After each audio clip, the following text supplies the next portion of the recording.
Mystery Theater presents...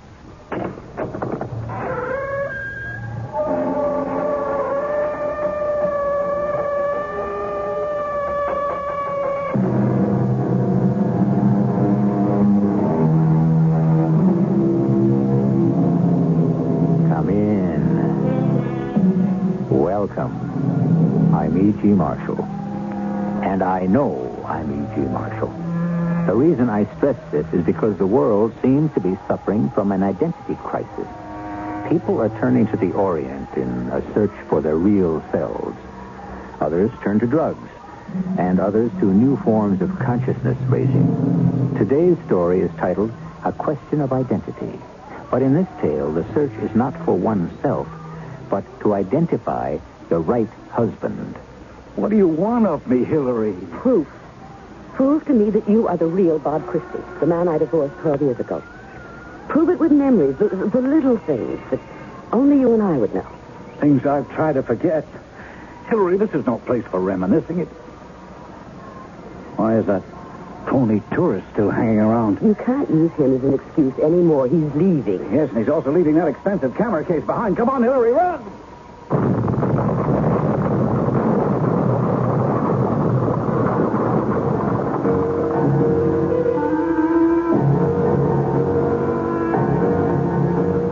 Our mystery drama, A Question of Identity, was written especially for the Mystery Theater by Murray Burnett and stars Joan Lovejoy. It is sponsored in part by Buick Motor Division. I'll be back shortly with Act One.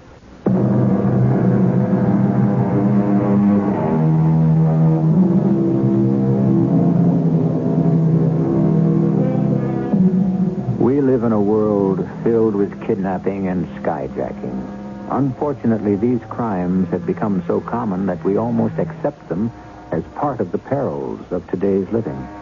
Of course, we all know that the motive for kidnapping or skyjacking is either political or involving money for ransom, and sometimes both. Today's story starts with a kidnapping which had neither of these motives. Indeed, it was so unusual that it seemed to be motiveless.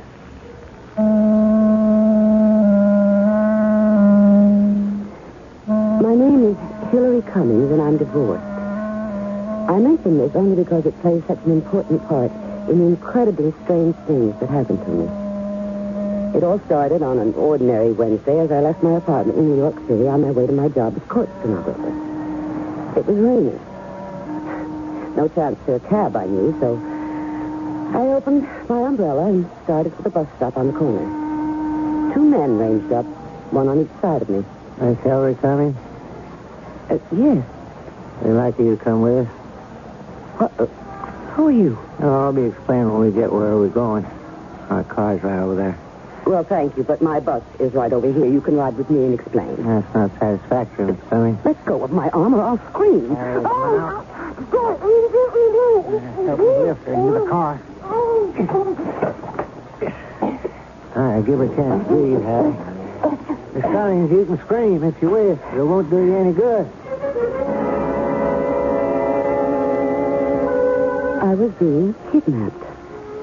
My first emotion, utter disbelief, and then followed quickly by anger and fear, particularly when the man who had been doing all the talking attempted to reassure me.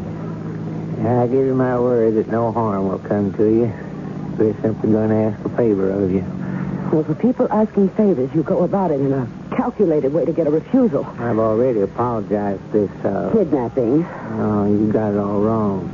You'll understand everything when we reach our destination. Well, the police won't.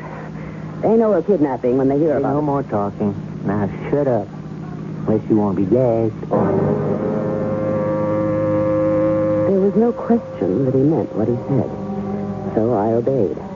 The car traveled fast up the West Side Highway, crossed the Henry Hudson Bridge into Riverdale, turned off at Fieldston, and came to a stop in the driveway of a gracious old mansion. My captors politely ushered me in through large double doors and then into a paneled library.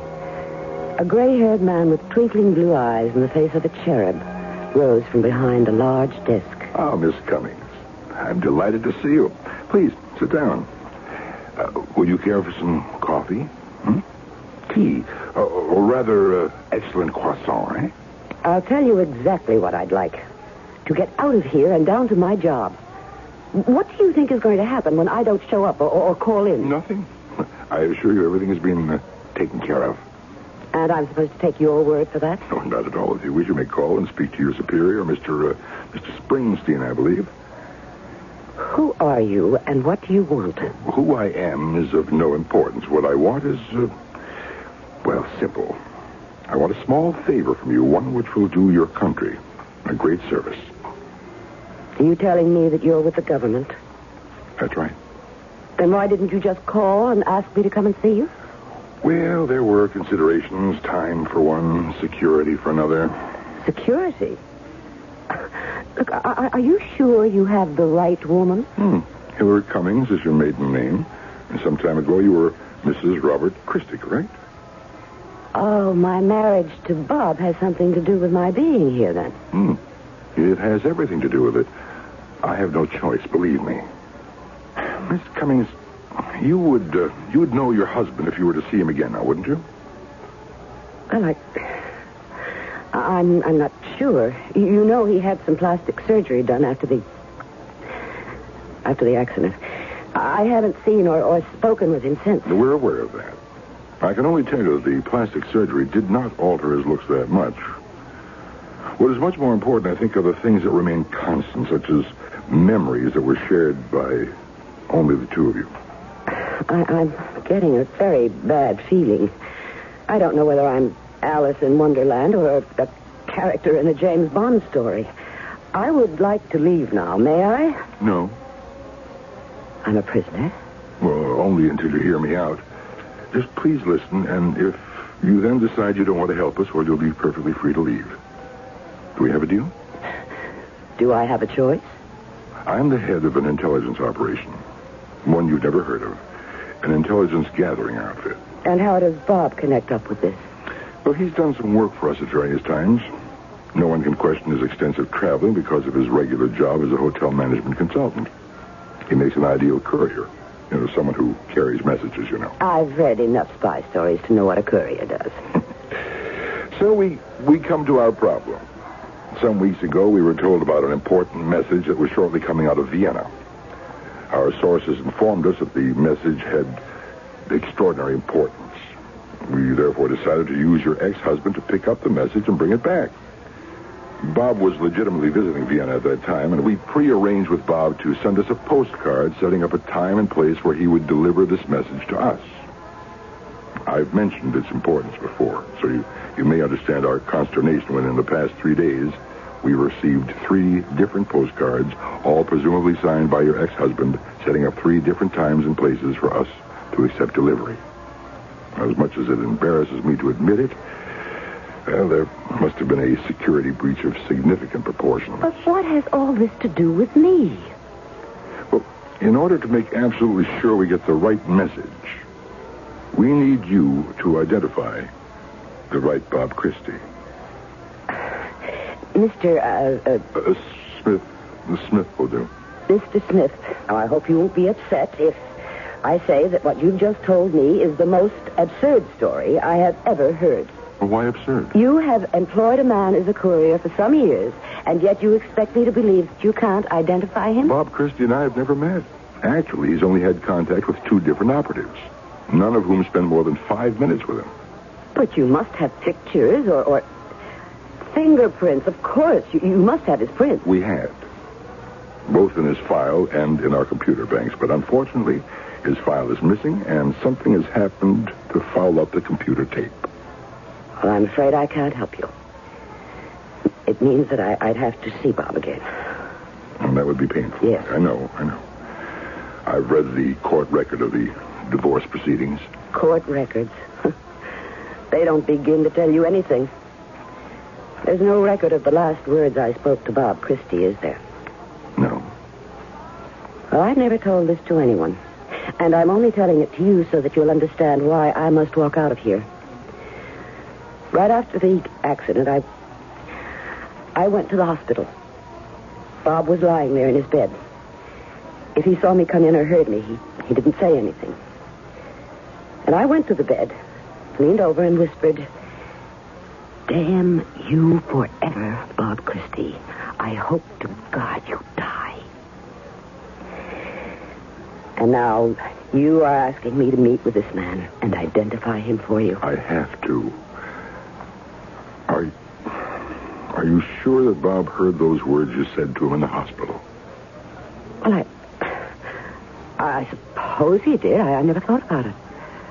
I just know I said them. Perhaps he was unconscious.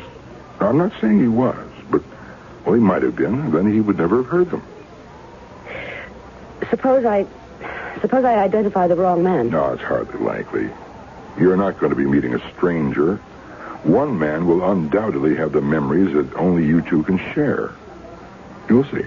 You talk as though I were going to do it.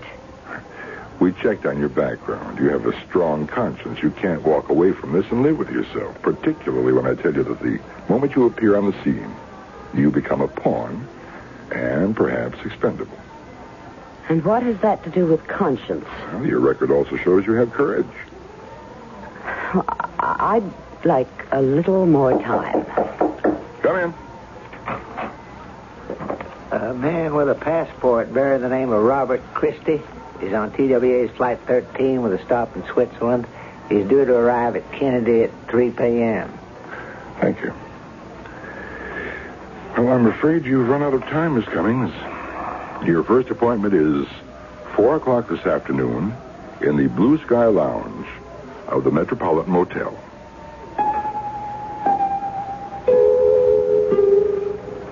All motels near airports have the same air of impermanence.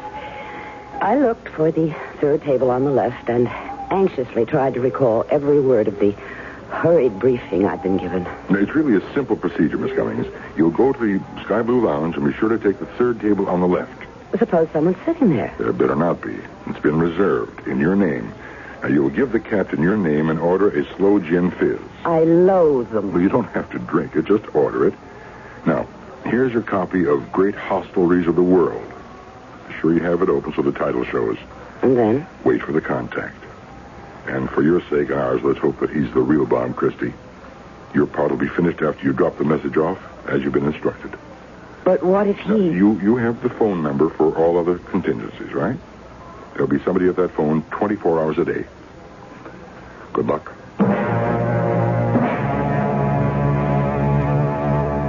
So, there I was, sitting at the third table on the left with my book open as directed, and nothing happened. I looked at my watch, 4:15. Still nothing. I decided to wait a little longer. I'd given him an hour. So I continued to read, the gin fizz untouched. And then the waiter handed me a sealed envelope. This was not according to plan. However, I opened it. It read, "If this is your idea of a joke, it's sick. This is no laughing matter, so get out." It was unsigned. I looked around the room, but saw no one remotely resembling Bob. I glanced up at the waiter. He was obviously expecting an answer. I simply shook my head and tore the note to shreds.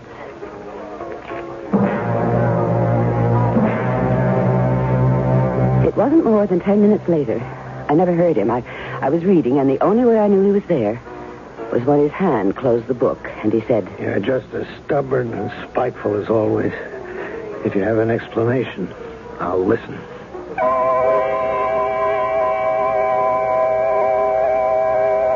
Everyone knows that love is blind. But how about hate? In the case of Hillary Cummings, she's been asked to identify her own husband, a man she hates. Will this hatred lead her to make a mistake? I'll be back shortly with Act 2.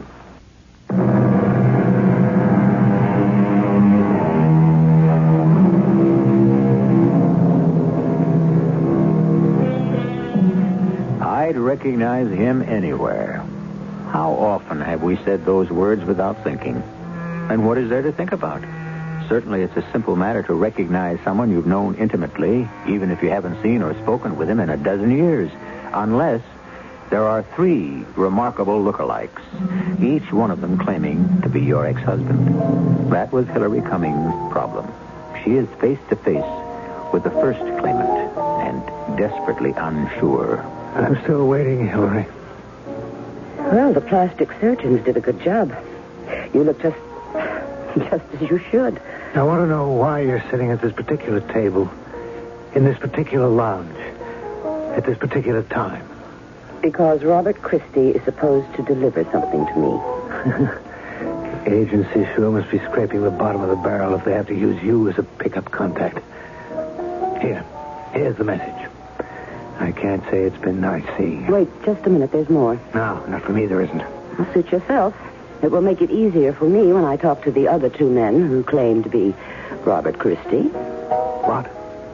The agency received 3 postcards setting up 3 different meetings.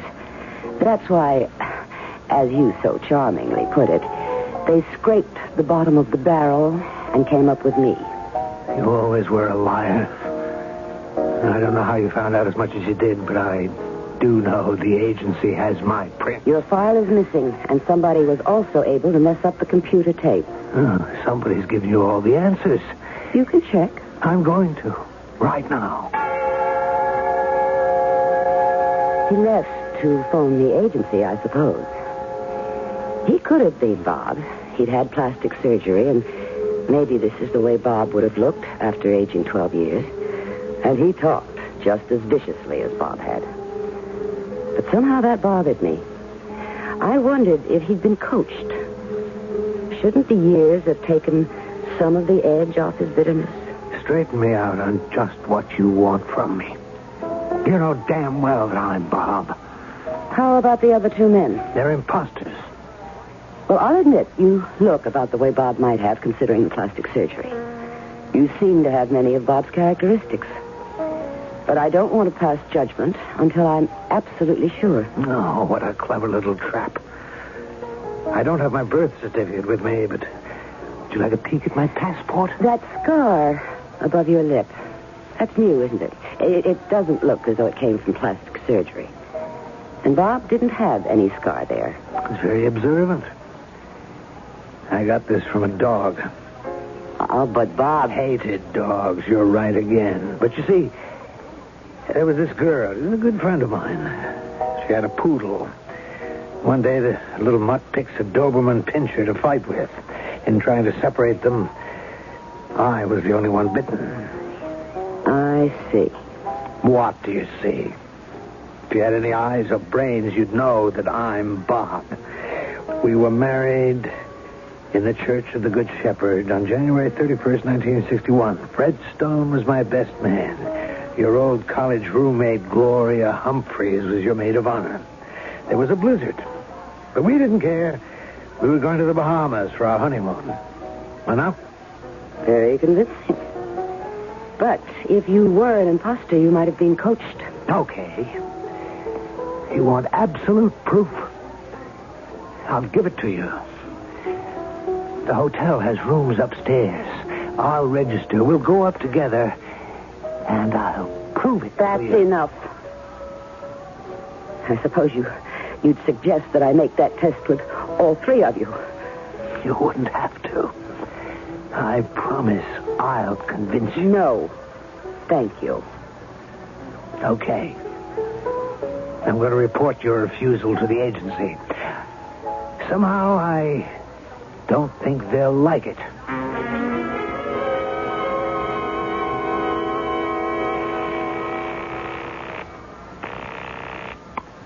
Yes? Hello? Hello? Oh, yes, Miss Cummings. Oh, it is you. I was afraid I'd forgotten the number. I told you this phone would be manned 24 hours. Well, how did it go? Miserably. You didn't get the message. Oh, yes. Yes, he gave me the message. Then you delivered it. Just the way you told me. I mailed it immediately. Good. I take it he wasn't our Bob Christie. I'm not sure. He did know an awful lot about the past. Well, now, what do I do about the next appointment? I was hoping it wouldn't be necessary. You'll find all the information you need in an envelope, which is on its way to your apartment. I was completely miscast as a female James Bond. Instead of feeling excited or curious about my meeting with the second man who claimed to be my ex-husband, I dreaded it. I hated the frightening spy jargon of the instructions.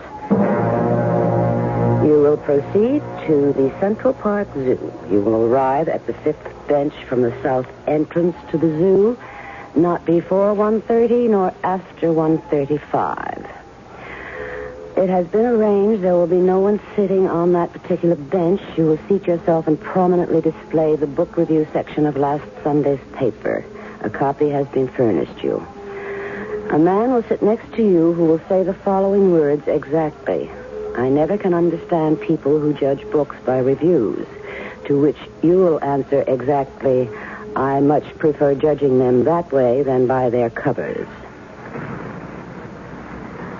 I pretended to read the book review section while trying to spot someone who looked like it might be Bob. Finally, a man approached, and I blinked. For a moment, I thought he was the same man I'd seen at the airport, and then I noticed he was a trifle stouter, and his hair was a little thinner. Hillary? It is you, isn't it? Well, yes, it is. Oh, of course. But I don't understand. Oh, excuse me. I never can understand people who judge books by reviews. I much prefer judging them that way than by their covers. Hillary, there must be something very wrong. Well, wasn't that the proper identification? I don't mean that. They must have had some reason to involve you, but they shouldn't have. Hillary, how did you get into this? I'll tell you if you explain to me how you got that scar on your lip. Hillary, this is no game. You're right in the middle of something dark and dangerous. Oh, that's a switch. You trying to make me believe you're concerned about me. Still a smart aleck. Okay, it's your neck. The scar? I got it from a dog bite. A dog? Not mine. I broke up a fight between two dogs. Now, look, I'd like to turn over the message and say goodbye. I wish it could be that easy. But 3 different men claim to be Bob Christie. The agency asked me to discover which one is really Bob. Oh, I can't believe that. The agency has goofed. They've lost the file containing Bob Christie's records and fingerprints. You saying I have no cover any longer? Someone knows all about me, what I'm carrying? Well, that's even worse than anything I could have imagined. Why? If you're really Bob, you have nothing to worry about. Have you any idea what'll happen to the 2 men you brand as imposters? They'll go to jail? Sure. If they're lucky. More likely they'll turn up in the morgue. Oh, you're exaggerating. Did you ever stop to check on whether or not you were followed when you came here? Well, I... Sure, of course not. It never occurred to you. Just look around. Look and see if you recognize anyone who's been here since you came. Oh, that's ridiculous. Should have my head examined for staying this long. Goodbye, Hillary, and good luck. You are the one who's going to need the luck if you go before you've proved to me that you really are Bob. Brother, I've just found a new version of hell. I'm chained to the woman I divorced 12 years ago, chained more securely by fear than I ever was by marriage. All right, Hillary, what do you want of me? Proof? Prove to me that... Am I the first of the 3 men you met? No, you're the second. Oh, that's good. Well, what's good about it? It proves you weren't sure about the first guy. The fellow in the wild sport shirt over there. Where? Look, leaning against the tree with a camera. You see him? Oh, yes, he's obviously a tourist. So obvious that he bothers me. He's just been standing there fooling with his camera ever since I sat down. Oh, relax. Now, look, if you are Bob, you would remember moments we shared that only the real Bob Christie would know. Things that I've tried to put out of my mind the past dozen years. Oh, that's a cop-out. Why isn't that phony tourist going on about his business? Why is he still hanging around? All right. If you can't give me anything... All right, Hillary. How's this for openers? Well, Philadelphia. The Playhouse in the Park. Remember the play Star Spangled Girl? We left early and got lost. We couldn't find our way out of Fairmount Park. No one asked directions. We laughed till we had to stop the car and seriously debated going to sleep right there in the park. That's not bad. Not completely. Now you can relax. That phony tourist, as you call him, is leaving. Now, wait a minute. I'm leaving that expensive camera case behind. Come on, Hillary. What? Don't ask stupid questions. Move!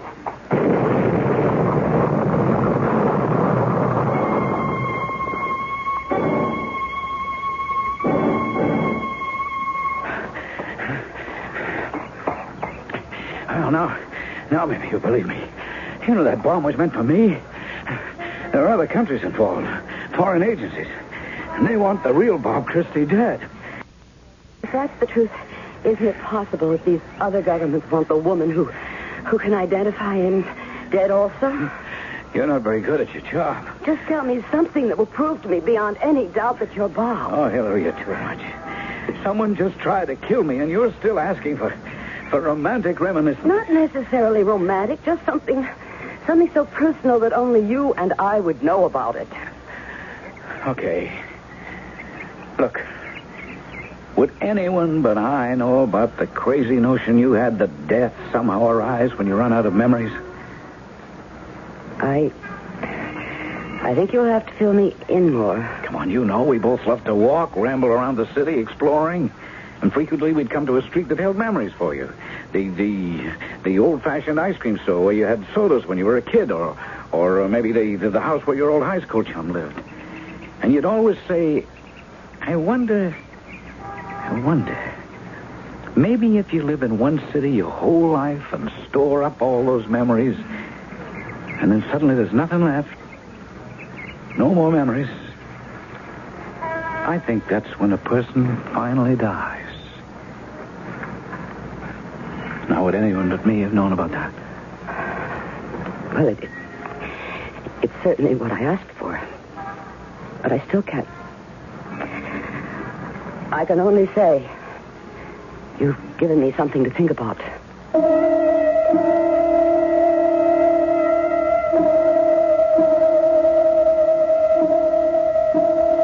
There is nothing more untrustworthy than an autobiography. Make a little test. Find an old friend and reminisce. Recall some incident that happened to both of you more than 10 years ago. I'll wager you'll have two very different versions, and each will honestly believe that his is true. That, more than anything, is Hillary's problem. I'll be back shortly.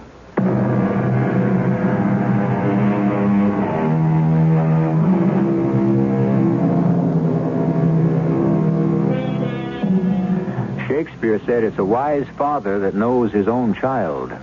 Shakespeare never wrote anything about a woman knowing her own husband. Of course, he had also never heard of plastic surgery, which made Hillary Cummings' problem of picking the right husband from among 3 claimants more than ordinarily difficult. It was also becoming dangerous. Do you know about the bomb that exploded in the park? We were informed. Well, what about the bomb? The second Bob Christie. Is he genuine? I'm not sure. That's why I'm asking about the The bomb. bomb indicates 2 things. One, that you pose a threat. And 2, that the information is as important as we were led to believe.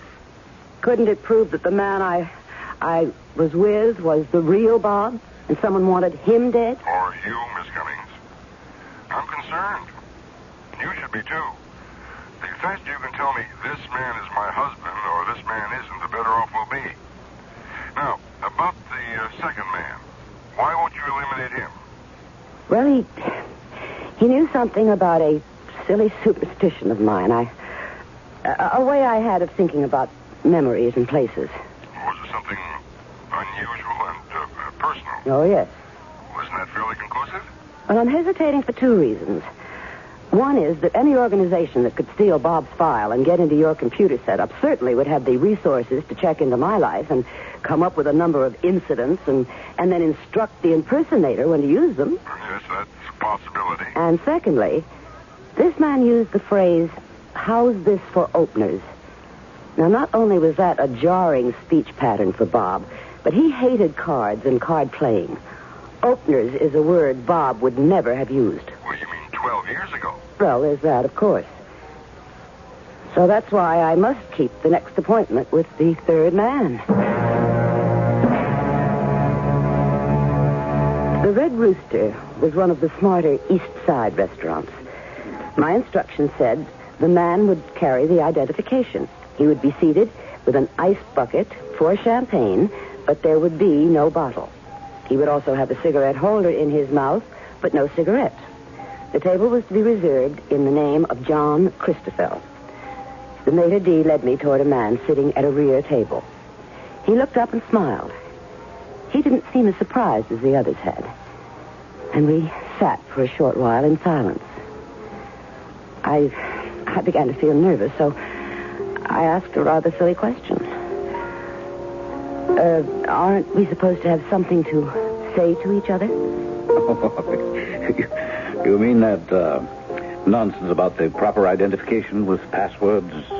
Okay, here goes. I hope I remember it. Let me see. Now, don't you feel that there's something sad about empty ice buckets and empty cigarette holders? Only if they're empty unintentionally. Oh, really? Who do you think makes up these silly bits, Ah, well.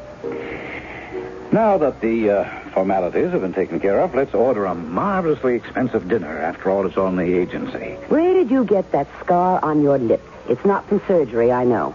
Are you feeling all right, Hillary? Maybe meeting me after all these years... Meeting you hasn't bothered me at all. You are the third man claiming to be Bob Christie. And quite frankly, in my opinion, the least likely. Because you're giving the worst impersonation. Maybe that's because I'm not trying. Very clever, but still unconvincing. Why? Because if the other two were putting on an act, they obviously were better coached than you. I was more shaken than I cared to admit. This man did look more like what I had expected Bob to look like after 12 years. And then he shook me even more when he ordered not only Bob's favorite dishes, but mine also. How's the food? Delicious. Now, how did you get that scar? Well, I got the scar trying to be a peacemaker between two fighting dogs. Damn.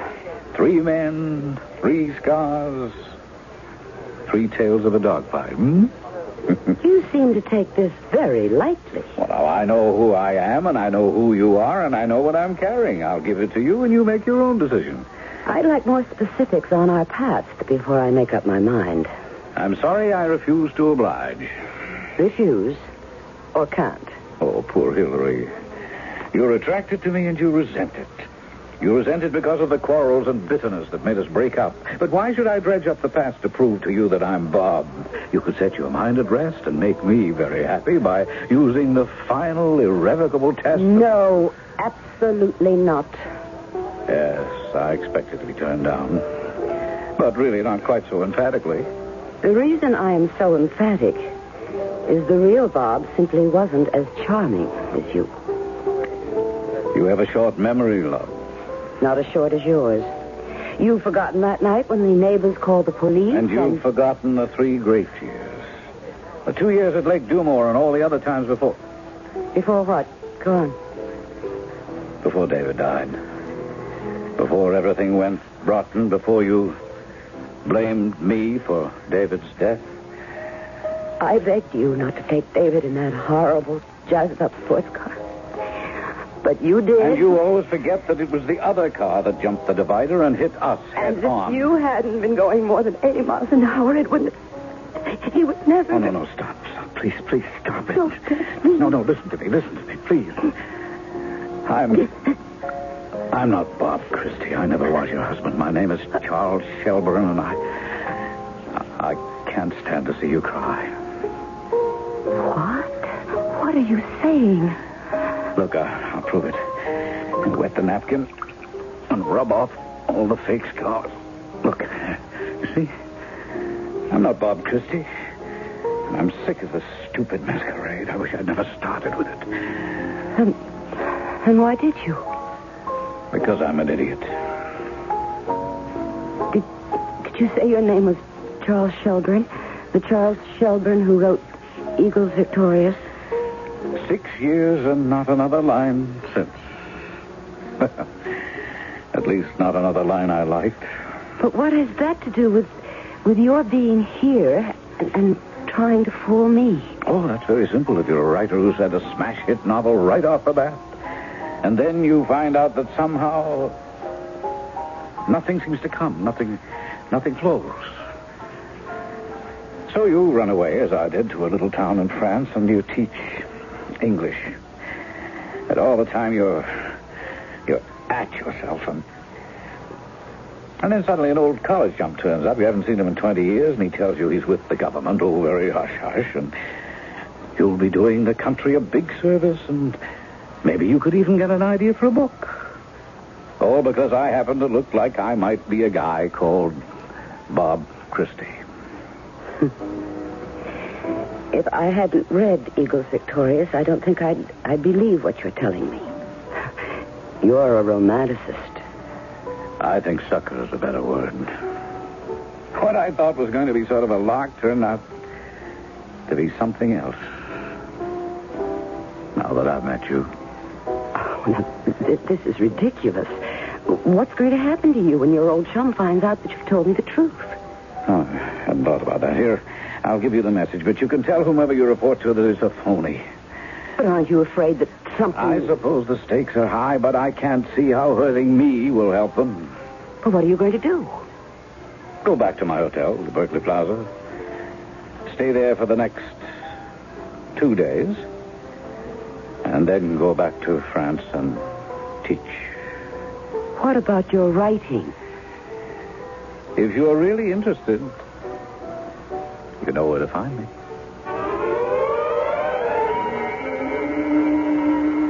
I don't remember exactly how I got back to my apartment. My head was in a whirl.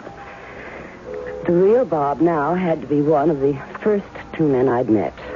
But which? And what would happen to the last Bob, Charles Shelburne, if I could believe his story? And I did so desperately want to believe. I didn't even look up after I closed the door to my apartment. Welcome home, Hillary. How did you get into my apartment? I'm here because I want to know exactly what you're going to tell the agency. None of your business. Entirely my business. I was able to get in here with a key I had made because I got nervous. I saw you running around interviewing prospective ex-husbands. Put that phone down. Ow. All right. You're stronger than I am. But you've just given yourself away. Now I know you're not the real Bob. Do you? Damn you forever, Bob Christie. I hope to God you die. You really are Bob. You remember what I whispered to you in the hospital. Why didn't you tell me this right away at the airport bar? Oh, come on, Hillary. When you told me there were 2 other guys pretending to be me, and I knew the agency wouldn't involve you unless they were willing to take your word. Then, remembering how you felt about me, I figured there was a good chance you'd make a mistake on purpose. And hope the agency would kill you for me. Go to the head of the class. I could still do that, though, couldn't I? And that's why I'm here. To give you a reason to tell the truth. That's almost funny, to need a reason to tell the truth. How would you like $50,000? You mean you're that frightened? You're offering me $50,000 because you think... I'm not offering you any. This money will come from my employers. From the agency? Oh, forget the agency. This is my own deal. I've been planning this for years. The agency ran me all over the world like an errand boy and paid me peanuts. Now, I made my contacts. I knew someday something really big would come along. And it did. This message. My employers are anxious to make sure the agency gets it and believes it. I warned them that this whole elaborate charade with 3 different Bob Christies was too much. They felt it would guarantee the agency believing it. Are you telling me that you're a traitor? I'm me. I drive cars too fast, spend too much, live too hard, and never am really happy. Well, now I'm taking the ultimate gamble. I'm offering you $50,000 for just telling the truth.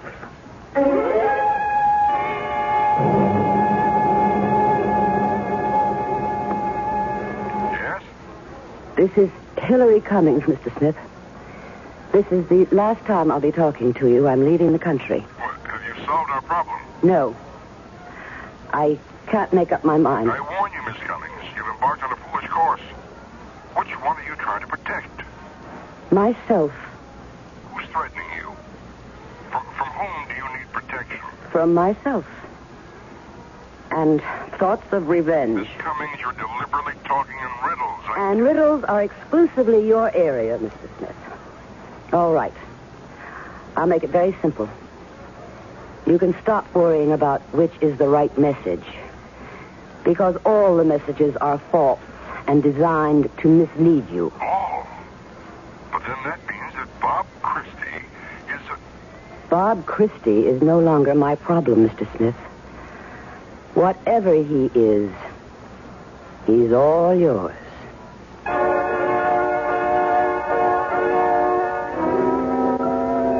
One of the in things today for people seeking identity is to spend 2 weekends or 60 hours at a transcendental meditation session. Hillary Cummings did it faster and perhaps easier, but not everyone is given the opportunity to play Mata Hari. I'll be back shortly.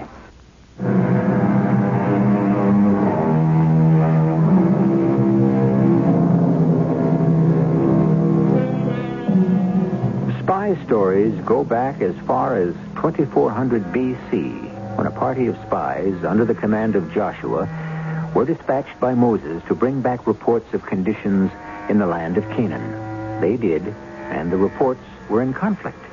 Ever since then, the intelligence services of the world have recognized the importance of the gathering of information and the distribution of misinformation. You can trust me not to misinform you. Our cast included Joan Lovejoy, Robert Dryden, Joe Silver, and Ian Martin. The entire production was under the direction of Hyman Brown. And now, a preview of our next tale. I went downtown to your office building. I got a look at her. Oh, a very good look, let me assure you. Mommy, I've only seen her exactly 3 times, and all 3 times she was at my desk, and at no time did I see her for more than 2 or 3 minutes. It's all she requires. The idea of her, the seductive idea of her has been planted in your soul. Drive her from your mind. Mommy, if I don't bring in proof of how Daddy died, I can be forced to quit my job. Perhaps that would be for the best. But I have seniority, an equity, and a pension plan. I'm 40 years old. I mean, where can I go to start all over again? Now, Normie, you have a great amount of ability. You could get a good job anywhere. Why won't you tell me what Daddy died of? It's getting late. I think I'll go to bed. Don't you understand? They're going to fire me. Well, dear, who knows? After all, it may just turn out to be for the best.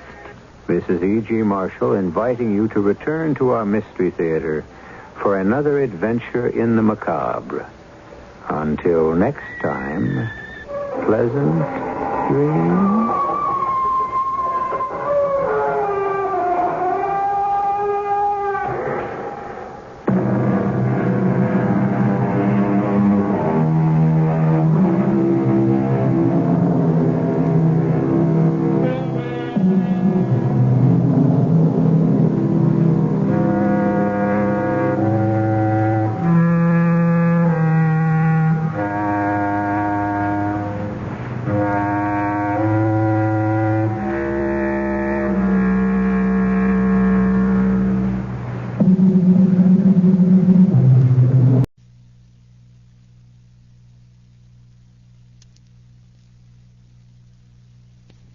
Across the lake. Can't you see the figure of a woman who has emerged from it? Look, her arms are upstretched. You see it now? Yes, it does look like a woman. But a puff of wind and fog takes on all kinds of shape. Oh, come on, Sam, it's cold out here. You're seeing things. Come on. Hearing something, too. Listen.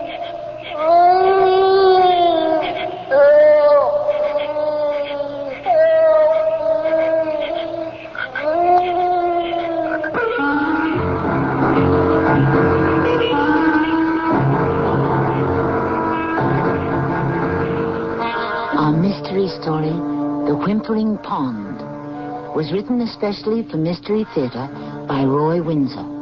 It stars Norman Rose and Mandel Kramer. I'll return shortly with Act 1.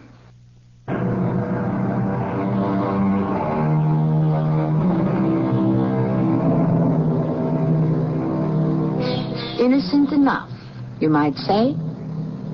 Everyone has seen fog forming on a pond at the end of a warm day. Wisps of fog rise here and there like watery cobwebs, gossamers that take on changing shapes.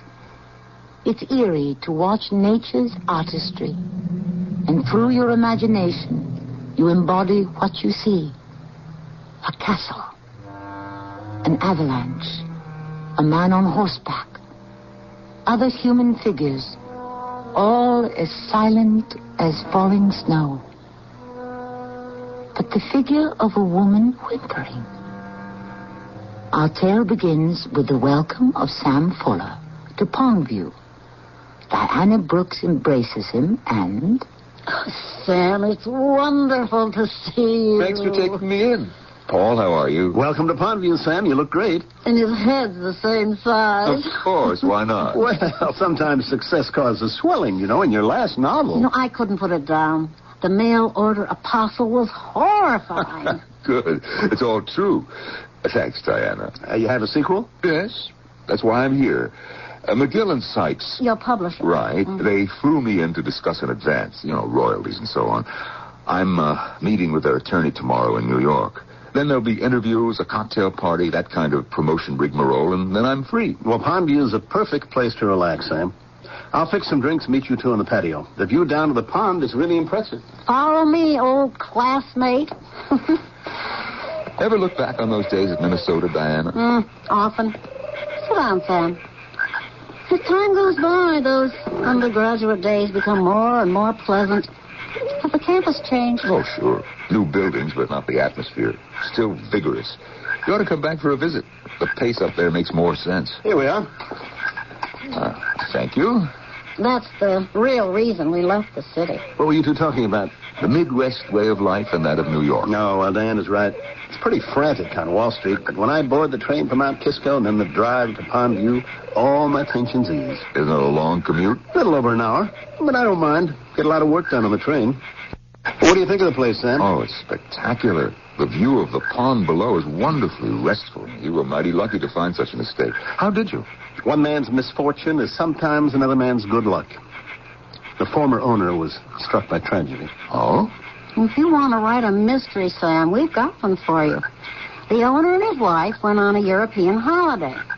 They were given a bon voyage party, drove to the docks on the Hudson River, and sailed on to France. Registered at the Ritz in Paris, and then it happened. The wife disappeared. Hasn't been seen since. And not a clue as to what happened. Happily married? From what we heard, yes. Or does the search go on? I don't really know. After all these years, I assume the case is probably closed. What's the name of the former owner of Pondview? Emmett Stark. He's a middle-aged Stark? Yeah. Is he a lawyer? Yes, he is. Why, Sam? Well, he's the attorney for my publishers, McGill and Sykes. What? Stark's the man I'm seeing tomorrow about my book. Huh. Well, that's quite a story. It's quite horrible, really. Yeah. Well, maybe Mrs. Stark just took off with a younger man. No, that's doubtful, Sam. Althea Stark was 15 years older than her husband. Maybe he disposed of her. Nah. After he returned to New York, Mrs. Stark was seen at least once in Paris and never seen again.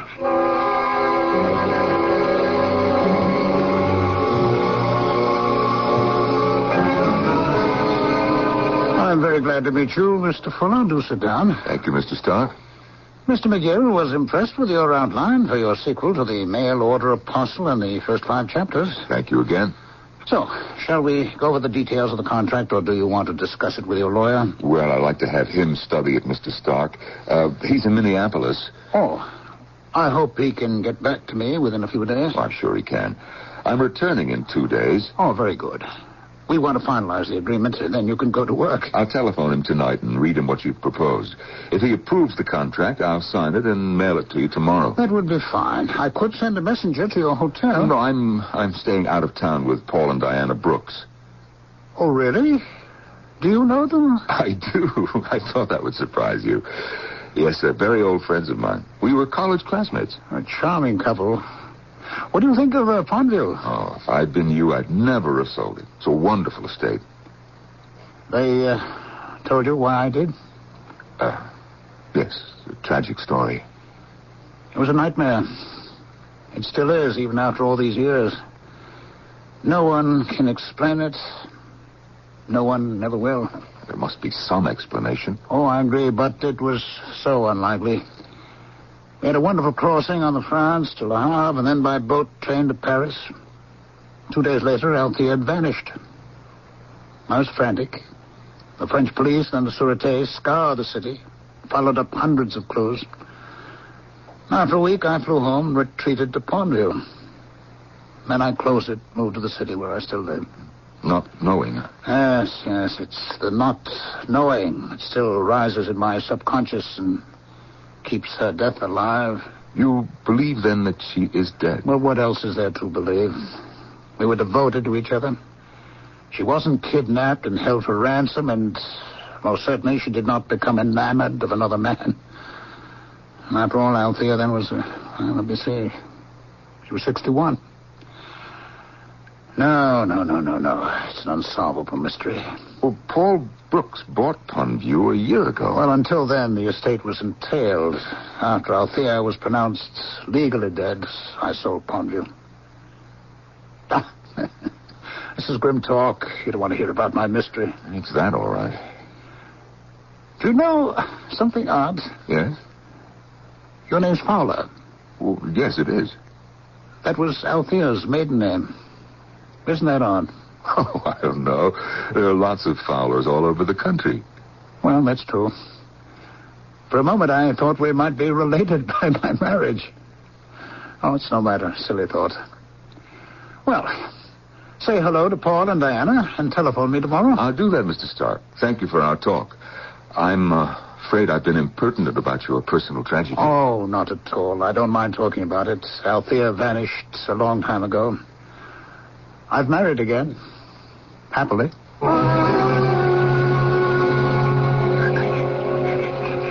Sam's a long time on the telephone, Paul. Well, it takes a long time to review a contract, and then he wanted to talk with his mother. Oh, how was his meeting with Emmett Stark? Did they discuss Palmview? I don't know. Well, didn't you ask? You came home together on the train. I was doing the puzzle, and Sam was scribbling some notes to himself. Oh, the fog's beginning to form on the pond. I like the smell of it. The dampness and the sourness of the marsh grass. Kind of spooky. I love it, but when the fog begins to move across the pond, it's like a silent army. And I want to be indoors, barricaded against... Oh, there you are, Sam. Forgive my rudeness. Everything settled? You know lawyers. Mine made a few points. He'll talk with Stark tomorrow. And your mother? She's fine. Sit down, Sam. Can I get you anything? No, thank you.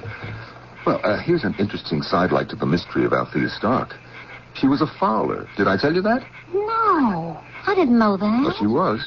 I asked my mother about Althea Fowler, and Mother vaguely remembers that there was a woman by that name distantly connected with our family. How distant? Oh, remotely. It means nothing, I suppose, but Althea, according to my mother's gossip, inherited quite a fortune from her father, invested wisely, and was rich when she married Stark. It's all pretty vague. Althea had never married. She was in her late 40s when she fell in love. Or bought a husband? Oh, that's unfair, Di. Stark was devoted to her. Sam, had your mother heard about Althea's vanishing act? No. As I said, we had at best a very distant relationship to her. End of story. But it has aroused your imagination, hasn't it, Sam? I admit it has. What the devil happened to the woman? Maybe she's living on a barge on the Seine and has never left it. Look. What? Across the pond. Rising out of the fog. You see it? See what, Sam? The form rising above the fog. There. On the far side of the pond. It's a woman's form. Her arms are stretched upward and... Sam, that's nonsense. But I see it, Diana. Sam, it's a changing scene. Every night as we sit on the patio, we see the fog create all kinds of wispy images. And that's one of them. I will say it is distinct. It's time to go indoors to a cozy fire and a nightcap. But the woman... Sam, old buddy, you have been overdoing. You have a lively imagination. Now, you're here to relax. Now, come on inside. Di's ideas are good. When a fire will help you to forget the lady in the lake. She's one of the extra benefits of Pondview.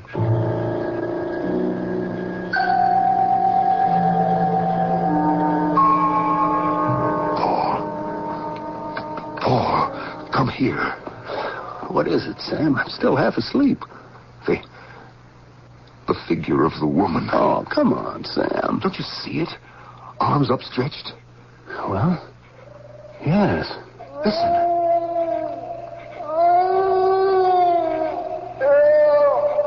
Did you hear that, Paul? Good Lord.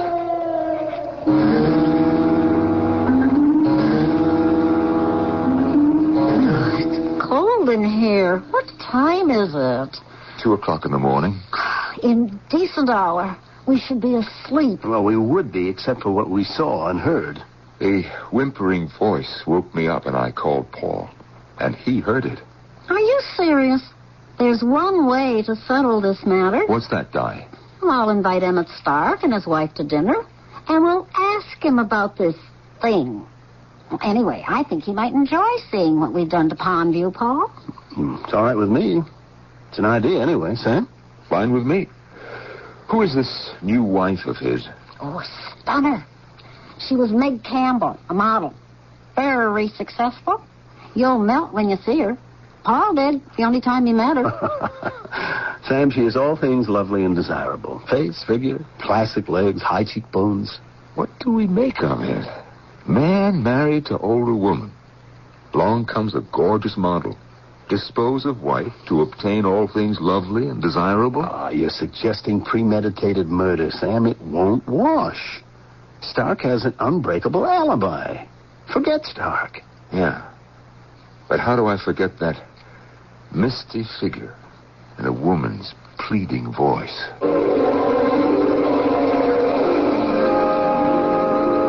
Fact? Fancy? Although the idea of ghosts may be more amusing than frightening today, stories about them do crop up from time to time almost everywhere. They have some meaning to the living. Exactly what, no one really knows. The ghost of Hamlet's father, for instance, wandered until he was avenged by the death of Hamlet's conspiring uncle. And what about the Flying Dutchman? A legendary spectral ship supposed to be seen off the Cape of Good Hope in stormy weather. Well, more about this subject when I return with Act 2.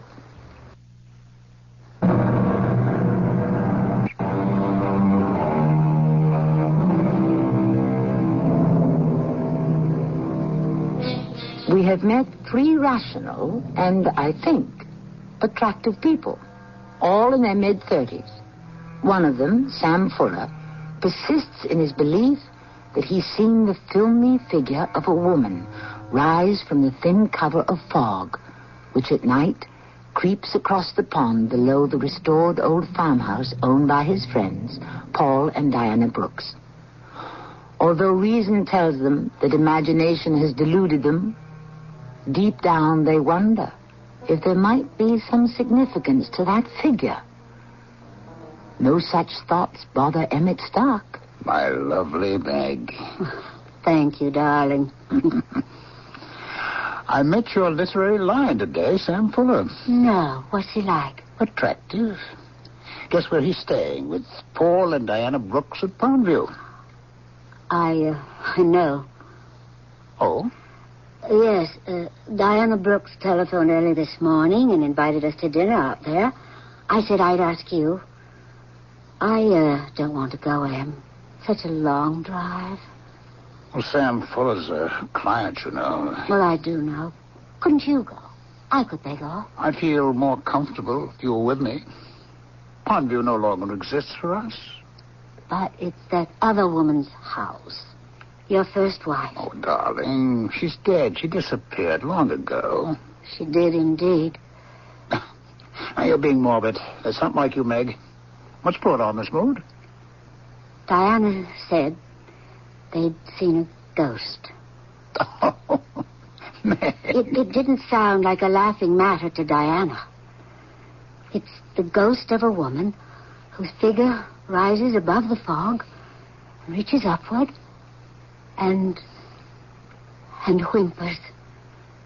You believe such nonsense? No, but... Oh, no, there are no buts about it, darling. It's patently preposterous. Why don't they row across the pond and ask her what the trouble is? Oh, Emmett, please, it's not funny. What should we do? There's only one thing to do. We accept the invitation to dinner and talk some sense into the simpletons. Don't bother your pretty head about it, darling. I'd rather like to see Pondview after all these years. They've fixed it up, I know, and the view of the pond is... it's like a painting by Turner. You'll see. I'm afraid, Emmett.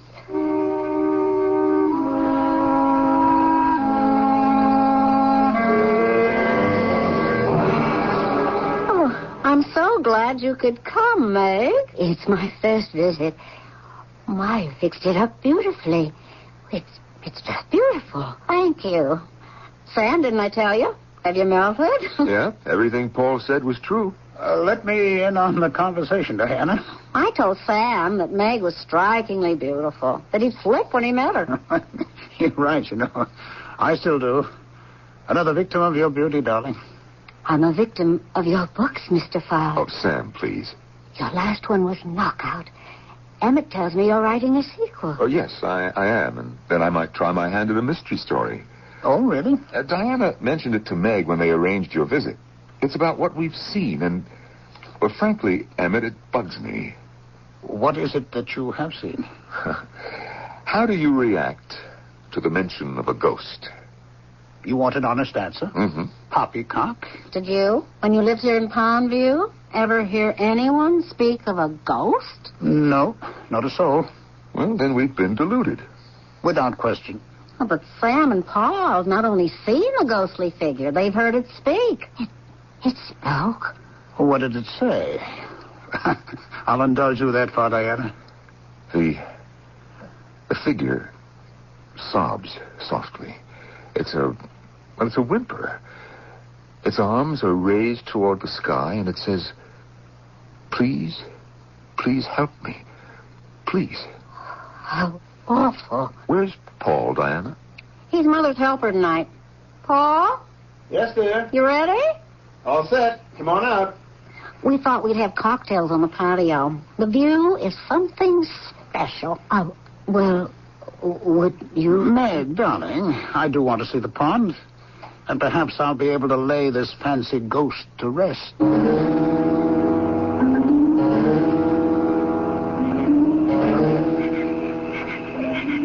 Diana, you're a 4-star cook. Best roast I've ever had. And the dressing on the salad, where'd you buy that? We don't. That's Diana's own concoction. Both very nice. My thank you. You know, I think the Starks liked the dinner. You saw how they ate. They loved everything, including your lemon pie. Another thank you for helping me clean up the kitchen. Well, that's behind us, and we're just where we were. You should have heard Emmett trash everything from poltergeists to ghosts, Paul. Let's review what Stark told us about his wife's disappearance. I don't think he held back anything, do you? No. I didn't sense that he was being evasive. He couldn't have lied about the Bon Voyage party. No. I'm sure the police checked that out. Well, our men in blue were not Scotland Yard, Sam. Nevertheless, they easily could confirm the fact of the party by questioning Stark's neighbors. Well, the party, according to what Stark said, ended at 9. Though it might have gone on after he and Althea left by car from New York. The France sailed at midnight. And the guests closed up the house? Probably. And the next day, the handyman and his wife straightened up. We know them. They're reliable. So Stark and Althea drove to New York, stored their car, and took a cab to the dock. And all those steps were checked and confirmed by the police. They checked into customs, presented passports, and sailed. Right. Then they disembarked at Le Havre and again had to have their passports inspected before being allowed to leave the ship. There you are. 2 days later, in Paris, Althea vanished. End of weird tale. I wonder. What are you thinking? Oh, well, something pretty crazy. What if the woman who went aboard the ship was not Althea Stark? That's a big what if, Sam. That assumes serious negligence by custom officials and the concierge at the Ritz in Paris. And, I'll give you the clincher, on her arrival in Paris, Althea sent 3 postcards to friends in Mount Kisco. Oh is right. Every detail was checked and rechecked. There was no question that Althea Stark vanished in Paris. If the search still goes on, then it's in Paris. But it makes no sense. It does if you assume that she was killed and robbed and dropped into the Seine. The body would have been recovered. Not necessarily. After 2 or 3 days, it might have been washed miles away from Paris. Well, the two of you have given me a headache. I'm going to say goodnight. Now, don't sit up half the night. Good night, darling. I'll be up pretty soon, darling. Oh, well. I'm going to take one more look. Interested? Sure. Here, let me open the door.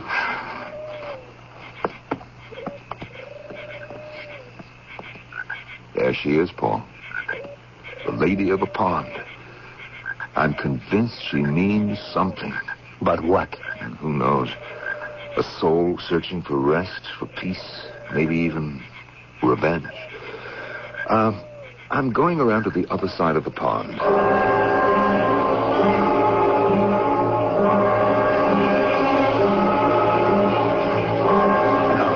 Walk to the other side of the pond. My feet are soaked. Now, let's go on. We're almost there. Fog sure is thick. Oh, boy. Ceiling zero.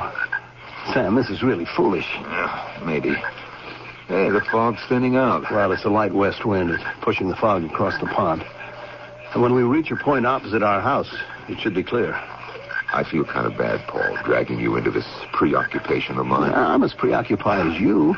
Listen, we saw what we saw. And so did Diane. But Stark is right. Sitting on our patio, the fog does take different shapes when it begins to form. But a single image has never persisted until this one. And it's animated in some way because of what it says. You're right. We've left the fog behind us. Let's stop here, huh? Oh, boy, what a beautiful night. Look at the house across the way, Sam. The downstairs lights twinkle like stars. Paul, shine the light back into the fog. Look. The figure. Arms upstretched and... Good Lord. Who is it, Paul? It's Althea Stark. You sure? It's Althea. I've seen pictures of her, and that's her image.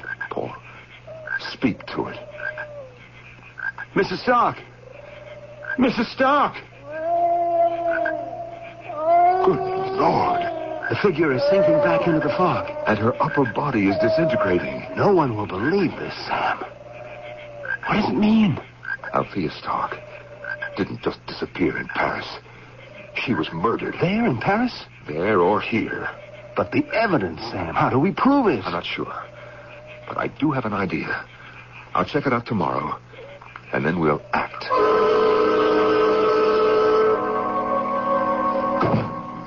Well, we made it, Meg. Not such a bad drive.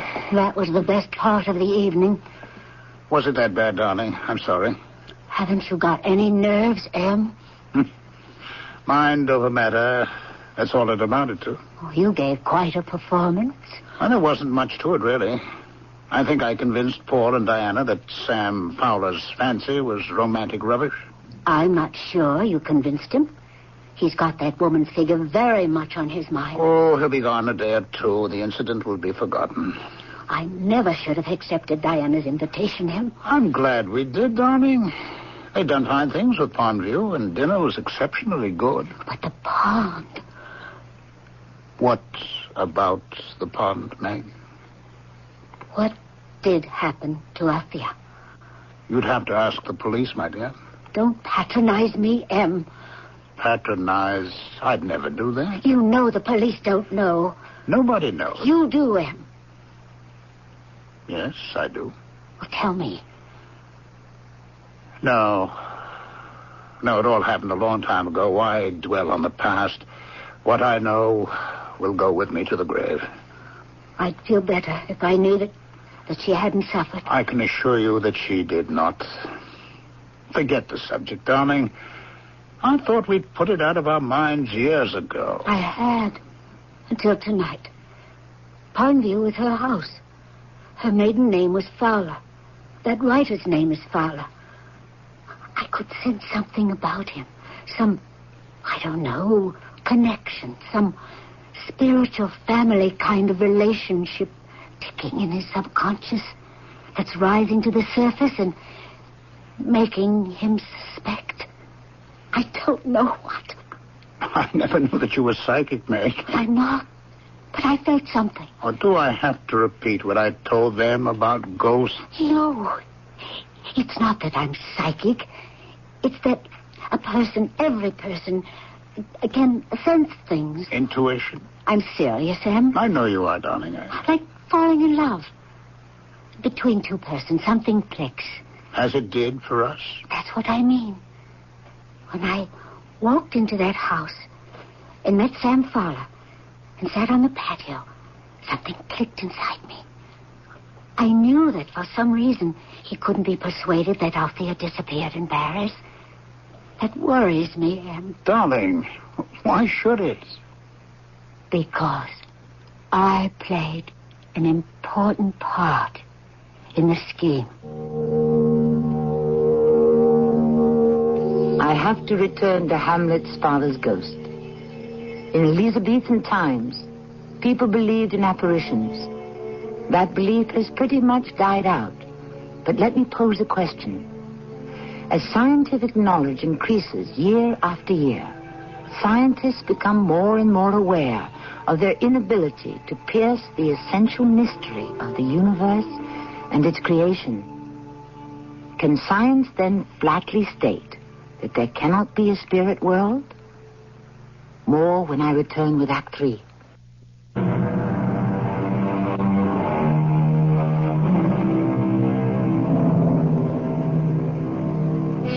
I suppose it's possible that very sensitive persons who find themselves in a strange setting, an old house, looking at fog rising on a pond at dusk, can invest with what they see and hear with a kind of transcendental reality. You have read or heard about what are known as out-of-body experiences, in which a person literally comes back from the dead. Well, have Sam Fowler and Paul and Diana Brooks created that ghostly woman's figure above the fog because they have enjoyed leaving their senses for a common experience in transcendentalism? Sam Fowler is in New York, sitting in the corner of a comfortable library and speaking to a stranger. It was good of you to see me. Yes, that's you. I know your work, Mr. Fowler. Oh, please make that Sam. Sure. And I'm Rob. Robert Francis Stevens. And a fine mystery writer. Thank you again. And that, you said, is why you wanted to see me. That's right. I'm a mystery story buff, but not that kind of a writer. That kind of writing requires... Oh, let me tell you. Oh, sorry. No need to be. Mystery stories that a reader will enjoy must have an intricate, credible plot. If a person can write, the writing's the easiest part of putting a book together. It's the plotting that's hard labor. And that's what you want from me, right? A little hard labor about the mysterious disappearance of Althea Stark. I'd appreciate it. She was murdered after we talked. And you'd given me the information you did about the phenomenon you and Brooks had seen several times. You know, that ghostly figure of a woman rising from the pond. I dug around through some old notes. A few months after the sensational stories in the papers, I scribbled down all the important facts. I came to the conclusion that I've given you. The woman had been murdered. How did you get around the evidence? Well, I'll tell you. Stark and his wife left the Bon Voyage party at Pondview and drove to New York. I don't think he did that at all. But they boarded the France. Stark and a woman boarded the France. Now, that woman could have been the former Meg Campbell. But the age difference, and Meg's a beautiful woman. And a model who wanted to be an actress and failed. It would have been no great trick for her to disguise herself as an older woman. Stark gives her his wife's passport. And the big deception is underway. And in Paris? More than the same. Stark and a woman register at the Ritz. Now, from what I read, they did not dine in the hotel, or were they seen anywhere else. 2 days later, Stark reports that his wife is missing. Now, that's ample time for the woman to use her own passport, or a phony one to fly back to New York. Probably a phony one, or the manifest would have shown her name. That was checked, I suppose. All the police knew was that Mrs. Stark was registered at the Ritz, and then she vanished. Huh. How do you get around the cards that Althea mailed from Paris? Well, that's easy. She didn't write them, she printed them. In block letters, easy to imitate. The signatures were forged. You're very sure of yourself, Rob. Well, I'm convinced that Althea Stark was a victim of premeditated homicide. What do you think really happened to her? Well, my guess is Stark and Althea boarded the France, and so did Meg Campbell under an assumed name. Stark drugged his wife, slipped her overboard. Then he and Meg proceeded with the voyage and on to Paris. I wrote my theory out and sent it to the police, but they ignored it. It's a good plot. I intend to use it. I think that your ending is wrong. Oh? You have one? I think that Stark backtracked on the way to New York, murdered his wife, and dumped her into the pond on their estate. How do you support that? The ghost. We saw the figure rising from the fog several times and heard it moaning for help. Well, then if I were you, I'd have Paul Brooks drag the pond. I don't think he'd agree to that. Word would get around and Brooks and Diana would be outcasts. From what I've heard, Stark was liked and respected by his neighbors. No one has ever suspected him. Ah. Well, then you come to a dead end, too. Not quite. You see, I was a frogman in the Navy. Yeah. And if it's a pond, probably overgrown with marsh grass, cattails, and has a dirt bottom. Be like searching for a pin in a pile of grass clips and it'd take you a month. Probably. I thought of using my frogman experience in a different way. Oh, mention it to Stark. You think it would work? It might. If you're right about Althea being in that pond, Stark might act. Try the bait. It just might work. Sit down, Sam. Thanks. You've got a sharp lawyer. He suggested a few changes in the agreement for your new book. I cleared them with McGill. Fine. Here it is. If you'll sign it and wait for me to clear my desk, I'd like to take you to lunch. Okay. I'll sign, but I can't have lunch. I'm eager to get back to Pondview. Oh? I know it'll seem bizarre to you, Emmett, but, well, I'm still investigating our ghost. Bizarre isn't a strong enough word, Sam. I think that you and Paul Brooks are really mad. What are you up to now? I sent for my frogman gear and... Oh, no. You're going to explore the pond? What do you expect to find, Sam? A corpse. Well, I wish you luck. The pond is choked with weeds, so be careful. We wouldn't want to lose a fine writer. Emmett. No. Yes. No. It's too horrible. You mean... I never wanted you to know, Meg, but I had to tell you. It's true? Althea is at the bottom of that pond? And it's her ghost that rises from the pond? That ghost business is nonsense. There is no ghost. That devil Sam Fowler had some spare time and got interested in my tragedy. I'm sure that he and Brooks began to speculate about what happened and then began to romanticize about it. The fog helped muddle their minds until Fowler came to the conclusion, and he's a writer, remember, that they had seen a figure, that it must be a spirit of someone lying in a watery grave. That's absolute poppycock. But true. Yes, it's true. And now Fowler's going to explore the bottom of the pond, a former frogman. You know what that means? You think he might find the remains? A skeleton, nothing more. No, the odds are against him, but I can't take the chance. He might find the chain in the concrete block. It's hideous, Emmett. At the time, perhaps it was. Now, it means nothing. If he should find it... That's what I have to prevent, don't you see? I know exactly where I lowered her into the water. Now I have to destroy the evidence. If I don't, Meg, we will be arrested. Life imprisonment for me, and you sentenced as an accessory. You have to help me. I can't. We don't have a choice, my dear. Half an hour's unpleasant work and we'll be safe. If Fowler should discover what remains of the body, we're finished. Maybe he won't find I it. can't take that chance. I have to beat him to it. Oh, What would I have to do? I'll rent a station wagon. You'll do the driving.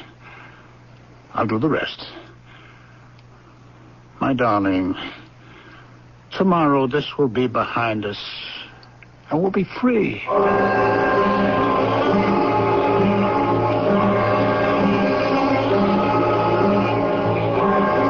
This Rob Stevens had it all figured out?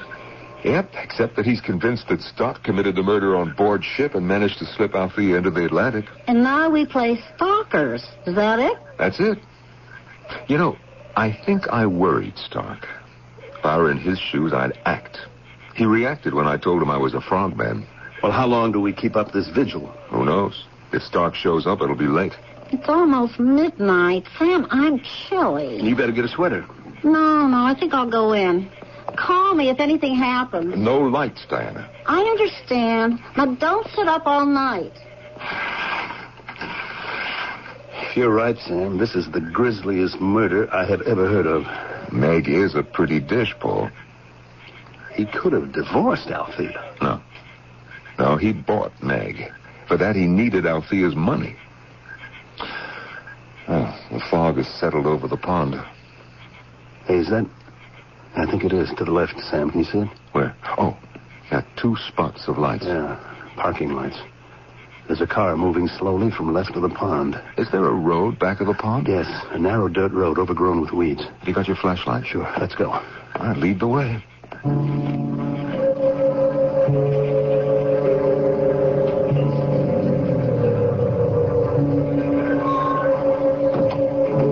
You okay, darling? Yes. Please, be quick. It's black as a tomb, and I'm frightened. I won't be more than 15 minutes. Watch for my flashlight. Then start the engine and turn the car around. Don't lose your nerve. A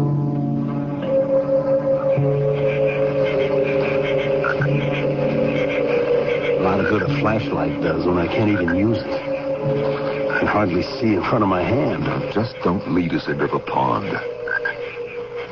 What? Someone's using a flash. See it? Yeah. He must be at the edge of the pond. We better not get too close or he might hear us. I wish we had a gun. Yeah. We have to get closer, Paul. Yeah. I can see him. Hey, wait a minute. That's a lamp, not a flashlight at the water's edge. Stark is in swim trunks and he's wearing a scuba mask. There he goes. Hurry, Paul. Get down. Right. Okay. Let's wait till he comes ashore and then move in on him. Look, Sam. Next to his lamp. It's a gun. We'll have to rush him before he reaches shore.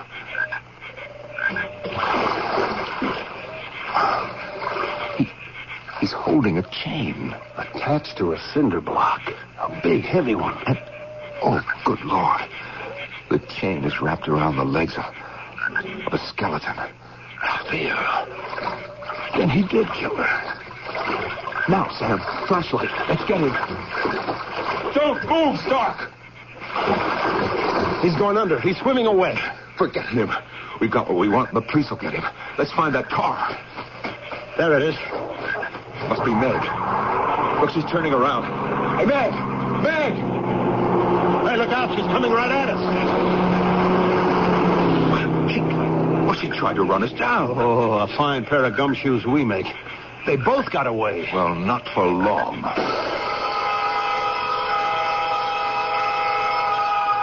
It's horrible, Sam. Grotesque. Well, the police now have the remains, and they'll catch Stark and Meg. How do you explain it? I mean, all of it. Not just the murder, but how you sensed it. I don't know. The figure of Althea rising from the fog was a phenomenon that just intrigued me. We never saw it until you came to visit, Sam. Maybe it's because Althea was a fowler, and so am I. Some kind of ancestral, primitive, common characteristic. Or perhaps a manifestation of reincarnation. Or a hunch. I just can't explain it. But the whimpering figure has had its revenge.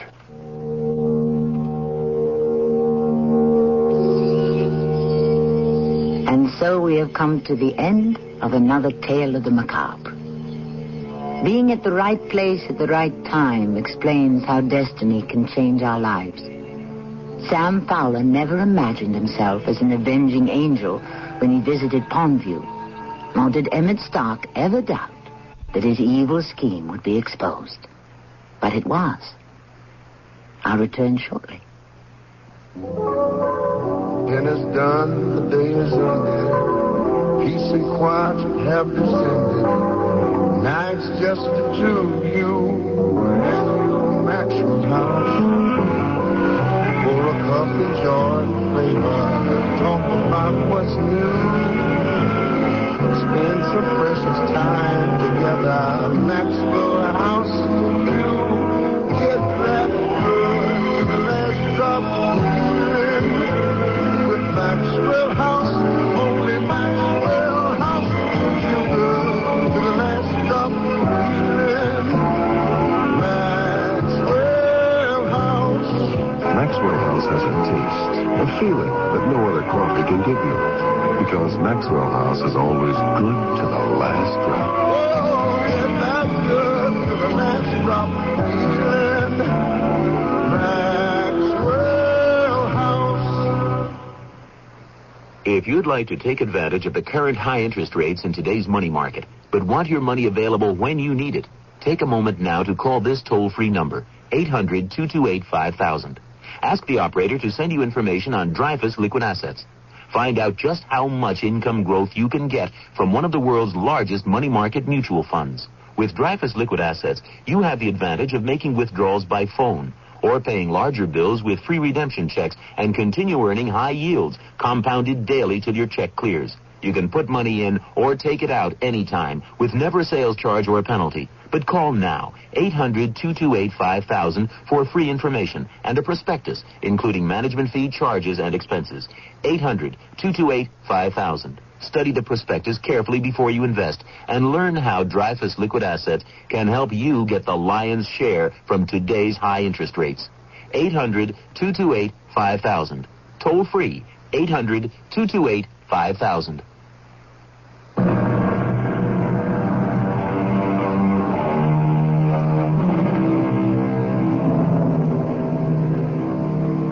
As you know, and it's not a pleasant thought, there are many persons who have committed murder and have never been caught. Unsolved cases. Sometimes years go by before a case is reopened because of new knowledge, and then the police do their work. Then again, there are cases that never will be solved. This time, it took a filmy figure rising out of fog on a pond to catch a murderer. Our cast included Norman Rose, Ralph Bell, Mandel Kramer, and Evie Juster. The entire production was under the direction of Hyman Brown. This is Tammy Grimes, inviting you to return to our Mystery Theater for another adventure in the macabre. Until next time, pleasant dreams.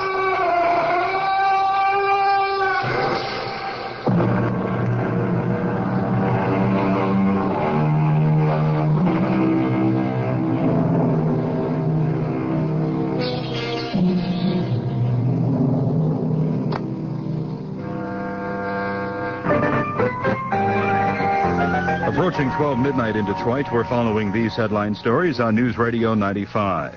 Mayor Young said...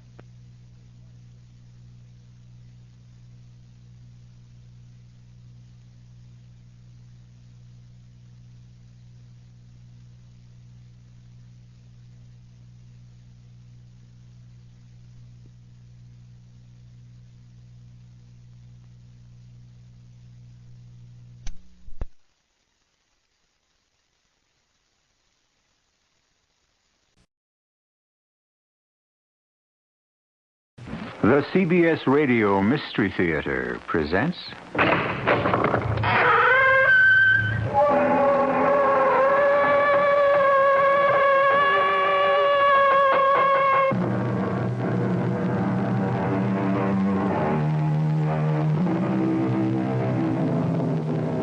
Come in.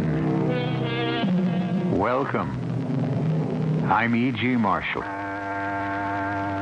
I'd treat with the devil give promise or pact to make all my fantasies turn into fact. Thus spoke the poet. Look at the world you live in today. If we are worried, troubled, it is because the megalomaniacal fantasies of 3 men became actual, hideous reality. Consider a certain half-mad Austrian house painter, a bombastic Italian journalist, a sleepy-eyed Russian bank robber. Karen, what is the matter with you? Karen, are you all right? Yes, Heinrich, I'm all right. Something's wrong. Your cheeks are flushed. Let me feel your pulse. You mean you want to touch me? Karen, it's me, Heinrich. Oh, no. I know now who you are. You're God.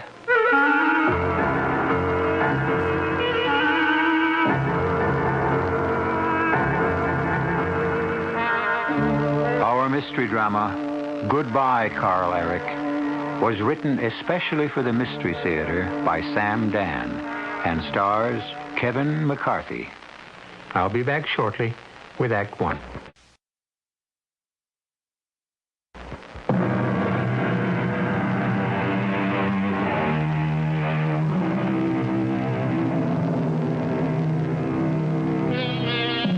When we wish to learn about history, we turn to the writings of historians. 500, 1,000 years from now, how will people look back at the arch-villains of our times? Who knows?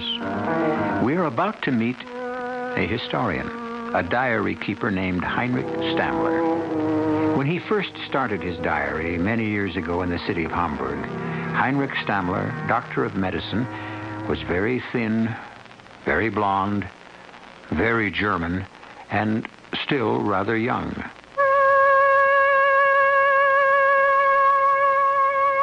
January 2nd, 1927, Grandfather presented me with this beautiful leather-bound book and directed me to fill its empty pages with the day-by-day story of my life. My promise to keep a journal would not have survived had it not been for Frau Müller. And who is Frau Müller, you ask? In the 2 years that I've been resident in the hospital, Frau Müller has been a wispy, white-haired wraith of a woman, constantly on her knees in the corridor, scrubbing brush clenched in both fists, as she performed her ceaseless ritual to some goddess of cleanliness. We never spoke. We never even exchanged casual greetings. Indeed, I never even knew her name was Frau Müller until yesterday. Yes? Come in. I said come in. Yes? Oh, you're the cleaning woman. Yes. Is it that time of day already? Yes, it is. All right. I'm through here. You can tidy up. Herr Doctor. Yes? Well? My name is Müller. Irma Müller. Well, Happy New Year to you, Frau Müller. And now I shall get out of the way. Herr Doctor, you... What is it? What is it? Well, speak up. You must help me. What do you want? What do I want? I realize I have no right to want anything, to ask anything. I know I'm forgetting my place, forgetting who I am. Well, don't be forgetting what you want to ask me. They say that you are a kind man. Well, I'm a poor woman. I have no friends, no money. I have no family. You are my only hope. Huh? For what? Well, I have a son. His name is Carl Eric. Yes? I know I impose upon your kindness. No. Stay with Carl Eric. You must help him. What's wrong with him? He's unable to speak. He doesn't speak. Because he cannot? Or because he will not? He stopped speaking suddenly when his father died. And whatever you do to him, whatever you say to him, He will not utter a single word. Sometimes he makes sounds in his throat, but he doesn't speak. All right. Bring him here to the hospital and we'll have a look. Now, Frau Muller, you must excuse But me. Carl Eric, he cannot come to the hospital. Why not? But he refuses. He can't afford to take that attitude. He won't go anywhere. I can't get him to set foot out of the house. Then, Frau Muller, there's nothing I can do. Could you come to see him? No, Frau Muller, I could not. Oh, please, I know I haven't the right to ask. I wouldn't, because he himself must be interested enough to come here. But he's stubborn. Further? Stupid. I am not permitted to treat patients privately. Oh, please, dear doctor. I'm sorry, but you have heard my final word on the subject. But she hadn't. She wanted to hear more. Do you know this woman was waiting for me very late last evening outside the Schauspielhaus, where I had gone to see the play by Bertolt Brecht? She was standing under a lamppost in the falling snow. Herr Doctor. What is it? Who?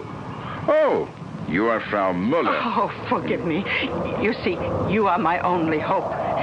My last hope. Frau Muller, I am willing to help you, but you will have to bring your son to the clinic. But he won't come. Well, in that case, there's nothing I can do. Don't you understand?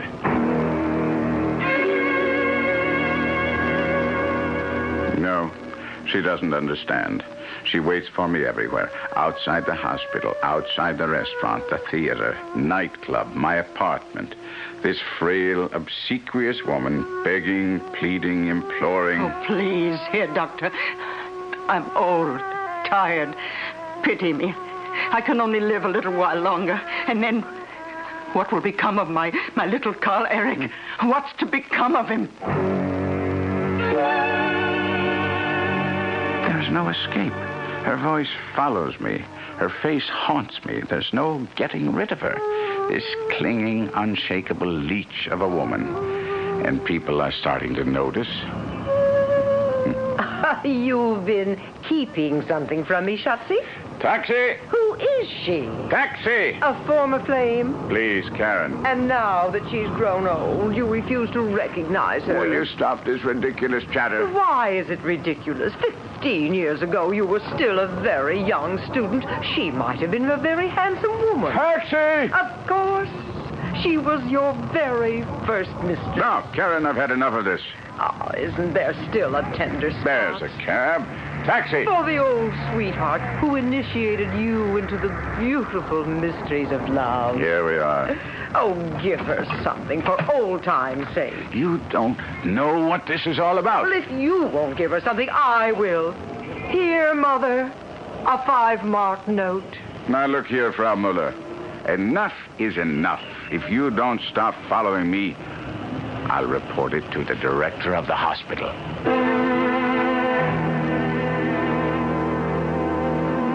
January 19th. Last night, I went to see Carl Eric. Yes, like the rains that erode the rocks, Frau Muller finally wore me down.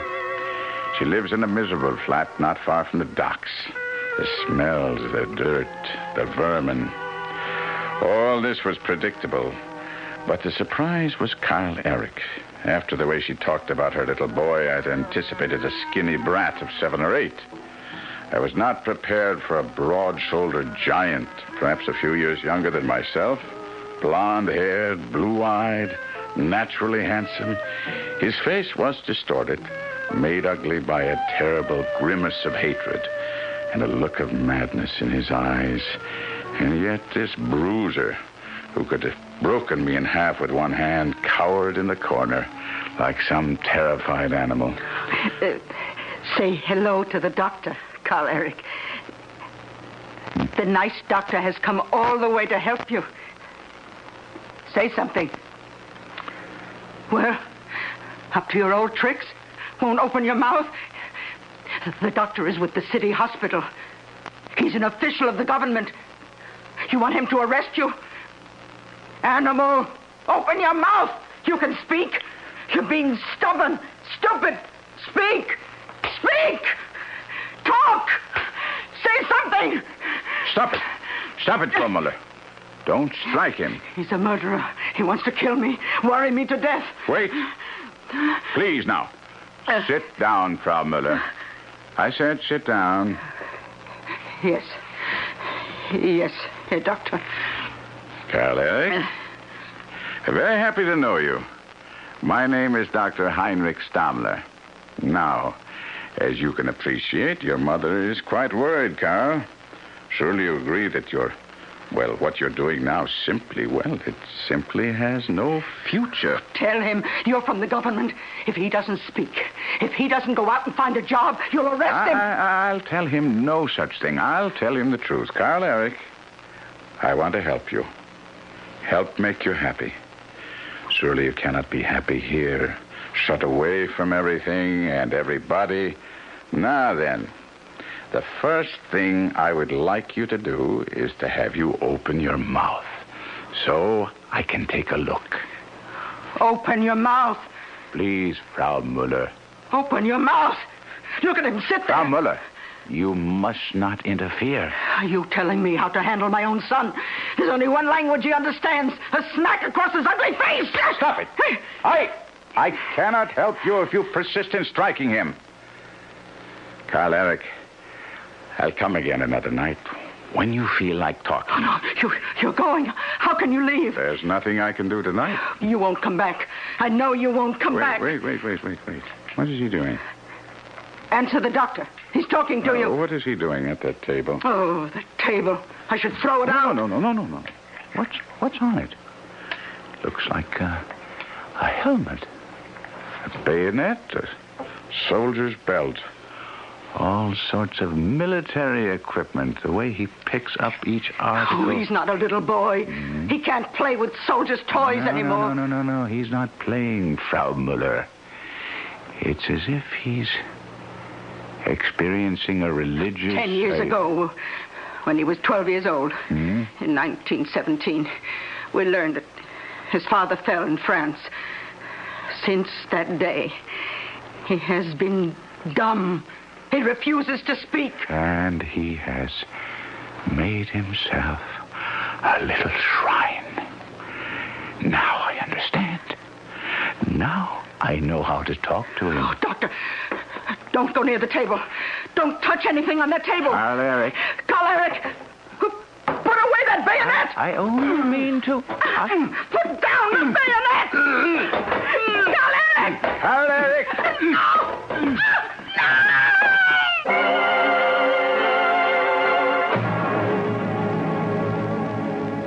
Well, the therapy of Dr. Heinrich Stammler may be rather short-lived. A furious Karl Erich is stabbing away at his tormentors with a World War I German army bayonet. Some of you are probably saying, there's really nothing to worry about since we would never kill off a central character in the first act.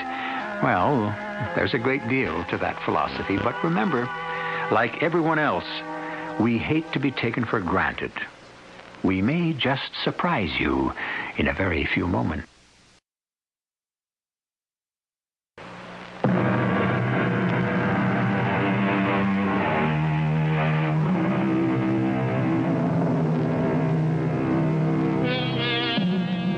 This is a day in the life of Dr. Heinrich Stammler, as recorded in his diary almost 50 years ago. It describes the night of January 19th, 1927. He is in a dismal flat in a dingy tenement in the city of Hamburg. There is a tear in his coat where a wild thrust of a souvenir bayonet has narrowly missed doing him serious damage. The bayonet is in the hand of a wild-eyed blonde giant of about 22 who has just undergone a fit of uncontrollable rage. He has been subdued by his frail and wizened mother, who is now beating him without mercy. How dare you! Frau Muller, let him alone. Hold them! Frau Muller, I order you to be quiet. Stop it. Oh, yes. Yes, Herr Doctor. Now you will be silent. But... or leave the room. He's only being stubborn, willful. What? Why can't he talk? Because... I'll try to explain. He suffers from a form of hysterical aphasia. The shock of his father's death paralyzed that portion. Paralyzed? You say he's paralyzed? No, Let us say that the shock stunned that portion of Carl Eric's brain, which transforms ideas, things into words. Carl Eric and I have so much in common, huh? Such a great deal to talk about. You do want to talk with me, don't you, Carl Eric? But you see, he is unable to transform the idea yes into the word yes. He must learn to speak all over again. Carl Eric, you must do this for your father. Can he rest in peace if his death has made you dumb? Did he die for the fatherland only to destroy his son? Tomorrow, we begin. You'll come to the clinic. Don't be frightened. Don't be frightened. No one will hurt you. January 27. It proceeds slowly. What is the true etiology of hysterical speech disorders? Each case is a world of its very own. A dark and brooding place filled with fear and terror. And I must lead this lad from its jagged shadows into the sunlight. The tongue against the upper teeth. And explode.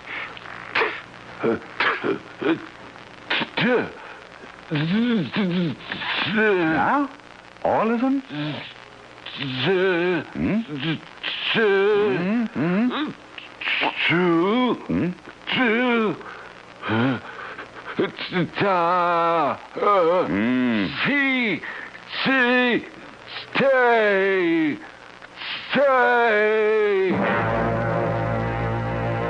This is an orange. Try to say it. Orange. It has a color, a shape, a flavor. Look. Feel. Taste. Huh? Collect all these things into your mind and say orange.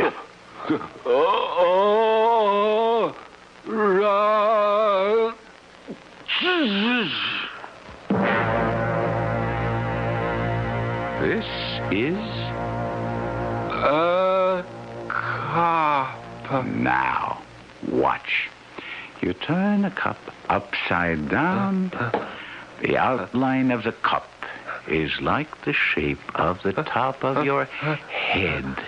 Head. The key is the word head. Now, the word cap sounds like the word cup.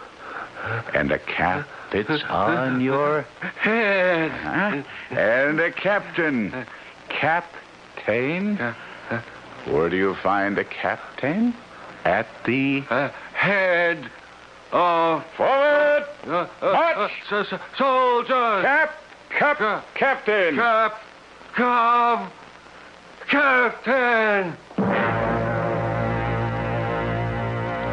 pear can be two. A pear can be fruit. Two pear is to cut. May 18th. The boy is so quick, so bright, he almost frightens me. He eats knowledge the way a starving man devours food. Slowly, but slowly, the words are coming back. And many words are words he never knew. Karen said something about it. I took Carl Eric out to dinner with us. Later on, Karen asked me, how does it feel to be God? Why ask me? Because you have just created a living creature in your own image. I have. Carl Eric. Oh, he studies you so closely. He talks almost the way you do. Oh, it's all in your imagination. The boy is being grateful. No one was ever really kind to him before. He's showing gratitude to a big brother. This isn't gratitude to his brother. This is worship to his God. Promise me something, Heinrich. Anything. I'm serious. You must never fail him in any way. You are his God. Then I must fail him in the end. All gods have feet of clay. If he finds your feet are of clay, it will destroy him. June 11th. Today I told him he would have to take his first test. And the look that I thought had vanished forever suddenly reappeared. The look of the terrified animal. No. I'm afraid. You must do this. I can't. You must go out into the world finally. No, I know. I know what'll happen. I know. I'll be standing in line. I'll be waiting for my turn. Fraulein Baker will say next, and me, I'll be next. I'll just stand there, and she'll say, well, speak up. What'll it be? And I'll just stand there. A lump. A stone. No, you won't. I will. I'll forget the word for bread. You'll remember. I won't. It's happened before. I can't go out there. I would like for us to have a loaf of bread for our dinner. No. Do me a favor. I can't. Please go around the corner to the bake shop. No. If you forget the word for bread. See, even you're saying I'll forget it. If you forget, just stand there and think. They'll laugh at me.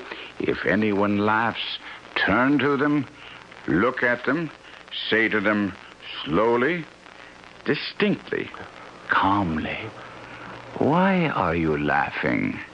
What's so funny about a human being in distress? Now go. Please, Dr. Heinrich. Please.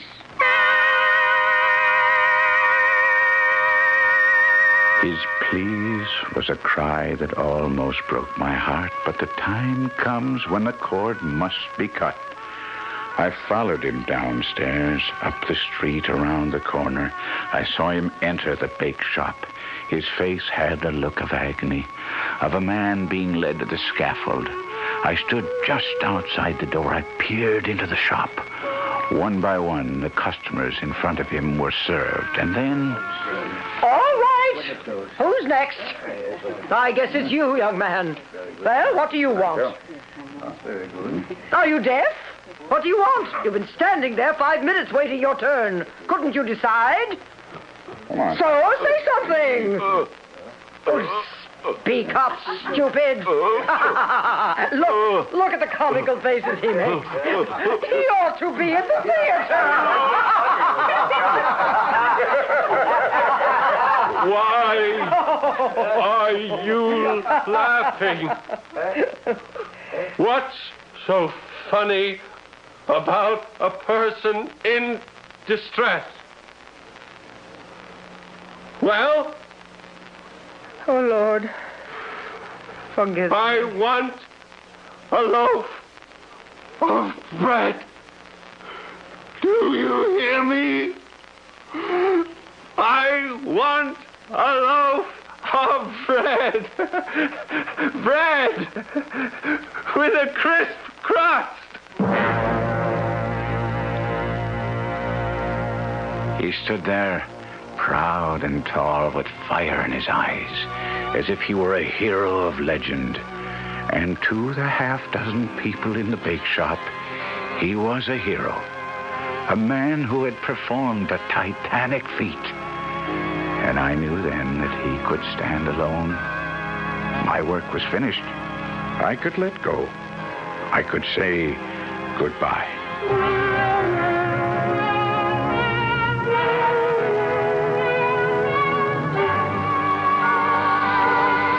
Goodbye, Carl Eric. Dr. Heinrich,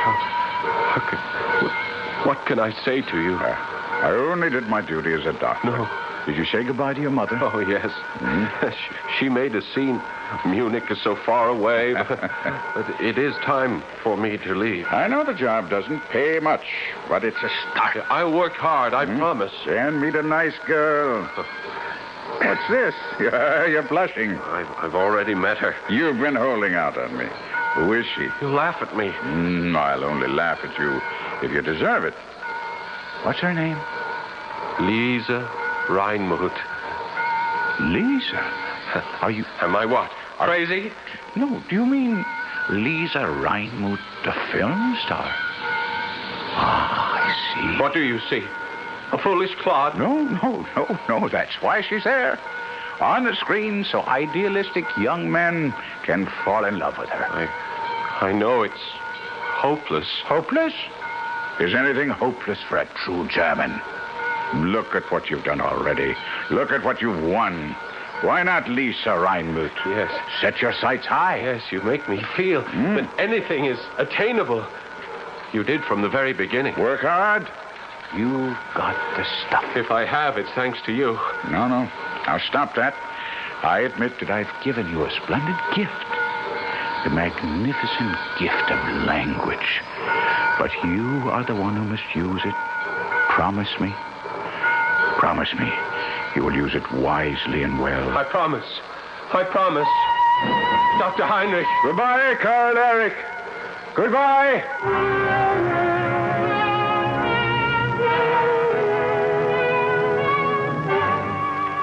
February 23rd, 1929.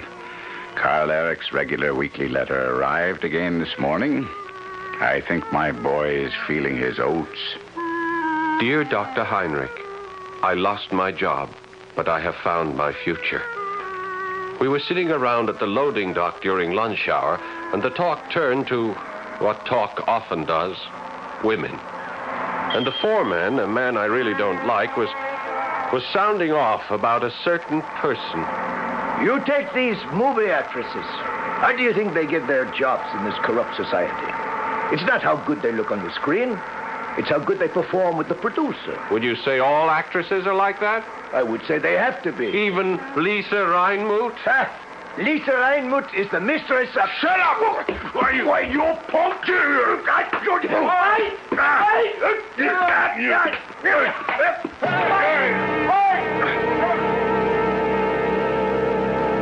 Hey, Karl Erich. Hi, Fritz. Oh, you're going to have one beaut of a black eye. You should see Meyer. What happened? I got fired. It figures. He starts the fight, you get canned, yeah? I like the way you handle yourself. Look at where it got me. What are you going to do now? Look for another job. You and a million others, huh? Got any money? Just this week's pay. Tell you what. Move in with me. Oh, well, I wouldn't want to do that. Oh, we got plenty of room. We? A couple of buddies and me. Oh, you don't even know me. What is there to know? All good Germans are brothers.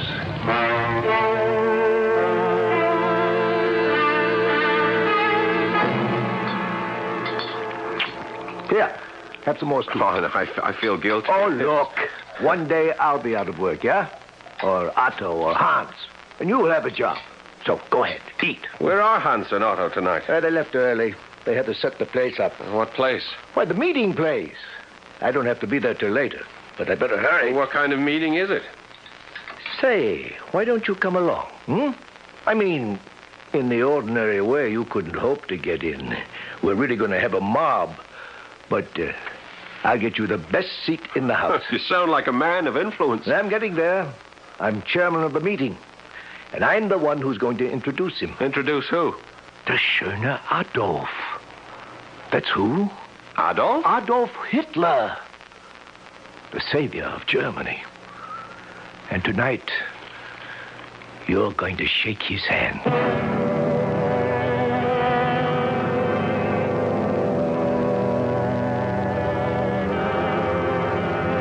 Let's see. That was part of a letter written by Karl Erich Müller to Dr. Heinrich Stammler from Munich in the year 1929. 1929. Things were touch and go that year. The world hung in a precarious balance, waiting to be tipped one way or another. And some of the people who helped to tip it, finally, will be heard from when I return in just a few moments with Act 3.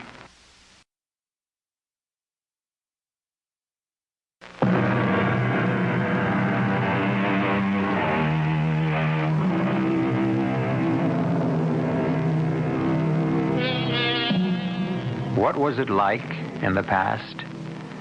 Well, historians list the events and enumerate the dates and describe the scenes. But how did it look? And how did it smell? And how did it feel? You had to live it to know it. Early in 1929, Adolf Hitler addressed a National Socialist rally in Munich in Bavaria.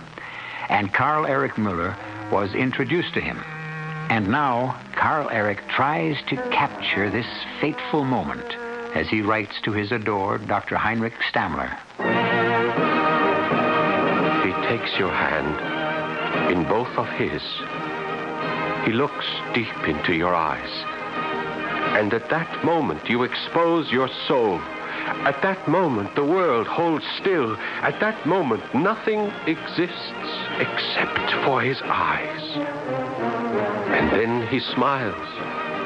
And he says, Karl Erich Müller, I am happy to be your comrade. Oh, my Dr. Stammler, I have been born 3 times. Once when my mother gave me birth, once when you raised me from the darkness, and once when I looked into my Führer's eyes. June the 15th, 1931. Dear Dr. Stammler, I can't explain how busy things are, but regardless, I shall write you my letter each week, religiously. I must share all this with you. After all, if it weren't for you, I know how uncomfortable I make you with my thanks. Your prediction came true. I met her. Yes, I met her. I finally met Lisa Reinmuth. Carl, good news. You've been assigned to the film and theater section. What do I know about theater? Oh, with your mouth, how honey drips from your tongue. What am I supposed to do? Convince people in the cultural world to join the party. It'll keep you busy day and night, but everyone knows you're a bear for work. When you're talking about work, I have to find a job. Carl, you've got a job. Oh, I mean a job that pays. You're on the payroll now. The party can give you a good salary. Take money from the party? The party raises money to pay people like you and me, so that we may devote all our time to our work. Now, start calling the names on this list. Oh, by the way, the one on top is interesting. Lisa Reinmuth? Yeah. How can I call her? Simple. Pick up the phone. She's a great star. Why would she talk to me? Our party is the wave of the future. And you and I are riding the wave.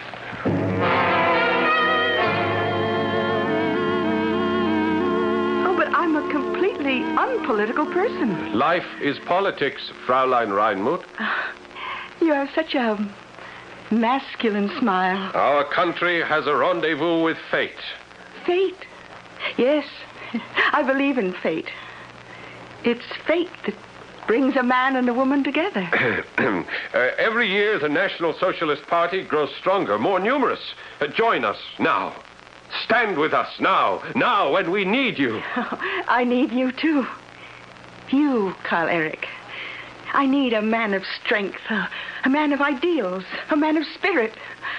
Oh, how hard it is for me to meet a man. What are you saying? Millions of men would throw themselves at your feet. Oh, what real woman wants a man who would kneel to her? Karl Erich. Yes? How I have waited for you, longed for you. January 3rd, 1932. Sometimes I wonder why I even bothered to keep this diary. Oh, well. I suppose it's become a habit. Not that it wasn't an interesting day and evening. But how could they fire you, Schatzi? They need doctors. They didn't fire me. They simply didn't reappoint me. For what reason? I'm not a member of the party. Is that the way the wind blows? That's the way the wind blows. I see your boy is doing all right for himself. He'll come to his senses sooner or later. To all true German comrades. This is Fritz Stauber with the program National Socialist headlines. Suppose we turn him off, huh? Tonight, our guest is a German hero who is also my closest, dearest friend, Karl Erich Mueller. Do we listen? Oh, why not? He's still my Karl Erich. Karl Erich Mueller, together with his beautiful fiancée, and we all know who she is, the lovely Lisa Reinmuth, and also an honored guest, a woman who is a credit to true German motherhood, Frau Irma Mueller. Let us hear from Lisa Reinmuth first. I could only give myself to a true Aryan, to a man of the purest German blood. Our children will be supermen. The best advice. And now, the hero himself, Karl Erich Mueller. Thank you, friends. My heart is full. The dreams of my lifetime are coming true. What can a man want? An honored old age for his blessed parents, a true German woman to bear his children, honor and glory for his beloved fatherland. None of this would have happened for me had it not been for one man, one great man. He knows who he is, and he knows I can never forget him. All right, that's enough. Where will you go, Heinrich? Oh, there are other jobs, other hospitals. But the Nazis are gaining power every day. It might be better The to... Nazis. Just scum that has been roiled up from the bottom of the stream by the political storms. This is a civilized country. But I've heard the people scream Heil for Hitler. Hitler. How can any intelligent German take Hitler seriously?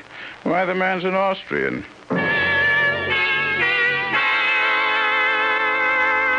March 23rd, 1933. I saw Karl Erich today for the first time in 4 years, for the first time since I put him on the train to Munich. And what a day to see him on. March 23rd.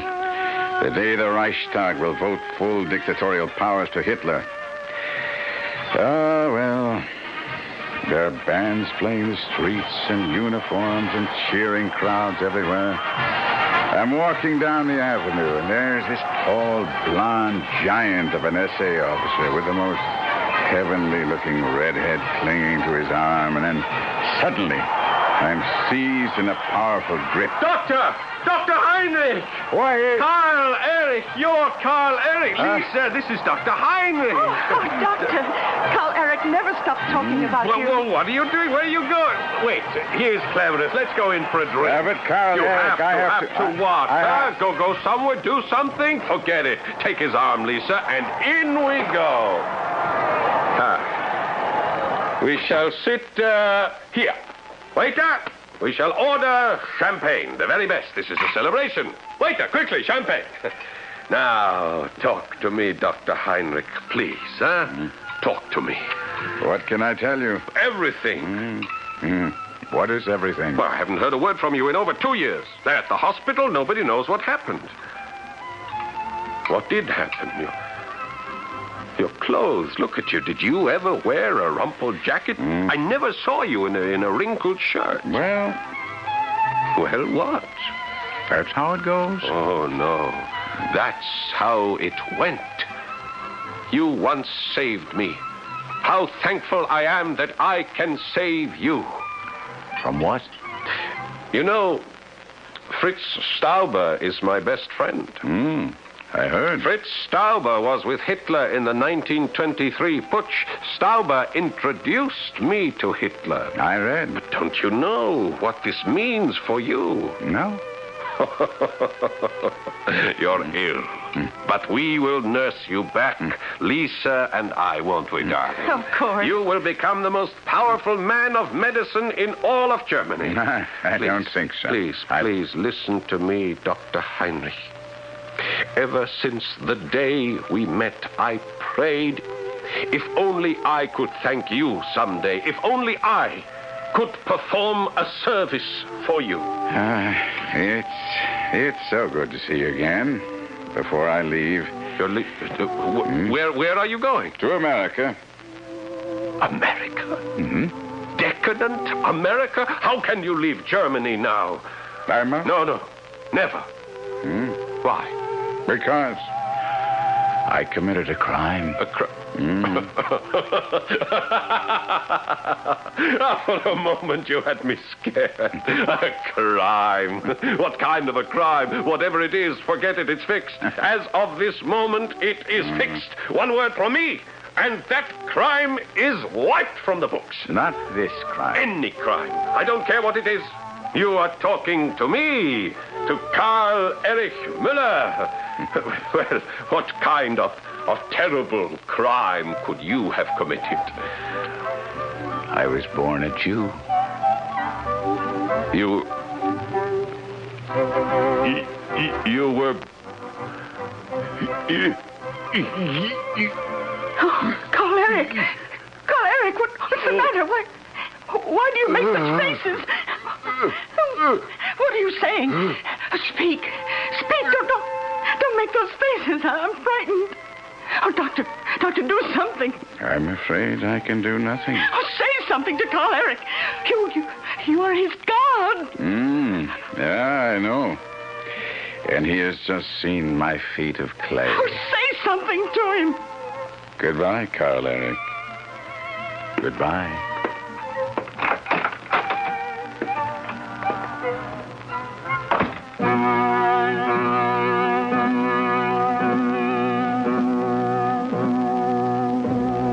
From the diary of Dr. Heinrich Stammler.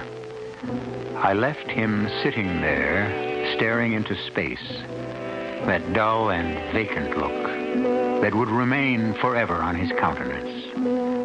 Goodbye, poor Karl Erich. And that is the last entry. The book is closed. I still have another page, and we shall read it together in just a few moments.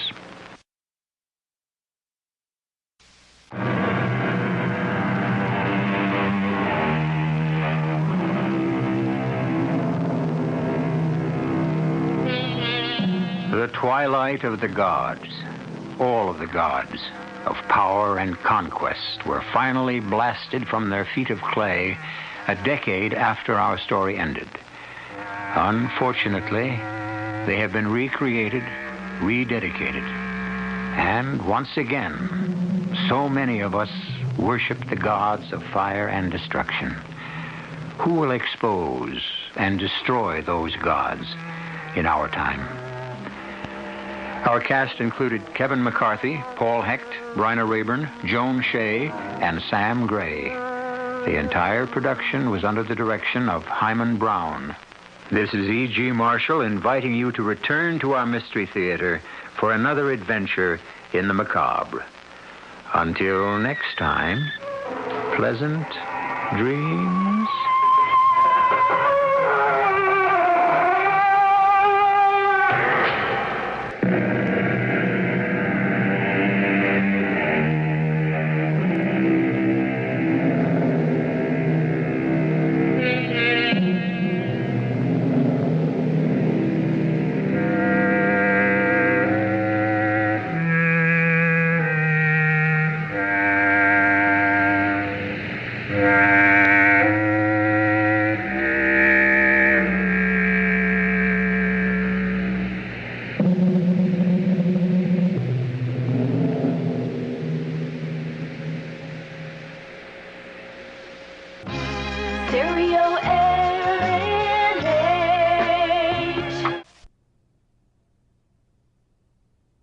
Trapeze rigged up in my tent to show the kids how an aerialist trains.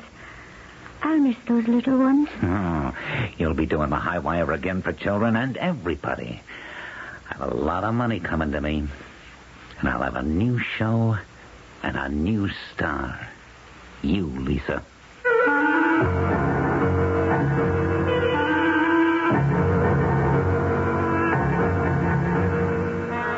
Our mystery drama, Diogenes Incorporated, based on a tale by Jacques Futrell, was written especially for the Mystery Theater by James Agate Jr. and stars Jack Grimes and Evie Juster.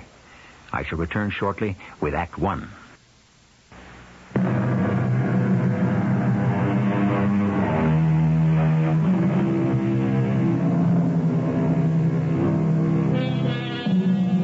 Only Max Maximus would have the nerve to call his small touring carny the Circus Maximus after Julius Caesar's favorite entertainment center, which seated 150,000 spectators. But then, Max was a pretty nervy fella, and grasping and a bully and downright indifferent to anyone's safety if it meant squeezing an extra $1 into his pocket. So it's not surprising that during a matinee performance under the big top, that this happened. Right this way, kids. All you little guys, that's right. Keep in line. Don't push. There's plenty of time and no danger. Everybody get out in plenty of time. Selma, what are you doing? Tearing down the burning canvas so the animal cages won't catch fire. Max, give me a hand. Help me. I'm on my hands and knees, thanking the Lord this was a children's matinee and only 50 kids were here. You wouldn't have to be praying if you'd fireproof the tent. Help me! Selma, stop what you're doing. You'll get hurt. Where am I going to get another strong woman? I don't know, Max. You better first get yourself another circus.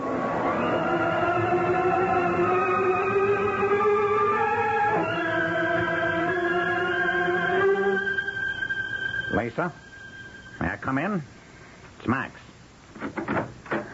Max, I just don't feel like talking right now.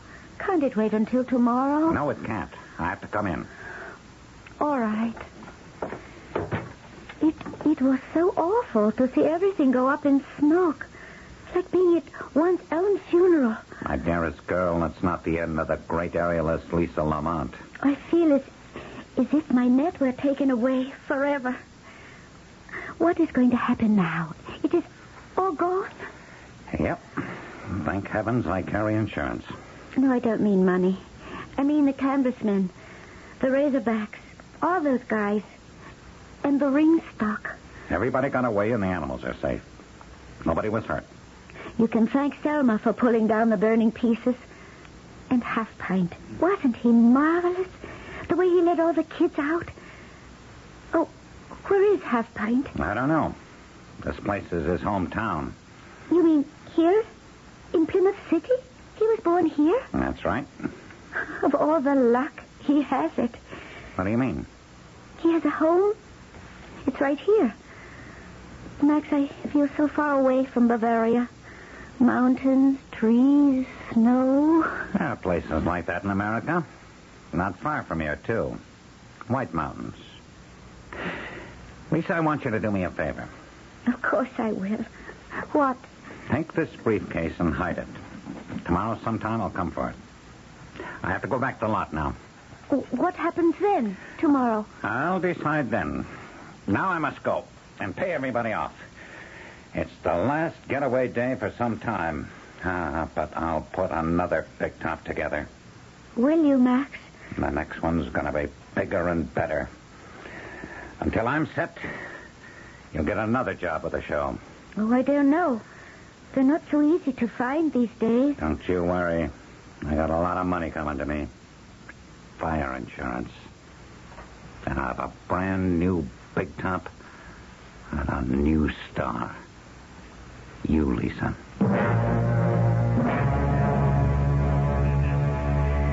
Yeah, it sure looks like midnight on the battlefield out here, Selma. Some of that canvas is still smoldering. If I didn't say it before, Alfredo, I'll say it now. You may be half the size of most men around here, but you're twice as brave. I saw what you did this afternoon, making sure every child and his mama or grandma got safely out of the tent. You're throwing me a bouquet, Selma? You who stopped the fire from spreading to the animal cages by ripping down the canvas? I didn't know I was that strong. The truth is, I was frightened, silly. I knew Max hadn't fireproofed the canvas. And how he got away with that, I don't know. You and I are some team. You know, why is it that me, Alfredo Pinto, 4'2", have got to be in love with Selma Sylvester, 6'4", is something I'll never figure. Am I complaining that you're a midget? You've got giant brains. Alfredo Pinto the clown, otherwise known as Half Pint. Do you think it's so charming to be Lady Hercules and bend iron bars for a living? Why do we have to go on doing it? Did I ever tell you that my dad is a very rich man? And it was because he was ashamed of my size that I ran away from home? Well, my freaky size didn't help me much either. what Max is going to do now. Well, what can you do with 3 moth-eaten camels, 2 mangy lions, a splotchy zebra, and a barrel full of monkeys? Maybe start a flea circus. They'll have a good whack at collecting insurance. Suppose they find out nothing was fireproof. Then he's got a problem. Now, what about you, Selma? You going home? I'm not that desperate. And you, with all those degrees, you could become a teacher. Well, I was once going to be one, Selma. Like 5 years training in psychology. But I couldn't get a job teaching because of my size. Yeah, it was quite a blow. Then I started a book on the psychology of circus performers. Met Max, became a clown, and stayed with it. Am I glad you did? Selma, why don't you go into business with me? What can we do together besides 2-story jobs? Oh. Me to smash down the back door and you to crawl into tight places? You know, it's funny you should say that. Us turn crooked? You're kidding. No, not being criminals, but catching criminals.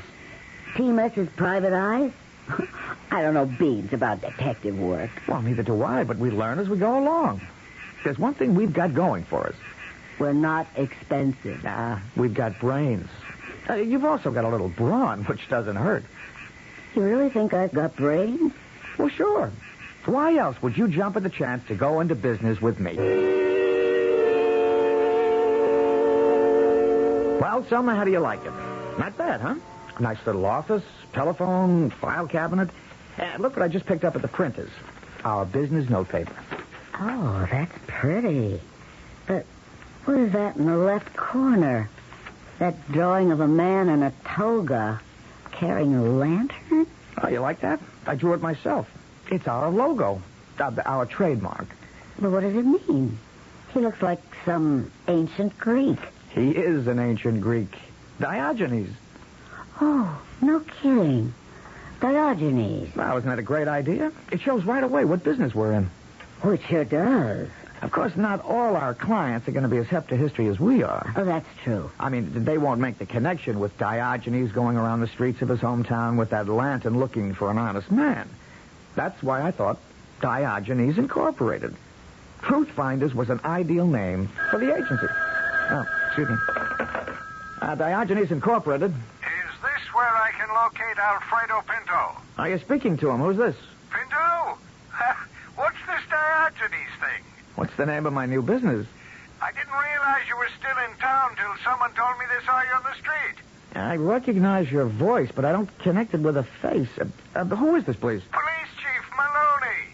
One of your biggest fans, Half-Pint. Maloney, of course.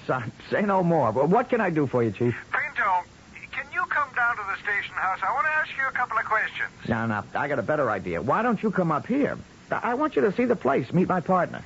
Well, I'll come as soon as I'm off duty. You just come anytime. We'll be here. Selma, it's a pleasure to meet you. I've never shaken hands with a Lady Hercules before. Easy now. Pleased to meet you. So, you like the setup, huh? Well, now, I may be able to throw Diogenes Incorporated a little business. That's why I wanted to see you. What do you know about that fire at Max's circus? Well, I don't know there's much I can tell you, Chief. Now, most of the acts left town, tried to find work elsewhere. But Plymouth City's my home, so Selma and I decided to stay. Well, the insurance company gave us a call from Hartford. It seems old Maxie tried to hit them for fire insurance. Uh-oh. Would we help check him out, So we did. And we found he's got a record as long as your arm. Oh, I didn't know that. Oh, nothing serious, but a lot of counts. Did you know that, Miss Sylvester? No. The only person who knew Max really well was Lisa Lamont, the aerialist. Well, she's known Max for years. Lisa? She could be his daughter. But I wanted to talk to you, Alfredo, because I thought with your connections you could find out what Max is up to and where he is. When he put in for his insurance claim, didn't he give them an address? No, he said he'd be in touch. See, there's more to this than a showman who skipped town. The entire week's box office receipts disappeared. Oh, did you check the White Wagon?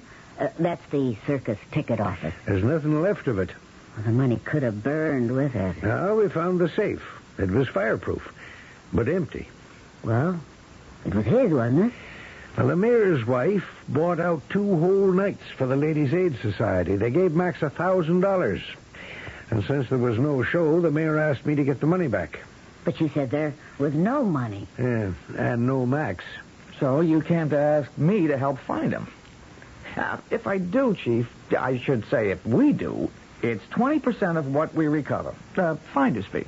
All right. It's a deal. There's another reason we want to catch up with Max. And what's that? We've got a witness who says he saw Max put a blowtorch to the side of the tent. Oh, I don't believe it. Max would never do that. We've got the blowtorch. Well, so what? That's how we give the old bulls a shave before the show. Makes them look pretty. What old bulls? The elephants. Chief, what Alfredo means is we use a blowtorch to singe the scraggly hairs under the elephant's trunks, to clean them up. Chief, I think you put 2 and 2 together and come up with the wrong answer. If you just find me Max Maximus, I'll see that 2 and 2 makes 4.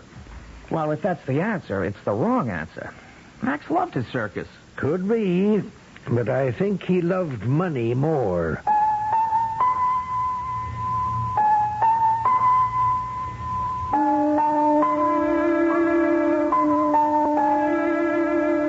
At one time, there were hundreds of small circuses like Max's crisscrossing America. Most of them were on the up and up. In fact, Max Maximus is about the first true trickster I've run across.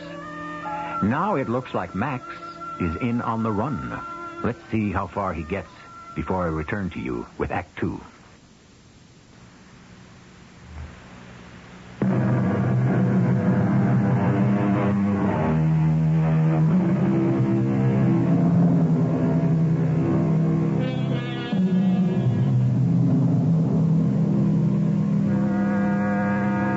Talking about Max Maximus, who may or may not have set fire to his own circus, and who may or may not have absconded with a week's bankroll, or BR, as circus people call it. Some disagreement there, but none about Max being a real hogger, which in circus lingo means a greedy showman. This was Diogenes Incorporated's first case.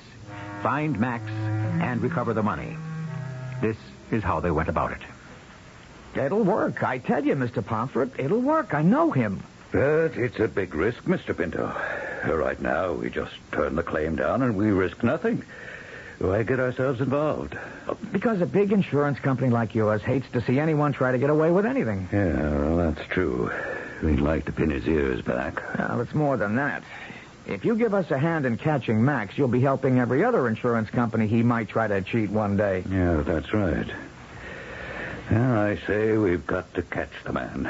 So, let's have a go at it. That's the spirit. Did you bring it? Yeah. Have it right here. Mm-hmm. Check made out for $100,000 to Max Maximus. A check. That's the problem. I don't know if he'll accept a check. Well, he has to.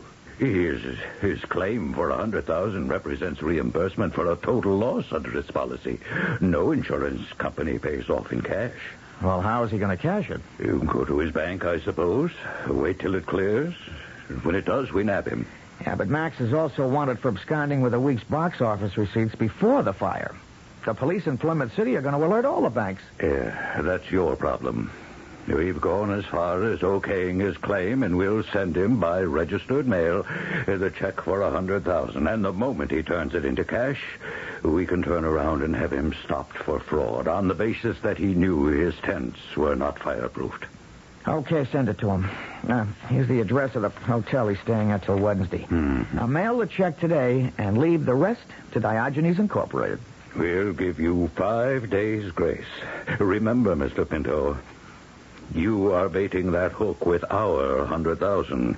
If Maximus turns it into cash and skips the country... I know. It won't look so good on your record. On my record? Mr. Pinto, I'll be out of the insurance business forever.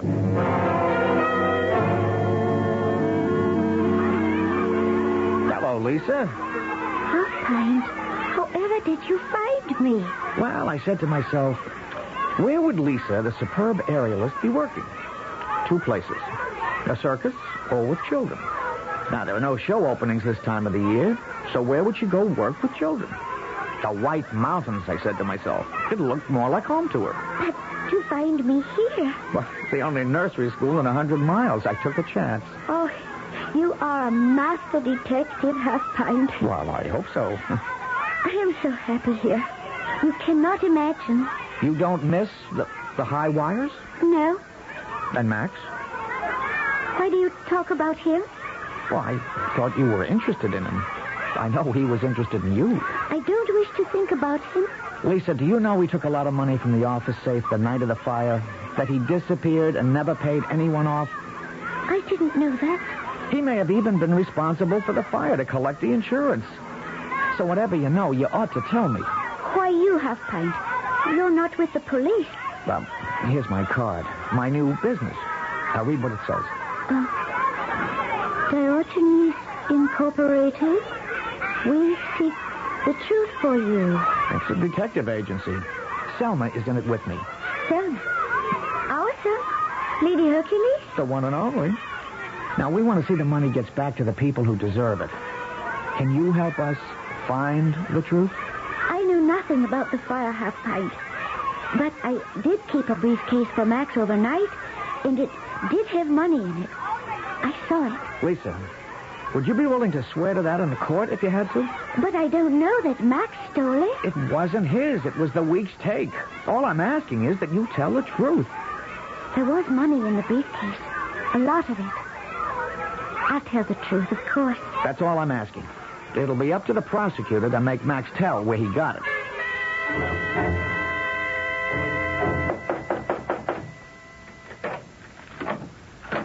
You Max Maximus? Yes, I am. Got a registered letter for you. Sign here. Wait a minute. It's not a summons or something.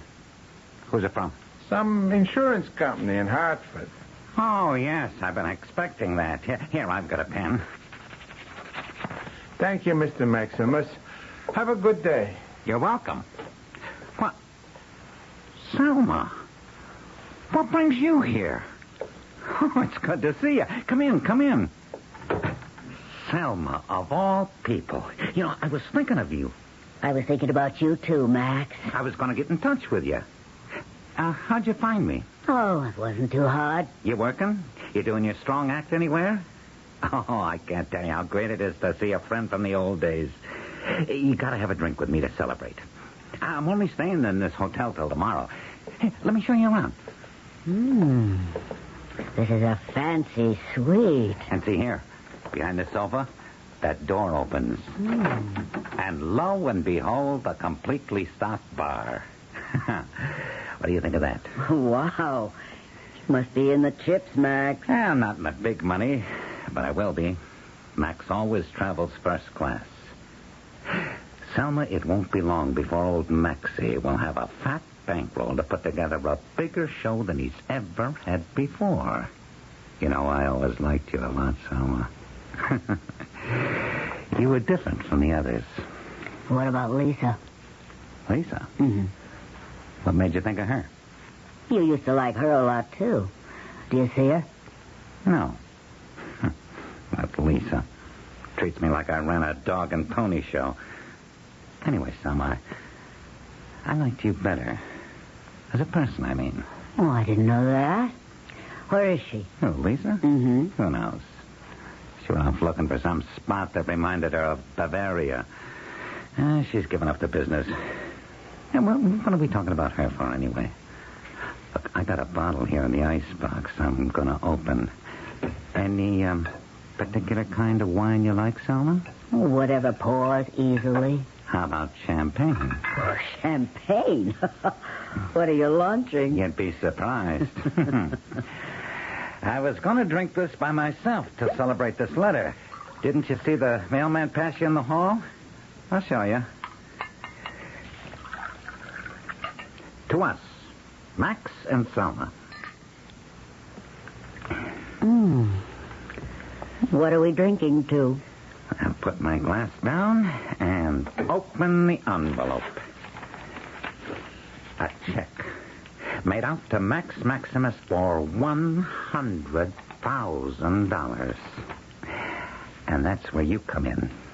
Oh, it's fate. I mean it. I wanted to call you about this, and here you are. What can I do? You, Selma Sylvester, are going to help me turn this little piece of paper into cash.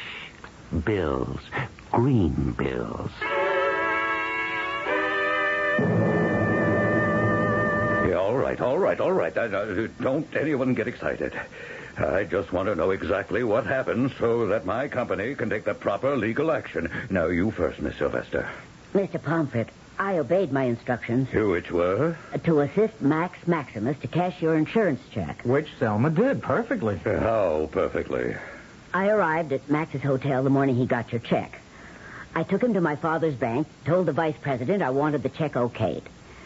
Father's the biggest stockholder in that bank, and the vice president has known me since I was a baby, so no problem. Max endorsed it, vice president countersigned it, and the check was cashed. All small bills. Nothing larger than a 50. It took a little time. And that was 3 days ago. How'd you know that? We called you. You gave us 5 days.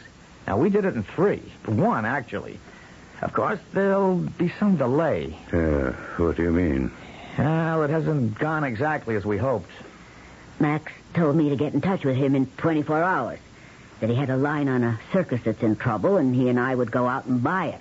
A whole shebang. From hook ropes to handlers. We?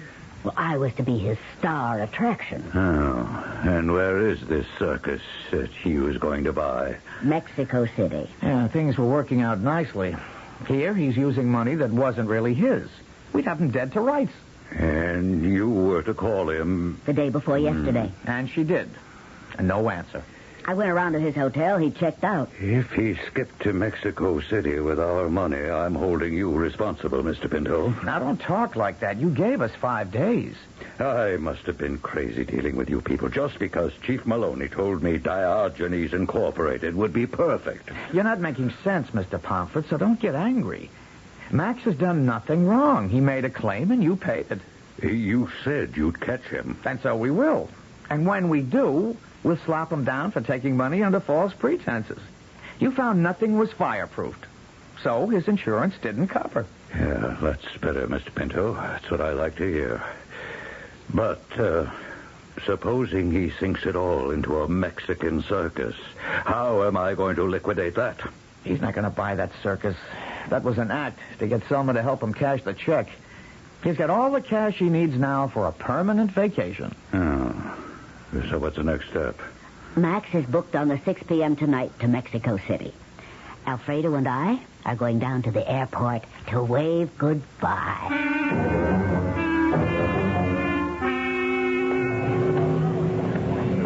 Hello, Max.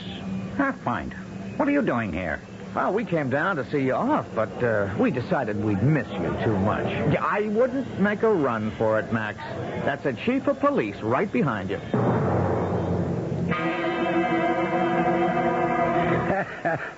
Cut and dried, Alfredo. You got the evidence so well wrapped up, I wasn't surprised they'd booked Max into a slammer for a long stay. Arson, theft, and fraud. They got him on all counts. Of course, Max will appeal. Appeal? You mean pretend he didn't know that he was collecting insurance by issuing false statements that his tents were fireproof? That kind don't give up so easily. That's what I'm saying, Alfredo. Yes, Mr. Pomfret, I can hear. We got a little storm up here, but the phone's working okay. No, Alfredo's not here. Well, I'll certainly tell him. He'll be very pleased. Selma? What a miserable night. Soaked. Mr. Pomfret, wait a minute. Alfredo's just come in. Darn it, he's hung up. Oh, who has? Our client. Max's appeal was thrown out of court, so he stays in the slammer. 7 years. I wonder how long he'll serve. Well, I think what cinched it was Lisa's testimony about seeing that $5,000 in his briefcase. Well, what about the witness I dug up who saw Max start the fire? Well, you made Diogenes Incorporated very proud. You're not going home in this weather. You'll never get a cab. Who takes cabs? I can still make the last bus. Now, you're not going out in that, and that's final. Yes, boss. Selma, I saw Chief Maloney tonight. He's come up with another case for us. Some sure thing men are muscling in the church bingo games. Professional gamblers here in Plymouth City? Uh-huh. So I don't want anything to happen to you now. Now, look, you take my bedroom upstairs. I'll sleep down here on the couch. Diogenes Incorporated is just getting off to a good start.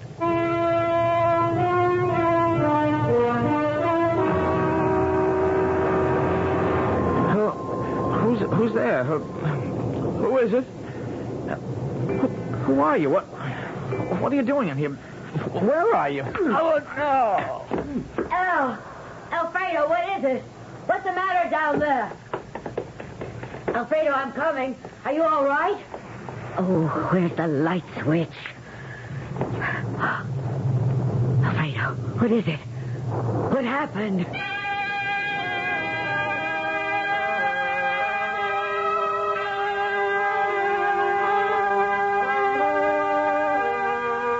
As long as former clown Alfredo Pinto could use his brain to further his new profession, sleuthing was a job with a future. But the moment somebody started to beat on his head, the future became questionable. All of which gave Diogenes Incorporated food for thought and a giant headache. I shall return shortly with Act 3.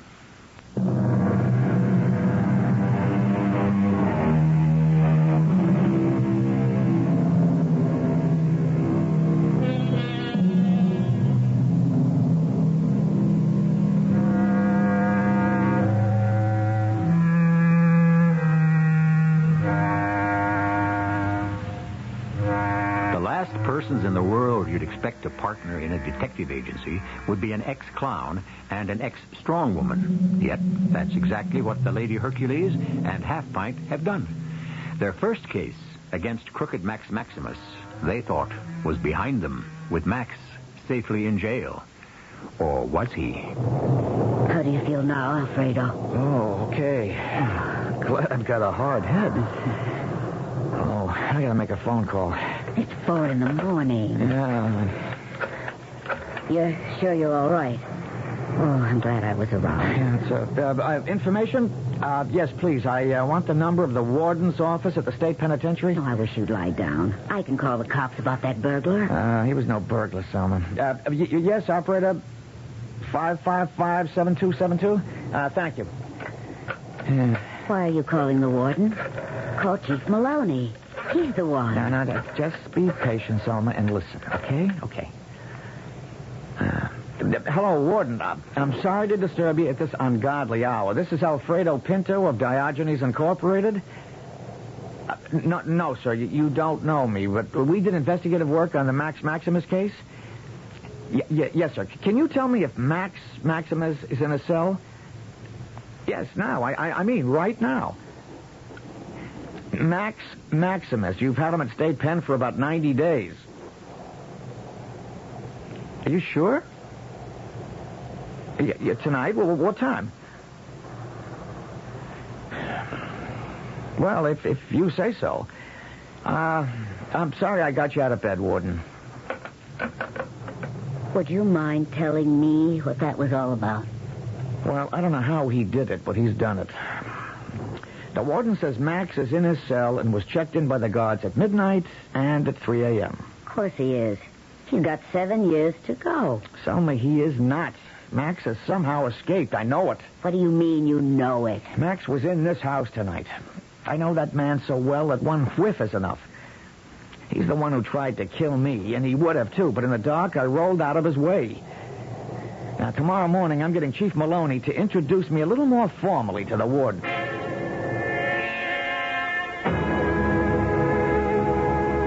Warden, I'd like you to meet Alfredo Pinto. Oh, pleased to meet you, sir.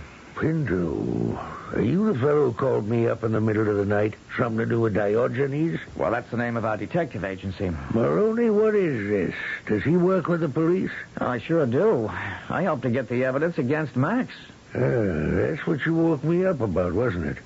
You asked if Maximus was still in his cell. Well, he was then, and he is right now. I wonder, sir, if I could see the man. Why not? If my word's not good enough for you. No. That's got nothing to do with it. Just a few things I'd like to ask the prisoner myself. One question, Warden. In the 3 months that Max has been here, has he had any visitors? Let me check my book. Yes. I see that a lady called Lisa Lamont has... she's been a regular visitor. I don't know what you're after, Mr. Pinto, but I can tell you this. If all our prisoners were as cooperative and quiet as Mr. Maximus, we wouldn't need high walls and guards and dogs.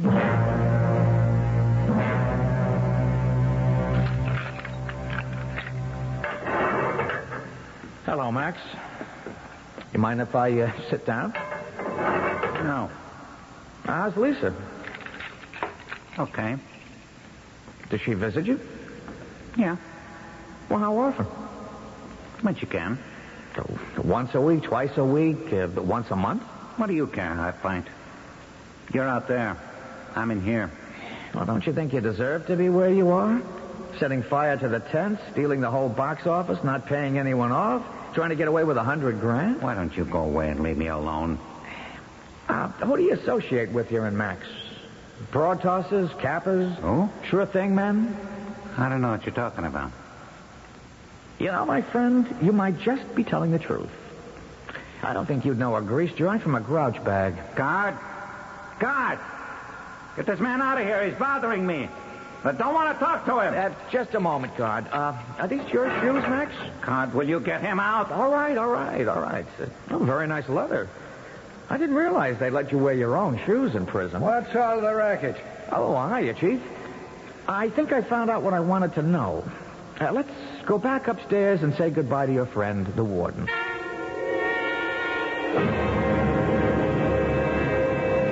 Warden, I just stopped by to thank you. Well, are you satisfied that Maximus is still behind bars?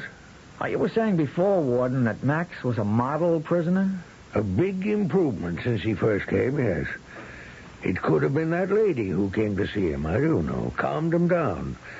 When he first came here, he was a real unpleasant customer. He swore his head off at everybody, the guards, me in particular. And you noticed an improvement as soon as he had a regular lady visitor? Almost immediately. He didn't swear at me when I passed his cell. I thought that was unusual. Well, anything else unusual you've observed lately? Well, I don't know if it is to you, but it sure is to me. After lights out, I make the rounds of the cell blocks. Every night I'd walk along Block 4 and pass cell 97. I'd see Max on his knees, praying. Well, that doesn't sound like the Max I know. Warden, I don't know who it is you've got in cell 97, but the Max I know and worked for, that man hasn't been in your penitentiary for weeks. Good night, sir. No question, Selma. It's not Max up at the state pen. But you say he looks just like him and talks just like him? Almost, but not quite. Something's off. He doesn't think like Max. Not the Max we've been on the road with. When I asked him if he ran around with Kappas and sure thing men, he said he didn't know what I was talking about. Well, what does that prove? Why should he tell you if he hangs out with gamblers in prison? Alfredo, why in the world would a man who has every reason to hate your guts, a man who you helped put behind bars for 7 years, level with you or even answer you? Somewhere there's a key to this. Lisa Lamont. I found her once before. I can do it again. You think she'll speak to you? Yeah, that's what doesn't make sense. She gives evidence at the trial against Max and then goes visiting him in prison. Unless the man she's visiting is not Max. Okay, for the sake of argument, they've got somebody else behind bars. Now, why would anybody in their right mind change places with a man doing 7 years? And a man who actually talks and looks like Max? Now, where would he come from? Why? Well, that, Selma, is something I haven't figured out yet.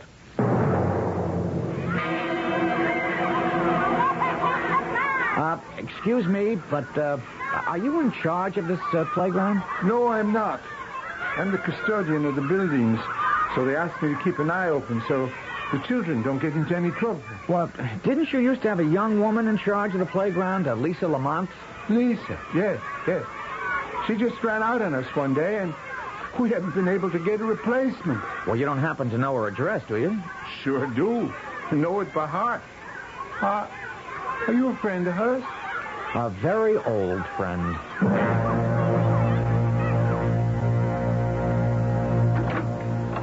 Hello, Lisa. Alfredo. Oh, go away. Go away, please. No. I'm not going away. I'm inside and I'm staying here. You might just as well shut the door. Listen to me, Half Pint. Alfredo, please. He's coming back and he'll kill you. Who? Max. Why do you stay with him? I can't tell you now. Oh, please go. You don't know what he's like. It's like a nightmare. If it is a nightmare, Lisa, then wake up. Wake up. Max is supposed to be in prison, and you know it. If he's really out and has some hold over you, at least tell me what it is so I can help. Max, don't! Max, stop!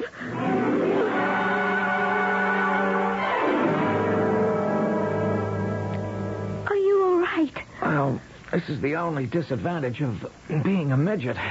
I am supposed to lock you up, but I can't. Max has gone crazy. Well, he must be.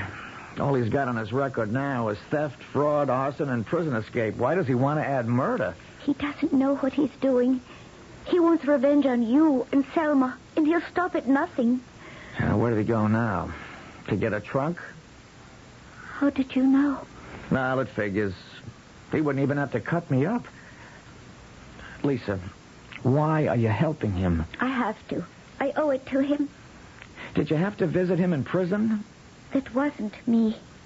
What? Oh, hello, Max. You can put that pistol away. If you fire it, they'll get you this time, and no twin brother is going to take your place in cell 97. Lisa? I didn't tell him, I swear it. You're all related, aren't you?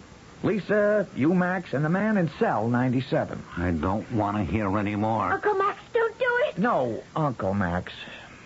Is the gun loaded? You shut up. Well, it won't fire like that. You have to pull the safety catch down. Well, you know where it is, behind the trigger. Oh, you think I won't, huh? Well, that's the ticket. Now, aim the pistol carefully. A finger on the trigger. Get away from that window, Half Pint. Oh, I'm just taking a last look at the sky and the street. Hey, Max, your hand is waving all over the place. I don't think you've got the right killer. Max. Selma! Let go of me! Drop that gun. Selma, you're breaking my neck!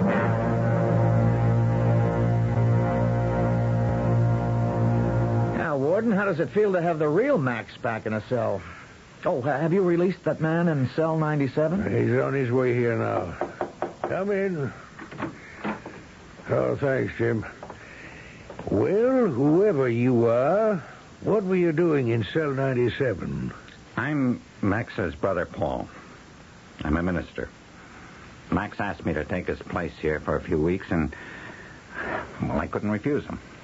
So, to set it up, you'd visit him each week dressed as a woman. You wore a wig. You signed in as Lisa Lamont. And one day, you were permitted into a cell. You changed places, and Max walked out in your costume. I couldn't refuse him. It was Max who helped me and my niece escape from Germany. Originally, we were three brothers, Max, myself, and Lisa's father.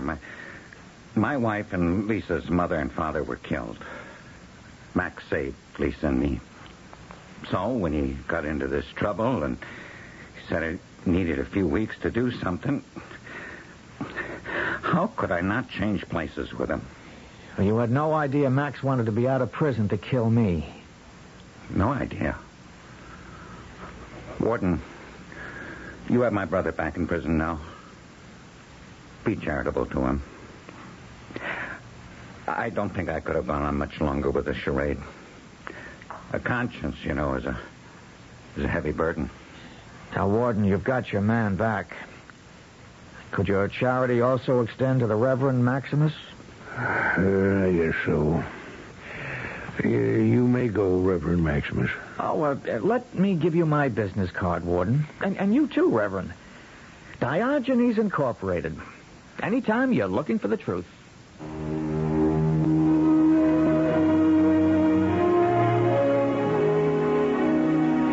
you're ever in the neighborhood of Plymouth City and have a problem to solve, drop in at Diogenes Incorporated and give my regards to Alfredo Pinto, the half-pint ex-clown, and to Selma, the ex-Lady Hercules.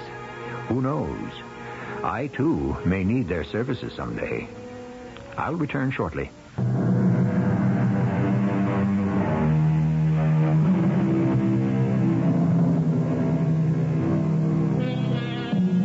You remember Mr. Pomfret, who loved to quote Dickens? It occurred to me it might be most apropos if I reminded him, and you, of those words and that warning by Mr. Pickwick. Beware, he said, of carrying brotherly love too far. Our cast included Jack Grimes, Evie Juster, Ray Owens, and Court Benson. The entire production was under the direction of Hyman Brown. This is E.G. Marshall inviting you to return to our Mystery Theater for another adventure in the macabre. Until next time, pleasant dreams.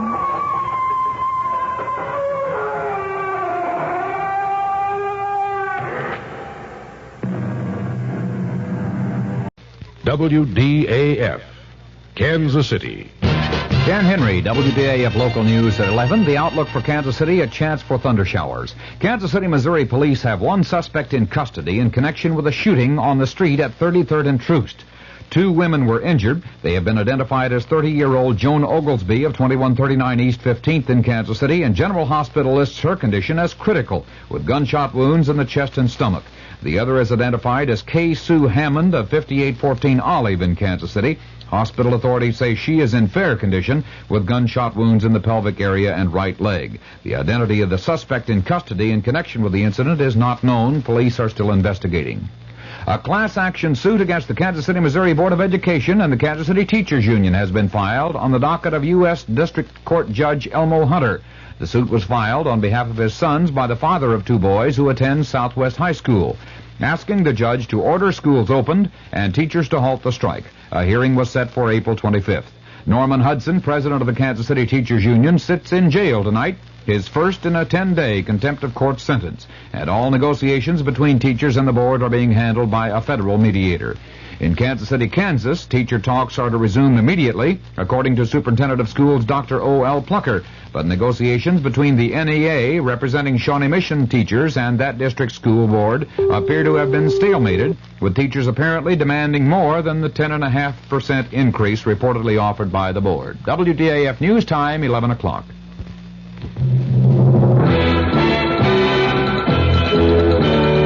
News of the hour on the hour from American Information Radio.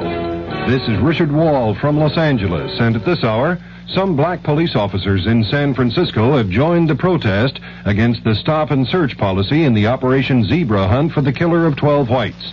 A member of the group, Officer Jesse Bird, announced, "We are just as much concerned about the apprehension of this individual or individuals as anyone else. But we do not approve of the Gestapo-type tactics that are being used. We do not approve of people being stopped and frisked at random. We can only view this as another type of harassment." Officer Bird's objection came as 5 black civic leaders filed a class action suit saying the tactics of searching blacks who match the zebra killer's description in San Francisco are unconstitutional. A Statue of Liberty takeover. That story coming up.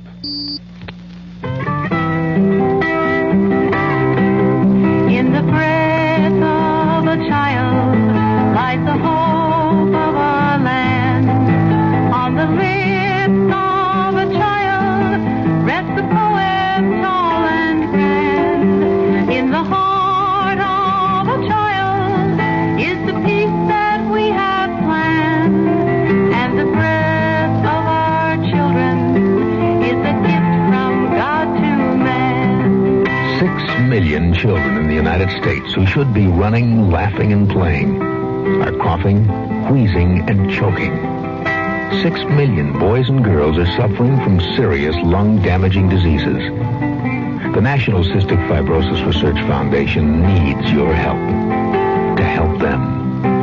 In the breath of a child lies the hope of our land. A group calling itself the Attica Brigade has taken over the Statue of Liberty in New York and promises to stay the weekend, demanding impeachment of President Nixon and protesting what's called social injustice in the U.S.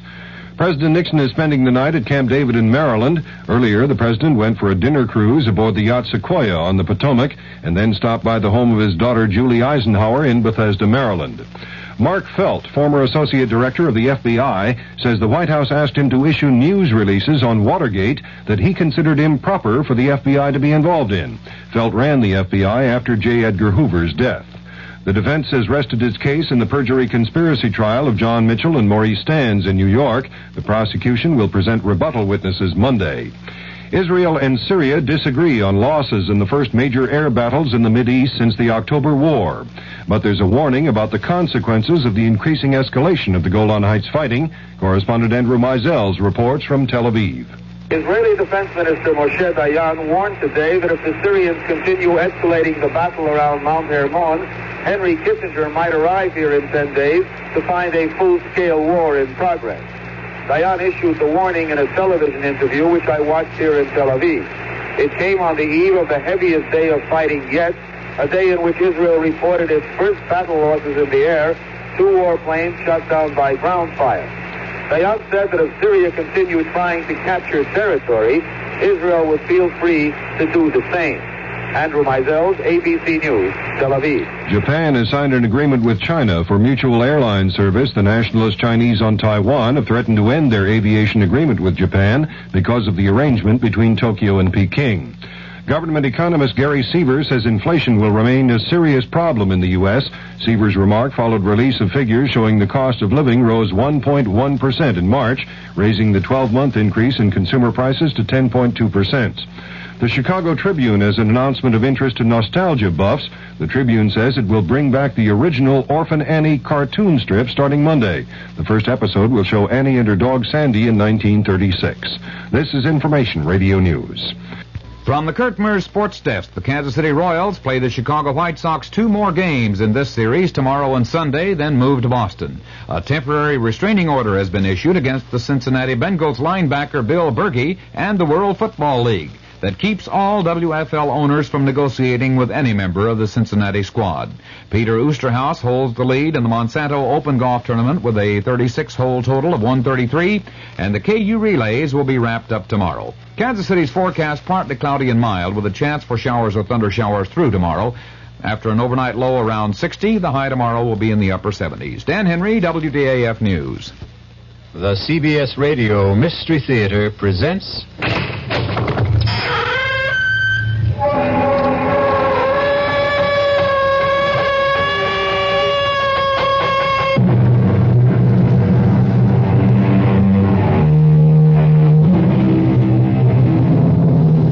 Come in.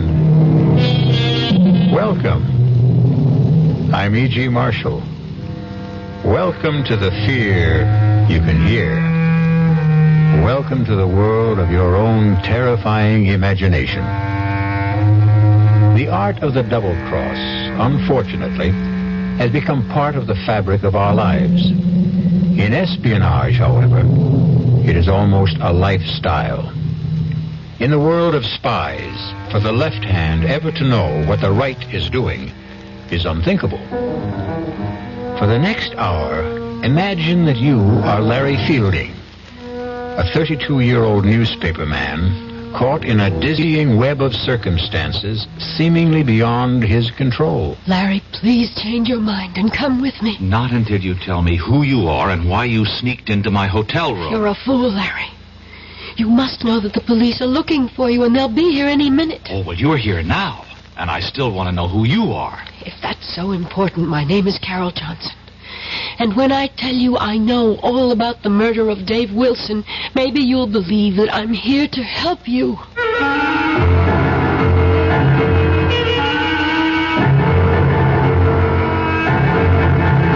Our mystery drama, The Lady Was a Tiger, written especially for the Mystery Theater by Murray Burnett, stars William Redfield. It is sponsored in part by Anheuser-Busch Incorporated, brewers of Budweiser, and by the Kellogg Company, makers of Kellogg's Special K cereal. I'll be back shortly with Act 1.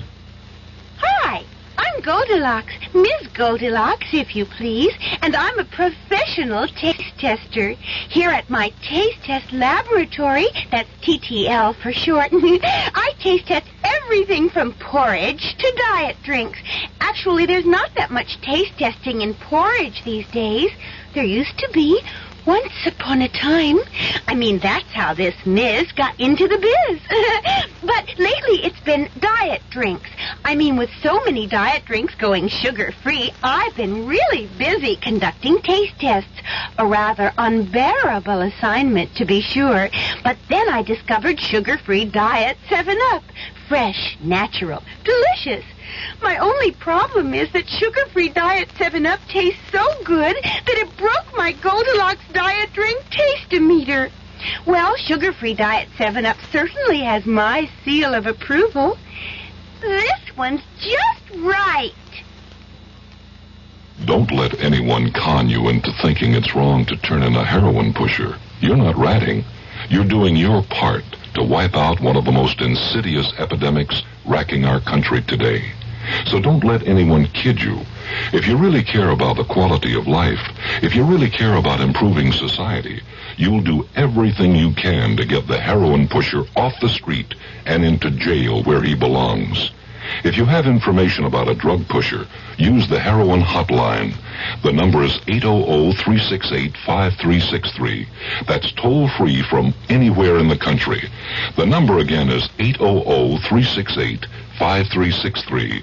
A trained operator will answer your call, take your information, and pass it on to experienced federal agents who will investigate. You'll make your own special contribution toward helping us wipe out what President Nixon has called public enemy number one. Call 800-368-5363.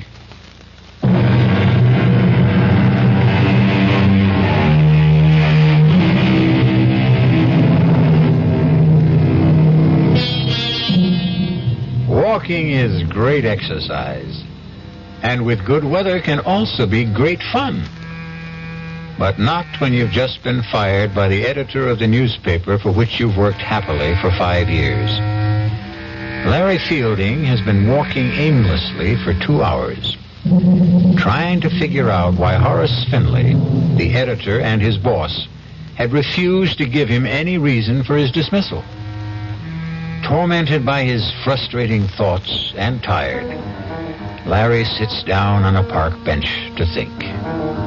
He is so deep in thought, he is unaware of 3 men who suddenly surround him.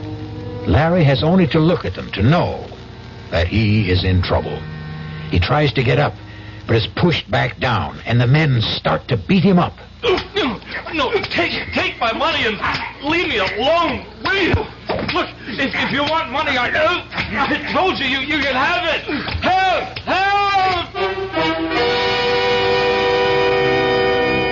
Calling for help when you're being mugged in a big city park is sometimes as helpful as trying to catch hold of a windowsill in a 30-story fall. But this time, there was a miracle. A stranger has seen the attack and rushes to help. Hang in there, young man! Here comes... That's a nice jaw you have there, fella. You need a lesson in kicking. Oh, that took care of them. They're gone. Oh, thanks. Let me help you up. Thanks, mister. Thanks a lot. I tell you, I was in real trouble. My pleasure. Did they get your wallet? No. I got a lot of bruises, but they didn't get a thing. Say, you're a pretty good scrapper for a guy my age. Well, yeah. Hey, what are you, a karate expert? Oh, just keep myself in shape. You sure do. Listen, can I do something for you to show you I really meant thanks? You certainly can. How about coffee? Oh, sure, but that's nothing. What I meant was... I know what you meant. My name's Dave Wilson. Oh, good. I'm Larry Fielding. Oh, come on, Larry. Let's have a cup of coffee.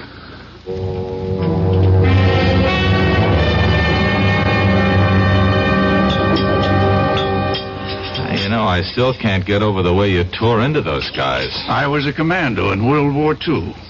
World War II? Did you think I was in the Civil War? No, I didn't mean that. It's Well, just... to a young fellow like you, World War II might as well have been in the last century. It was only 30-some-odd years ago, you know. Oh, I know. After all, I was in the newspaper business. Yeah, that stuff which you told me about losing your job. What are you going to do? Oh, I don't know. Look around for another one. What bothers me is the way my editor let me go. No explanations. You know, we were friends. You'd think he'd at least tell me why he fired me. Those things happen. Stop torturing yourself and begin making plans. No, not until I get this thing straightened out in my own mind. I think I'll call my editor at home tonight and... I've got a better idea. Go out and get drunk, huh? Nope. How about a trip to Paris? Are you putting me on? I'm serious. Well, what are you? A scout for contestants for some kind of TV quiz show? No, I am a man sitting on a couple of $100,000. What? And I need a guy just like you. Now, look, I'm a newspaper man. Anytime a stranger starts talking about a trip to Paris and a couple of $100,000, I, Walk away without even listening? Yeah. Even if the man just happened to maybe save you from being mugged, robbed, and beaten up? Okay, all right, I'll listen, but believe me, that'll be it. Fair enough. First, here's my card. Oh, David Wilson, Calridge Imports. I never heard of him. You can call and check me out. I told you I was in World War II. Oh, look, I'm grateful to you, but you're wasting your time. Why don't you shut up and listen?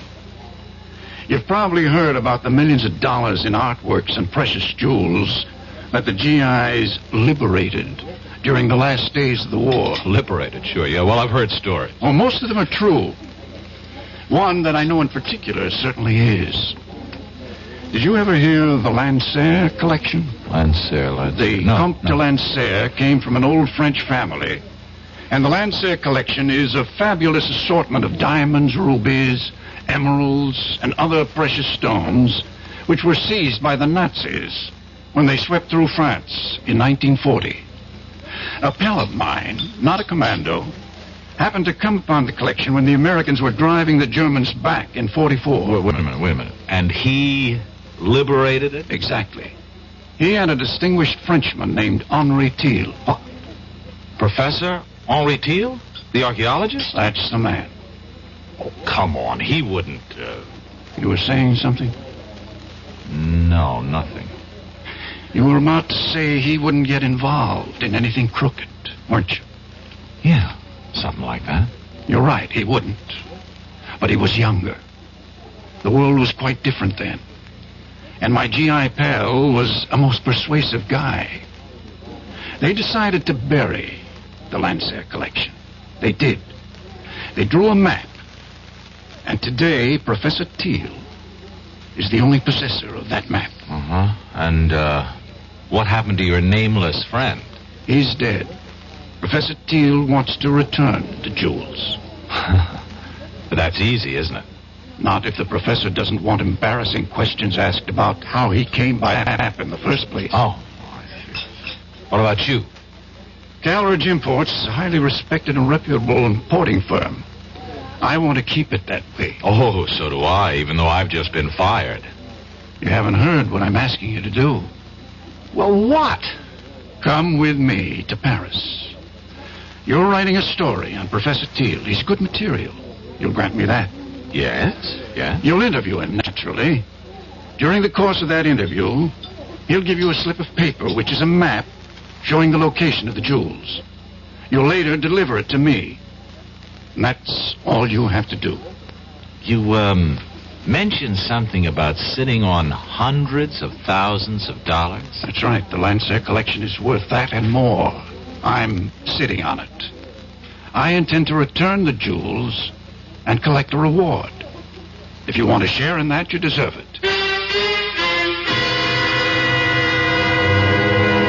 Mrs. Wilson, the report is positive. Fielding has agreed to go to Paris with me. He bought the story about picking up a map showing the location of the Lancer collection. Operation successful.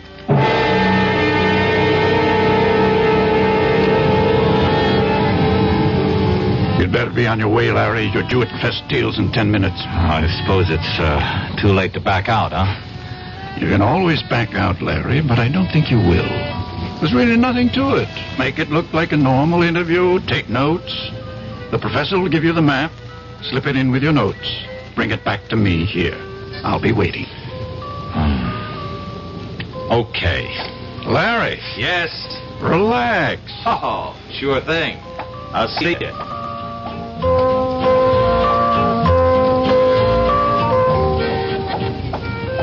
Would Monsieur mind if I join him? I wouldn't mind at all, but I don't think I'm what you're looking for. But Monsieur is exactly what I seek. Exactly. And just what is it you're seeking? To warn you that you are in grave danger. Why don't you come off it with that phony accent? If you've got something to say to me, say it. Would Monsieur buy me a Pernod? Sure. Garçon, Pernod, please. Monsieur, it is very difficult for me. I do play a role, as you have guessed. And I am not here by chance. You must leave, and quickly. Your Pernod, monsieur. Not for me, it's for the lady. And for you, I have a knife. Oh, Go, mademoiselle, go. But he's going to die. Do as I say. There'll be no problem. Simply put his head down gently on the table. So. And people will see another drunken tourist.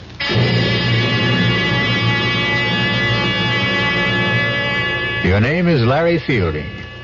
You're 28 years old, and you're feeling marvelous. You have just completed a fascinating interview with Professor Henry Teal, and you have the paper that you're going to hand over to your friend who's waiting at Les Deux Magots. You see him at the table where you left him. His head is down, but you're not concerned. Dave, wake up. I saw the professor. What? Monsieur, what has happened? Well, I don't know. I came back to meet my friend. I guess he's passed out. A moment, monsieur. Look, this man has been murdered. What? Stabbed to death. You will wait here for the police. I will not. I'm getting out of here.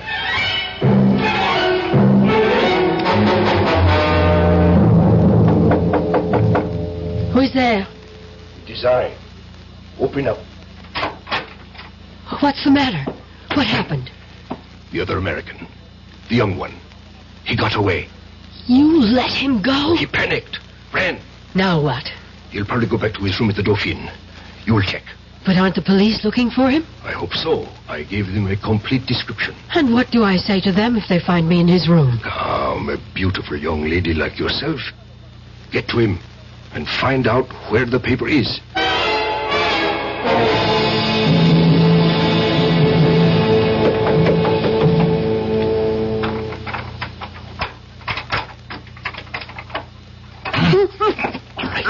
All right. Who are you? If I take my hand away, you promise not to scream? Right? Okay. Now, why have you picked the lock into my room? Never mind. You have to get out of here. Not until you tell me who you are. If that matters, my name is Carol Johnson. I've been sent here to help you. Oh, sure. I know about the murder of your friend. Wait a minute. Sent by whom? I'll answer your questions while we're on the way. On the way to where? Safety. I don't need to run. I didn't kill anybody. I'm not about to take off with a strange girl, particularly not one who's equipped with skeleton keys. Oh, suit yourself. Goodbye.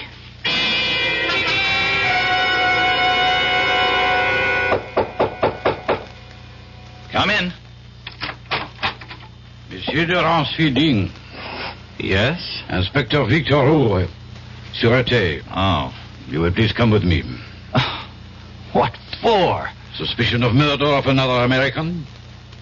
Monsieur David Wilson. Inspector, listen. Why would I kill Dave? I've already told you I had an appointment to meet Dave at the cafe. He was waiting for me. Would I have walked up to a man I just killed and shake him so that he'd fall down and make a big scene? That is your explanation. There is nothing to support it. Well, there's nothing against it either. There is the word of Louis Goret. Who's he? The waiter who attended the table at which Monsieur Wilson and you sat. The only reason that you are not, as of this moment, charged with murder is because you did return. That much the waiter's testimony supports. Only he says that Monsieur Wilson might very well have been dead shortly after your return, and that you had time to kill him. That's a lie. So you say. Oh, just check with Professor Teal. He'll tell you what time I arrived, what time I left. We have been trying. And there has been no answer. We may have him on the telephone now. Hello? Eh? Ah? So? Very bien. Merci. All right, well, what'd he say? That was not Professor Teal. That was his apartment. And his servant. His servant?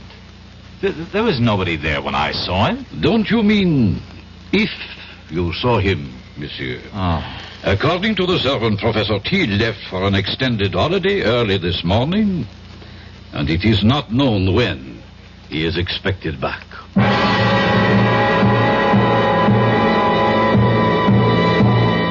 Your name is Larry Fielding.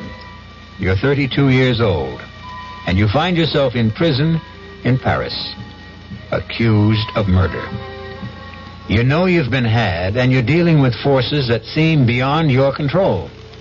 You have a million questions, and the only man who could answer them is the man you're accused of killing. We'll be back shortly with Act 2. When you drink beer, do you tilt the glass for long, hearty swallows? Or just tip it and sip it? Well, sipping's the thing for wine. But Budweiser beer is a hearty drink, brewed for zest and character. The best way to enjoy Bud is to drink it. Not chug-a-lug, just man-sized beer drinker swallows. That's when that famous Budweiser taste, smoothness, and drinkability really come through. Smoothness and drinkability that come only from natural carbonation and exclusive beechwood aging. Smoothness and drinkability, too good for any half-hearted sipping. So drink up. You'll see that brewing beer right does make a difference, and that when you say Budweiser, you've said it all. Anheuser-Busch, St. Louis. In 1919, someone had a big idea. Let's help youth understand big business by starting them in small businesses of their own. And Junior Achievement was born. Each group elected a board of directors, chose a product, set up a production line, sold stock, and went into business. That year, 314 students made and sold products and learned the business of business.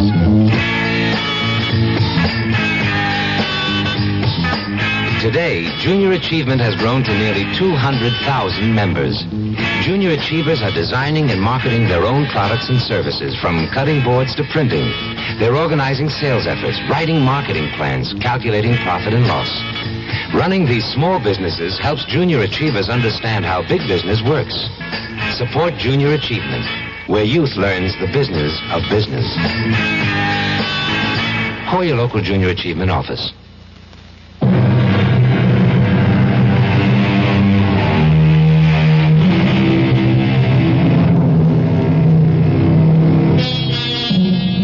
To many Americans, Paris means visits to the Louvre, strolls along the Seine, or fine food.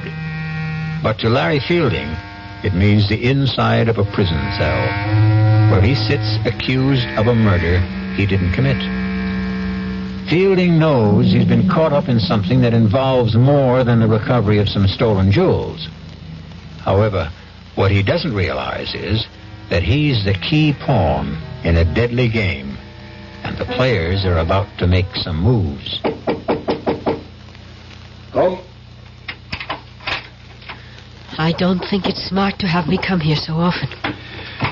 I would not have sent for you if it were not necessary. Do you still believe that Fielding knows nothing about the operation? I do. Then where's the document? Well, we don't know he ever had it, do we?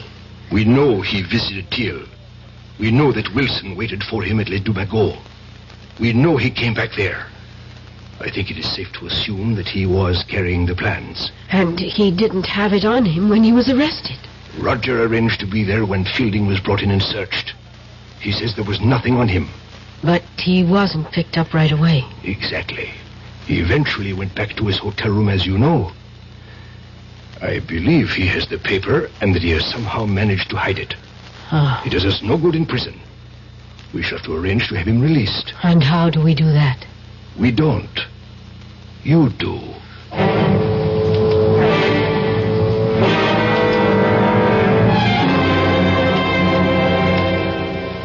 Sit down, mademoiselle. Your passport says Carol Johnson. That's right, Inspector. And I am told you are in my office because of the unfortunate incident in the Café Les Deux Magots. Yes, Inspector. I just had to come here to tell you you have the wrong man. Ah? And how do you know that? I'm studying at the Sorbonne. I visit Les Deux Magots all the time.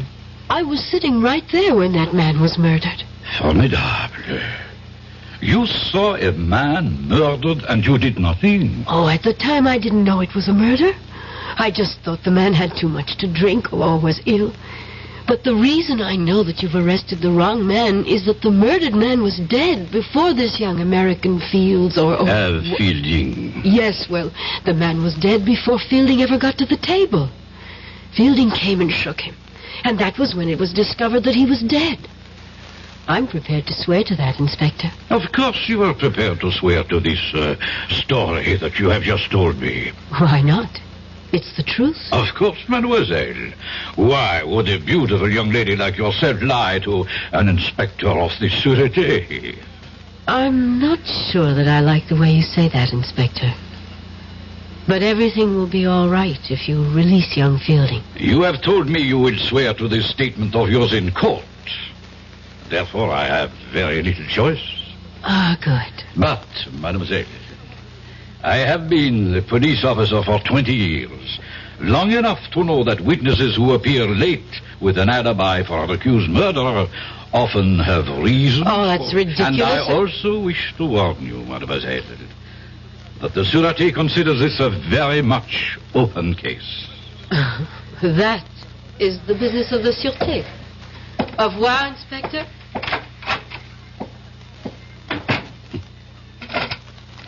Gérard, you will follow the young lady who just left my office, and do not lose her.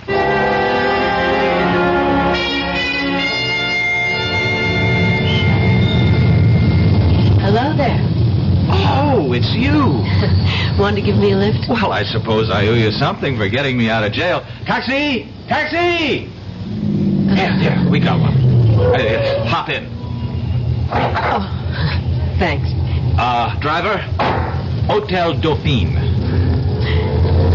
Well, you look pretty good for a jailbird. You look pretty good yourself for... Come to think of it, what are you? An American girl in Paris trying to make a living. What are you? An American in Paris in need of a bath, a drink, and some food. You know, you're not bad looking. Oh, thanks. While we seem to be exchanging compliments, can I say you're about the best-looking girl I've seen since I've been here? Thank you. Now that we like each other so much, don't you think it's time we started telling each other the truth? Yes, I'll buy that.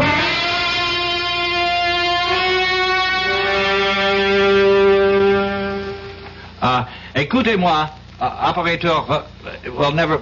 You speaking? Okay. Well, look, I phoned the desk about an hour ago to get this room straightened up, and so far nothing's happened. Now, can you please just send someone up so I can sleep here tonight? Huh? Oh, while you're at it, where's our food? Wait a minute. That's a different department. Oh.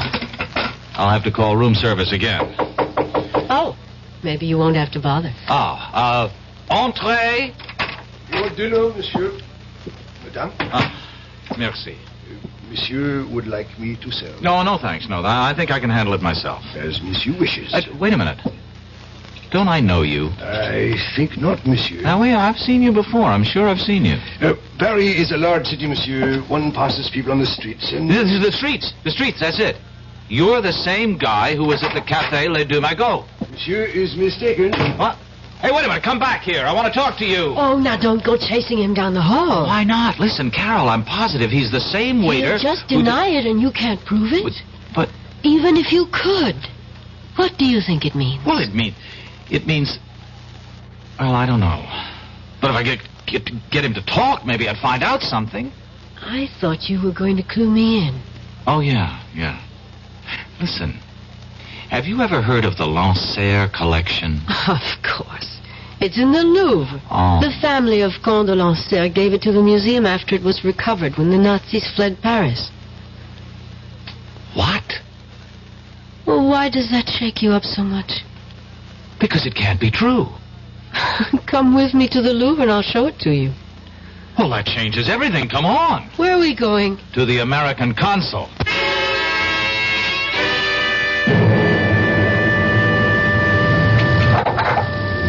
Well? Unbelievable. What? Simply unbelievable. Do you know what the consul told me?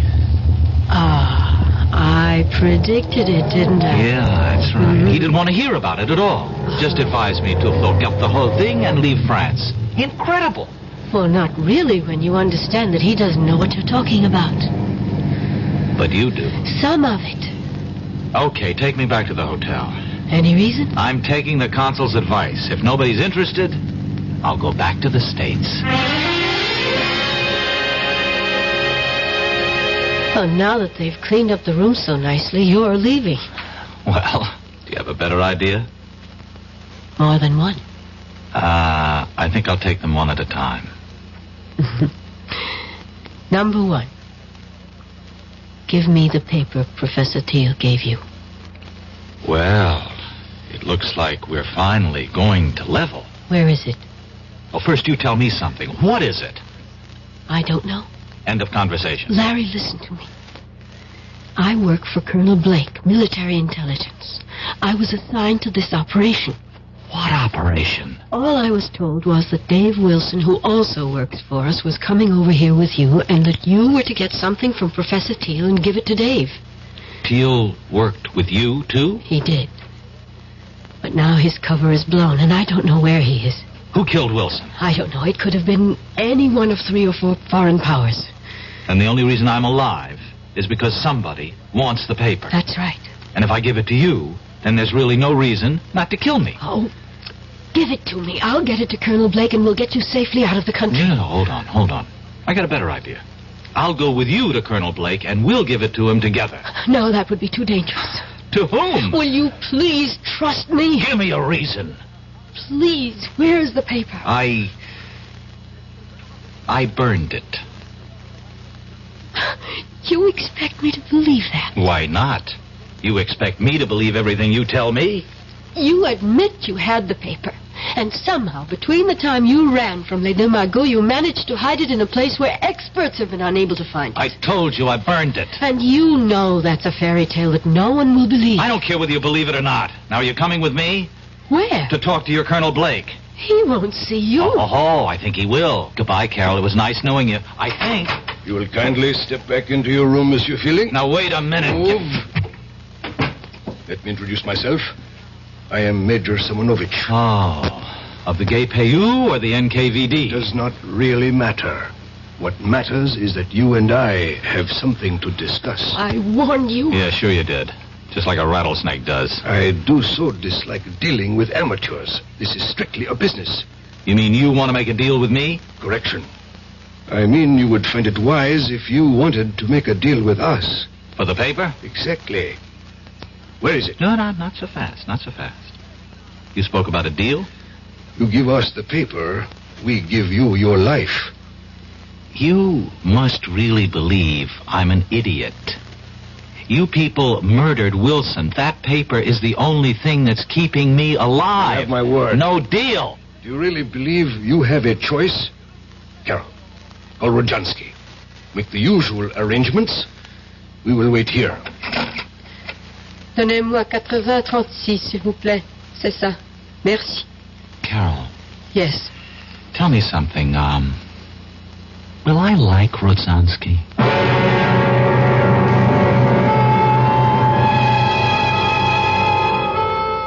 By this time, Larry Fielding realizes that he's been used. That he was never supposed to bring Dave Wilson a paper telling the location of the Lancer jewel collection. But his discoveries have only added to his dilemma. He was quick-witted enough to realize that his only hope was to hide the paper, because that slip of paper is his last resort. We'll be back shortly with Act 3. Great taste in the morning. Kellogg's has that wholesome taste to get you up and grinning. This is Jerry Coffer for Kellogg's Special K. We've been having some fun in our television and radio commercials by using a ball and chain to symbolize the slight overweight problem common to so many of us. We point out that being a few pounds overweight is just a little more difficult for you. Climbing stairs, just walking around, even sitting down can feel, well, like you're wearing a ball and chain. In case you missed the message, it's this. If you really want to get rid of that extra weight, you really have to work at it by exercising and with sensible meals like the Special K breakfast. A 1-ounce bowl of Special K, America's favorite high-protein cereal, 4 ounces of skim milk, tomato juice, and coffee. Less than 240 calories. Nutritious and, by the way, delicious. So why not begin each day with a Special K breakfast and then keep up the good work? Special K can't help you lose weight all by itself, but it really is a good start. Hi, I'm Hal Linden. There's a lot of talk these days about America's energy crisis. Talk about doing without heat, about doing without our cars, about what's going to happen if we run out of fuel. Well, we may not have to run out of fuel if we all work together to conserve the fuel we have. That means turning your thermostats down to 68 degrees during the day and turning them down to 60 at night. It means turning off lights, TV sets, and electrical appliances the minute we're finished with them. It means driving no faster than 50, starting or joining carpools, avoiding the kind of stop-and-go motoring that eats up gas by the gallon. In short, it means saving every ounce of energy we can, every chance we get. So please, do your part to make the fuel supply stretch a little further. For your own sake, don't be selfish. Don't be foolish. Don't be fuelish. This message from the Federal Energy Office and the Advertising Council.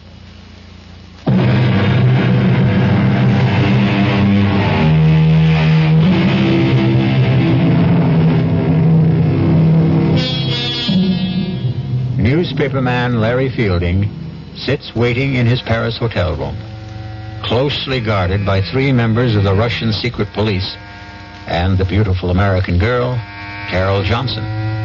They are waiting for a man named Rodzansky, who might very well be, for all Fielding knows, his executioner. You know we mean to obtain the paper. Rodzansky is a doctor and a chemist. He'll be here shortly. You will be put to sleep painlessly.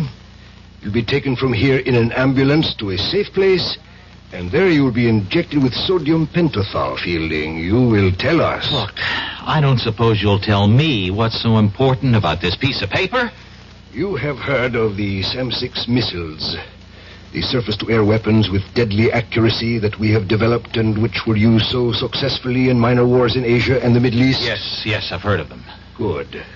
We learned that someone whose identity we still seek has invented a jamming device which would render the SAM-6 almost worthless. We don't believe that any such system can be invented, but we do not take chances. We have reason to believe that the piece of paper that you carried away from Professor Teals has the information for building such a device. That will be Rodzansky. Carol, admit him. Of course. Come in, Doctor. This is the patient. Now, look, I really don't think this is necessary. It will be easier if you don't force, young man. I don't intend to make... Hold it. Now, his arm. Hold it still. Good. You brought a stretcher? Of course. There. He'll be under in a moment, so we can leave.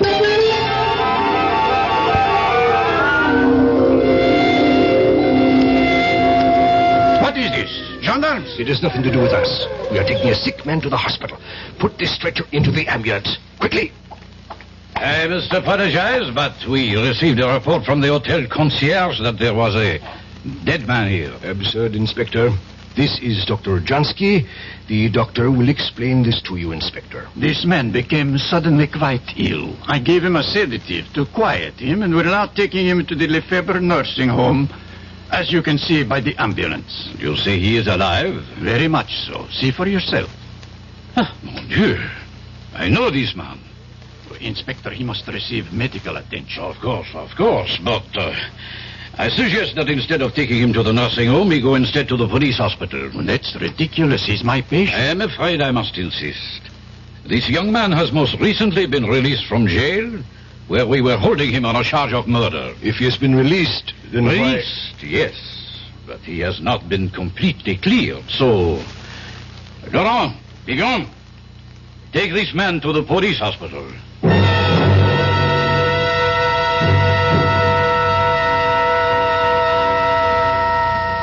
Did you get a report? Yes. And? He'll be conscious in an hour. And he will talk. I'm sure of that. He will scream to see Colonel Blake, and then your cover is blown, and the whole operation goes fooey. What do we do? Silence him. But what about the papers? We will be faulted for that, of course. But if we do not have it, neither do the Americans. Who do we have in the police hospital? Only Leclerc. A weakling. But he can admit Rozhansky. Rozhansky's a doctor. He doesn't need Leclerc to admit him. He can visit his patient openly. Thank you, my dear. I visit Fielding and he dies shortly thereafter. That idea does not appeal to me. We have to do something. You are both right. Carol, you will be his first visitor when he regains consciousness. No. Yes, Carol. Rozhansky, give her your hypodermic kit. I don't have to do this, and I won't. You would prefer that in my report I mention your failure with Fielding when you had some hours alone with him? I'll go. That is wise. Rozhansky, give her the syringe. Here. Quickly. The car is waiting. And Carol, if you should decide, or even think about changing sides, it would be most unwise. You know the French police are still most interested in the person who murdered Wilson.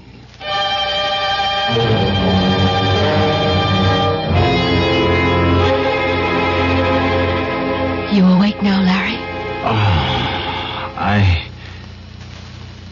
Oh, no. Wake up and listen to me, Larry. What? You've got to listen. Try to understand me. Wait a minute. What kind of a place is this? You're safe. It's a police hospital. All right, but how did you get in here? Where's Rozhansky? Look, I can understand how you feel and why you don't trust me, but the truth really is that I am a double agent. Oh. Do you understand what a double agent is? As near as I can figure out, a double agent is somebody working for two different sides. Yes. And neither side trusts them. Oh. You know, that fits you to a T. You might just be telling the truth. I am. I really work for Colonel Blake, as I told you. The Russians know it. They think I've infiltrated the U.S. military intelligence. But in fact... Yes, I know. You've really done just the opposite. Yes. Worked your way into the Russian apparatus. Exactly. Oh, Larry, how can I make you believe me? You can't. Listen, you were deliberately recruited. The reason you lost your job was because we got in touch with your boss. He agreed to go along. The men who jumped you were part of the setup so that Wilson could save you. Hey, now, wait a minute. But that doesn't prove a thing. You could have learned all that working for Blake and still be with the other side and... Oh... And wait, now, speaking of Wilson, how about getting him killed? I tried to warn him, but there wasn't enough time. It was either go along with that or blow my cover and endanger the whole operation. And when I wanted to give the plans to Blake, you objected. Same problem if I went with you to Blake or you went to him after we had talked. My cover was blown. All right. Now, and suppose I had given you the plans. How would that have changed the situation? We would have had a phony copy that I would have delivered to Igor and everything would have been fine. And there's still time for me to do that. If you will just believe me and tell me where the plans are. I'd like to believe you. I really would. Please. Where are they, Larry? Get me to Blake. It's too dangerous. Look, you see this. Yeah, it's a hypodermic. It's death. Igor sent me here with this to kill you. Now, do you believe me? Wait a minute. If you don't kill me, and I guess you don't intend to, what will Igor and his friends think? Isn't your cover blown then anyway? Could be, but if I come back with the plans and say that I got them out of you without having to kill you, there's a chance they'll believe me. Well? I'm thinking. Who are you? One of the hospital guards, monsieur. Oh. Mademoiselle, you have been here some time. How is the patient? Guard. Yes, monsieur? Call Colonel Blake at U.S. Military Intelligence. Tell him I've got to see him right away on a matter of the utmost urgency. Colonel Blake? Colonel Blake. I will inform my superior. Now, you don't have to inform anyone. Just call him. Yes, monsieur. The Major will be disappointed you have not followed instructions. You are a fool. I would have had the information if you hadn't come in when you did. I know what you were ordered to do. What? What's this? A moment of truth, I'm afraid, Larry. Oh, I know how highly the Major regards you, mademoiselle. But I also know what he thinks of me. Tonight will change that. Give me that syringe. Here, right in your arm. Oh, you traitor. I knew. Carol, you were telling me the truth. Yes. Yes, I was. And I had to kill him.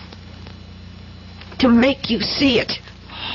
Where is the paper, please? In my hotel room. Oh, aren't you ever going to stop playing games? You know your room was searched. Let me get dressed and I'll show you.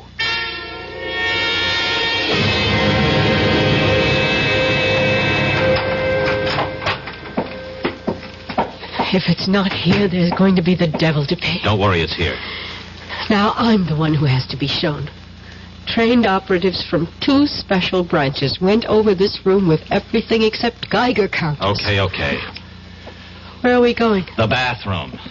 That was searched, too. Oh, I don't doubt it. Oh, we went through that cabinet. Did you now? What do you see? Towels, paper tissues, some of your toilet articles. We took your razor apart. And what else? A roll of toilet tissue, unopened. And as the French say, mademoiselle, voila. Oh. And now we unroll this toilet tissue and keep on rolling it, and... Oh, my God. Where did you learn to open a package and reseal it like that? When I was a kid, I was the best clerk in Roscoe's shipping department. Oh, thanks. It was nice knowing you. I really mean that, Larry. Hey, wait a minute. Surely I've earned the right to buy you dinner. I'd like to. Well, you'd better, or I'll start doing some talking. Blackmail?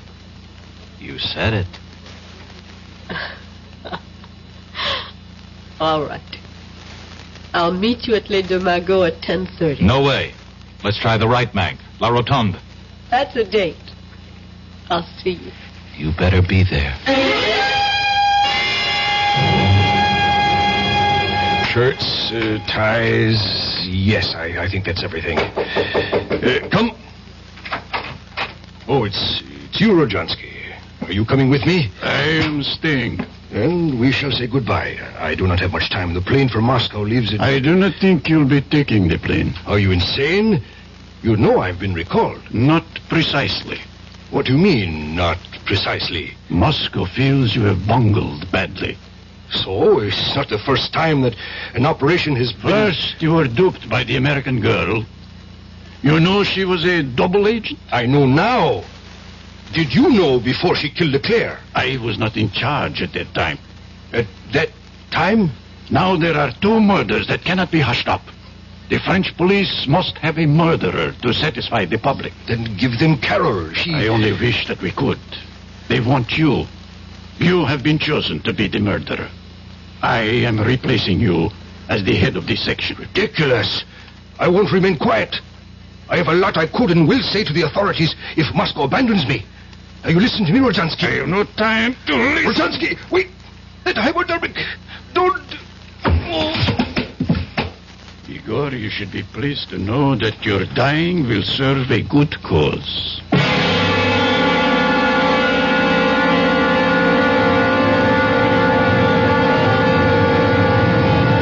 I'm sorry I'm late, but But? there were loose ends that had to be cleared up. Well, I thought maybe you decided against coming. Oh. After all, your job here is finished. Well, yes. Sit down. Now that the Russians know you, there's nothing for you to do. It would be suicide to try to, huh? Oh, well, there are other things for me. Sure. like getting married to a lovesick newspaper man, settling down, raising a family.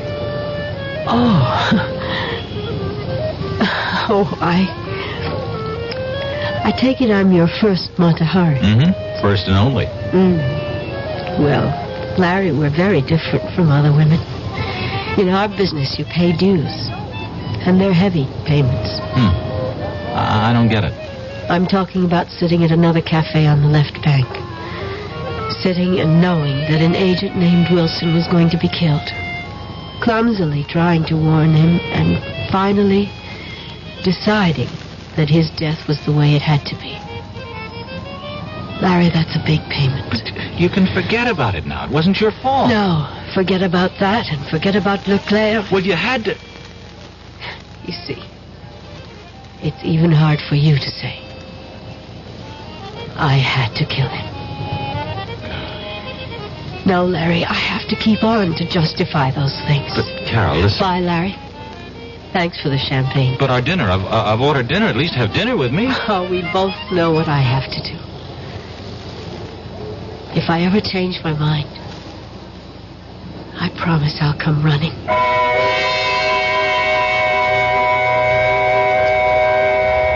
Larry Fielding sat in La Rotonde and watched her walk away. He knew she was walking out of his life. For a moment, he toyed with the idea of running after her and joining her world of spies. He flirted with the idea that he might even be some sort of an American James Bond. But then, the waiter brought the dinner. And to his surprise, he was hungry. And that realization made him wonder about whether or not he was truly in love. I'll be back shortly. Who knows how to help you solve your shopping problems? Your Better Business Bureau knows. I saw this perfectly darling mirror in the showroom, so I bought it. But when the truck came, they delivered this thing I never saw before. Now what am I going to do? I'll tell you what to do, madam. But who are you? I'm the man from the Better Business Bureau. Now, the first thing to do is to call the store manager and tell him what happened. But in the future, when your merchandise is delivered, you should examine the item before the delivery truck leaves. And if it's to be delivered from a warehouse, have a clear understanding with the dealer that unless it is the same as the sample shown to you, you will not accept it or pay for it. Oh, thank you. Just part of my job, madam, to help people with their shopping problems.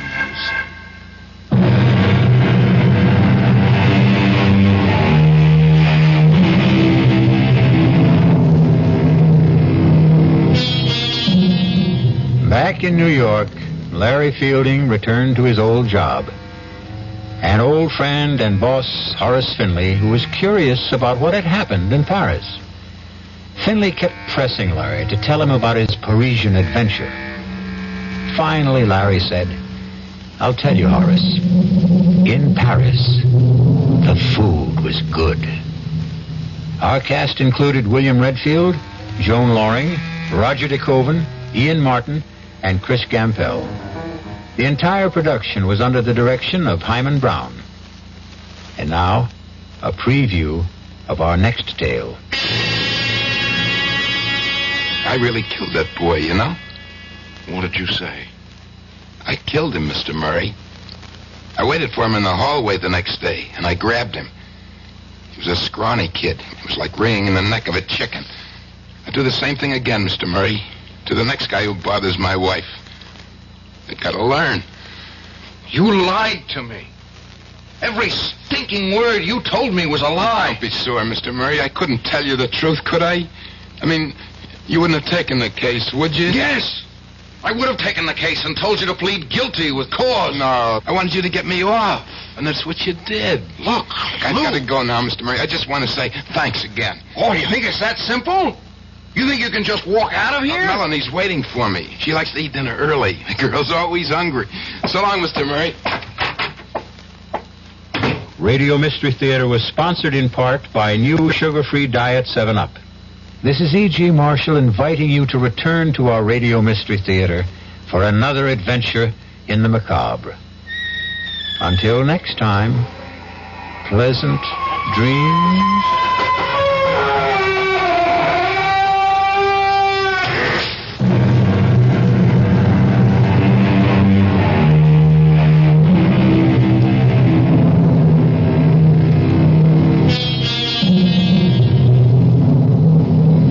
WDAF.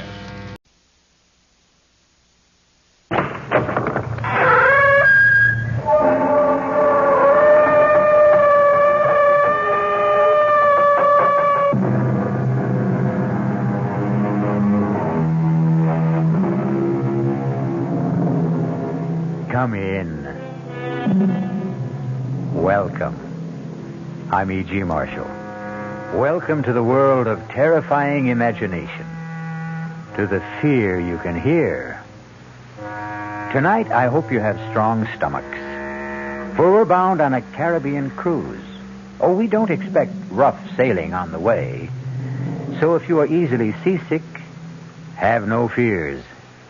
Save them all for your landing on the twin island of Mauritia and Sandorin, for it is the home of voodoo and the living dead, the soulless legions of men who are called zombies. That's it, compadres. That's the coffin we seek. Scrap away the earth so we can get the lid open. Soon we can steal another corpse for the witch doctor. That's it. Now break open the lid. Swing it back.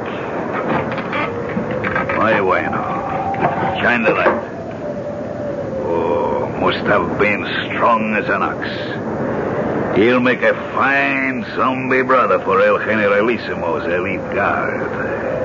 Está bien, Señor Ongan. Here is another carcass for your living dead.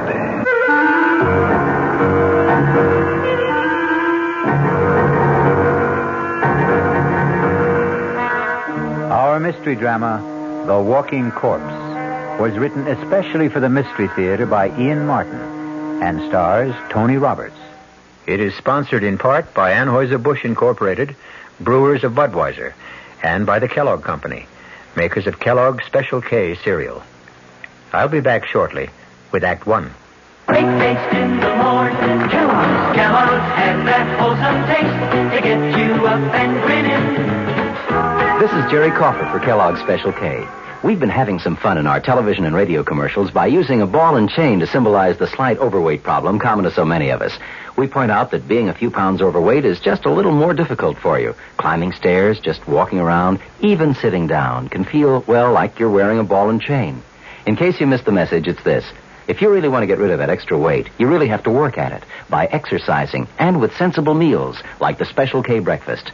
A 1-ounce bowl of Special K, America's favorite high-protein cereal, 4 ounces of skim milk, tomato juice, and coffee. Less than 240 calories. Nutritious and, by the way, delicious. So why not begin each day with a Special K breakfast and then keep up the good work? Special K can't help you lose weight all by itself, but it really is a good start. Hey, Mom, what's for dinner? Hey, Mom, what you got? What's for dinner? Your ShopRite is featuring ShopRite or Shenandoah brand Grade A Rock Cornish hens, a real family treat at just 47 cents a pound. What's for breakfast? Listen to these ShopRite values. ShopRite Grade A large eggs, 59 cents a dozen. ShopRite sliced bacon, 1 pound package, 79 cents. ShopRite Grade AA butter, 1 pound brick, 69 cents. Crown Top white bread, 22-ounce loaves, 3 for $1. Save on every meal at ShopRite.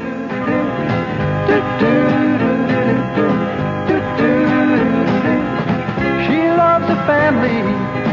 She wants the best. She does all that she can do. She lets ShopRite do the rest. Hey, Ma, what's for dinner? ShopRite has the answer.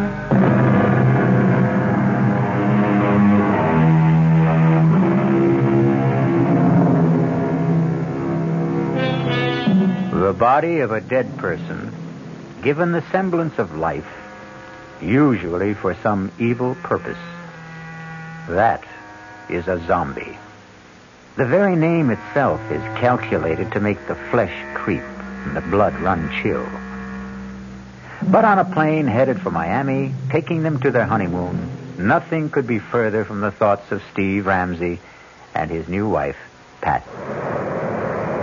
Oh, I can't believe I have you to myself for these few hours, Steve, let alone a glorious 2 weeks. I don't know what the other associate professors go through, but my first 2.5 years teaching parapsychology have laid me out. I can't wait for those hot sands and warm water. Can I serve you a drink, sir? Oh, now that's what I call perfect timing. Why not? One more, and I can fly solo to Miami without the plane. Well, then I'll join you. I can't have you orbiting alone. May I get by, please, stewardess? I'm sorry, sir. Just let me move the cart. Oh, thank you. Chris! It is Christopher. It's all right, stewardess. I'll join my friend here for a moment. Hey, Steve, man. Good to see you. Here. I'll move over. Sit down. Chris, you look something else. It's great to run into you. Only just for a moment there, I thought you were thinking of giving me the brush. You? Never.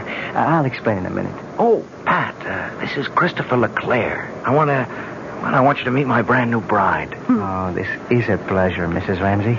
Let me congratulate you on your impeccable taste, Steve. And both of you on your marriage. I'd like to buy some champagne, but you already have your drink. No more champagne, thank you. We've had enough in the last few weeks to float a battleship. At least let me get a drink for myself to toast the bride and groom. He's your old football buddy, right? Yeah. Greatest running back I ever saw. All-around athlete. He could have made it big in the pros. Any sport. Isn't he a prince or something? And his father is the king of Mawisha. I wonder what's bugging him. Now, this is better. A toast from my country. To be a good man is first to have a good wife. Abusantes. Thank you, Chris. And to yours. Yours, too. Oh, yes. Drink to my good health, please. What is it, Chris? You want to talk about it? I wish I still had you calling the plays for me, but this is a different ball game. You know about my father? No. What? He's dead. Oh, no. What can I say? Hang in there, man. Oh, I will be tough, all right. Was it recent? The day before yesterday. I didn't see anything about it in the papers. It wasn't in the papers. He didn't die. He was assassinated. Oh, no. Any idea who did it? There is no proof, but I know. Who? Oh, maybe not by his own hand, but at least on his orders. Hernando Trujillo. The Generalissimo? But I thought he was your father's best friend. And my godfather. His gift to me on my 21st birthday. His own good luck charm. The bracelet of the sacred serpent. The head, the voodoo symbol of life. The tail, the symbol of death. You see, they are woven together. But then why should he? Because, Mrs. Ramsey, my father gave our people freedom. A freedom the San-Dorindian cannot share. Why not? Because if they had it, they would tear the man who rules them by terror to pieces. So he's planning to move in on Mawisha and annex it. The moment my father's assassination is revealed. A coup d'etat while the people are in confusion with no leadership. That's why I've given up any dream of becoming a doctor and am going home. A private plane will meet me in Miami to fly me to Mawisha. To save time, I took this commercial flight under an assumed name. You think Trujillo might... I was warned just in time. Less than an hour after I left my apartment, a bomb gutted it. I'm a dangerous man to know these days. So, before I do cause any... Oh, my God! Steve, what is it? Two hoods with machine guns. Looks like a sky. Signore. Ladies and gentlemen. Oh, my God. May I have your attention, please? That's Juan Garcia, Trujillo's hatchet man. Oh. What can we do? Nothing. It's me. Everyone quiet. If you do as I say, no one will be hurt. We are commandeering this plane. Quiet! Quiet! There is nothing for any of you to fear. The plane will land at Miami, and all passengers will be discharged, except for the flight crew and 4 hostages. I repeat, there is no cause for alarm if all of you keep your seats and your heads.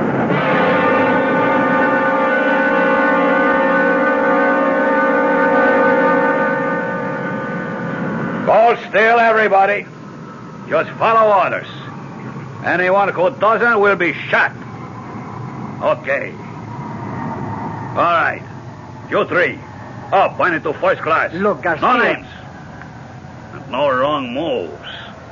My orders are to bring you dead or alive. I was only going to ask that my friends... Your friends can identify you. We don't want that for a few days. They will only be held as hostage till we are ready. If they do as they are told, they will be released unharmed. Now move! Join the other hostages you were staying with in first class. Steve, I'm so sorry. It's not your fault. You okay, Patricia? Ready, unwilling, but able. That's my gal. Let's go. Just walk ahead of me, nice and steady. Muy bien, mis amigos. Zanka, Roban. Nobody moves till I come back. Okay? Inside. That's it. Go sit by him. Quito, don't let them move till I come back. I'm sorry I got you into this. Yeah, we'll make out. Are you okay, honey? Well, a few butterflies in the stomach. What does he want? To move in and sit down, I think. Better keep him happy. He's a surly character at best. Why don't we sit in these 4 together? Our friend's a little deaf. If we keep far enough away, we can talk safely. If we keep our voices down. Why are you being held hostage? Any number of reasons. I'm U.S. government. I know who you are. They took a dim view of me for carrying a gun, and they have a pretty good idea of who I am, too. Well, who are you? Hawkins will do. Bill Hawkins. What branch of the government? Well, I think I won't reveal that. I was assigned to see that you cleared the country safely, Your Highness. Someone slipped me a knockout drop in the coffee. That's when I lost consciousness and my gun. You were asleep when I came back. This is Mr. and Mrs. Steve Ramsey. How do you do, Steve, ma'am? Yeah, hi, Hawkins. How do you do, Mr. Hawkins? Any idea what their plans are? Refuel, clear the rest of the passengers out. Then we head straight for San Dorinde. That's the notion. So, the moment they get our friend Christophe here to San Dorinde, he's a gone goose. He'll just drop out of sight suddenly and for good. Now, my guess is they'll set up one of these goons as a fall guy, have a big show trial, and in the meanwhile return the plane with us aboard. Only, somewhere on the way, we'll all disappear in a puff of plastic bomb smoke. We're just as long gone as the king here. What's the alternative? Distract Ugly there long enough for one of us to disarm him. Garcia and his other boys can only get at us through the narrow passageway between tourist class and here. I can keep them pinned down till you get out the emergency exit. He's a big guy, but I'll admit... Okay, no time to argue. Now, how do we distract him? That's my job. Pat, please, stay out of this. I'm in it just as much as all of you. Watch this. Hey, mister, come here a second. Well, okay, then, I'll come to you. Take it easy. I just want to ask something. Well, if you can't hear me, I can't speak any louder. Oh, please, come closer. That's it. I just want to ask where the ladies... Watch it, he's strong as a bull. God, he's broken my arm. It's all right. I have the gun. Stay where you are. Don't let him near you. I'll shoot. What are you waiting for? Stop him! Good, stay like that. Don't move. All right, Kilo. Bring up your gun. Chris, you shot him, Garcia. You killed him. I told him dead or alive. It makes no difference. But that other man, Chris shot him twice. Point blank. It should have killed him. Quito? Oh, no. Don't you know you can kill a zombie?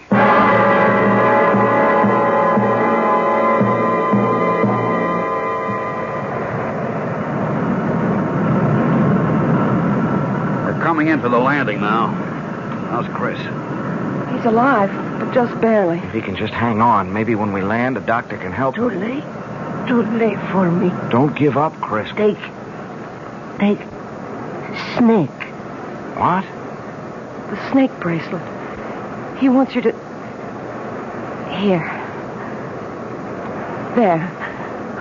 Steve has it, Chris. Good. Listen.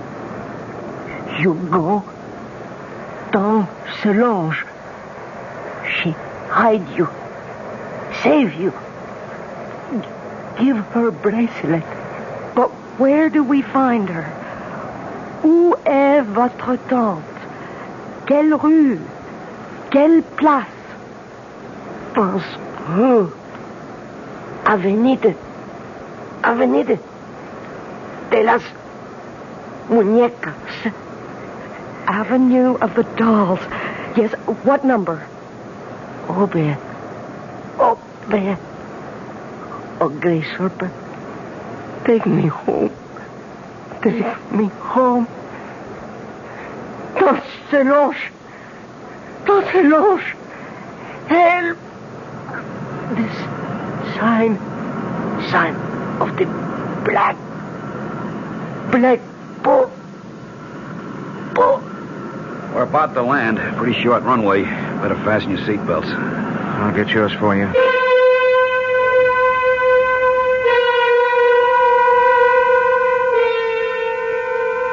Not the most promising way to begin a honeymoon, particularly when it seems there is more than a little chance of ending it, even before it's begun. Who knows what kind of reception is ahead for the newlyweds?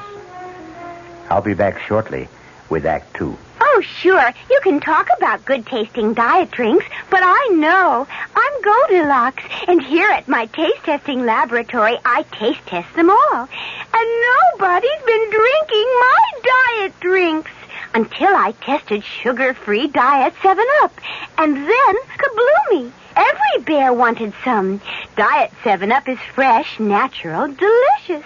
Sugar-free Diet 7-Up. This one's just right. There's a very special deal going on at all offices of Suburban Savings throughout North Jersey. It's called Suburban Special Interest Deal. And you'll be especially interested in these savings you get. A top 7.90% effective annual yield on Suburban's limited issue 7.50% savings certificate. And Suburban guarantees it from 4 to 10 years, minimum deposit $2,500. Early withdrawal prior to maturity is subject to a substantial penalty. Suburban compounds interest continuously from day of deposit, paid quarterly.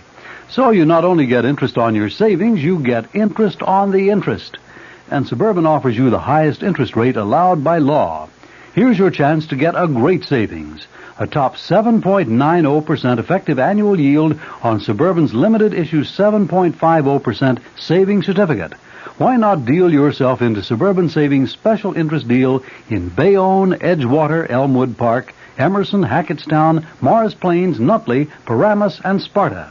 There is no mystery about the morning when you come rambling with gambling. Good evening mystery fans.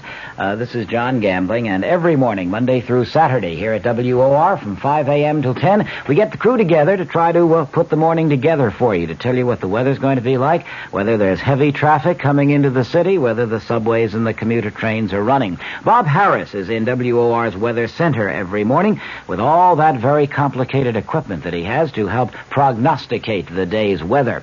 We cover sports completely with Don Cricky. In the news department, Peter Roberts, Henry Gladstone, and Harry Hennessy. And up in the helicopter, George Meade or Fred Feldman, keeping an eye on the traffic scene. So altogether, we do try to take any mystery out of the morning. And just to brighten up the beginning of your day a little bit, I think we have some kind of nice, listenable, and tuneful music. So tune in tomorrow morning or any morning for Rambling with Gambling. Now, back to the mystery.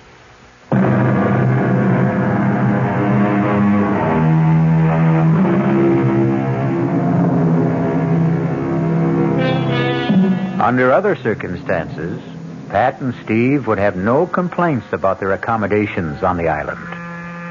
Drained and exhausted, the silk-sheeted bed in an expensive suite is an alluring invitation to sleep.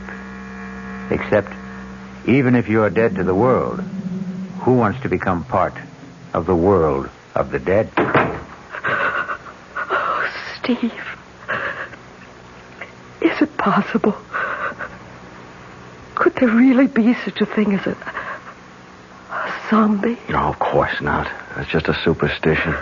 But you saw Chris fire 2 bullets right into his body. Yes. And he didn't even flinch. Cogito ergo sum. What? I think, therefore I am. Pat, look, under any other circumstances I'd be fascinated, but, this is my field. And you do believe that there are walking dead? Do I believe that a man can be exhumed from the grave and life breathed back into his corpse? No, I can't accept that. That's beyond my credulity. But I've seen things in parapsychological experiments and in psychic research that... Honey, the power of supernatural belief is beyond belief. The right subject, particularly one of low mentality, under hypnosis, is capable of incredible feats. Superhuman strength, no sensation of pain, no shock reaction. Oh, Lord. Now what? The knock wasn't at the door we came in. It's that one over there.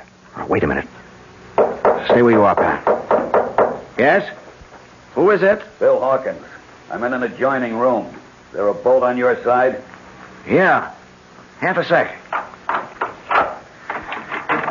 Hi, Bill. Listen, we've got to talk. What's the sense in talking? Hello, Pat. Hello, Bill.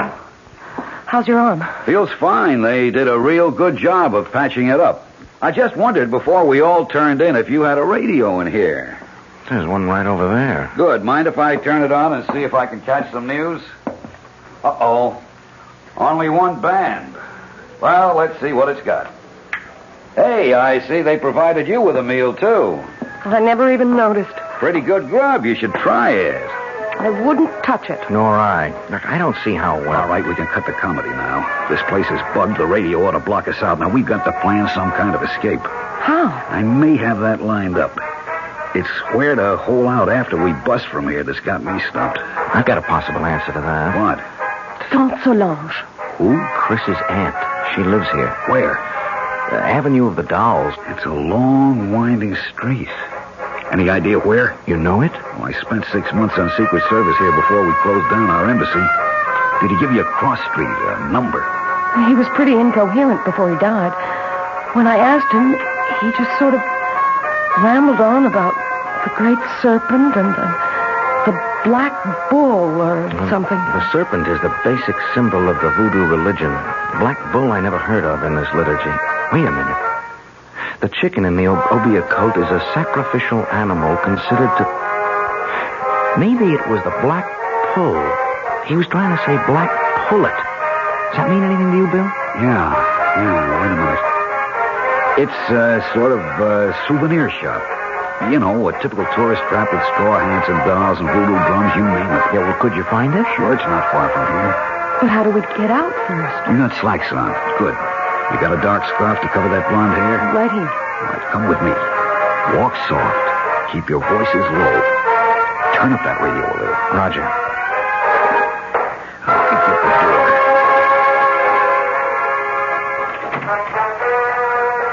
Good. Come on. Leave it open. I'm over here to my window. Now keep off to the sides. Now look down. There's one of those zombies down there. But you see, there's a balcony and steps that lead to the street. With something subhuman, or maybe I should say superhuman, armed with a gun right at the bottom of them. If he's cold-cocked, it isn't going to do him any good. Bill, you have a lot of guts, but you're no Muhammad Ali, and the only strength I have is in my brain. Hold out your hands. I'm going to give you the equalizers. Steve, with his fist wrapped around a roll of nickels or quarters, a 13-year-old boy could deck Joe Frazier, given the chance to blindside him. Yeah, but we haven't got... Keep your hands out. Now, this is a salt cellar. Same difference. I'm spilling the salt into your left hand. Wrap the other around this heavy crystal. I'm doing the same with the pepper. Now, you, Pat. Oh, I wouldn't know You're how going to cover us by making a diversion. Pick up that glass water pitcher there. Too heavy for you to throw? No. Throw where? We turn off the lights, turn off the radio, make like we're turning in. Then we sneak out the French windows onto the balcony. You go off to the right, opposite end from the steps. When that zombie reacts to the crash of that picture on the flagstones on your side, Steve and I go down the steps and take him out. Then we go look for Tante Solange. Now? But he'd see you. Of course.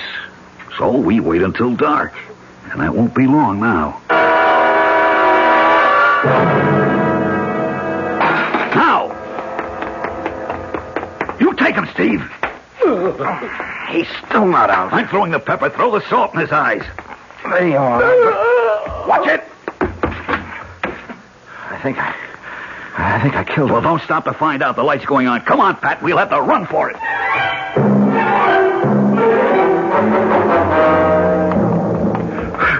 Hold it. We'll have to chance a light.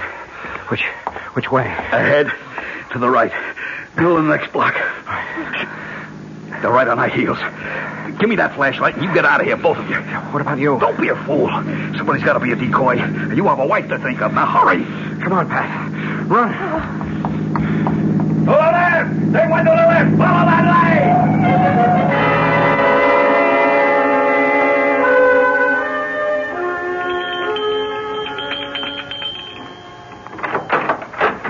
Yes? Tante Solange. Who wants her? I am Christopher's friend with my wife. We are running from Tujedo, the Generalissimo. Christopher told me to seek refuge here and to bring you this. The Great Serpent. A moment. Enter, my children. Quickly, quickly. So, turn out your lights also. We must hide like cats in the dark.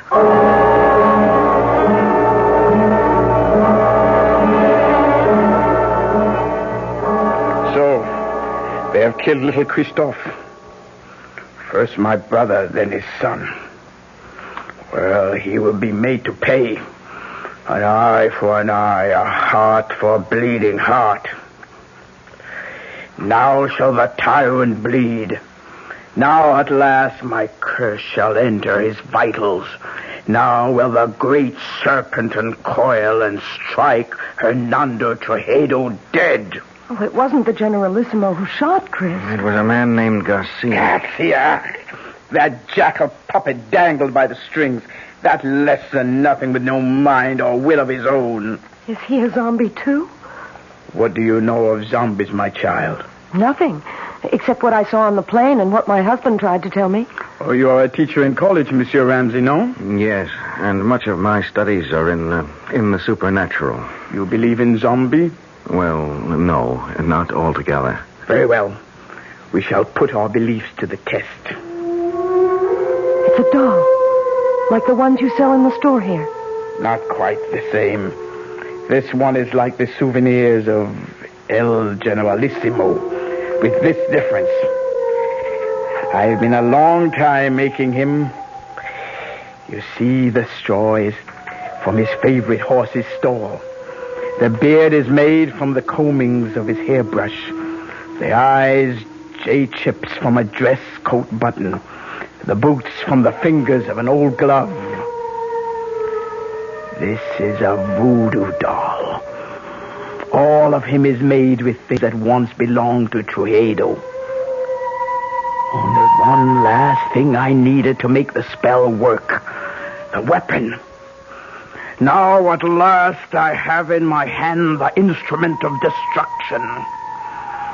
I straighten out the circle, turn the head to the sky, and death. The tail towards the ground, and strike! What have I done, Mr. Ramsey? You drove the bracelet like a knife straight through the doll's head. From temple to temple. Hernando Tujedo will be dead by midnight. And we will all be free. You still do not believe. Let us find how strong your science holds against my faith. What's that? Tujedo's men. The doll. They must not find the doll. Help me pin it under my skirt. Oh, my hands are shaking so much. Bon, just in time. So, Meet again, Senor Ramsey. How did you find us? Your friend Hawkins. He gave us away? Senor Ramsey, every man will give anything away with the right persuasion. Senor Hawkins took longer than most. He was very foolish. What do you mean?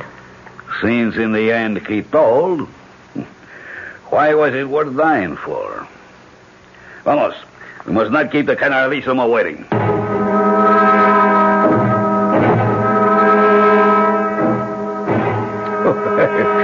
Please, let me assure you that you have nothing to worry about. I ask you all to relax. Now, the table is set for a late supper. I am sure you must all be famished after a long and difficult day. Won't you be my guests? Prisoners, you mean? Prohedo. Ah, yes. La bonne Princess Solange, I am honored. I had no idea you had come to live among us. I've been here longer than you know. Yes, I must speak to my secret police about that. Had I been told you were honoring our country with a visit, I would have arranged a more suitable welcome. I am sure you would, by disposing of me as you did my brother and my nephew, Christophe. I suppose it would be impossible for me to convince you that I had no hand in the death of King Francois. The sad truth is that his heart failed him. His death was a natural one. Lie upon lie. But one truth you cannot twist. The death of my nephew. Did you see him die? There are 2 witnesses before your desk who did. Excuse me a moment. Garcia, are you ready? See, now. We must wait for a moment. For what? You will see. Senora Ramsey, let me ask you a question. What? Did you see Christophe Leclerc die? Yes. And you, senor? Yes. You are quite sure? Of course. Yes. Look, what are you trying to prove? Not I. I will let him show you that for himself. You see? Chris. Monsieur Baby. Steve. He's alive. It's Chris. Chris. Is it really you? Sure, man. Sure. Don't you know me? There is no mistaking the tall, lithe figure, the regal bearing, the proud, handsome face. All those belong to Christophe Leclerc. He might easily have remarked, as Mark Twain once telegraphed, "The reports of my death are an exaggeration." We'll return shortly with Act 3. Some research experts say you can't taste the difference between beers. Well, if they're right, then Anheuser-Busch wastes a barrel of time Beechwood aging Budweiser. Only they don't think so. Brewing beer right does make a difference. And they're betting a bundle that you can taste the difference in Bud. When it comes to brewing Budweiser, the Anheuser-Busch choice is to go all the way because they still care about quality.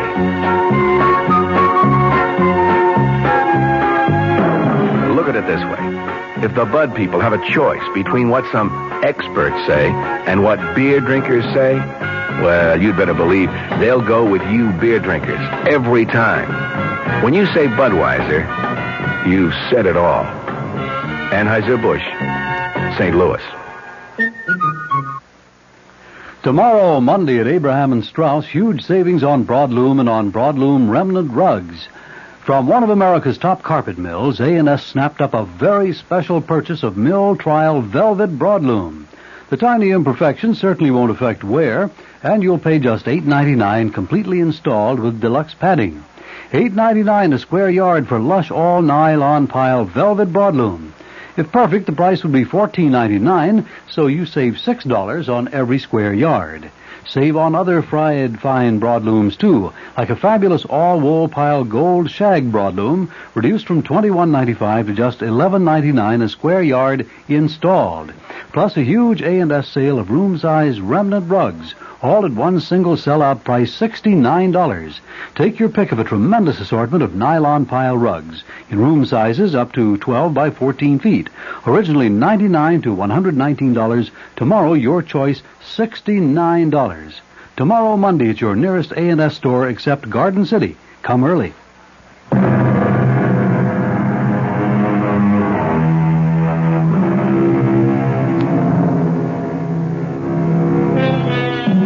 At the shock of the reincarnation of a dead man appearing from the grave, it is not surprising that his friends and relatives are literally frozen in their tracks.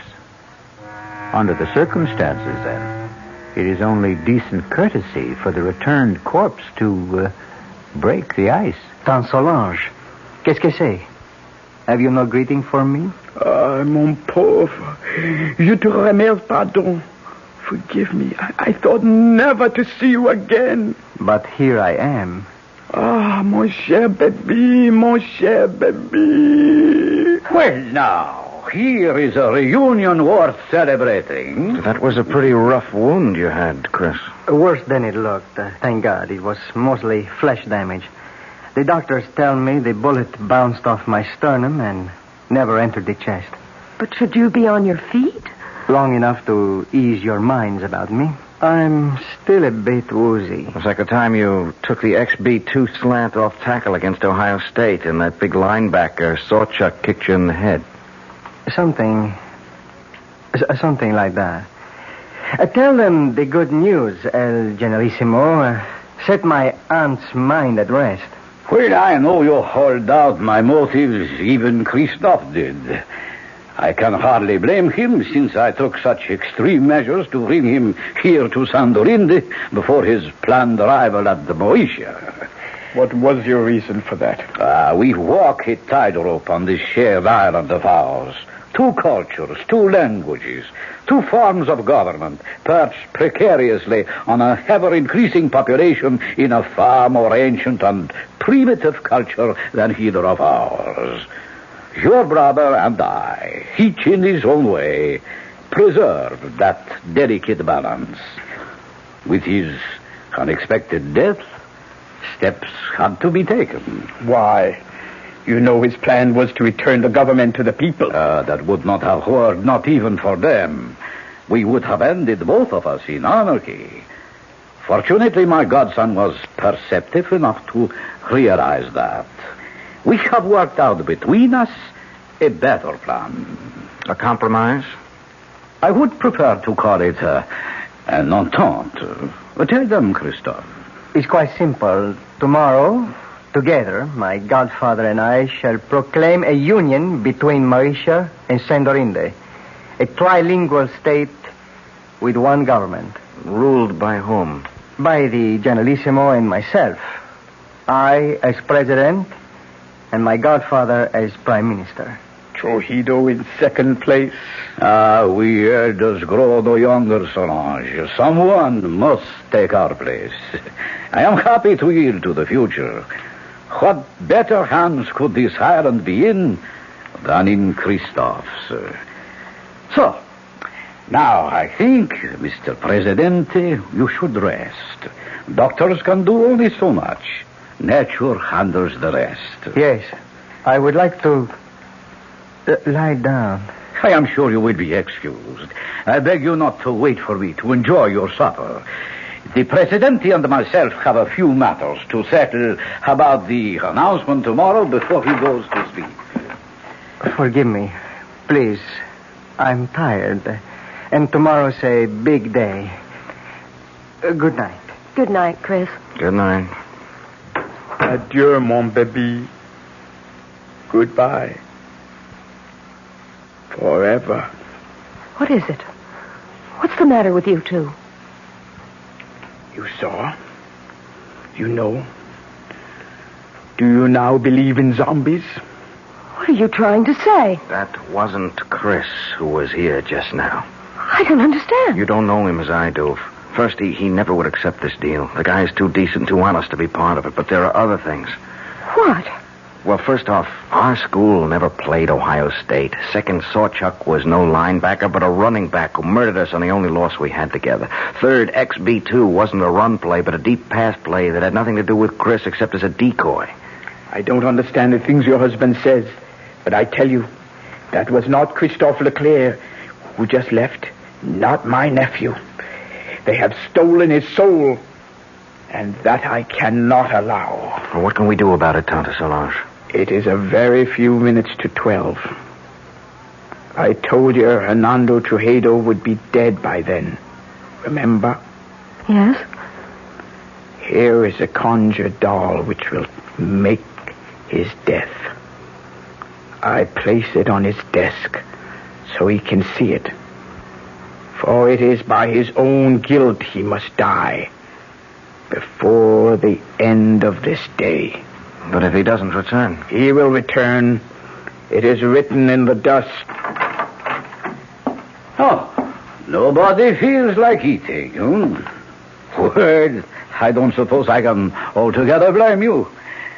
Shall I have you shown to your quarters for the night instead? Where is Christophe? Oh, I should never really have allowed him to overtax himself after being wounded. He was absolutely exhausted. I saw him to bed. And you return to suggest the same to us? I think we are all tired. Whatever discussion there may be between us can wait for tomorrow. For you, there is no tomorrow. What do you mean? Liar, cheat, thief, murderer. Look, on your desk. A conjured doll. Your image. Made piece by piece from your belongings. Fashioned in your likeness. Christened in your name with the blood of the black pullet. Your own bracelet of the sacred serpent driven through its brain. Do you think I could buy such childish superstition? I am no savage. What a man thinks is what he is. This primitive mumbo-jumbo will have no effect on me. Are you sure? How large is a bag of guilt you carry? Will nothing convince you, woman? Your nephew and my nephew. Christophe. Christophe is dead. How can you say that? You have just seen him. I saw a walking corpse. More idiot superstition. Like my conjured doll? Of course. You don't believe in it. No. And you believe in zombies. You know the power of voodoo can create them. You know the power of voodoo can kill. What is it you want? Too late for that. I will give you anything. I offer you and these two safe transport now. No strings attached. How can you guarantee it? I am head generalissimo. My power is infinite. Not anymore. The clock is ticking your life away. No. 12 o'clock. Only a few seconds left. Help me. Help me. I cannot help. The die is cast. No. You cannot even help yourself. I will give you money, jewels, anything. Name it. What do you want? What you cannot give me. What you stole from my nephew. His soul. I want yours in return. Then die. By the power granted me as an Obia woman, vested in my hands by the uncoiling sacred serpent, to take the place of the voodoo doll. As it should to all tyrants, so comes a violent death to you. I condemn you to everlasting fire and death by the serpent writhing in your face. No! I cannot die! I am the dictator! I am supreme! I am the law! No one can touch me, do you hear? No one! You condemn me! Why, all I have to do is raise this pistol and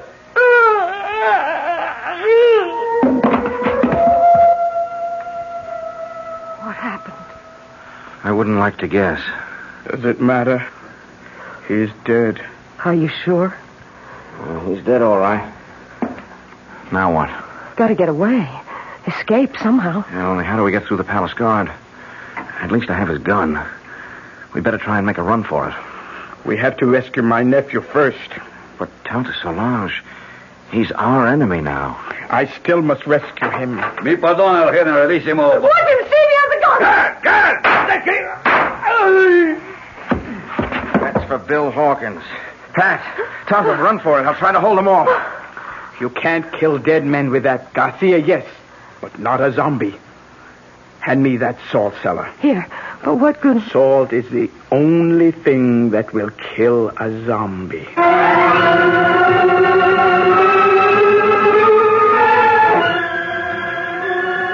Chris. Lying on the bed. Is he... No, he's still breathing. He's just asleep. Leave me alone with him. Go if you want to, but leave me with Christophe. Will you be long? As long as it must take. Go. Well, we can't find our way out of here without you. We'll wait. Oh, great serpent who coils about the sky and holds our world together. Help me now. Help me to break the black magic that chains my baby to a living death. Help me to bring his soul home to you. Christophe. Listen to me. It is Tante Solange who speaks. You know me as an Obia magician. My magic is greater than the magic of the Hugan who made you what you are. He summoned you from the grave and stole away your soul. Now I must summon you back to the grave. Back to the dead. The everlasting dead. So that your immortal soul may live. But only you can break the bonds. Rise, zombie. Rise. And cross to the window. Open the shutters. Now, open your eyes and look at the sea. No! In the name of the great serpent, I command you, open your eyes. Tante, I'm going home. My baby.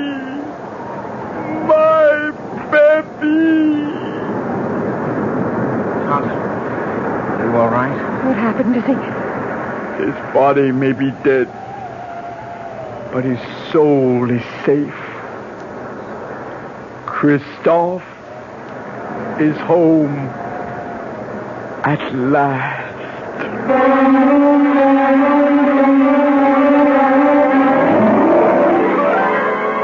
The death of the dictator set a people free in a mad orgy of festival and delight. In the wild celebration that lit up the city, no one had time to pay any attention to the three somber people who found their way back to the hotel.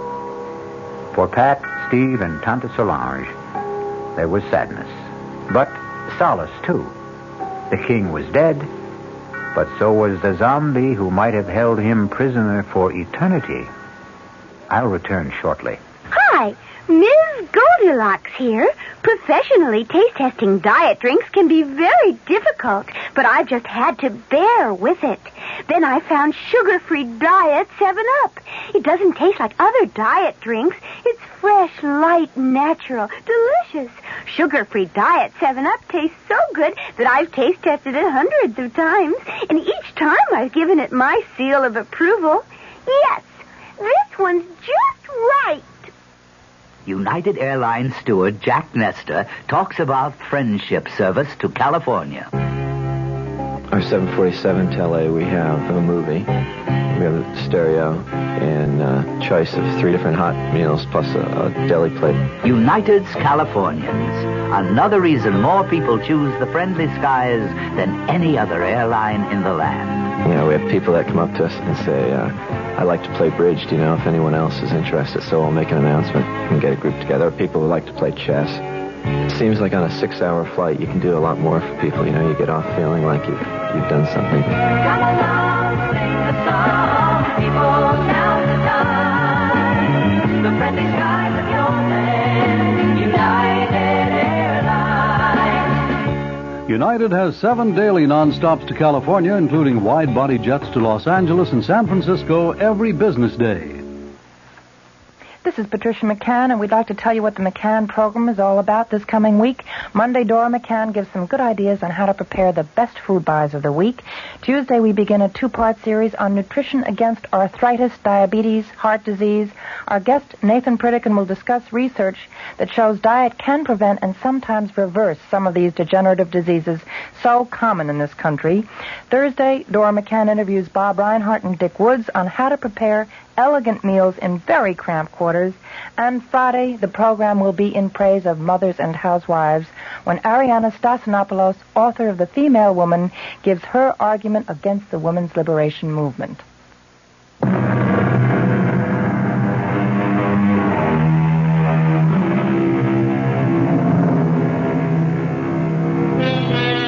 Power of suggestion, hypnosis, superstitious fear, overpowering guilt complexes, terror of the unknown. Do any or all of these explain the events of the tale I've just told? Or are there really such terrifying things as a walking corpse? Are there really zombies? Well, let's hope you and I never have to find out. Our cast included Tony Roberts, Suzanne Grossman, Vinette Carroll, Bob Caliban, Jackson Beck, and Ian Martin. The entire production was under the direction of Hyman Brown.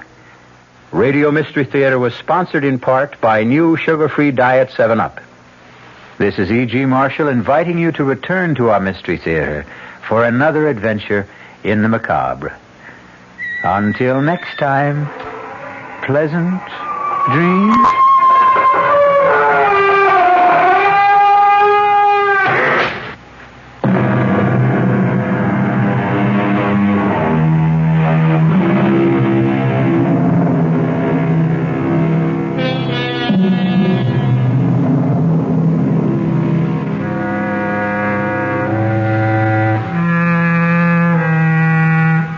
WR Mystery Theater has been brought to you by ShopRite Supermarkets, where you get a lot more for a little less, and by Suburban Savings with offices throughout North Jersey. The preceding Mystery Theater program is furnished by the CBS Radio Network. Thank you, Bruce Elliott. Good afternoon. It's time now for the latest news in brief from the WOR newsroom. President Nixon today rested at his mountain retreat in Camp David, Maryland, as the House Judiciary Committee prepared for the start of impeachment hearings. That panel is expected to begin assembling information on Tuesday in its quest to determine whether to bring charges against the chief executive. A survey by the Gallup organization says that the White House apparently gained little or nothing in the way of public support by releasing transcripts of Watergate tape recordings. The Gallup poll says 700 persons were questioned after that release. And the finding was that 17% had a higher opinion of Mr. Nixon because the transcripts were made public, but 42% said they had a lower opinion of him. A prominent Democratic senator, Henry Jackson of Washington, hammers away at the Nixon administration's economic policies. That story from WOR's Bob Brady. Senator Jackson put his own label on the economic policies of the Nixon administration. He called it elephant economics. Jackson, a potential candidate for the Democratic nomination for president, says there's no better symbol to represent the slow and sluggish economic state of the nation. Everything that is going up should be going down. Everything that's going down should be going up. We have our interest rates at the highest rate in history, with no end in sight, and with the only remedy for all of this is to put the economy of the United States into a major recession that'll hurt everyone. Jackson says the working man has taken an economic beating because the Nixon administration has been made ineffective by the loss of confidence in government as a result of the Watergate crisis. For WOR News, Bob Brady reporting from the Hotel Commodore. The senator is in Manhattan to speak before a meeting of the League for Industrial Democracy. If computer projections are accurate, France will soon have her first non-Gaullist president in 16 years. The computers say that the communist-supported socialist candidate in today's presidential elections will come up with the most votes, but not enough to win outright. The projections, that is, say that François Mitterrand will get about 44% of today's ballots. A conservative candidate is projected to run second with 33%, and the Gaullist hopeful is running a poor third. On the basis of these projections, Mitterrand and the conservative will face each other in a runoff 2 weeks from now. Top diplomatic officials of the United States and Russia were at work in the Middle East today. State Secretary Kissinger flew from Jerusalem to Jordan's capital city of Amman. There he is briefing King Hussein on details of recent negotiations for disengagement of Israeli and Syrian troops in the Golan Heights. A high-ranking official in Kissinger's party says that so far, they have managed to scale down the level of violence along the truce line. Checking sports, Milwaukee has defeated Boston 97-89 to tie that NBA championship playoff series at 2 games apiece. And the Stanley Cup semifinal decider at Philadelphia, the New York Rangers are tied with the Flyers, 1-1 after 1 period. In baseball, the Mets blew a 4-run lead and fell before San Diego in the first of 2 at Shea, 5-4. In the second game, the Mets lead the Padres 2-0 in the 5th inning. In Kansas City, the Yankees trail the Royals in the 8th inning, 4-2. And we'll have the latest weather after this.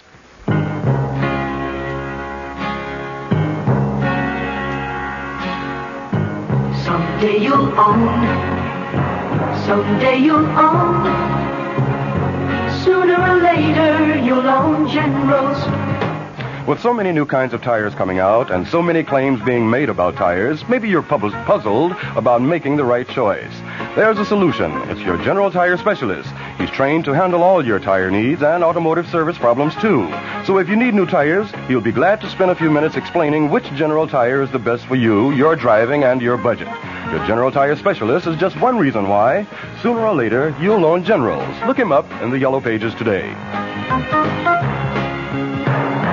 Sooner or later you'll own Generals. Sooner or later you'll own Generals. Here's the latest forecast for New York City and vicinity. Cloudy and cool tonight, with rain likely developing towards morning. The low tonight in the mid-40s. Tomorrow will bring periods of rain into tomorrow night. The high in the mid-50s tomorrow. The low tomorrow night in the mid-40s. Under cloudy skies in mid-Manhattan, the temperature 52 degrees. Humidity 38%. Barometric pressure 30.02 inches and falling. The winds are out of the south at 9 miles per hour. That's the latest news. I'm Bert Wilson. This is WOR New York. Mystery Theater presents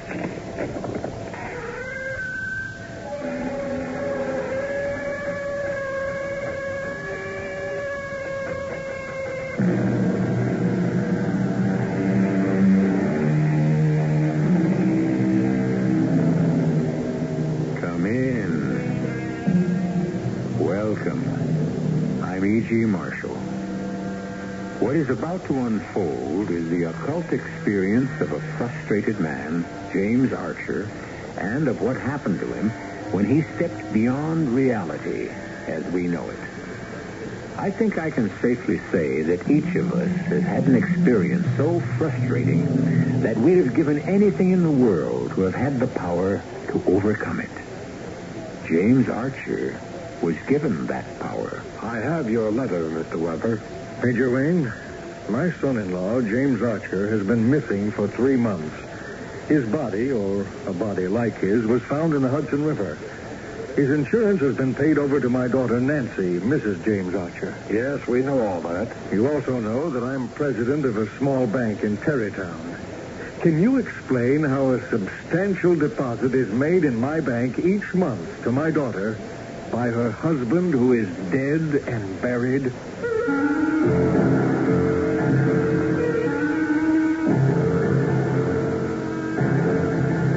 Our mystery drama, Strange Passenger, was written especially for the Mystery Theater by Roy Windsor and stars Nat Polen and Bob Caliban. I'll be back shortly with Act One.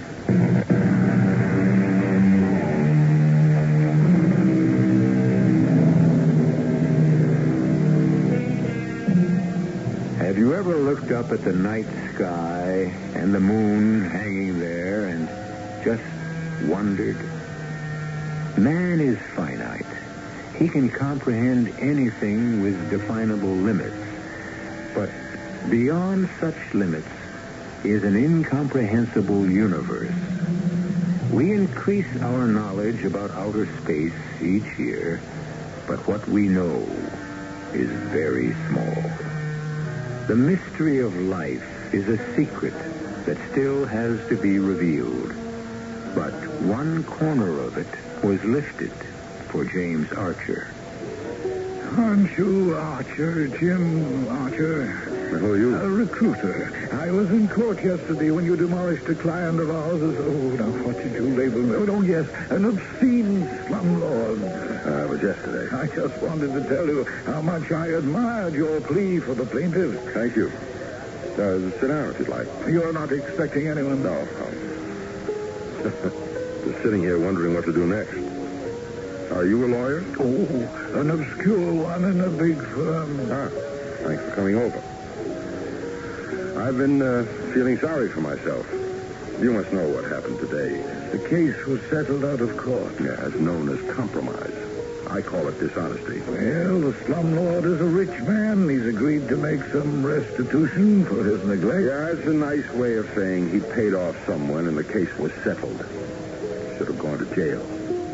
Ideally, yes. When I found out that my firm had worked out a settlement without first telling me, I resigned. I see. Our clients, the plaintiffs, got promises. A few months rent-free. Charges will be dropped for willful destruction they'd done in the building. He should have been forced to repair the heating system, exterminate the rats, install sanitary plumbing, make the building fireproof, and pay a stiff fine.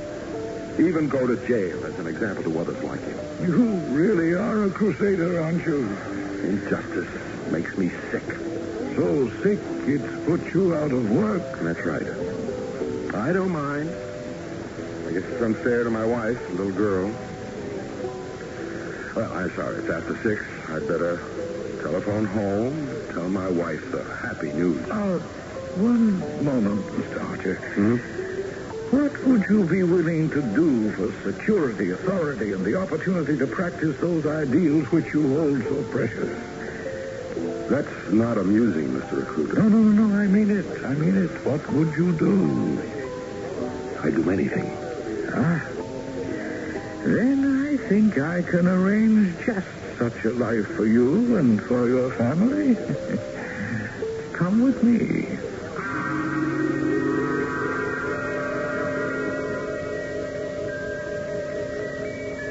Recruiter, so you have found a man of integrity.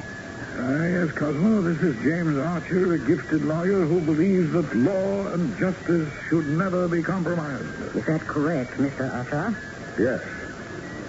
May I ask where I am? Where we are is unimportant.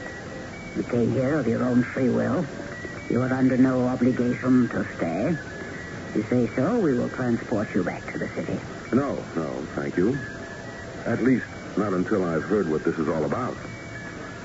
How can you guarantee me an honest, uncompromising life? Because I represent, in fact, I embody a viewpoint that is both utopian and attainable.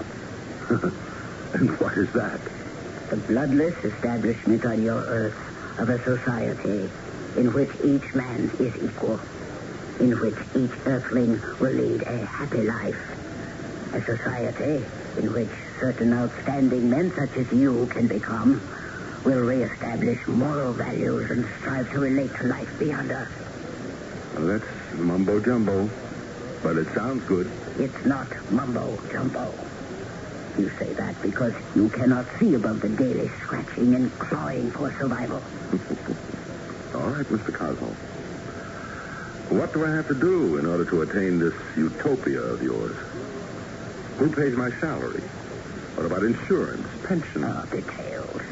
You will never need to worry about any of them, and while you are away, before you begin your mission, your wife and child will be provided for. My mission? Yes. Soon after it begins, you will rise swiftly. You will become a man of importance locally, then statewide, and then perhaps in your nation. You will proclaim what you honestly think. No more compromise, no watering down of the law or of justice. Mr. Recruiter? Yes? Are you sure I'm not still in that bar trying to forget my worries? Oh, I am very sure. The opportunity that has come to you has come to only a few others on Earth. Just who are the two of you? There's something very weird about all this. It seems so because you are earthbound, Mr. Archer. Are you saying... No, that's nonsense. I know that a lot of people report flying objects. There have been drawings of funny little men with pointed antennae for ears and all sorts of things. No rational person gives them a second thought. You don't have to believe, Mr. Archer. You are free to leave. When you arrive home, you will appear to have overstayed your time at that restaurant, and you won't remember a word of what followed after. I can, in fact, right now, blank out the names of your wife and child. You mean? Now, wait a minute. Their names are... You can do that. Very easily. Ready to quit, Mr. Archer? No. No? I think I'll see this through. Ah, that is an incredible honor, Mr. Archer. Recruiter, bring in the ship, and we will be on our way.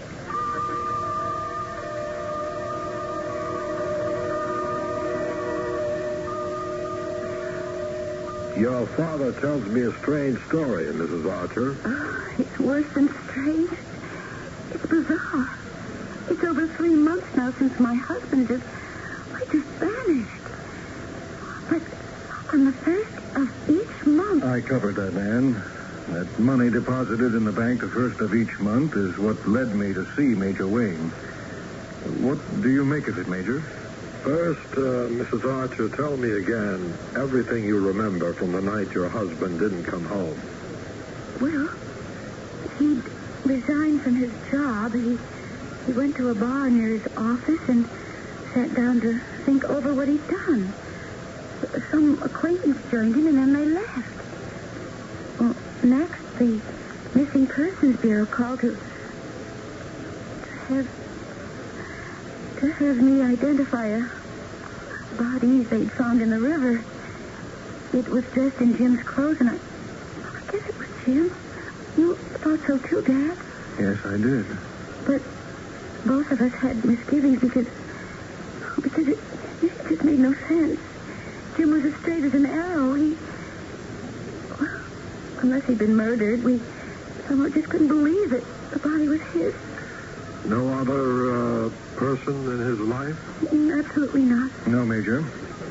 Jim Archer lived for his work and for his family. He was a thoroughly honest man. And the body found in the river had died from a violent stroke, as if it had been electrocuted? Anything else, Mrs. Archer? I know about the insurance and the mysterious deposits of money. Tell him, man. Well, there is something else, Major Wayne, but it's so far out. I just haven't told anyone except my dad. Well, tell me. The night Jim disappeared, Penny and I were watching the news. Penny's 7, old enough to read. And all of a sudden, words began to run across the bottom of the screen like, when a bulletin is superimposed over the picture. Yes. Well, the words were, "Don't worry, man, I'm all right. Don't worry. Love, Jim." And those sentences ran across the bottom of the screen. Yes, time after time, half the evening long. I telephoned the TV station, but they thought I was some kind of a nut. Did your daughter see the sentences? No. And she was watching with you and she can read? Yes. I know it sounds incredible, Major Wayne. I have no reason to disbelieve you, Mrs. Archer. Well, what the devil do you make of it? I don't know quite what to say. I don't want to give you hope, but I think that James Archer, voluntarily or by force, has been transported from the Earth to some planet beyond sight and comprehension. Oh, come now, Major. You mean by one of those unidentified flying objects? Yes, that's just what I mean. What? Absurd. Do you mean to tell me our intelligence gives even the slightest credence to that Buck Rogers kind of thing? Mr. Weber, let me give you some facts. As long ago as 1959 in Boinani, New Guinea, Reverend William B. Gill, his assistants, and the entire student body of his missionary school, about 27 persons, observed a strange object hanging in the sky a few hundred yards away. It was oval-shaped and had a deck on its top, like an observation deck. Gill saw what looked like men and waved to them, and they waved back. Then the object raised up and flew straight off into the sky. Come on. There were many remarkable sightings in Michigan in 1966. The UFO craft looked like a huge pie, well lighted with red, blue, and white lights spinning all around it. There have been sightings in Delaware, Illinois, Tennessee, South Dakota, Mississippi. In fact, almost everywhere. And you think that there really is such a thing as an unidentified flying object? There's no question about it. You terrify me, Major Wayne. Yes, it terrifies me, too. And you think that maybe one of them carried him off? I don't know.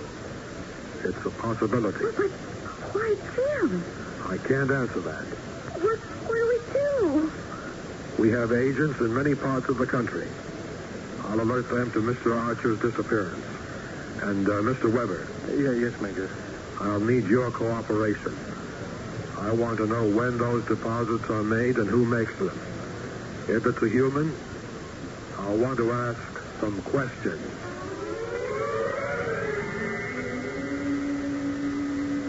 Well, Mr. Archer, what do you think? Magnificent. Beautiful green fields, homes, even light. Incredible. And the people? Well, to be honest, they're strange looking to me. But I'm only used to human beings. These people are shorter, round, flat-faced, with quite sharp ears. Disease-free, untroubled, and super intelligent. You will soon be free to visit with them. I'm ready now. Soon. The surgery, I had been told, was perfect. You now possess a brain as extraordinary as ours. Your face has been altered very skillfully. All that is left of you is a name. Stuart Murdoch. Where did you come from, and what is your mission on the planet Earth? I have no remembrance of where I came from or who I was. My mission on Earth is to become a leader of my people and to prepare them for your bloodless conquest of my country. You have been away from Earth for 6 months. He is with a recruiter. Oh, yes. Take him among our people for a week, then fly him back. Drop him outside Fargo, North Dakota, supply him with money, and return. Yes. And let nothing interfere with those regular deposits of money. You'll have to compensate. He now belongs to us.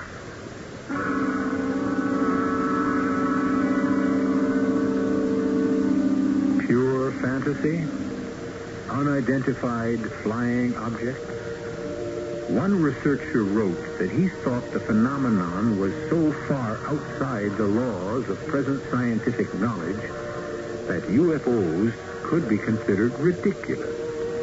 But once he was exposed to the hard facts, he concluded that the existence of this unexplainable phenomenon is, and I use his exact word, overwhelming. The strange story of James Archer, the recreated man, will continue in a few moments.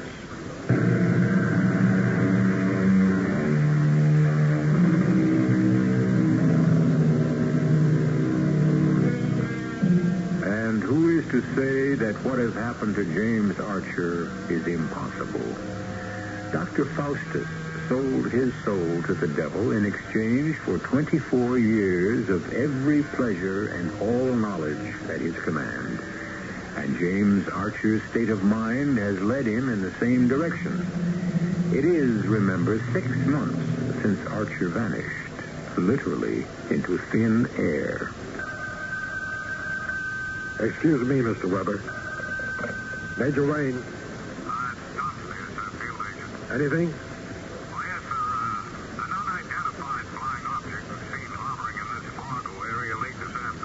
I see, and? I'm at the Nygaard Farm, about 30 miles northwest of Boscombe, in a small community named Shawnee Creek.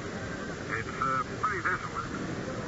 Apple and I put down our two-seater in one of Nygaard's fields and taxied it to the side of a big barn. Good. See if the UFO lands and if anyone leaves it. If so, follow the man. Don't pick him up, but don't lose him. I want to learn where he goes. This is fantastic, Major. If I mentioned any part of this weird conversation to my friends, they'd think I was ready for a mental hospital. Well, you're not, Mr. Weber. It's real enough. Oh, and let me give you a warning. Yes? Let's say that James Archer is returning by a UFO to Earth from wherever he's been.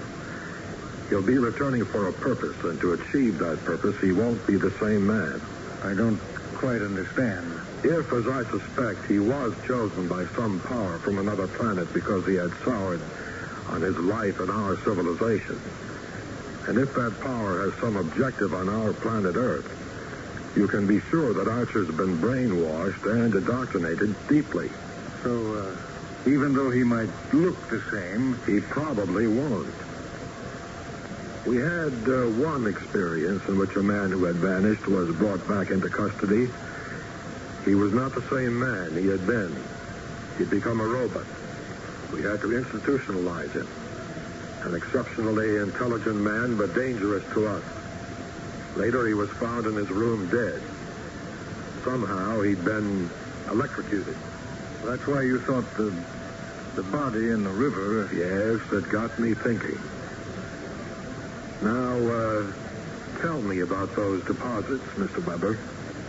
Promptly, the first of the month, a cash deposit of $5,000 is made to the account of my daughter.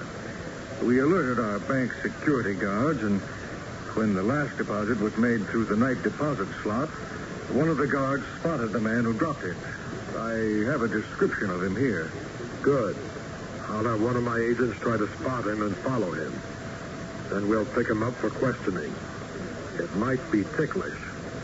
We have nothing against the man. I may need your daughter's cooperation. Major, I don't want to expose her to danger. I don't think there'll be any, but we'll be careful. I'm very aware that you've already lost a son-in-law. Jim Archer was a fine young man.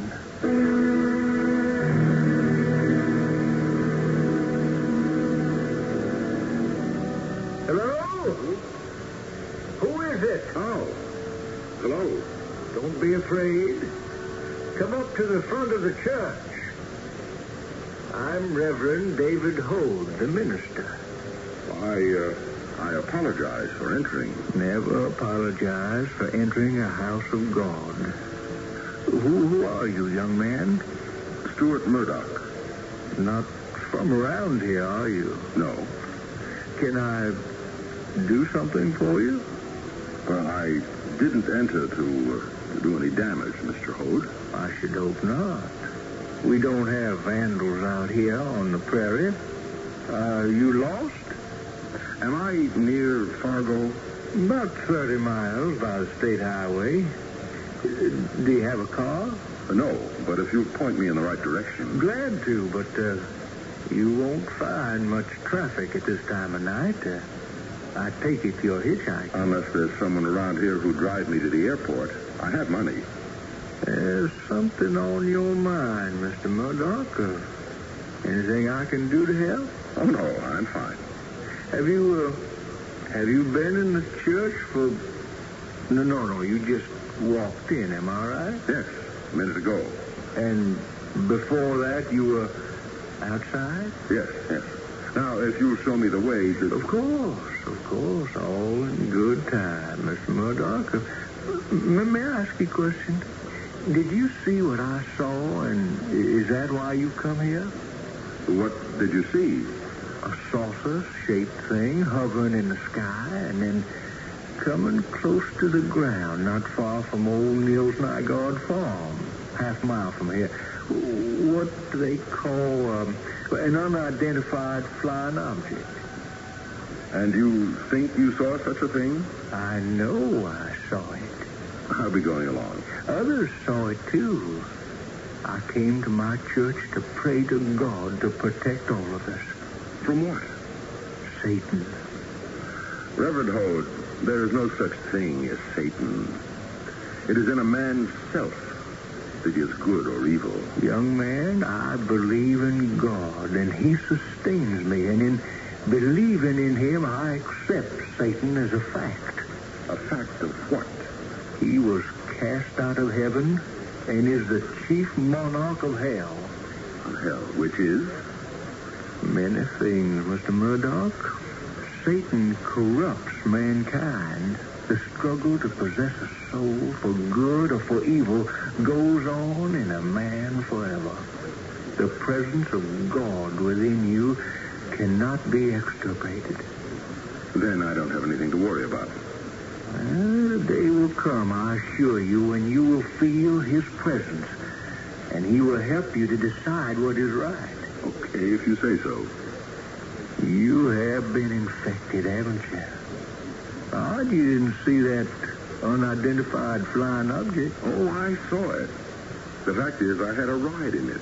You know something? You just may have it that.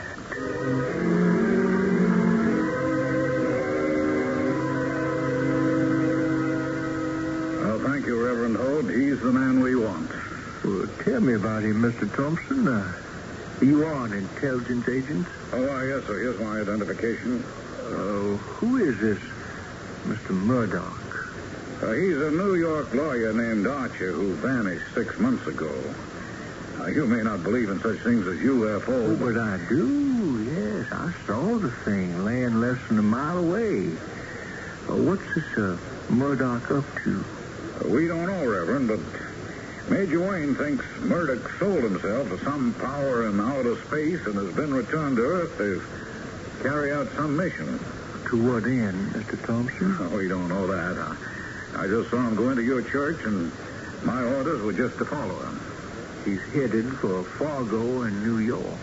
All right, then Appleton and I will fly to the airport there and wait for Murdoch to board a plane.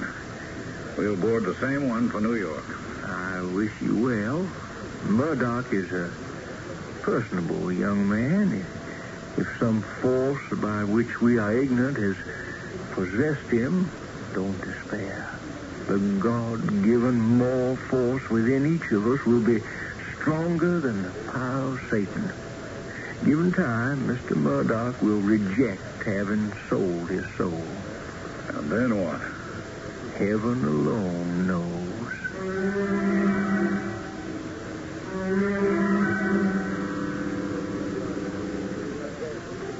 He comes in here almost every day after work. I'm terribly nervous, Major. Not Major, Mrs. Archer. I'm just plain Bill Wayne, your accountant, and you're Nancy. You got that straight? Yes, of course. Bill? It's 5:45. He ought to be along any... Uh-oh. That's the man. He's taking a seat in that booth. You know what to do. Yes. Wish me luck. I beg your pardon? Oh, yes? My name is Mrs. James Archer.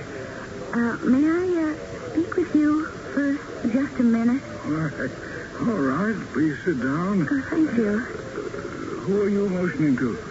Bill Wayne, my accountant. Join me, Bill?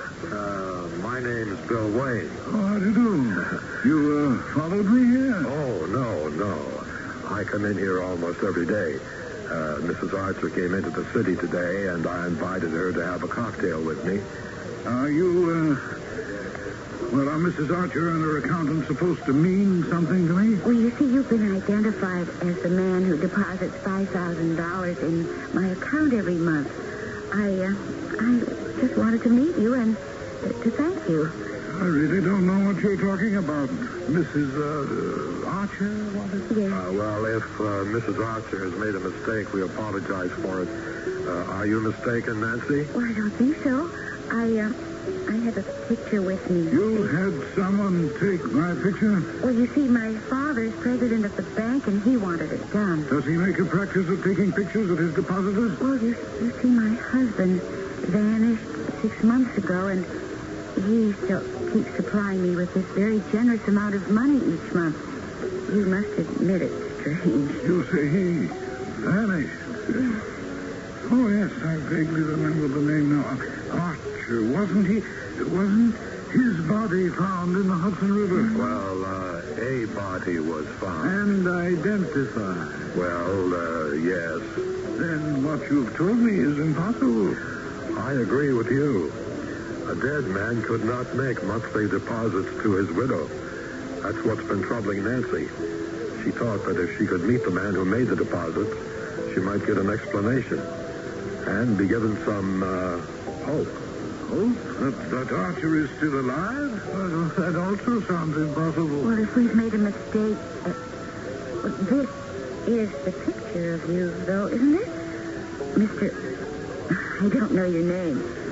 Recruiter. Yes, that does look like me. But you're not the person who makes the deposit? May I ask what difference it makes who provides you with money, Mrs. Archer? Well, it doesn't really. I'm grateful. But I keep thinking that if Jim is still able to provide for me, he just might be alive somewhere. Just as a matter of business, Mr. Recruiter, we have to find out where the money comes from. It's source. Oh, I'm afraid I can't help you. The money comes to me, and I'm just instructed to make the monthly deposits. Who? I mean, where do the instructions come from? Can you tell me that? Anonymous. Somehow it doesn't seem right. If Mr. Archer did someone an enormous favor? Well, did he? Do you know if he did? I never met the man. Now, you'll excuse me. No, goodbye, Mrs. Archer, and enjoy the money. Goodbye, Mr. Wayne. I wouldn't worry about the money. No. Consider the name. Ever heard of anyone named Recruiter? He's one of them. Whoever they are.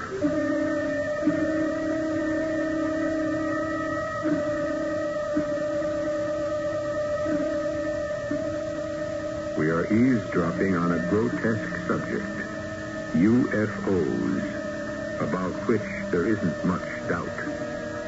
But those who fly them, who are they? From what place in outer space do they come? What are they? And are they friends or enemies? From what we have heard, James Archer's mission is to become a preeminent person in our society. He is to prepare us for a bloodless overthrow of the several ways of life represented on our planet. Why? I'll be back with Act 3 shortly.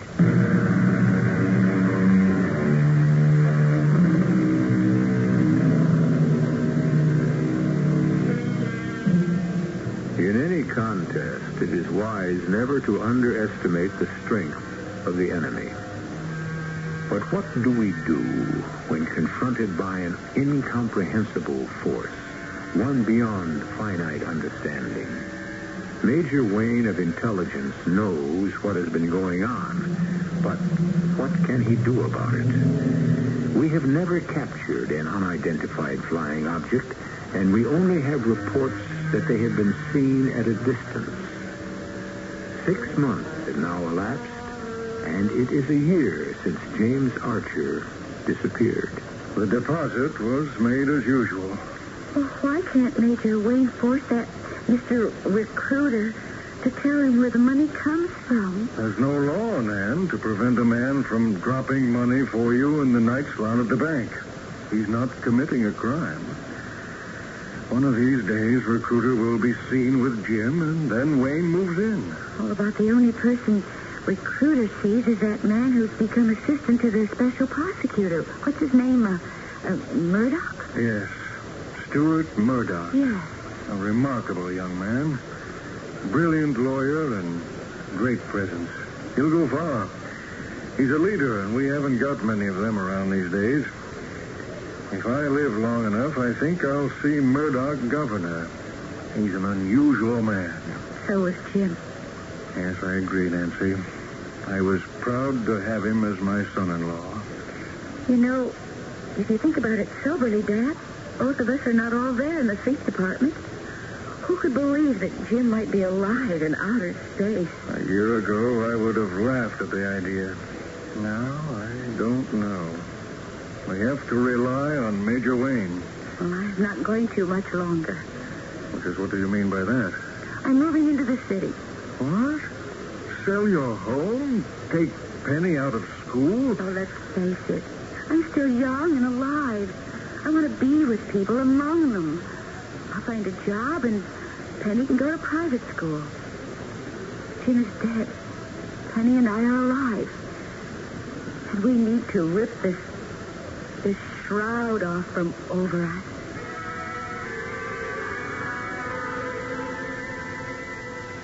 Happy to meet you, Reverend Hode. You remember Thompson?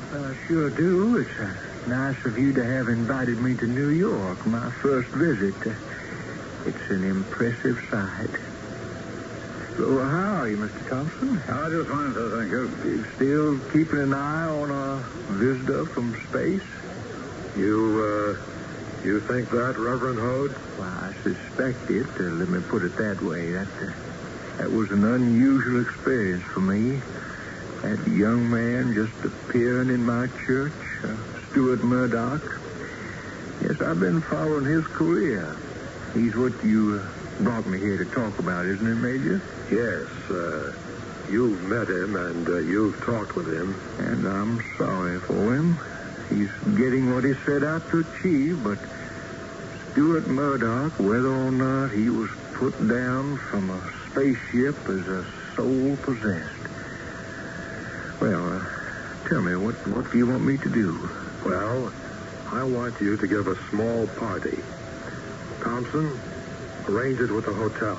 Major, you want me to invite the guests? No, you invite Mrs. Archer. She's a little cool toward me these days, and I'll invite her father. No, you invite both of them. Just tell them that if you want them to meet a friend of yours from North Dakota who may have something to say that will be of interest to them. Mrs. Archer. Oh, yes. We think there's a chance that Stuart Murdoch is the former James Archer.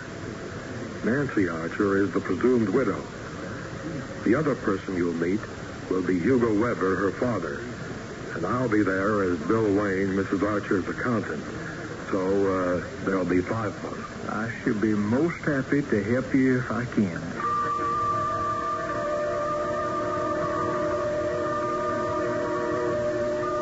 Well, Recruiter.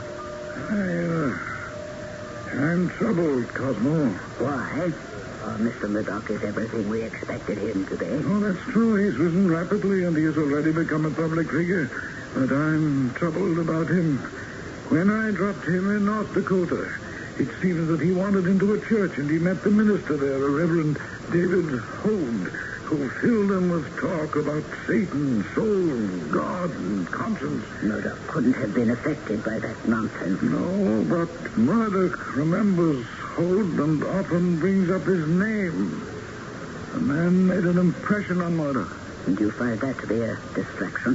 When Murdoch was transformed and brainwashed, was all of his conscience removed? I assume so. That is what the report indicated.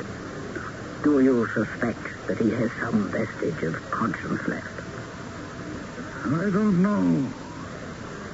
But the thought troubles me.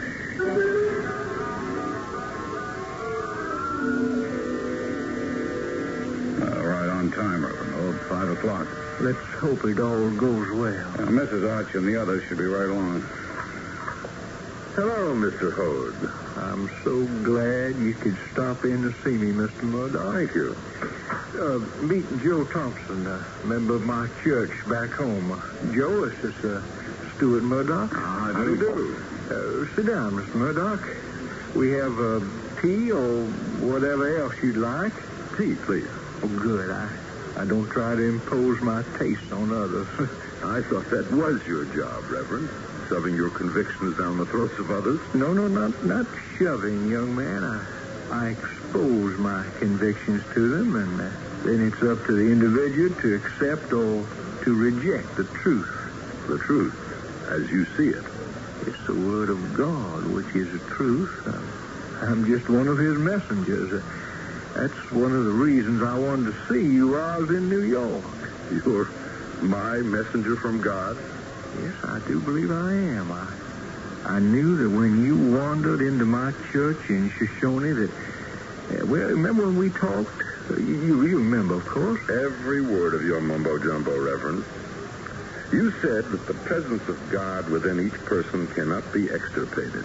Here's your tea, Mr. Murdoch. Thank you. Well, I'm afraid you were wrong, Reverend. I'm unchanged.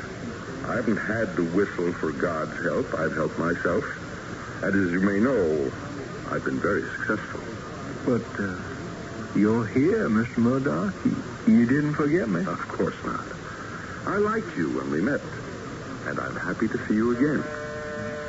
Oh, that should be the others, Reverend Hode. I'll let them in. Friends of neighbors back in Shoshone. You don't mind, do you? No, certainly not. Mr. Weber, Mrs. Archer, I'm so glad you could stop in. This is Stuart Murdoch, the man I was telling you about. Hello, Mr. Murdoch. I'm happy to meet you. My father, Mr. Weber. How do you do? And Bill Wayne, a friend. Hello. Joe, tea for. It's a real honor meeting you, Mr. Murdoch. Well, thank you. We've been following your career, Nancy and me, and I must say we like the way you've ripped into corruption and graft. The public is entitled to honesty in government. Well, that's what they all say, but you seem to mean it. And my actions, I hope, prove it. My late husband felt that way, too. I mean, about honesty. Yes, Jim Archer was an honest man. All that got him was his resignation from his job. He couldn't stand hypocrisy. He wouldn't compromise. I can't either. But I've learned that one has to prepare others slowly for the truth. And not your version of truth, Reverend. Truth is invisible, young man. The truth I preach is God's word. Truth is an ideal, and it is divine. Well, I think that's foolish. Truth, like any other commodity, has to be sold. If you'll excuse me, I do have to be going. I'm happy to have met all of you. And Reverend Hode, do pay New York another visit. I can find my way out, Mr. Thompson.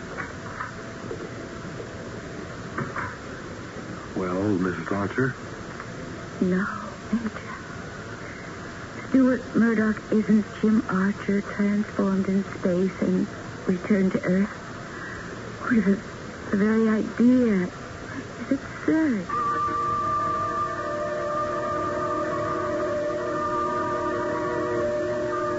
Astonishing. An obscure minister from North Dakota has created wonder in your mind. He insinuates the thought of God and conscience into your mind, even though you know, as we know, that both are fiction. You still are earthbound. Well, Mr. Murdoch, we seem to have failed. It has happened before, but not often. I can offer you a choice. A return to our planet for a short time, and then resume your mission on Earth, or remain here now. I don't know what to do. Why can't we go on as we have been? I'll carry out the mission. I'm afraid that's no good, Mr. Murdoch. The very fact that you wonder if he's been infected with Satan's moral virus, whatever that might be, creates a doubt about your reliability. Order the ship. Are you, taking me back into space, Cosmo? No. You will remain here. You will be returned to what you would have become after you resigned from your job and before you accepted recruiter's offer. And what would that be? Still an unemployed lawyer? That will be for others to discover.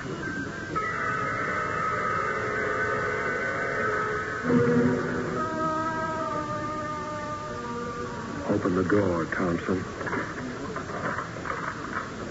Follow me. Have your gun ready. Yes, sir. The house feels empty. There's a light at the end of it. Look over there, sir. In that chair. Good Lord. Why, that's James Archer. I know from pictures of him. It's asleep. Yeah, or drugged. His hair has turned gray, and look at his face. Worn and haggard. He looks like a drunk sleeping it off. Archer?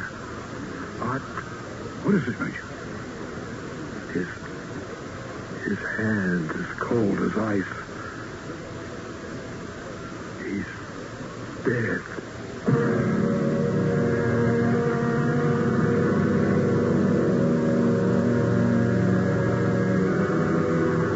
So, as Cosmo said, James Archer was returned as what he would have become after he lost his job and tried to sell his soul to a force from outer space. Had Cosmo read the future? It would appear so. It is very possible that James Archer was so depressed with his future that he allowed himself to deteriorate into the condition in which he was found. I will return shortly.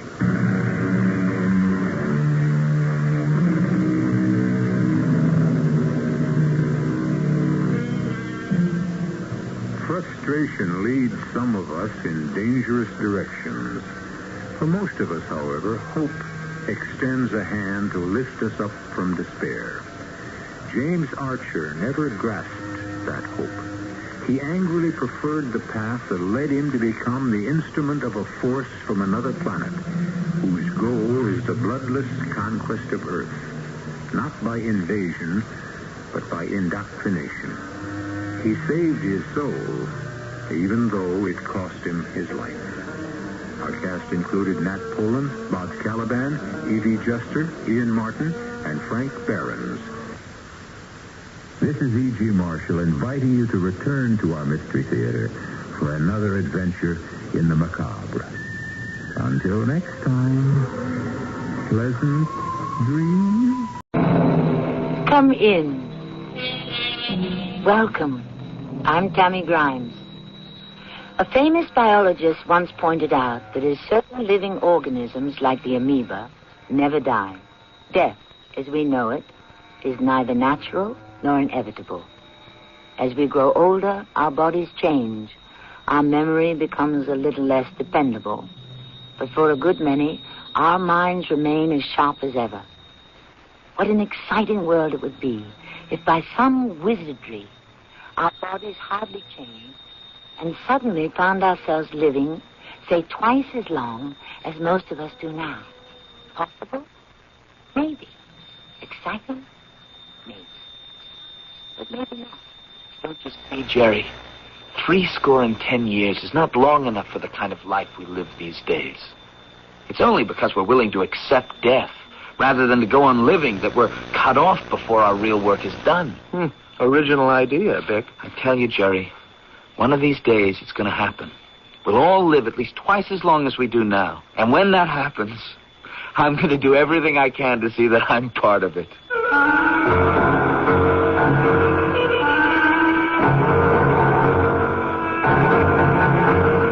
Our mystery drama, The Different People, was especially written for the Mystery Theater by Arnold Moss.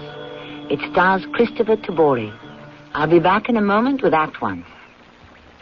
Hi, Pat Summerall to say that warm weather means you'll be getting out more often and probably using your car more often. So make sure it's ready to go with car care values from True Value hardware stores. They offer high-quality Valvoline motor oil, plus kits for tune-ups and minor body work. And no matter how old your car is, you can give it a showroom shine with new Turtle Wax Minute Wax that requires no waiting or rubbing. You'll find these and many other car care values in the automotive department of participating True Value hardware stores and home centers, where you'll find values in every department. Lots of friends are dropping by, summer fun's in store. With picnic time and camping time, it's country time for sure. Before you all get thirsty, here's a tip that should be made. Get a drink that tastes like good old-fashioned lemonade. Country time, country time. Get down to your store for plenty of Country Time lemonade flavored drink. Look for the Country Time coupon in this Sunday's paper. Tastes like good old-fashioned lemonade. Boy, oh boy, the designer store for boys and young men at Northland and Eastland Centers is holding the most incredible suit sale ever. Right now, suits by Pierre Cardin and other designers are all on special sale for $79.95 or less. Nothing costs more than $79.95 at Boy, oh boy.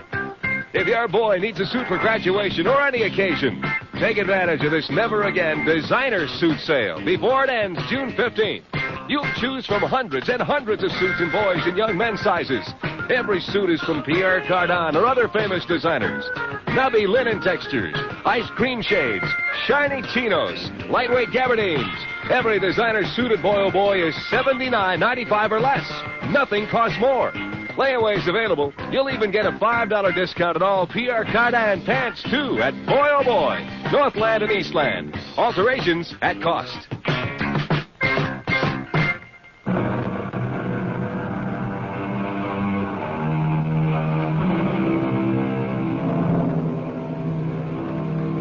The word anthropology comes from two Greek words, anthropos, meaning human, and logos, meaning word or the study of. Anthropology is therefore the study of the human race, the science that deals with the origins, the development, the racial characteristics, the social customs and beliefs of all mankind. Two young men, Alan Bixby and Jerry Hansen, are on the teaching staff of the anthropology department of a large university. They are sharing an old house off campus that they have just rented. Easy does it, Jerry. Dick, I think we put too many books in this carton. No, it's just a couple of more steps here. It must be those two big volumes of Graeber's Anthropology. And all the Margaret Mead books. Mead's books aren't all that heavy. Stop complaining, Jerry. After all, I'm the one who's going up these steps backwards.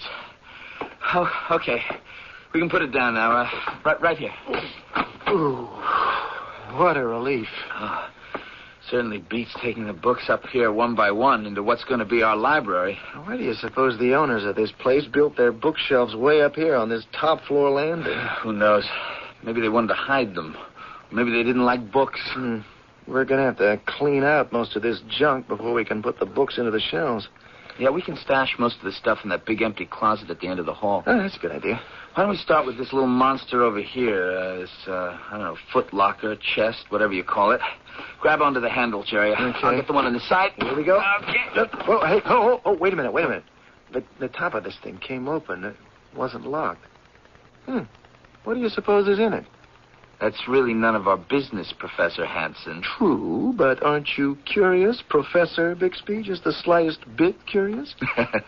Jerry, stop twisting my arm. Well, then let's take a look. What do you know? Well, it's just a lot of paper. Oh, no, this is a lot more than paper. They're packets of letters, old letters. Dozens and dozens of them. Most of them seem to be addressed to the same person, Mrs. Timothy Partridge. Oh, handle them carefully, Jerry. They're ready to fall apart. Oh, hey, here's one without an envelope. Look at the date on it. May 14th, 1865. 1865? A letter written, what, 115, 120 years ago? I don't believe it. Listen to this. May 14th, 1865. Somewhere in Virginia, my dearest wife, Amantha. This terrible war is finally over. A little over a month ago, Lee surrendered to Grant at a place called Appomattox. With luck, I should be home within a week. 2 men under my company command, the Kennicott brothers, John and Matthew, will be joining us with their wives. My dearest love, I've never written you a letter like this before, but something strange has happened to the 3 of us. Although the men in our company were all exposed to the same bullets, the same diseases that wounded or killed so many of them, only the 3 of us are coming out of this war completely untouched. We've asked ourselves how this could have happened, and we think we have the answer. Big, why are you stopping? It's the bottom of the page. He goes on here on the second page. No, careful with the paper. It could crumble right in your hand. We may just have been lucky with the odds in our favor. But I think it was something else. I can't tell you in this letter what that answer is because you'd think we were all of us out of our minds. One thing we do know. Once we get home, we're going to pull up roots with you, our wives, and go someplace far away where we'll see no one. Where no one will see us or even find us. Far away. Maybe out west somewhere. This is fantastic. Read on, Beck. Why are we doing this? Where are we headed? Reread verse 10 of the 90th Psalm. And after that, verse 5 of the 39th Psalm. And then verse 26 of the 5th chapter of the book of Job. Oh, what is this? You didn't put the King James Bible into one of these cartons, I hope. Well, I saw it downstairs on the living room table. And finally, the first verse of the 2nd chapter of the book of Ezra. With this letter, probably the last I shall write before seeing you again, I send you, my dearest Samantha, all my love and blessings. Your devoted husband, Timothy Partridge, Captain, U.S. Army. Huh. What do you make of it, Big? I don't know. But Captain Tim was obviously up to something funny. And he has given us a couple of clues. Let's go down and see just how good the good book can be for us. Psalm 90, Jerry. Verse 10. The days of our years are 60 years and 10. And so on and so on. For it is soon cut off, and we fly away. And that's clear enough. A man's life is about over when he hits 70. Now, verse 5, Psalm number 39. Yeah. Behold, thou hast made my days as a handbreadth, and mine age is as nothing before thee. Verily, every man at his best state is altogether vanity. Selah. Which is a very poetic way of saying that the length of a man's life is nothing when measured against the endlessness, the deathlessness of God. You're pretty poetic, too, Jerry. But none of this tells us very much about old Captain Tim, does it? What was the next quotation? A book of Job, chapter 5, verse 26. Job is just before the Psalms, isn't it? How would I know? Yeah. Here we are. Chapter 7, 6, 5, verse 26. Thou shalt come to thy grave in a full age, as a shock of corn cometh in his season. He seems to be harping on the idea that a man's normal life ends at about 70, and implies, I think, that that's not long enough. Wouldn't that be something if you and I could live to, say, 150? I'd give anything for that. You would? After all, 70 is not long enough for the kind of life we live today. Maybe it's only because we're willing to accept death rather than to go on living that cuts us off before our real work is half done. Original idea. I tell you, Jerry, I'm convinced that one of these days it's going to happen. We'll, all of us, live twice as long as we do now. And when it does happen, I'm going to do everything I can to see that I'm a part of it. Bravo, Professor Bixby, and I hope you get your wish. Now, can we get back with the book of Ezra? The letter said, chapter 2, verse 1.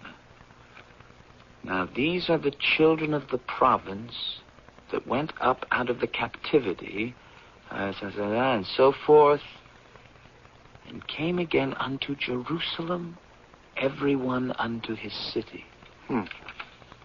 Well, what do you make of that, Professor? I think the captain was trying to tell his wife something about the possibility of his living longer. A lot longer than the Bible's 70. What? He seems to be unhappy that he has only some 70 years to live. And you tie that up with the fact that he and his 2 pals were the only ones in their company who went through 4 years of war without being touched. That tells me something.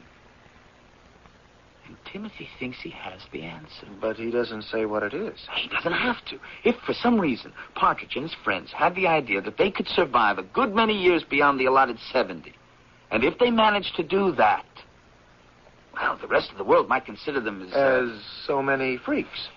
Yes, and that would explain why they would want to get away from the rest of society and lead their lives unmolested by curiosity seekers. But if, by some odd chance, what you're reading into old Partridge's letter were even remotely true... Where does the Book of Ezra come in? Is that what you were going to say? You read my mind even better than you read Captain Tim's. Here's where. The children go out of captivity. The captivity of leading what they consider to be too short a life. And they come again unto Jerusalem. I don't get it. Jerry, don't you see? Wherever they settled, wherever they went, I'll bet they called the place Jerusalem. As anthropologists, we owe it to science to investigate this. Investigate what? Partridge and the others did go out west and did settle in some remote, inaccessible corner of the country in the 1860s for whatever reason. And if that colony should still, by some chance, exist, we'd be witnesses to a culture, a civilization that's grown untouched by the outside world for over 100 years. And right here in the United States. Oh, Dick, I think you are daydreaming. It makes absolutely no sense. I'm going to the library to look at some maps. Maps of what? Where do you begin? The letter said, maybe out west somewhere. Oh, Jerry, where would you go if, to quote Partridge's letter, if you wanted to find a place where we'll see no one, where no one will see us, or even find us? I'd go to the mountains where I could hide out in safety. Exactly. Now, and I admit it's no more than a hunch, I'm going to go over those maps, old maps, new maps, over every part of the West where there are mountains, looking for... A place called Jerusalem, right? Or better still, maybe a place called New Jerusalem. Dick, I think you are completely off your rocker. Maybe, Jerry, but if I'm not, we may be on the trail of one of the finds of the century. Hey, I am going to stay right in this little cozy corner of town. You, dear Bick, are on your own on this wild goose chase, completely on your own.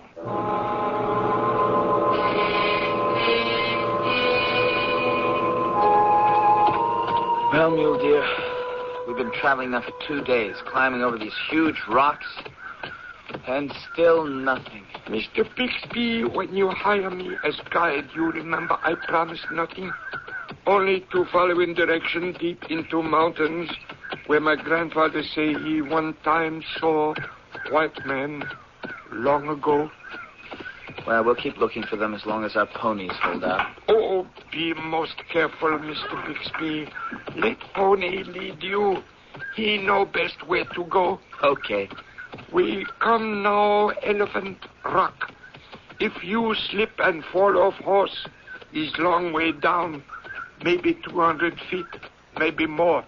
Nothing to break fall. I'll be careful. Enter very narrow canyon. Walls of rock very close both sides. Must dismount, lead ponies. Squeeze through some places. Very tight. And all the time, we keep going higher and higher. When we come out this short passageway, maybe you see sign of what you come here to find. New Jerusalem. I found the name on a very old map. I not know name. Only know stories my old grandfather tell. Maybe you find something. Maybe you find nothing. Oh! What on earth was that? Someone shoot at you. Maybe, Mr. Bixby, you find something. Something more than you expect.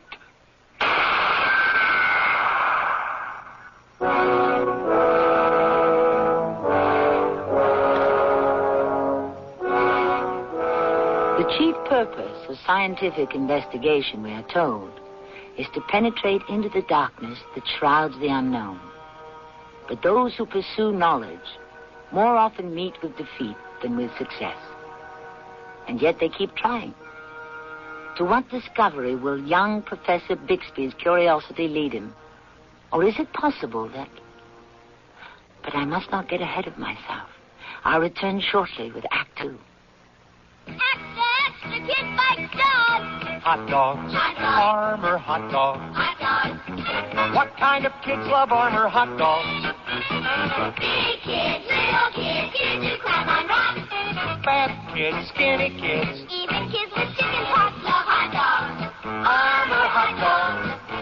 The dog kids want to fight. The dog kids love to fight. In Poland, people are standing in line to go hungry. There is not enough food. The agencies of the Interfaith Hunger Appeal are getting through with food and other aid. Please, help. Give to Interfaith Hunger Appeal, P.O. Box 1000, New York 10150. You are the hope of the hungry. Please, give. A public service of Interfaith Hunger Appeal and the Advertising Council. Hey, Mom, Dad, guess what I'm saying? Apple Basic, floppy disks, graph work. If you can't guess, the time to learn is now. Computer speak is the language of the future. Prepare yourself and your children. Come to Simtech, your computer knowledge store, for a special 2-week program called Family Future Days.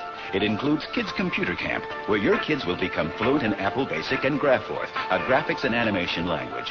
For 2 weeks only, May 17th through the 29th, Simtech offers Apple hardware, software programs, and hands-on classroom education for your kids. And you, for only $2,195. You save over $1,000 on the regular price.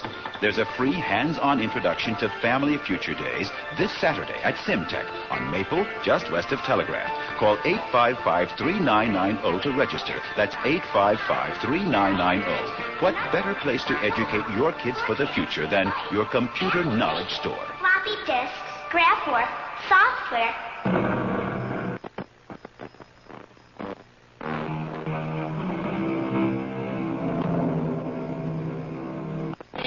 Modern medicine has already made it possible for the average man or woman to live twice as long today as he or she might have a couple of 100 years ago. Think of the fatal, life-shortening diseases of only 50 years ago that are now forgotten killers. Is it then so impossible that at some time in the not-too-distant future, the average life of today could be doubled, even tripled? Young Professor Bixby, in the company of an Indian guide, is searching for a colony of people to whom this may already have happened. His investigation is suddenly and dramatically interrupted. What on earth was that? Someone shoot at you. That shot came from up there at the top of the ridge. I'm going to see who's there. Maybe better you not move. Who are you? Why are you shooting at us? We are friends. We mean no harm. Don't move. Either one of you. Stay just where you are. It's a girl. It's a young girl. If you're armed, drop your weapons to your feet. No, we have no weapons. Good. I'm coming down. And don't try anything funny. I'm one of the best shots in these mountains. She's young and pretty. You ever see her before, mule deer? Know who she might be? First time I ever come this far. Not know for sure anyone live up here. Who are you, mister? Name is Bixby. I'm a college professor. This is my guide, Mule Deer. Now, will you allow me to ask you a question? What is it? Well, that gun you're aiming at us must be over 100 years old. Maybe, but it works real fine. I don't mean to be rude, miss. But, for instance, your clothes, it's like some kind of costume. Old Civil War Union Army cap, officer's blue jacket, full skirt, cavalry boots. That'll be enough, mister. The name's Bixby. Bick. Why are you here? What are you looking for? For a man who thought he and some of his friends could live a lot longer than the rest of us. What's he got to do with you? If by some odd chance he might still be living up here in these mountains somewhere. You'd like to meet him if he's still around. Is that it? I certainly would. Then maybe tell the whole...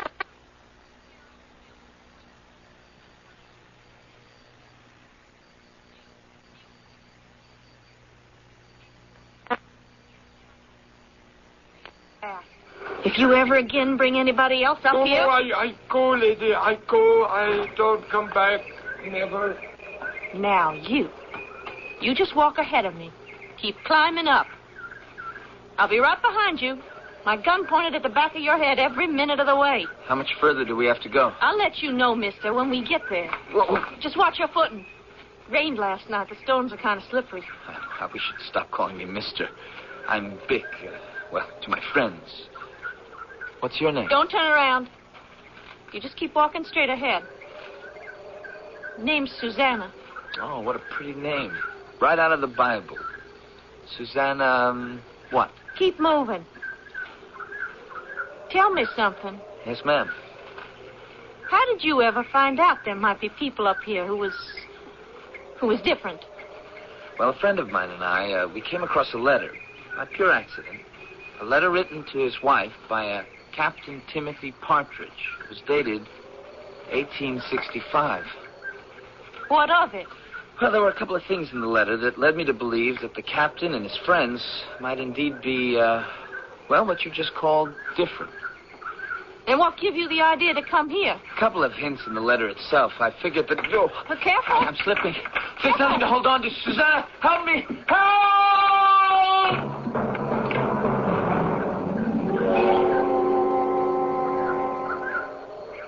Are you all right? Yeah, I'm fine. At least I think I am. Try moving your arms and legs. Real slow. Real careful.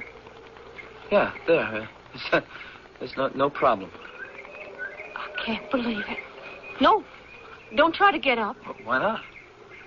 You just took a tumble off that cliff up there. See it? It's a good 75 feet. Except for a couple of scratches. Nothing seems to be wrong with you. Why or how I wasn't hurt, I can't imagine. Maybe it's the good, clean life I lead, huh? Maybe. But maybe it could be something else. What are you talking about? You'll find out in good time. What do you know? None of my equipment was broken. Equipment? Yeah, the instant camera, my flashlight, transistor radio, the audio cassette. I can't understand what you're saying. These, right here. They seem to be intact. Here, let me try the camera. You put that thing down. What are you trying to do? Don't move. Huh? There we are. Won't take long. What is that little black box? And what's that one? Oh, boy, you certainly have been out of circulation, Susanna. That's a radio. May not work way up here in the mountains, but it might. What's that? Where's that noise coming from? I'm turning it off. And what's that? Oh, it's a light, a flashlight. You must be some kind of magician. Here's your photograph. Photograph? That's me. That's a picture of me. So it is. Oh, wait till the folks see them tricks of yours. What folks? Where we're going. Where you said you wanted to go. Why you said you came here in the first place. And you know something, Vic? What's that, Susanna? You're the first person to make it up here in maybe 50, 60 years. 50, 60 years? How would you know? I would know. Now, let's get moving.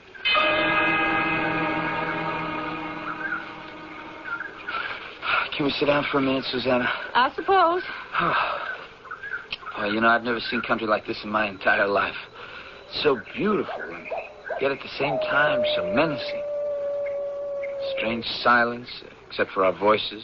Nothing. Absolutely nothing. And that's the way we're going to keep it. Keep these mountains the way they was given to us. The trail seems to be winding down. We're getting near. Around the next turn. Wow, fantastic. The ravines, the chasms, the clouds at your feet. It's like wandering into another world. A world that's not real. It's real enough, and so are we. Well, there it is. Spread out in front of you. That's New Jerusalem. That's the town square, that open space. The whole town, that seems to be carved right into those walls of red rock. That's so. And what are those big black holes in the sides of the mountain? The entrances to the chambers. Chambers? The big caves where we live. You see that one over there? That's where we're headed. That's where me and my father live. I'll be happy to meet your father. Let's hope he'll be just as happy to meet you. That's him, Vic. Sitting at the table, under the hanging oil lamp. Doesn't he hear us? He doesn't even look up. He doesn't move. He will, when he's good and ready. He's a handsome old man, beard and all. Why do you call him old? What is he, 50 or 55? For people under 30, like you and me, that's beginning to be a little old, wouldn't you agree? What's he reading there with such concentration? Scriptures. He's a real student of the Bible. Susanna, is that you? It's me. You're not alone. No, Daddy. I brought someone with me. A young man. Who is he? A stranger. Stranger? But he don't mean us no harm, I'm sure of it. You, stranger. Come out of the darkness. Yes, sir. Who are you? What's your name? Why are you here? I'm Alan Bixby. I teach anthropology in one of the big universities. I read a letter written by a Timothy Partridge, a captain in the Union Army, to his wife. It's written a long time ago. The letter intrigued me. It made me want to try to find out what happened to him. Where'd you come across this letter? In the attic of an old house a friend of mine and I had rented. Well, what did the letter mean to you, young man? That the writer thought he had discovered the secret to a much longer life than is given to most of us. And you found your way here in order to discover what that secret was, right? Yes, I suppose so. And once you'd found these different people and discovered how they got that way, you would then go back to the outside world. And pretty soon the newspapers would find their way up here to these mountains and have a high old time at the expense of the people you'd spied on. Am I right? Wait a minute, Daddy. I have good reason to think that... Hold your tongue, Susanna. You, college professor. Yes, sir. Do you know who I am? You're Susanna's father. Do you know my name? No, sir, I don't. But I guess... Yes? I guess you might be a descendant of the man who wrote that letter we were talking about some 117 years ago. Daddy, you gotta let me speak. Remember Leviticus 19, verse 34? You're interrupting, girl. Try to remember, Daddy. Leviticus 19, 34. Let's see now. But the stranger that dwelleth with you shall be unto you as one born among you, and thou shalt love him as thyself. For ye were a stranger in the land of Egypt. Girl, are you telling me... Daddy, he's given me good reason to believe he may be one of us. Is that so? Well, we'll have to make sure. Doubly sure. I understand, Daddy. Sir. Yes? You just asked me if I had an idea who you were. I think I know. Oh, who am I?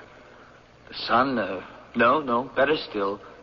The grandson of the Captain Timothy Partridge who wrote that letter back in 1865. Am I right? Are you, in fact, sir, the grandson of Captain Timothy Partridge? Young man, I am Captain Timothy Partridge.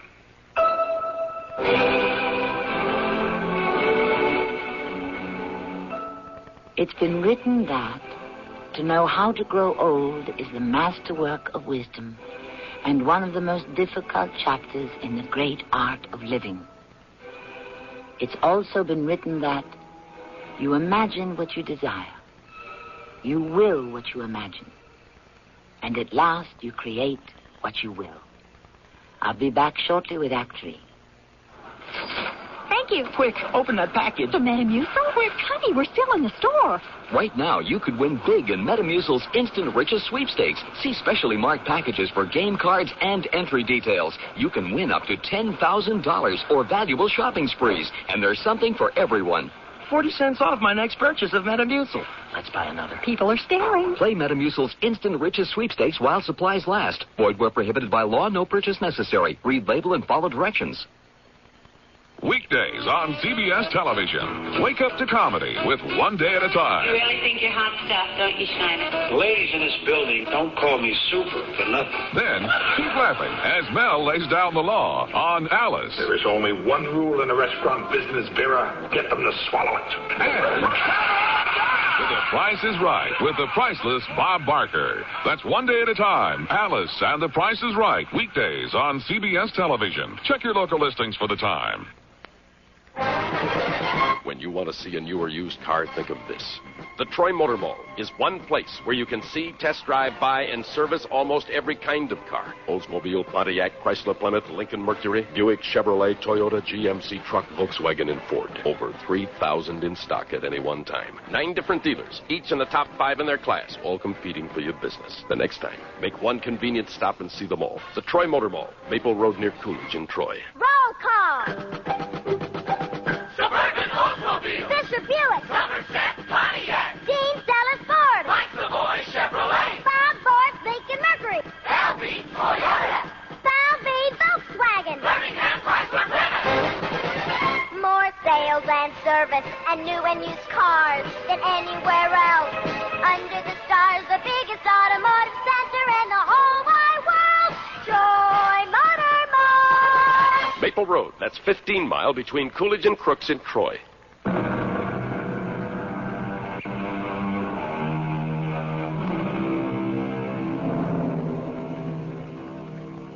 We have all heard about the mountain climber who struggles foot by foot up the slopes of a nearly vertical mountain in order to reach its summit.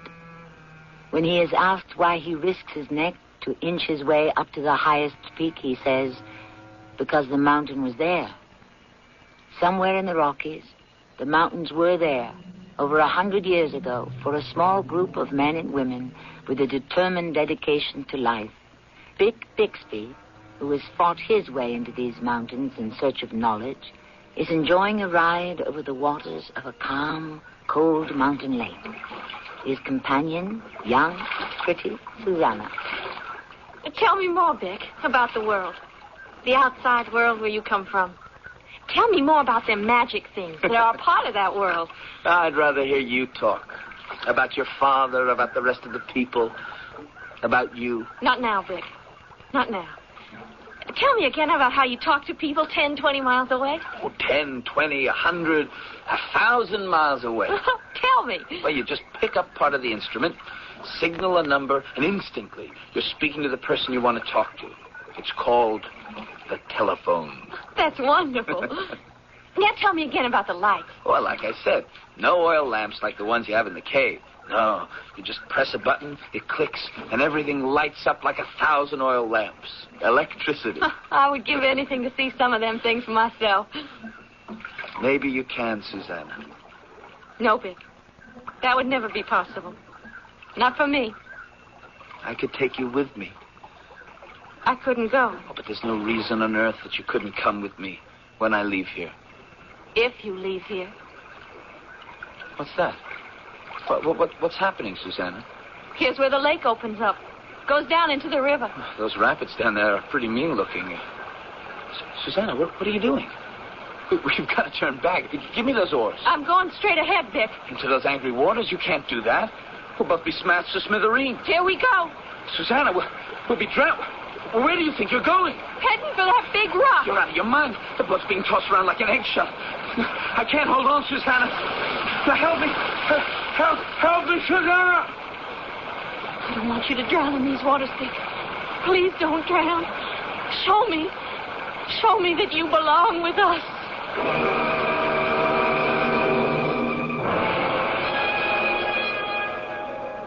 You're a very lucky man, Mr. Bixby. Lucky indeed, Captain Partridge. How I survived in those waters, I've no idea. You survived because you willed yourself into survival. And I'm glad you did. Susanna, that was no accident, was it? You purposely rowed the boat into those rapids. You intentionally tipped the boat so that I'd be thrown overboard. Did you or didn't you? I suppose I did. But why? Why, Susanna? To test you. What kind of test was that? I could have drowned. I could have been crushed to a pulp against those sharp rocks. Oh, no, young man. The fact that you're here proves that you couldn't. You are one of us, Dick. One of what you would call the different people. And if I hadn't been? Sit down, Mr. Bixby. Tell me, when did you first realize that the span of 70 was not enough for you? That your work, whatever it is, needed more time for its completion? I'm not sure. I do remember once saying to a colleague of mine that it was only because we are willing to accept death that we're cut off right in the middle of our life's work. You believe that the time might possibly come when you might live twice as long as the people around you? That it could happen to you? Yeah, I guess I did. You know, Captain Partridge, when I get back to what you and Susanna call the outside world, they're just not going to believe this place exists. Or even that you exist. When you get back? Well, they'll want proof. They'll think I'm crazy. That all this town carved into mountains, you, Susanna, all of you, are things that exist only in my mad imagination. You won't have to convince anyone, Mr. Bixby. Because none of that'll happen. Of course it will. Dick, listen to my daddy. He knows. It won't happen, Mr. Bixby, for the simple reason that you're not leaving here. Ever. My father means what he says. Don't try to cross him. But I have obligations. I have work to do. Get to stay here? No, I can't. If he says so, you will. You're talking to me as if I were a child. I'm 29 years old. I'm a grown man. And that's not important. The world has got to know about you. Now, you listen to me, young man, and listen hard. All of us here have sworn never to leave this place. Never again to expose ourselves to the poisons of the world you come from. For thy people have corrupted themselves. Exodus chapter 32, verse 7. Further, if your outside world ever did anything to disturb our lives, to penetrate our secrets... What would happen? You'd provoke us into doing something we might all regret. Something you'd never think could happen. And you, Mr. Bixby, would be responsible. Now, you just remember that. Will you come with me, Susanna? I can't. My father's just told you why. And one thing more. You take a good look at Susanna here. In your world back there, you all grow physically older 4 times as fast as we do up here. You get what I'm saying? 4 times as fast. Now, Mr. Bixby, would you be good enough to pick up the family Bible on the table over there? Hey, careful with it. It's very old. Now, kindly open the front cover. Run your finger down the list of names with the dates of their birth. You find the name Susanna? There's only one. Yeah, here it is. Would you please read what it says? Susanna Partridge, daughter, born to Timothy and Amantha Partridge, New Jerusalem, January 28th, 1871. 1871. More than 110 years ago, Mr. Bixby. 110 years. Mr. Bixby has dropped the family Bible, Susanna. Would you kindly pick it up?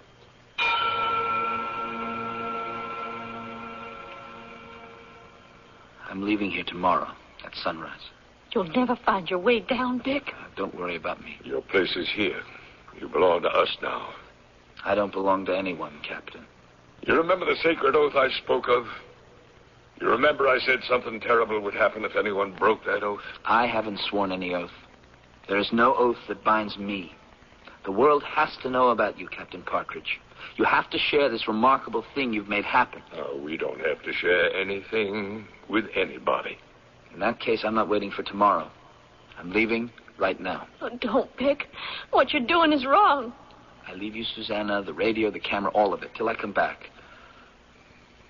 I'll keep thinking of you. Goodbye. Don't you move, Mr. Bixby.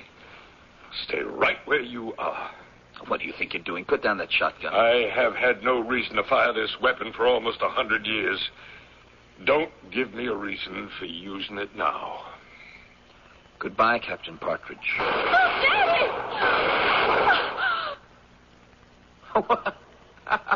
What do you know? Missed me with both of them. And you no more than 10 feet away from me. You're getting a little rusty, Captain. Are you all right, Dick? Not a scratch. Your father seems to have forgotten that I'm one of you. Captain, I do not wish to die. Not yet. So no bullet, yours or anyone else's, can touch me. Any more than you, Captain, were touched by enemy bullets in the 1860s. Goodbye. Both of you. I'll be seeing you maybe sooner than you think. Be careful, Vic. Daddy, what are you doing? Reloading my gun.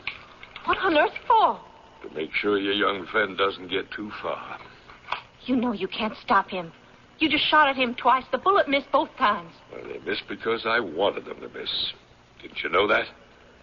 This next time, I won't miss. You see, he's no more one of us than you or I or one of them. I'm sure of it. But the test. He came through with flying colors. Luck was on his side. I'll be back in a while. Oh, don't, Daddy. Please don't. He'll have trouble enough finding his way down through the mountains. Let him take his own chances. You don't have to dip your hands in his blood. All right. But if you should manage to get through and come back here with his newspaper people and the others, you and I know what we have to do. Don't we, Susanna? Must you make all that noise, Susanna? I'm sorry. I was just trying to listen to some of that music on this radio box that Vic left me. You've been doing that for over a week now, ever since he walked out on us. Give it a rest. You'll wear it out. If I do, I have this little thing he gave me. Battery, he called it. It'll give new life to the box, he said. All right, but keep it down. I'm trying to read my Bible. And the bill just squeaked by the Senate by the narrow vote of 24 to 23. Now, more news about young Alan Bixby, university professor of anthropology. Bixby? He's talking about Bixby. He says he has incontrovertible proof that the age of these unusual people he's discovered up in the mountains is over 100, every one of them. He leaves tomorrow morning by helicopter with a plane load of reporters, medical doctors, and scientists, including his colleague, Professor Jerry Hansen. They should arrive at the hideaway settlement by noon tomorrow to make a thorough study of these curious oldsters. And now for tomorrow's weather. Turn that thing off. Promises to be fair. Tomorrow at noon, the man said. Tomorrow at noon. Round up everybody into the town square. When Mr. Bixby and his friends arrive, they're going to run into the biggest surprise of their young lives.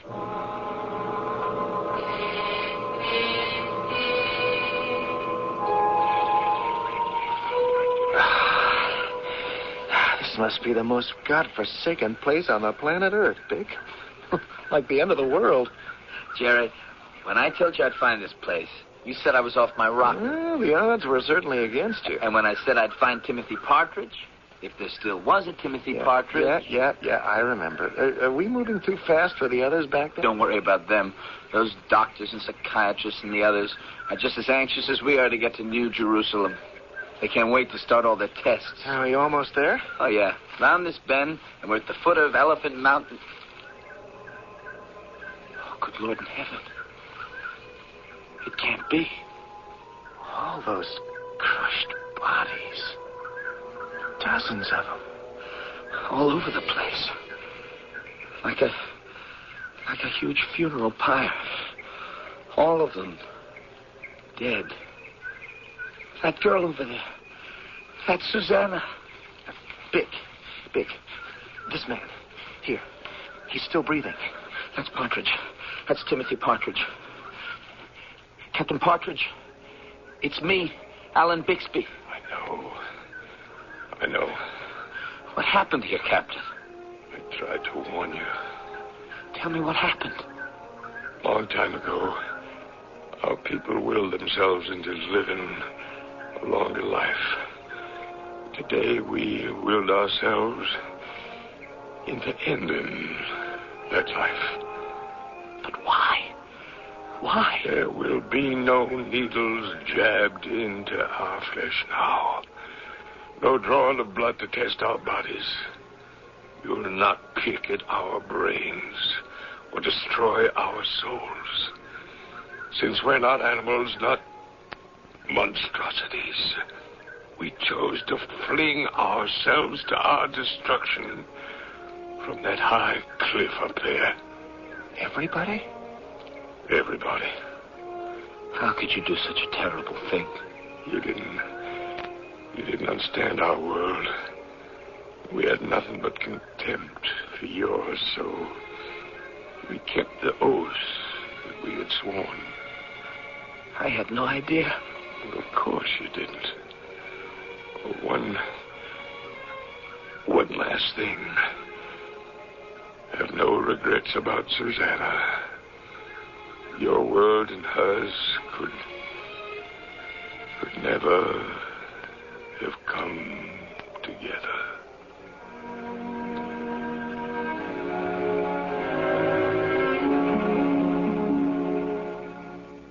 As young Bixby stands hopelessly at the foot of Elephant Mountain, in the midst of an entire community that has chosen self-destruction, he is tormented by the knowledge that it was his own curiosity, stemming from purely scientific interest, that brought this New Jerusalem to its end. I'll be back shortly. If you've been waiting to buy a new appliance, your White Westinghouse dealer is now offering great values on brand new White Westinghouse 1982 models of refrigerators, freezers, washers, dryers, dishwashers, and ranges. And just when you need it most, White Westinghouse dealers are featuring a great spring price down event on previous year's models, floor samples, and other price down values. So buy now and clean up at the White Westinghouse Great Spring Price Down. White Westinghouse, we're making things better for you. I'm Lorette Rupi, Director of Peace Corps. In 60 countries around the world, Peace Corps volunteers are sharing their skills and knowledge with people who really need them. But we need more volunteers, and we need them now. Volunteers are urgently needed in agriculture, math, science, and biology. Call Peace Corps now for more information. 800-424-8580. It's the toughest job you'll ever love. A public service message of this station and Peace Corps. If you've been putting money aside, you can almost see inflation eroding its buying power, unless it's earning high interest rates or substantial dividends. And right now, thanks to Dreyfus Liquid Assets, even a small investment can profit from the currently high interest rates with complete cash availability. Think of your Dreyfus Liquid Assets account as an income-earning investment with free checking privileges. Privileges that allow you to pay bills and still earn money till the check's clear. You can even withdraw all or part of your cash by phone. There's never a penalty, never a sales or withdrawal charge. To get all the details, call toll-free 800-228-5000 for a simple, no-jargon information booklet and a prospectus including management fee, charges, and expenses. Find out how Dreyfus Liquid Assets helps you get the lion's share from today's high interest rates. Read the prospectus carefully before you invest. 800-228-5000. No charge for the call. 800-228-5000. Call now.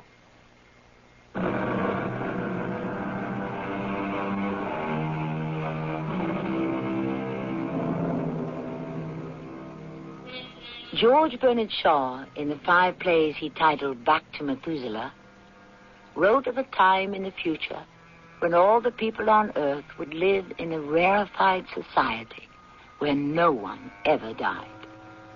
According to Shaw, that final happy event would take place 30,000 years from now. But who wants to wait 30,000 years to see if it'll really turn out that way? I don't. Do you? Our cast included Christopher DeVory, Jada Rowland, Arnold Moss, and Russell Horton. The entire production was under the direction of Hyman Brown.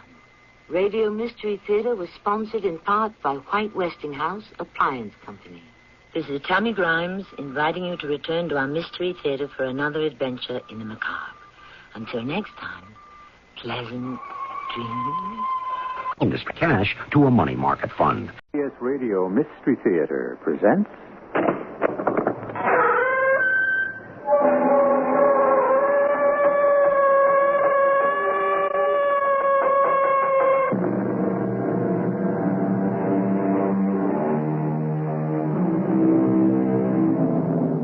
Come in. Welcome.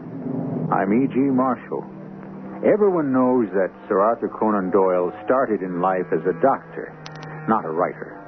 But how many of us know what type of medicine he specialized in, or where his real medical offices were located? For your information, Dr. Arthur Conan Doyle opened his office at 2 Devonshire Place, near Harley Street, in 1891. He was an eye specialist. While he waited for the patients that never came, he created the unforgettable characters of Sherlock Holmes and Dr. Watson. Watson, you know my method is founded upon the observation of trifles. But the cigar, Holmes. Once having located the tree behind which the killer stood, it was child's play to find a cigar stump where he had tossed it. The end had not been in his mouth, therefore he used a holder. The tip had been cut, not bitten off, but the cut wasn't a clean one. Hence the penknife. Holmes, you've drawn a net around this man from which he cannot escape. How do you do it? Elementary, my dear Watson.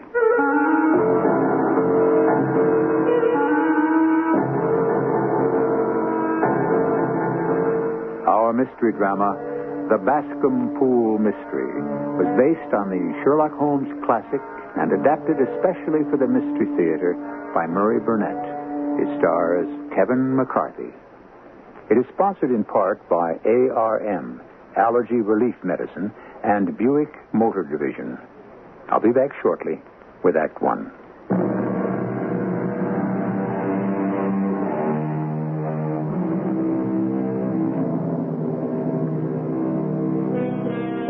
It's a singular fact that we know more of Sherlock Holmes than we do of his creator, Sir Arthur Conan Doyle.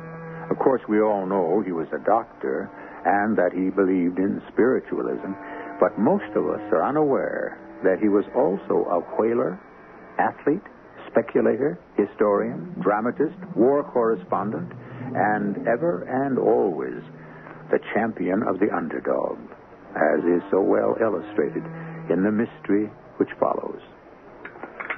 One morning, when my wife and I were seated at breakfast, the maid brought in a telegram. I slid it open and read it to Mary. Have you a few days to spare?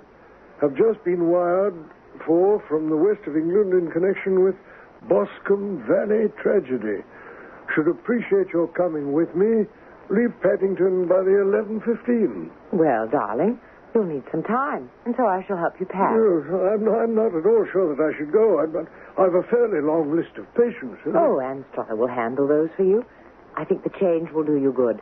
And you know how interested you are in all of Sherlock Holmes's cases. Oh, well, I should be an ingrate if I weren't. But I met you through one of them. Now you finish your coffee while I go and get you packed. And so, within a very few minutes, I was in a cab rattling away to Paddington Station. After paying the cabbie, I spotted the tall, gaunt figure of Holmes pacing up and down the platform.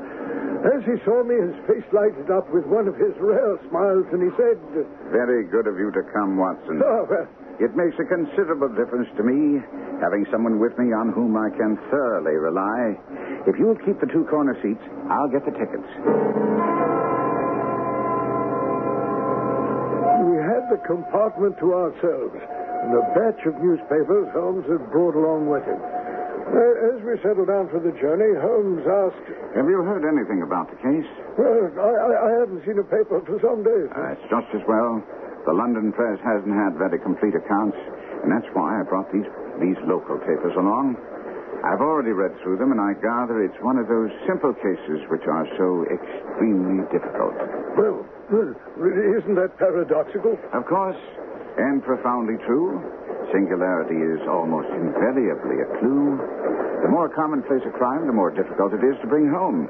In this instance, however, the police seem to have established a very serious case against the son of the murdered man. Oh, it is a murder then, huh?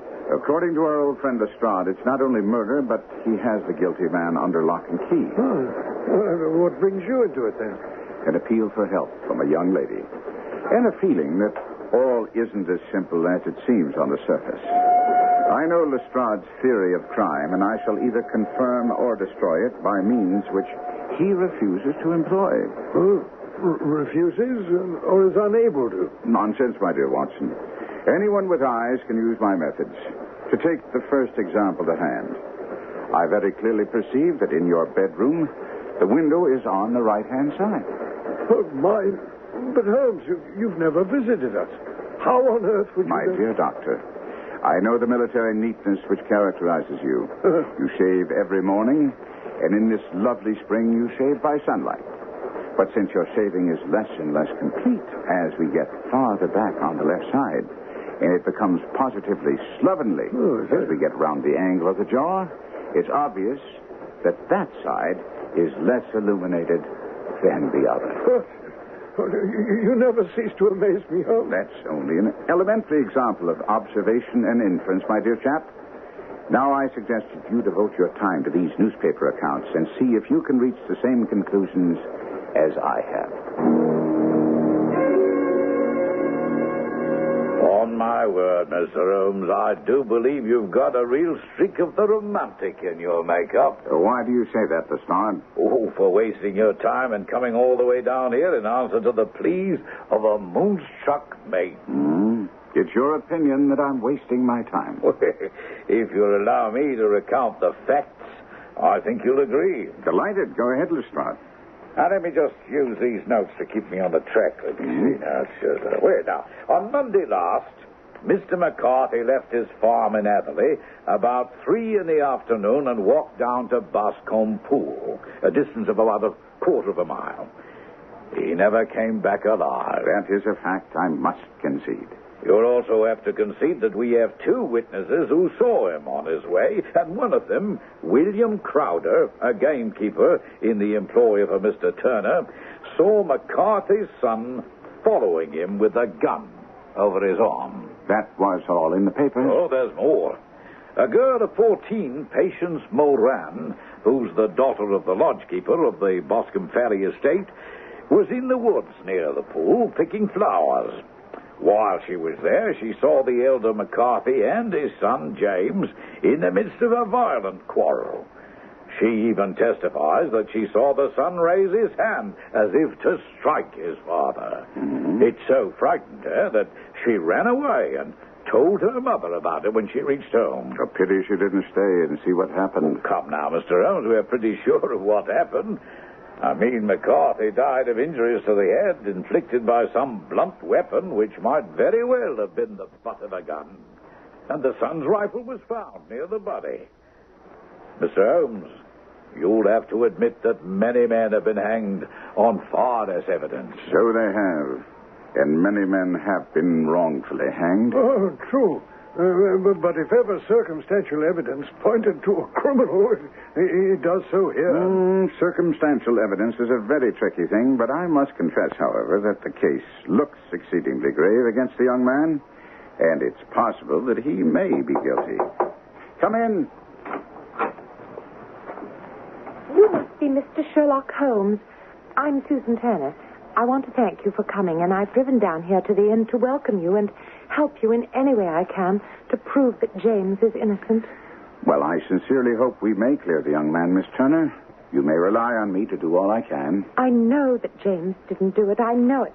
And I want you to know it before you start working on the case. My dear young lady, your loyalty to James McCarthy does you credit. But I know nothing before I complete my investigations. First, may I see your father if I call tomorrow? I'm afraid the doctor won't allow it. The doctor? Yes. Father has been ailing for some years, but this has broken him down completely. Dr. Willows says that his nervous system is completely shattered. Then your father and the elder McCarthy were close friends. Oh, yes, indeed.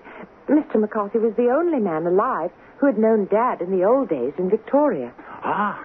Aha. At the gold mines where the papers say your father made his fortune. That's it. Thank you, Miss Turner. But is that all? I've read of your other cases, and I had my carriage wait to take you to the scene. I shall certainly want to go there at some time, Miss Turner. But the barometer holds steady. I don't understand. My dear young lady, you must allow me to pursue my inquiries as I think best. Oh, I will. I know you've read the evidence in the paper. You must have discussed the case with the inspector. Do you see some flaw?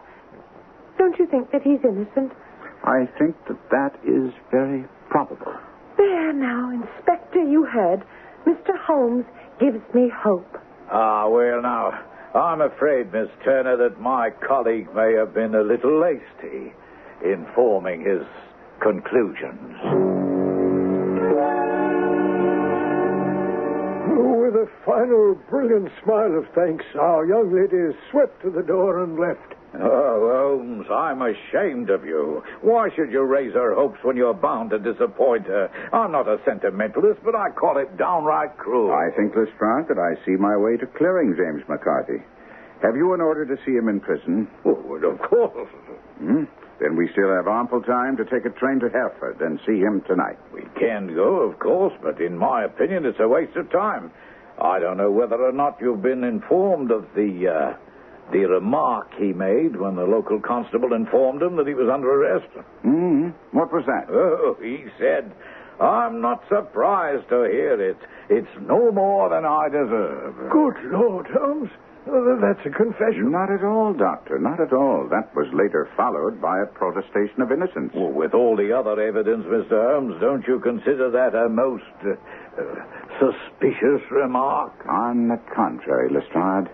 It's the brightest aspect of the case, pointing to his innocence. Every one of the great detectives of fiction can be compared to magicians in their love of mystification. But with Holmes, there's a large difference. Many of the others love to mystify simply for the sake of mystification, whereas Holmes refused to divulge his thoughts until he checked to be sure that there was no other possible interpretation. We'll be back shortly with Act Two.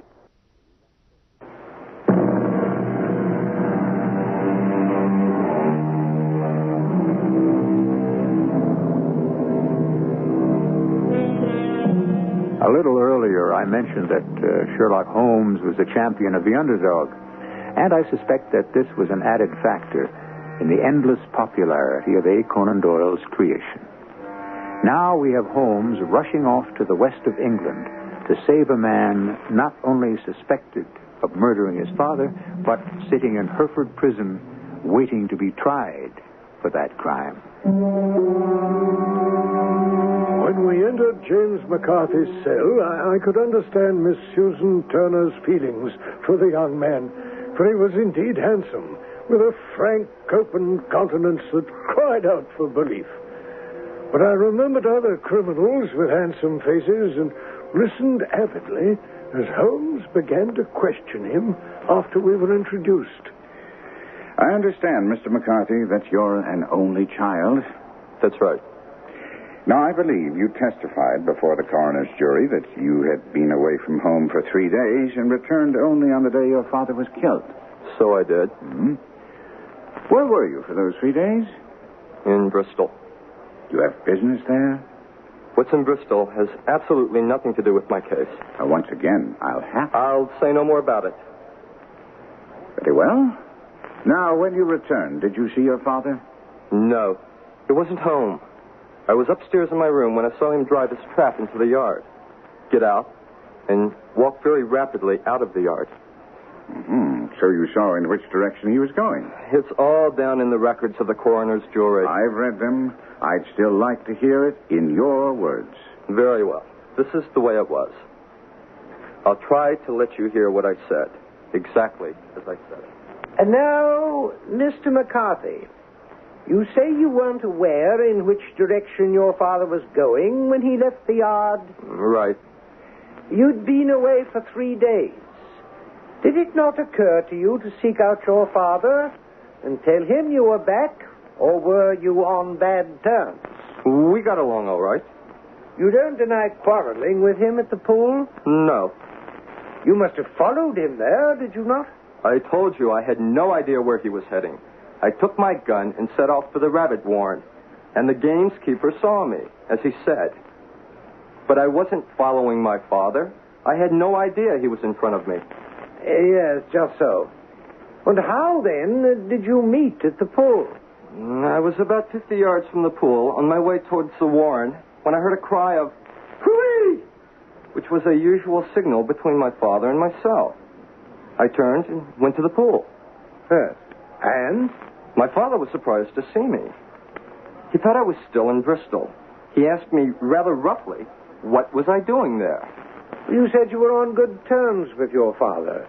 Did you not find the attitude you describe rather strange when you returned from a 3-day absence?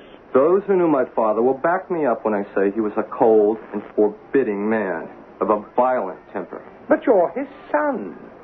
We had a disagreement of long standing. Oh, indeed. About what? I'd rather not say. I've already told you about my father's temper. That's why I left him, to avoid blows. And how long were you gone before you claim you heard this hideous outcry? I don't exactly know how long, but I couldn't have been more than 150 yards away. And then? I ran back, found my father lying on the ground with his head terribly injured. I dropped my gun, held him in my arms, but he died almost instantly. Did your father say anything before he died? He mumbled a few words, but all I could understand was something about a rat. A rat? What did you take that to mean? Nothing. I thought he was delirious. I understand that the cry, "Cooey," was a common signal between you and your father. It was. Well, can you explain, then, that he used it before he saw you, and indeed before he even knew you'd returned from Bristol? I can't understand that myself. When you returned and presumably found your father fatally injured, did you see anything which looked strange or suspicious? There's only a vague impression in my mind of something lying on the ground to the left of me as I tried to help my father. Yes. Can you be more specific? I'll try. But you must understand it was only an impression. I think it was a coat of some sort. Gray, perhaps. Or a plaid. Well, how is it that none of the officers examining the scene mentioned this, thing? When I rose from my father, I looked around for it, but it was gone. Do you mean it disappeared before you went for help? Yes. And you don't have any idea what it was? No. Just a feeling that something was there. How far from the body? About a dozen yards. And how far from the edge of the wood? About the same. Well, then, if there was something there, it must have been removed while you were within a dozen yards of it. Yes, but with my back towards it. Thank you. That will conclude your examination. I will address the jury about arriving at a verdict. Of course, I suspected pretty much what the verdict would be after the coroner's charge, so there wasn't any shock when they came back and said I should be held on a murder charge. When we left James McCarthy and were on our way back to the inn by train, Sherlock Holmes was in high spirits. Although, for the life of me, I could see nothing in what we just heard which pointed to the innocence of young James McCarthy. Lestrade, of course, said as much as we rode along. I see by your expression, Mr. Holmes, that you're down to the deductions and inferences. As for me, I find it hard enough to tackle facts without chasing after theories. Very well, Inspector. Here's a fact for you to ponder. We all agree that McCarthy Sr. met his death at the hands of a blunt instrument, do we not? Well, of course. It's also a fact that young McCarthy's rifle was examined and found to be free of blood, hair, or any signs that it had been used as a weapon. Isn't that so? Absolutely. And you don't find it at all strange that in the heat of a violent quarrel, the son lays down the rifle that he has in his hand and searches for a rock or some other suitable weapon with which to strike his father? Well, I believe that'll come out when he confesses. It'll all be explained. My dear Lestrade, you'll be sorely disappointed if you pin your hopes upon a confession.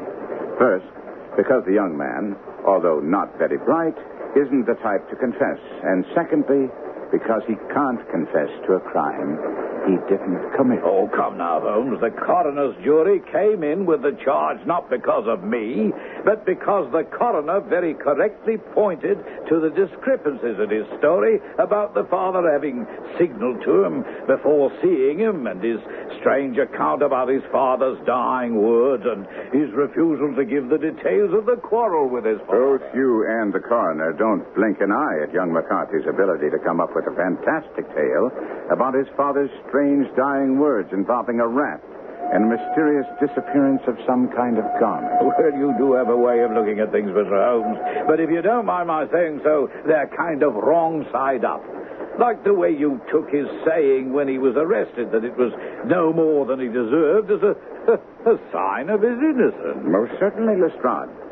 Had he appeared surprised when he was arrested or loudly proclaimed his innocence, I should have looked upon it as highly suspicious. May I ask why? Well, however innocent he might be, he cannot be such an absolute imbecile as not to see that circumstances look very black against him. His honest acceptance of this, plus his undoubted self-reproach for his quarrel with his father, bring out the words, "It's no more than I deserve." Lestrade left us to write a report to the Yard, and Holmes insisted that we visit Susan Turner. Accordingly, we drove to Boscombe Hall, a large house located in the center of the considerable holdings of Mr. John Turner.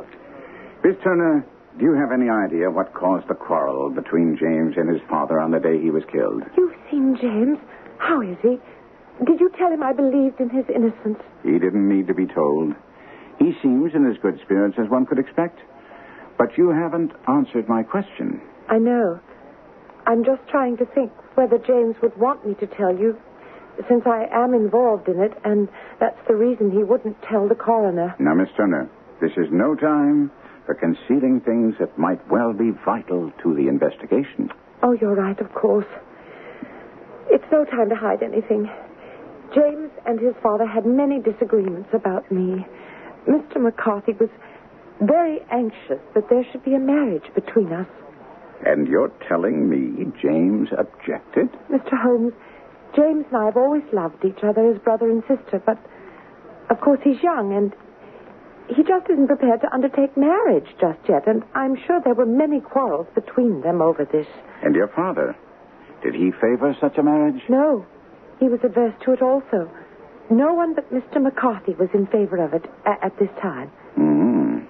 Did your father ever give you any reason for his objecting? As I've told you, Mr. Holmes, my father hasn't been well for some time, and I would never think of discussing anything with him that I felt might cause him distress.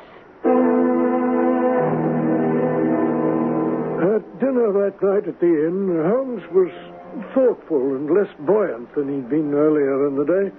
Lestrade joined us at coffee. Well, Mr. Holmes, have you come up with any more fancy deductions and inferences? No, as a matter of fact, Lestrade, I've only a few interesting questions. Perhaps you can help me with one of them? Well, glad to do what I can. Can you tell me the relationship between Mr. Turner and the senior McCarthy? Well, of course. They were the best of friends.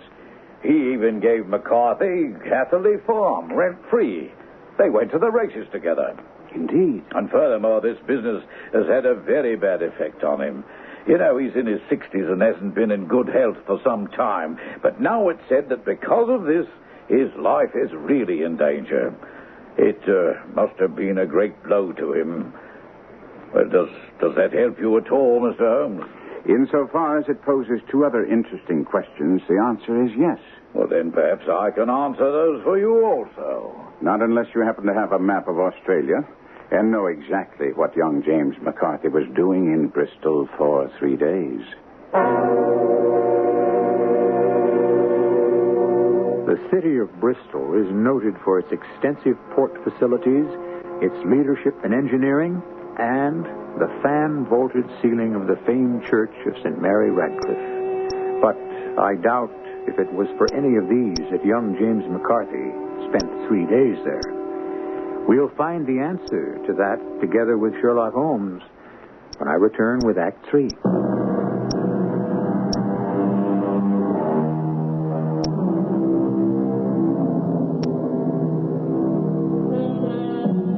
I'm not in the travel business, but I was struck with the notion that perhaps England would find it profitable to offer a Sherlock Holmes tour, one that would include visits not only to his famous headquarters at Baker Street, but would include visits to all of the places where he and Dr. Watson worked their particular brand of detection. Now, if we can imagine ourselves on one of these tours, then we'd find ourselves in the west of England at a pool in the Boscombe Valley, the site of a murder. Tell me, Lestrade, what did you go into the pool for? Oh, I was fishing about with a rake looking for some weapon or other. But how on earth did you know? Tut, tut, I have no time. Footprints can be easily read on this marshy ground, and that left foot of yours, with its inward twists, is all over the place. Oh, of course. Now I understand why you said you'd wait until today to examine the scene of the crime. Because of the barometer. The glass was steady. You knew it wouldn't rain and the tracks would still be here. Upon my word, Lestrade, you're actually employing the science of deduction. Congratulations. Now, Watson, would you be kind enough to let me have your waterproof? Of course, Holmes. I warn you, I'm going to place it on the ground to lie upon it, so that I can get a better view of these very interesting prints. It's yours, my friend. Thank you. Let's see. These are young McCarthy's feet, and here, twice he was walking. And here, once he ran swiftly. The soles are deeply marked and the heels barely visible. That would bear out his story. He ran when he saw his father on the ground. Now here are the elder McCarthy's feet, pacing up and down. He seems to have been impatient. And then what's this? What's this? Aha! The butt end of the gun as the son stood listening. And what have we here? Other prints. Square. Quite unusual boots. They come... They go. They come again. Of course, that was for the cloak or the coat that the son mentioned in his testimony. Now, where did they come from? Oh, now come along, Holmes. There are a great number of footprints here. Some of them may well have been made by local police or even sightseers. I cannot accept your inferences and deductions as facts. That is your privilege, Lestrade. Now, if you'll excuse me, I go to search for more concrete evidence that may change your mind. Oh, and where do you expect to find that? Under the trees that line this pool and on a map of Australia. When Holmes rejoined me, he was cradling a large stone in the crook of his elbow. I saw he was trying to suppress a smile of triumph. As he neared me, he said, I believe the time is now right for another visit to young James McCarthy. I hope you're bringing me good news, Mr. Holmes. If you consider the fact that I believe your story to be absolutely true in every detail good, then I am the bearer of good news. That's marvelous. Marvelous. When can I hope to be released? That's another matter. My knowing that you're innocent is one thing. Proving it to the authorities is quite another. Now, Miss Turner has told us about your father's wish that you and she should marry. And I think it's imperative that you tell me now the reason for your trip to Bristol. That has nothing to do with the killing of my father. Possibly not. But it has everything to do with my being able to free you. Then I'll have to take my chances. It must be something of which you're bitterly ashamed. Look, Mr. Holmes, I'm not ashamed. Anyone can make a mistake. I made one. But it's over now. And I'm not going to say any more. Because of Miss Turner? Keep her out of it. Do you really think she can be? If I have anything to say about it, she will be. You sound as if you really care for her. I love her. Do you understand? I love her, and that's why... You refused to marry her? I was already married. But of course, your father didn't know. No one knew. The young lady lives in Bristol. She's a barmaid. I was younger, and somehow we ended up married. But now you say you're not. I believe you used the word was. I received a letter from her the day after I was arrested. It seems I never was married. She'd had a husband, a sailor.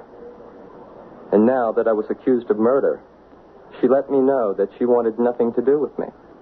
And you're afraid to tell, Miss Turner? If she knew, she'd never consider marrying a fool like me. I'm sure you're mistaken. But now that I know the facts of the matter, perhaps it won't have to be brought out in court. Come, Watson. We must have a chat with Lestrade. This may interest you, Lestrade. It is the murder weapon. This stone? Really? I see no marks. There are none. Why then do you describe it as the murder weapon? The grass was growing under it. It had lain in that place only a few days. It corresponds with the injuries. There is no sign of any other weapon. I see. And perhaps then you can describe the murderer? Certainly. He's a tall man, left-handed, limps with the right leg, wears thick-soled shooting boots and a gray cloak, smokes Indian cigars, uses a cigar holder, and carries a blunt penknife in his pocket. There are several other indications, but these should be enough to point us to the murderer. Oh, point you, perhaps, but we still have to deal with a very hard-headed British jury. Lestrade, doesn't it strike you as curious that McCarthy, living rent-free at Turner's expense, and thus under great obligation to Turner, should seem so certain that a marriage between Miss Turner and his son would be appropriate? Well, it might have if I hadn't seen the young lady. I mean, she's head over heels in love with that boy. Then if this isn't enough to move you in the proper direction, there's nothing more I can do. Watson, look up the timetables and tell me the next train to London. What? Now, you're going back to town, leaving the case unfinished? My dear Lestrade, you have your man and cannot be moved. And as for me, the case is quite complete. Yes, but there are still some unanswered questions. Not for me. I've described the murderer to you. But who is he? Can you put a name to him? Well, surely it shouldn't be too difficult to find out. I've discharged my duty. The rest is up to you. After Lestrade left, Holmes lit a pipe.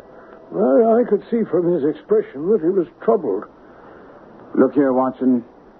I am in a bit of a dilemma. I don't see how. You've done all you could. Not quite. I believe I can name the murderer. Well, surely then the dilemma is solved. All you have to do is... come in. Oh, Mr. Holmes, I'm so glad you're still here. I can't believe what I heard about your going back to London is true. I'm afraid it is, Miss Turner. Come in and close the door. But Inspector Lestrade said you were convinced that James is innocent. Patience, Miss Turner. Patience. In considering this case, there were 2 points that struck me instantly. One was that his father should cry cooey before seeing him. Well, that's only according to his story, huh? Which I've already told you, my dear fellow. I choose to believe. Oh, and the second? The father's singular dying reference to a rat. I say that if we presume both to be true, we come up with some strong presumptions. The father thought his son was in Bristol.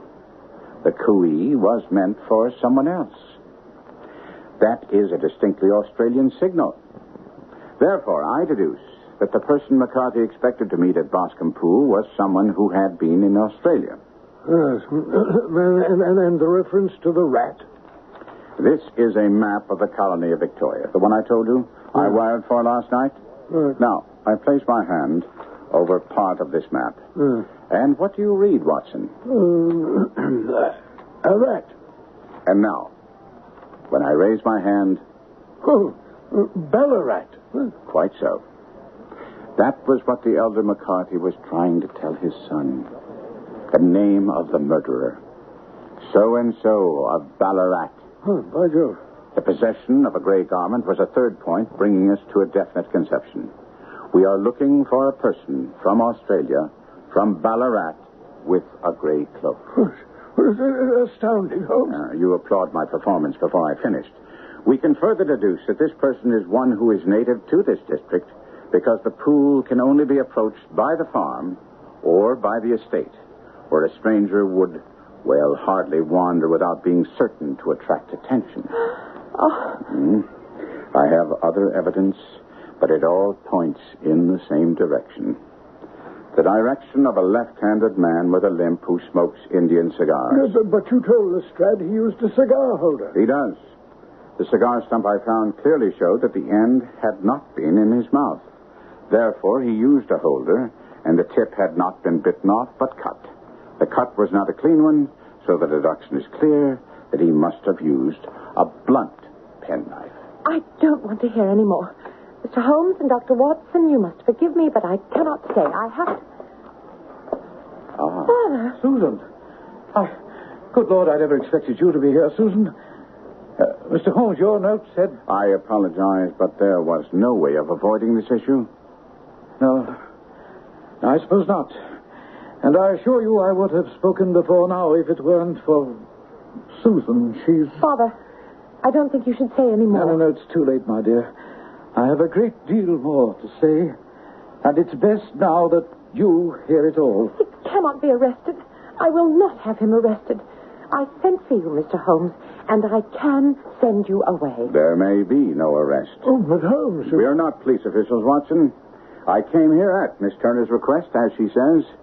However, an innocent man must not be allowed to suffer.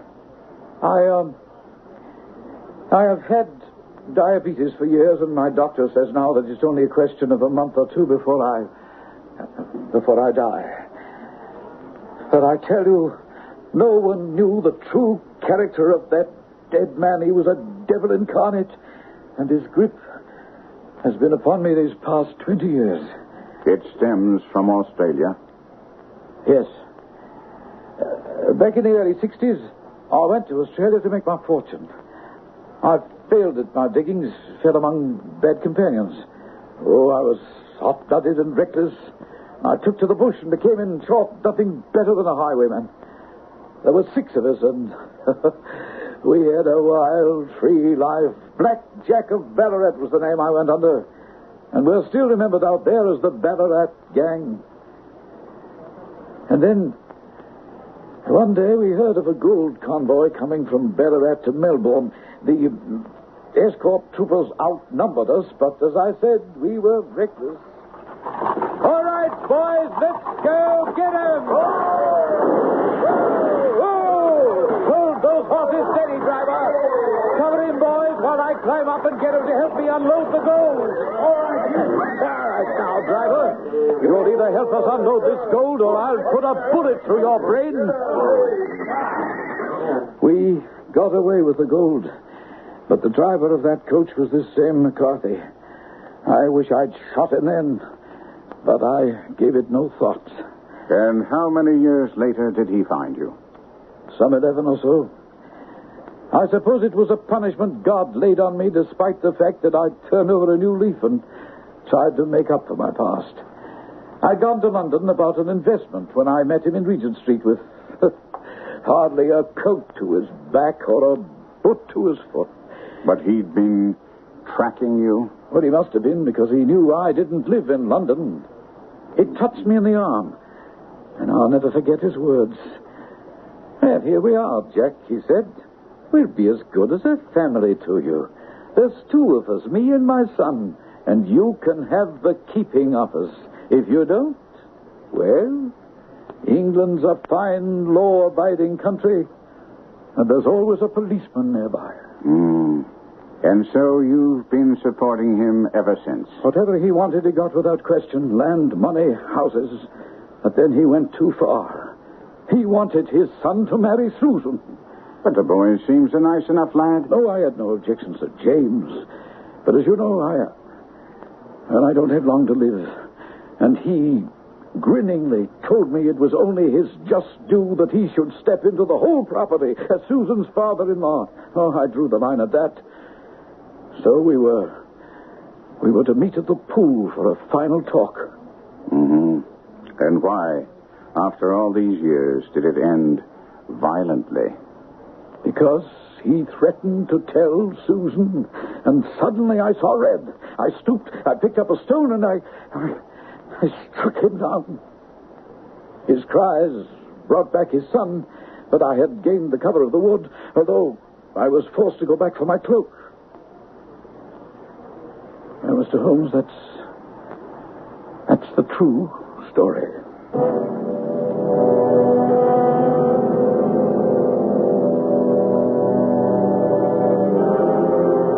Alexander Turner died less than a month after he'd given us his confession in the inn at Hereford, with Holmes feeding young McCarthy's counsel ammunition with which to shoot down the case for the prosecution, and with the young man revealing the reason for his Bristol visit.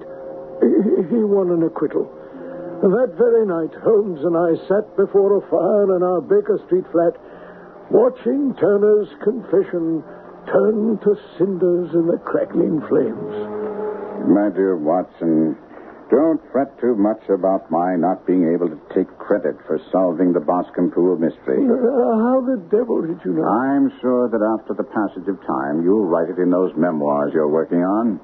Oh. And don't forget to point out that the one person everyone tried to protect, Susan Turner, knew the whole story. Yes. While James McCarthy was spared the knowledge that his father was a blackmailer and his father-in-law a murderer.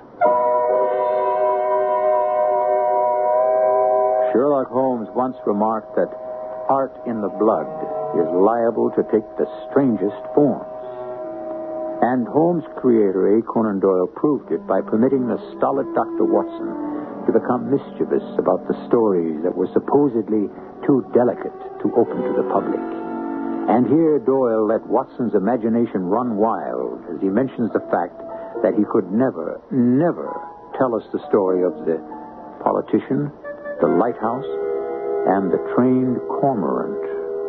A mischievously intriguing title, if there ever was one. I'll be back shortly.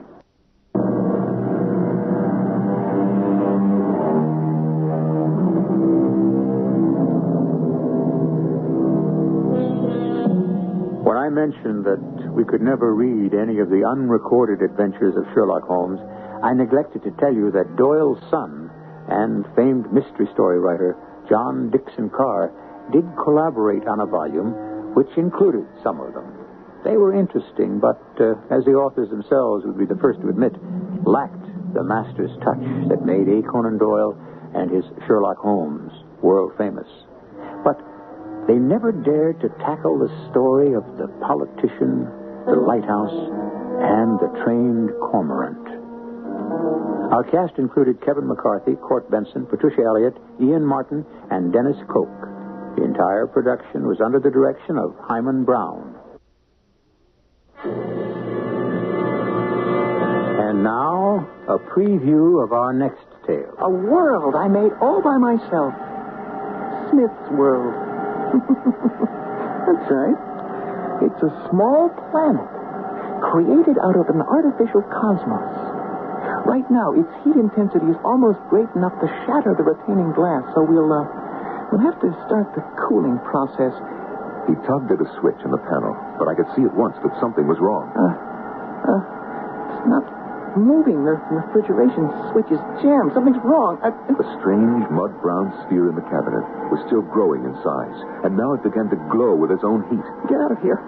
Get everyone out of the building, Luke. Suddenly, Smith seemed like nothing more than a frightened child.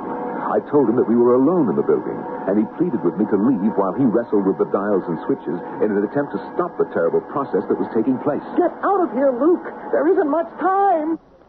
Radio Mystery Theater was sponsored in part by True Value Hardware Stores and Buick Motor Division. This is E.G. Marshall inviting you to return to our Mystery Theater for another adventure in the macabre. Until next time, pleasant dreams.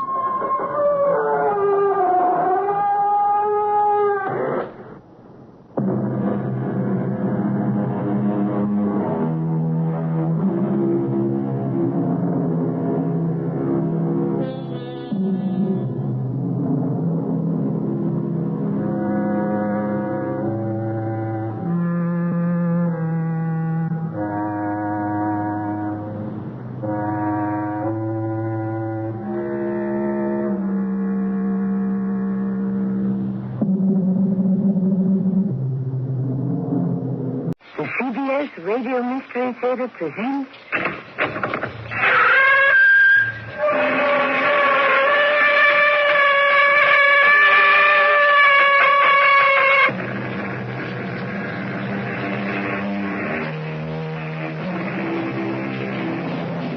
Come in.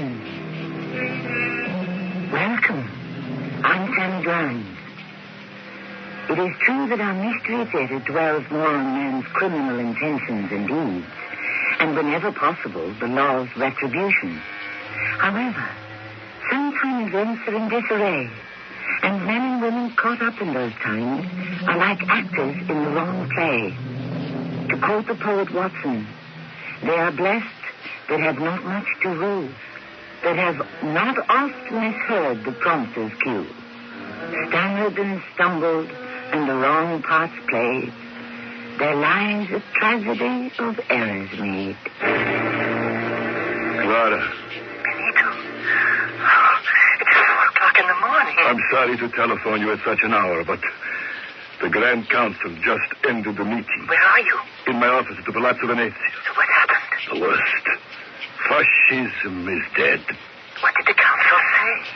Benito, please, tell me. I never realized I had that many enemies among my friends.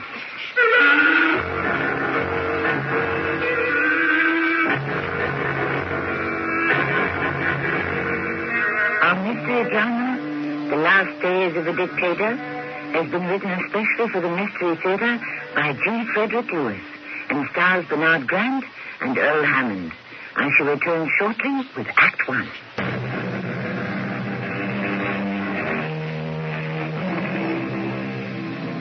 Today, a lesson of history with a caution.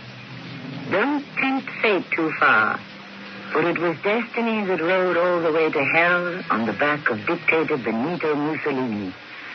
He became embroiled with Hitler, believed his own lies, attacked France and Greece, was defeated, lost the tag in East Africa to the British, and had to be rescued by the Nazis.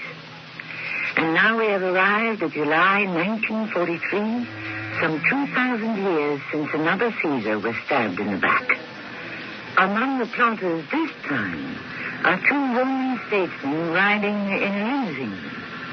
My dear Minister of Justice. I am no longer that, my dear Potay. I lost that post February last. But I am still president of the chamber.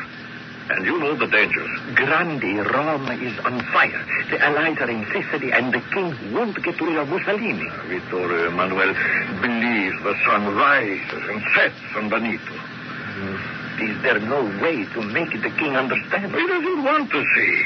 You can't make him understand. All Italy has left to defend itself are 7 infantry divisions, no armored cars. Everything has been set to help Hitler. Is there any possibility, Grandi, of retaking Sicily from the Allies? With 70 fighter planes? That's all that's left. No, the first thing to change is Mussolini himself. We must somehow call the chamber together to get rid of that monster and make peace before every Italian man has died. I don't see how. The Italian people still think of Mussolini as a god. Only King Victor can dismiss him. But the council has the power to convene and make him face us. Now, all we have to do is to dare use that power. Here's a resolution I've drafted for the king. I offer the king two alternatives. Either Mussolini must make the chamber and the Grand Council working members of the government. With a voice in the government as we had before. Or to the king himself must be restored command of all the armed forces, and he, not the Duce, must be the supreme head of state. Otherwise, Italy is lost. There is no question the Allies are going to win. We must join them before it's too late. Here we are at my apartment. Here, come on up and we will talk further.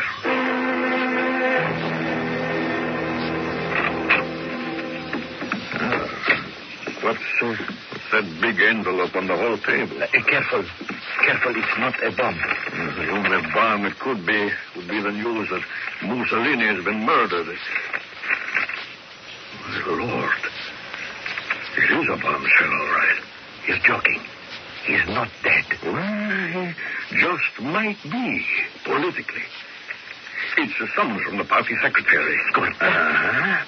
The Duce has agreed to convene the Grand Council in 4 days at the Palazzo Venezia. Let me see. At 5 o'clock on Saturday. Fantastic. Now I don't have to go with my hat in my hand to that coward of a king. Between now and Saturday, I'll get signatures endorsing my order of the day from all members of the council. 28 signatures. Now, it does not have to be unanimous. But the more the better. Saturday, well, what's the date, Butai? July 24th. July 24th. Mm-hmm. That will be the Ides of March for this Caesar.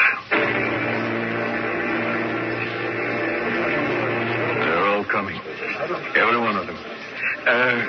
Stand in front of me for a moment, will you, Butai? What are you doing? Fixing your shoe? That's better. Let us sit right here. Gandhi, what is that you have attached to your leg? It's a grenade. What?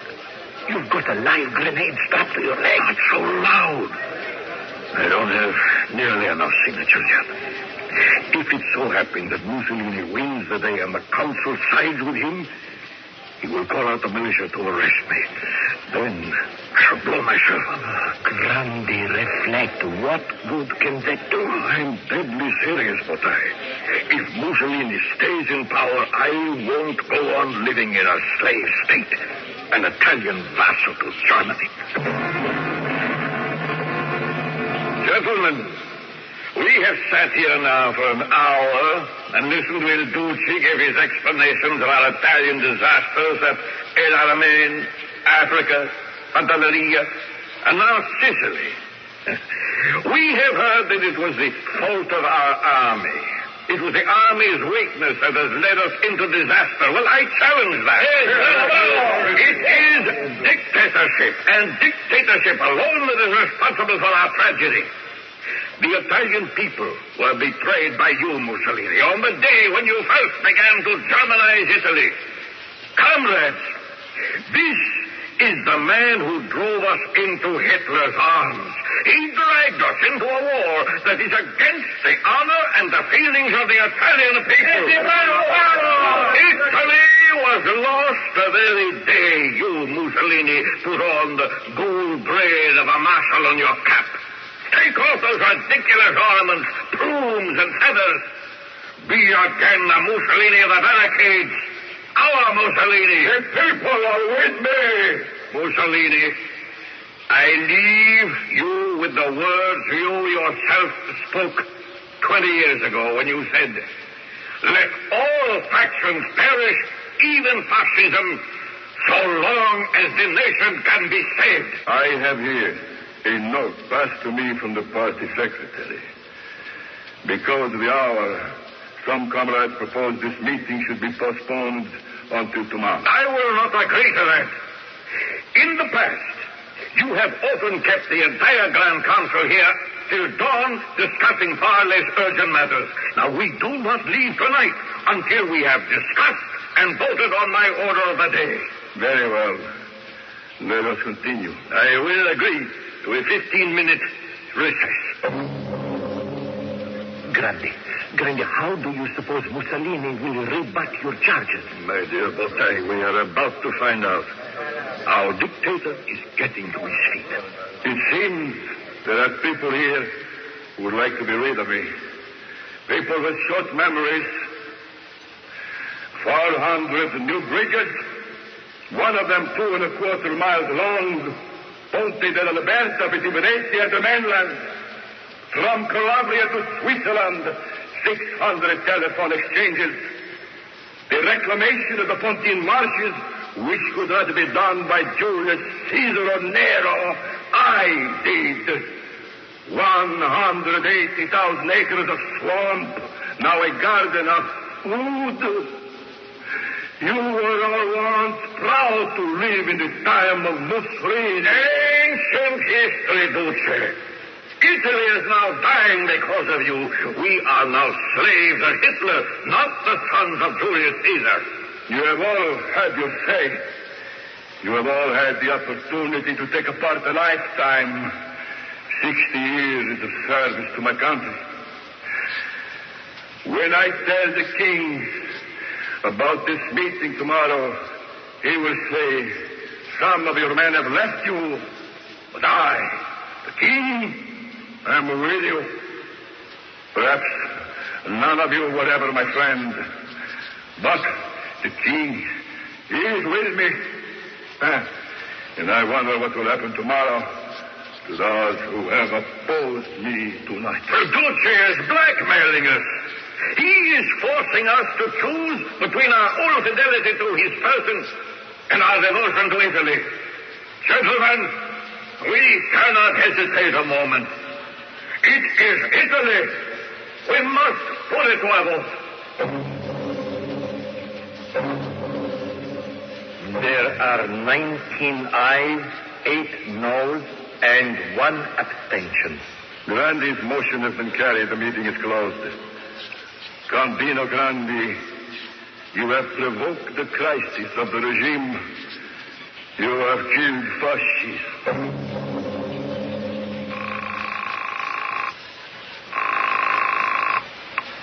Benito, is it you?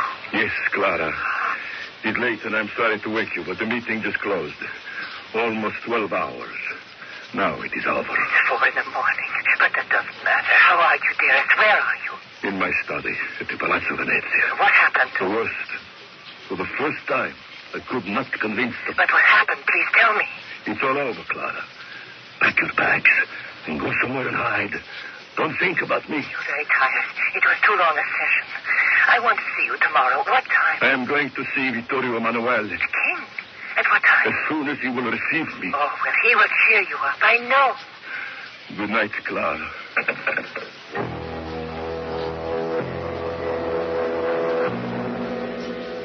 Benito, welcome. Your Majesty, an honor. You have heard about the childish prank at last night's meeting of the Grand Council? Not a childish prank at all. Your Majesty, I have brought some plans in this briefcase to replace some of the old generals with some new ones. Never mind. And I have an idea to end the entire war.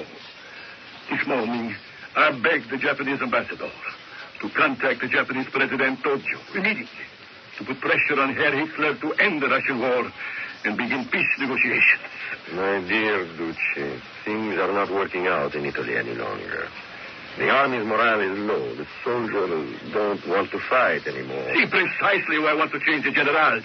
In my briefcase. Your Majesty, let me show you. I am trying to make you understand, Benito. It is you who stand in the way of peace.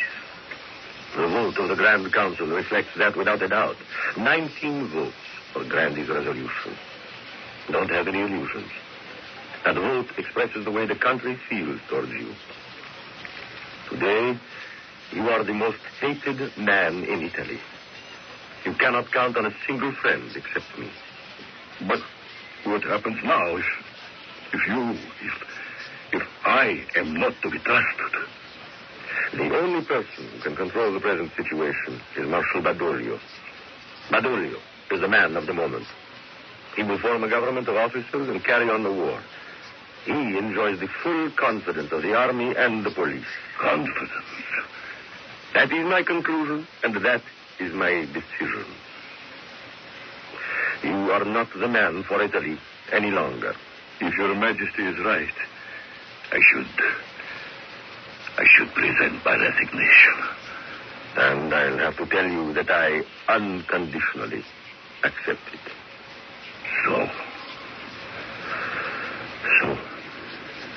So this is how it ends.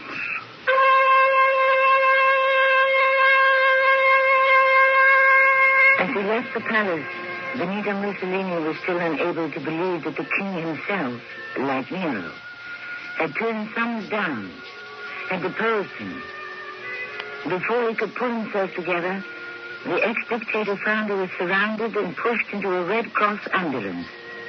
And from that moment on, the former first fascist would be moved from hiding place to hiding place, a permanent prisoner hidden away until a bullet found his heart. I shall return shortly with Act Two.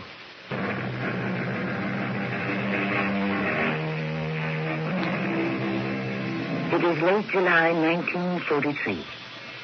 The Allies are digging in Sicily.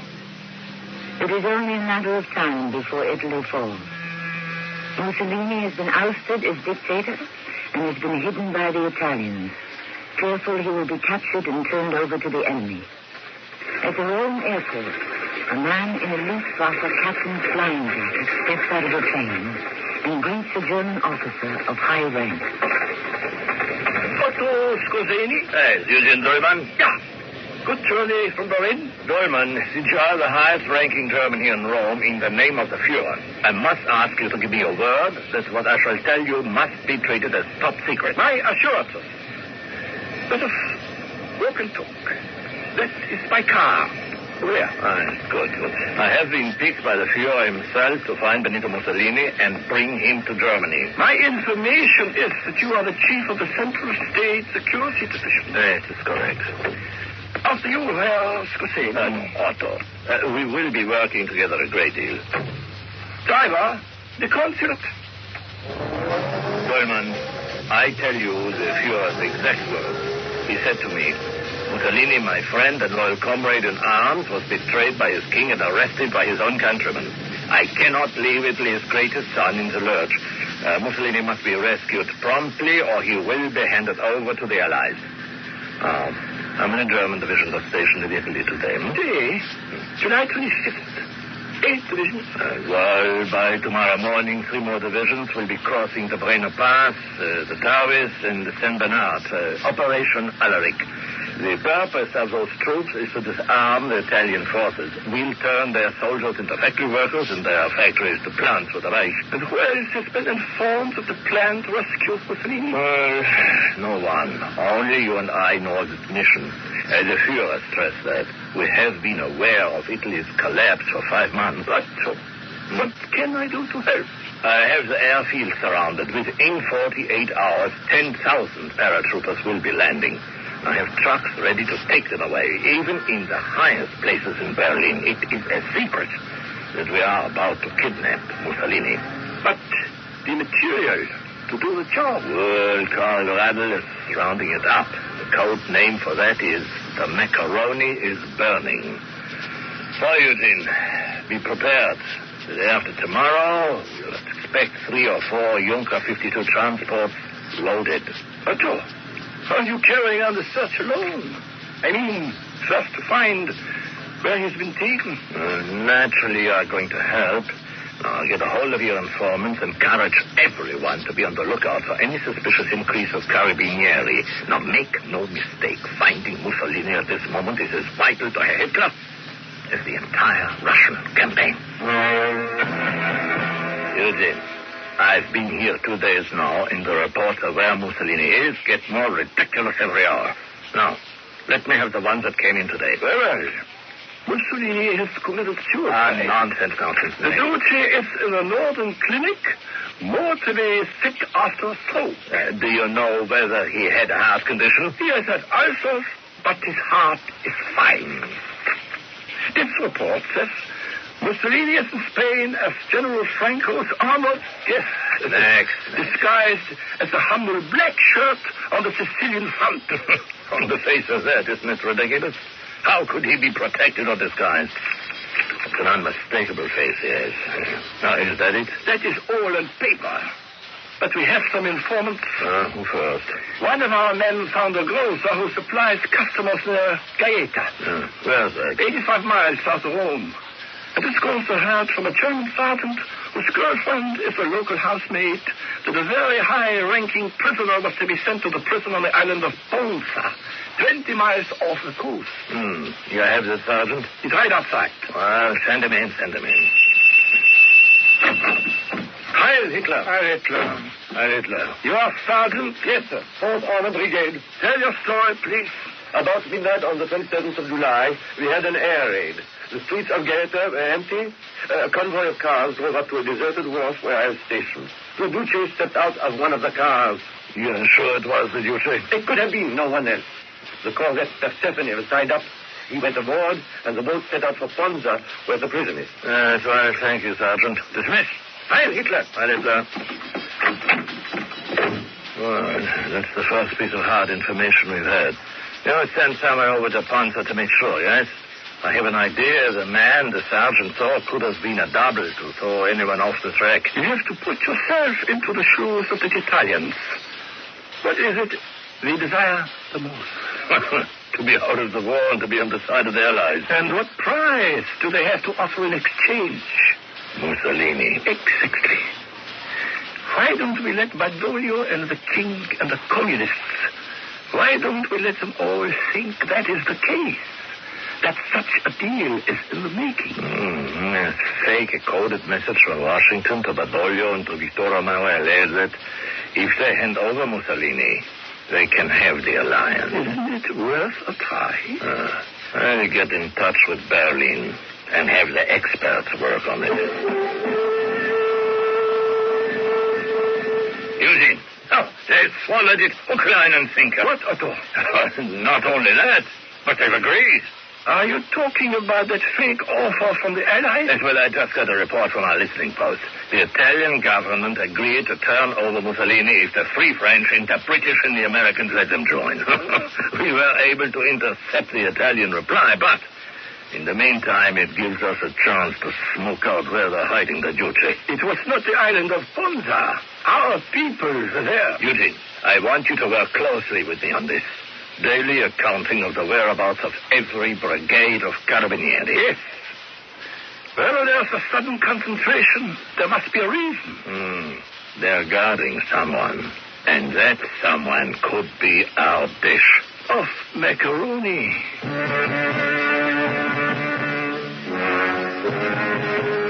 Ben, we believe we now know where the Italians have hidden the Duce. I spoke with the Führer this morning. I told him Mussolini will be found at the Campo Imperatore in the Abruzzi Mountains. That with airplanes and gliders, we will find our men. Now, we all know that to land a glide in a forest is no easy task. Now, you 36 men, glider pilots, towing pilots, are responsible for the success of the operation. At 12:30 p.m., 12 Heinkel 126s will take off from Pratica Airport. Each glider will carry fully armed SS men and paratroopers. 108 of us altogether. That is our job. To land, to capture Mussolini, and to bring him back to Germany. You stupid farmwoman. Get those cars out of my sight. Duce, it is not my fault. I was minding my sheep. You were walking.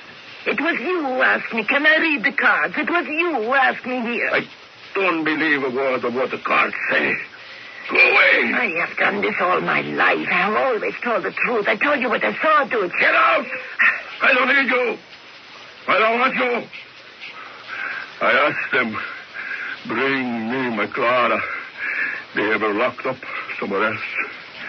It is hopeless. Not in the cards. It is not hopeless. You will find your lady. It is in the cards. All right.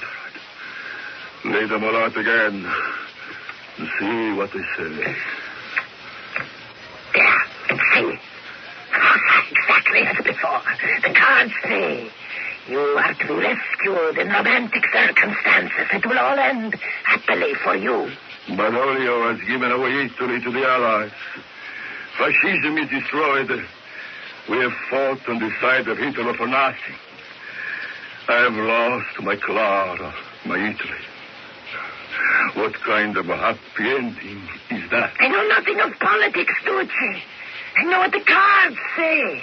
And they say you will be rescued.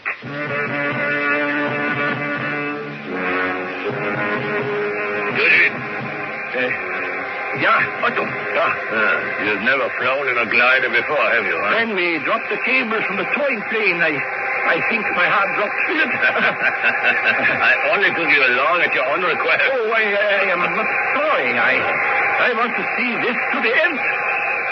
Your paratroopers never feel as I do. No, not after training. This aerial map. Hold it. Will you hold it steady, Eugene? On the map is the black dot in the mountains. That's where we are all heading for. Look! It's there already. We're here. Now, look. About 450 feet below us. There, you see that white building shaped like a horseshoe? Yeah. I pray that's a good omen. And we will all have to luck to eat. I'm counting on more than luck. 100 men against I don't know how many carabinieri. But the surprise attack always has the advantage.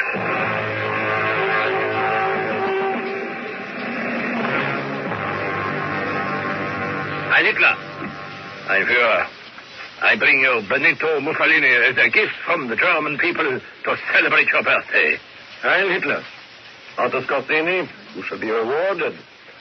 Luce, take the most comfortable chair. Welcome to Rastenburg. My Führer, how can I thank you for all you have done? From now on, I shall do everything in my power to remedy my mistakes. You are putting your hand to your stomach. What have the doctors said? Colitis, ulcers. They won't tell me the worst it could be. I don't like to think about it. Glad to hear you say that. I was afraid you would want to rest. 47 days in different prisons, not easy. However... No. I am all right. My Führer, you can count on me. That is the man I need. The Mussolini of old, the man of action, the man of the barricades. What do you wish me to do, Führer? I need Italy. I need her men, her army, her industrial potential. I need her unbroken line of defense across the boot from Pisa to Rimini to hold back the Allies while I take Europe. And how can I help? You've been betrayed by your Badoglio capitulating to the Allies. It has hurt us. What's the matter with this fascism of yours, Duce, that it melts like snow under the sun? Duce, I want you back in Italy, too. I am very tired. I have been dragged from prison to prison. You said so yourself. Führer, just a few days to reflect. I have already reflected. You will proclaim yourself Duce again, head of state. Yes, my Führer. I will give you an hour to rest. Then we will meet for the second part of my plans. And I demand not only reparations, but other conditions. Other conditions. Do you hear? Yes, I hear, my Führer.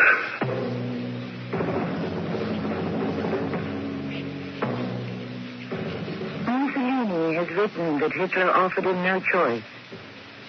If he had not become the puppet ruler, Hitler warned him northern Italy will envy the fate of Poland. Mussolini was only 60, but he felt 100 years older than that. I shall return shortly with Act 3.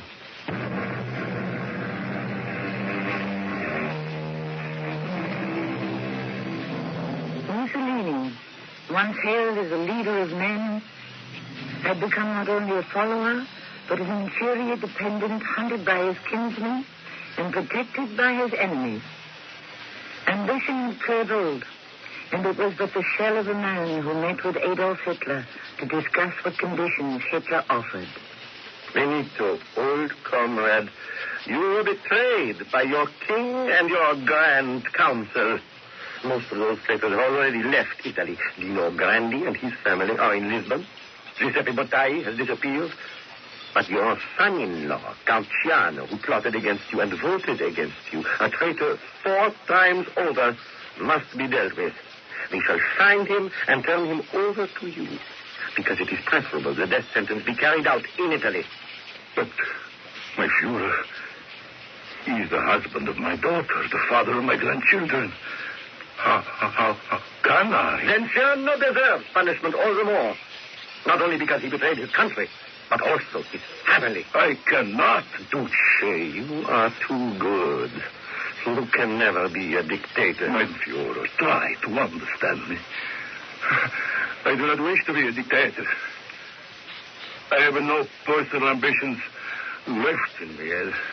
There is no way to resurrect fascism in Italy. And I cannot be responsible for lighting the fuse of a civil war in my country. I must make myself a little more clear.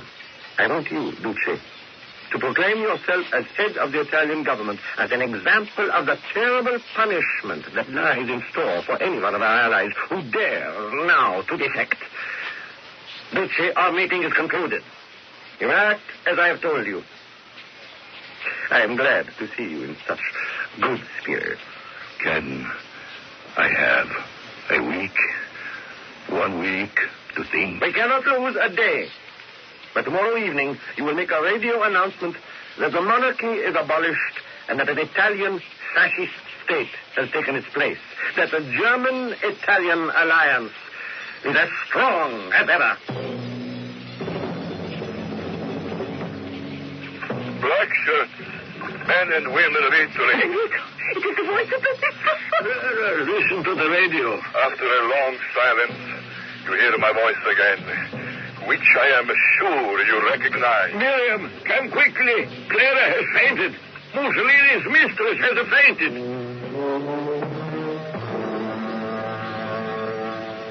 My dearest Benito, that day when I heard your voice on the radio saying you were coming back to rule Italy again, I thought it was a dream.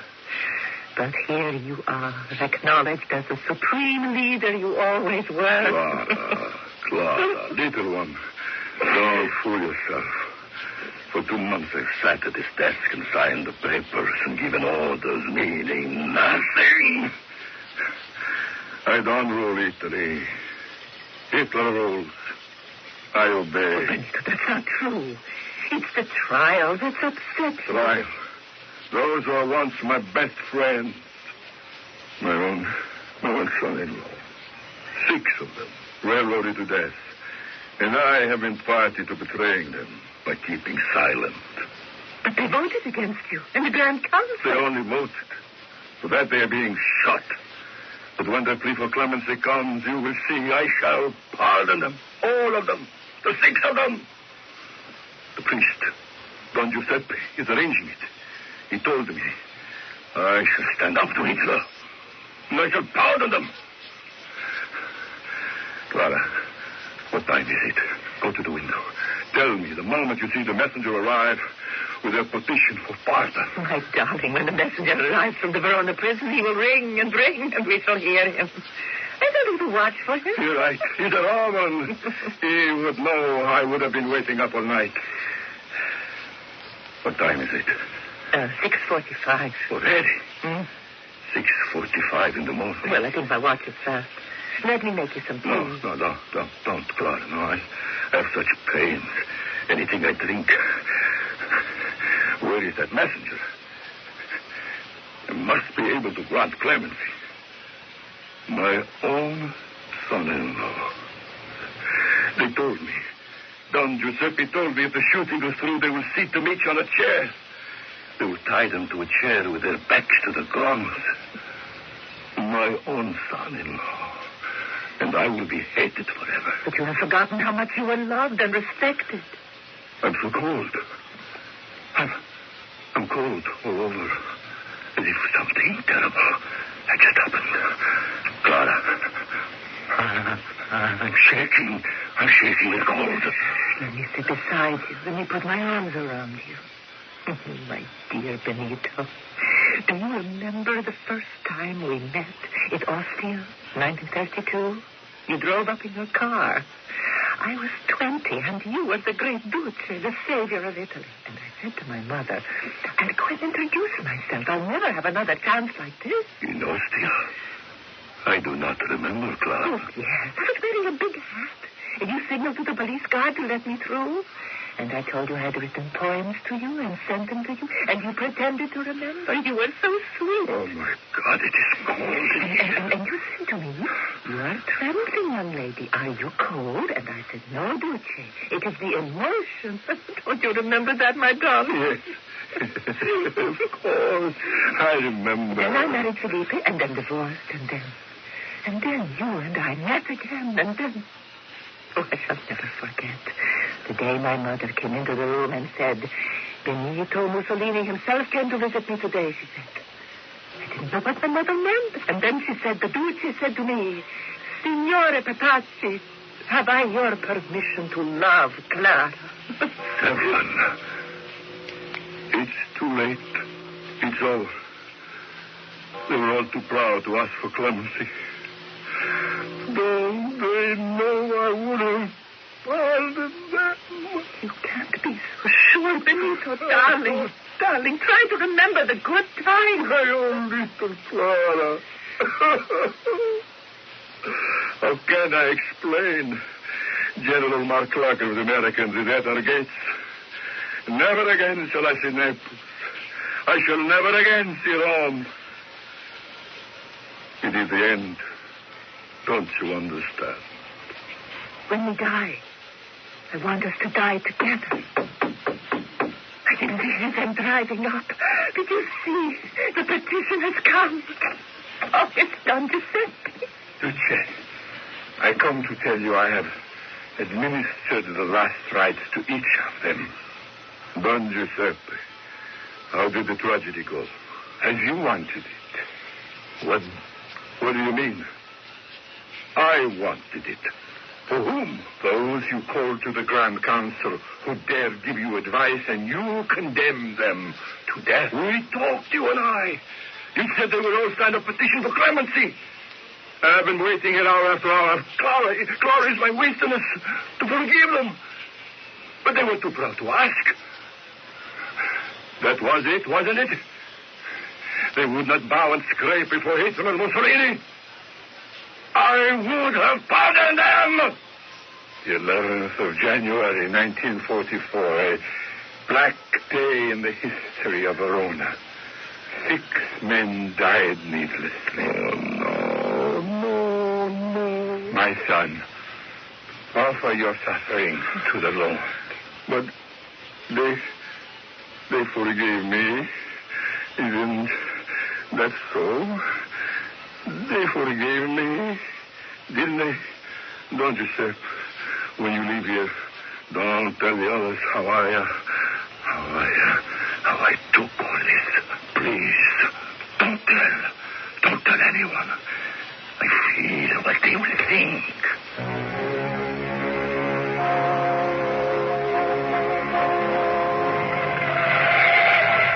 Is this the town hall? Yes, Governor. Follow me. Who's in charge? I am. Bottai, the mayor. Who are you, sir? Colonel Valerio, the Volunteer Freedom Corps. I want to speak to you on a matter of great importance. I see. May I see your credentials? All along the line, I've heard this nonsense. We know the Americans want to lay their hands on Mussolini and all of the fascist big shots. And everywhere I go, all I hear is credentials. Please, credentials. I regret, Colonel. We are all Italians here, but it is a matter of form. Form? I'll show you form. Just a moment. There is no need to act like a highwayman. Put that gun away, Colonel. You are in the presence of an Italian official doing his duty. I'll show you duty. Mussolini here, but I don't know where he is. We know. And his girlfriend is with him. He's here in hiding outside your village. Now, we are going to shoot every big shot we find. Those are my orders. Mayor, are you still pretending not to know where Mussolini is? I know.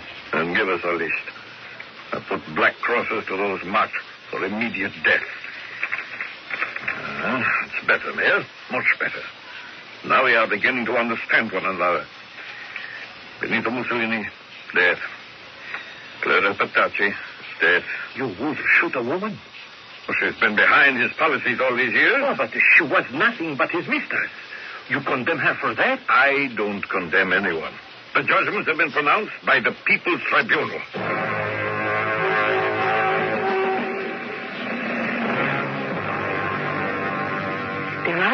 good people in the world, Benito. Are there? Yes, when I asked the mayor, even if he's a partisan, when I said I didn't know how long we had to live, and could I spend this day and night with you, even he did not stand in the way. Clara, why didn't you go to Spain with your mother and sister when you had the chance? Everyone was running away from you, pretending they didn't know you.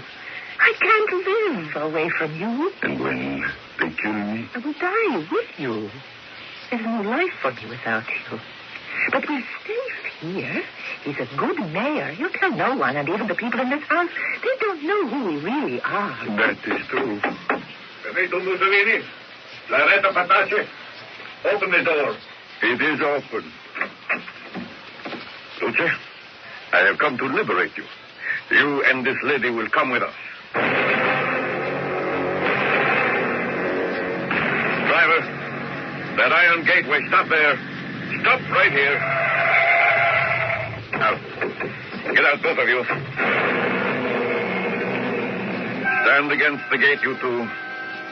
By order of the High Command of the Freedom Corps, I have been charged to render justice to the Italian people. You can't kill us like that. You can't do that. Go away from him, or we'll kill you first.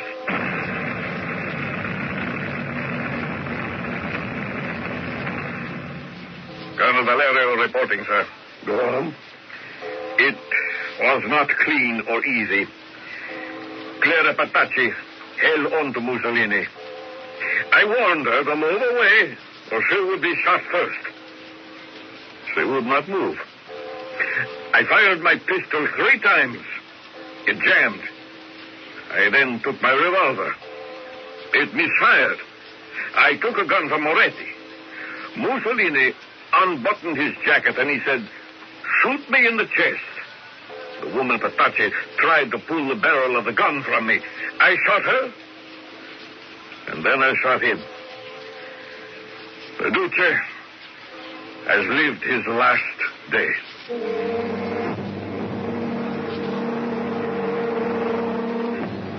Mussolini was not the instrument of fate, but its victim. He was not a man of violence when he began, but he rode into power on the coattails of the extremists of his party. He was weak, and yet he showed great strength. He was certainly proof positive of the adage, "Those who live by the sword die by the sword." I shall return shortly.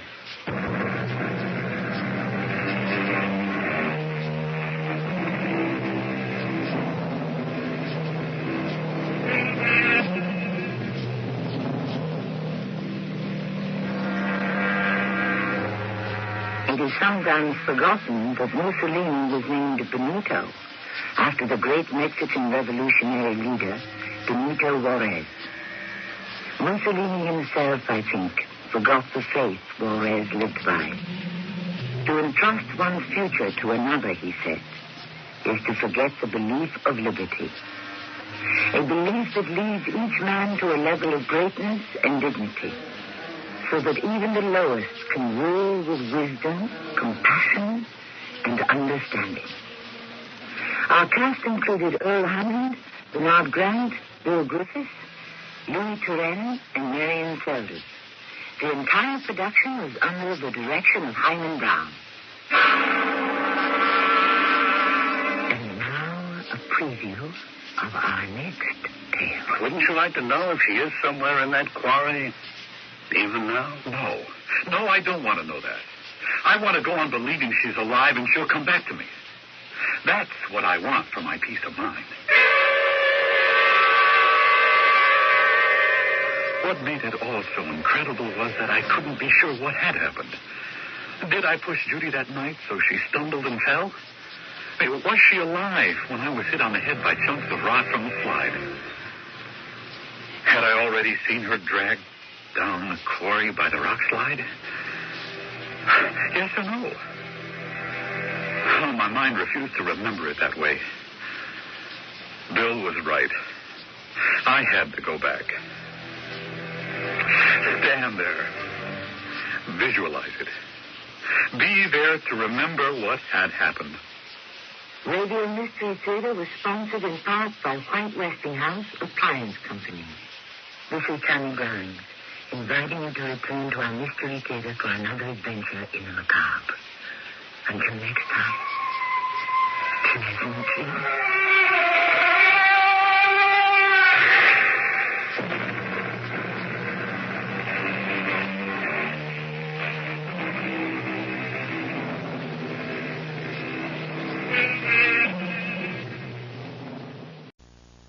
The CBS Radio Mystery Theater presents...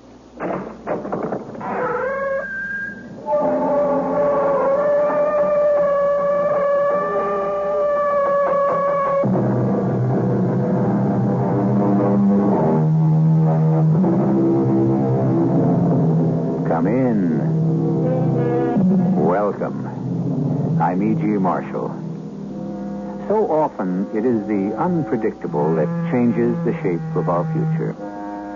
Some people plan each move very carefully. Others take life as it comes. But all of us, at one time or another, inadvertently see or hear something that was not intended for our eyes or ears. The darkest of secrets have been shared unexpectedly, and so has the guilt that goes with it. Our story is a case in point. But there's more.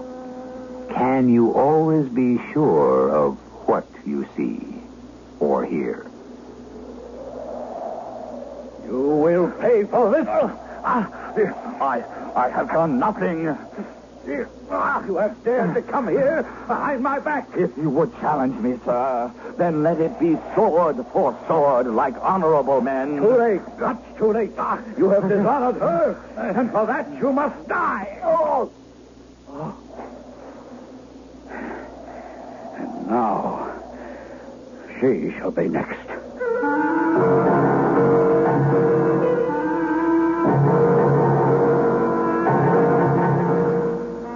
Mystery drama, What the Shepherd Saw, is from a short story by Thomas Hardy, adapted especially for the Mystery Theater by Elizabeth Pennell, and stars Russell Horton. It is sponsored in part by Contact, the 12-hour cold capsule, and Buick Motor Division. I'll be back shortly with Act One.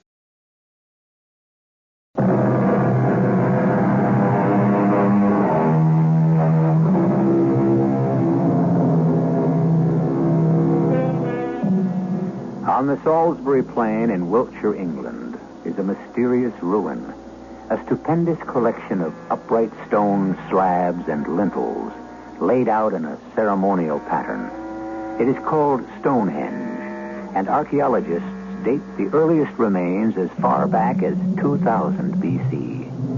There is evidence that the largest, or Hailstone, came from Marlborough Downs, some 20 miles to the north, where natural outcroppings rise from the ground. And as though it were a pattern for Stonehenge, you will find here a trilithon, 3 oblong stones in the form of a doorway, a ruin known as the Devil's Door. There are tales of strange happenings and apparitions hovering over this eerie place. One was prompted by an occurrence in the 18th century, but I'll let William Mills tell his own story.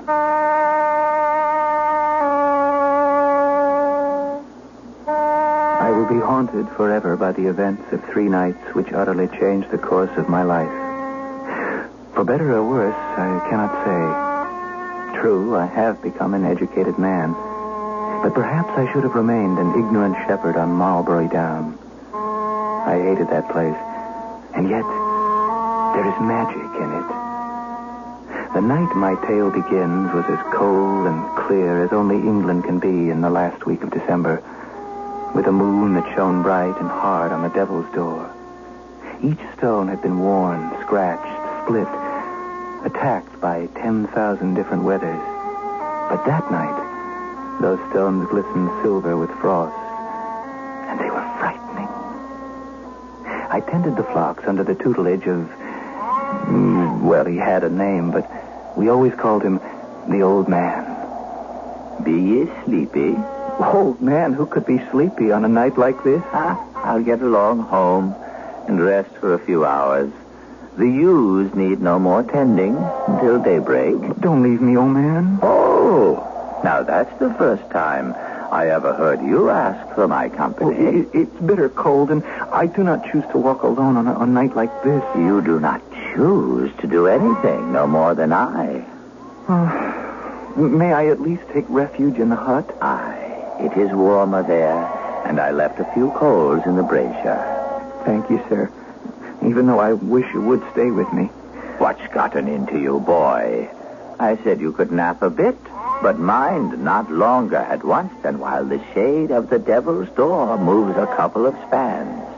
For you must keep an eye upon the ewes.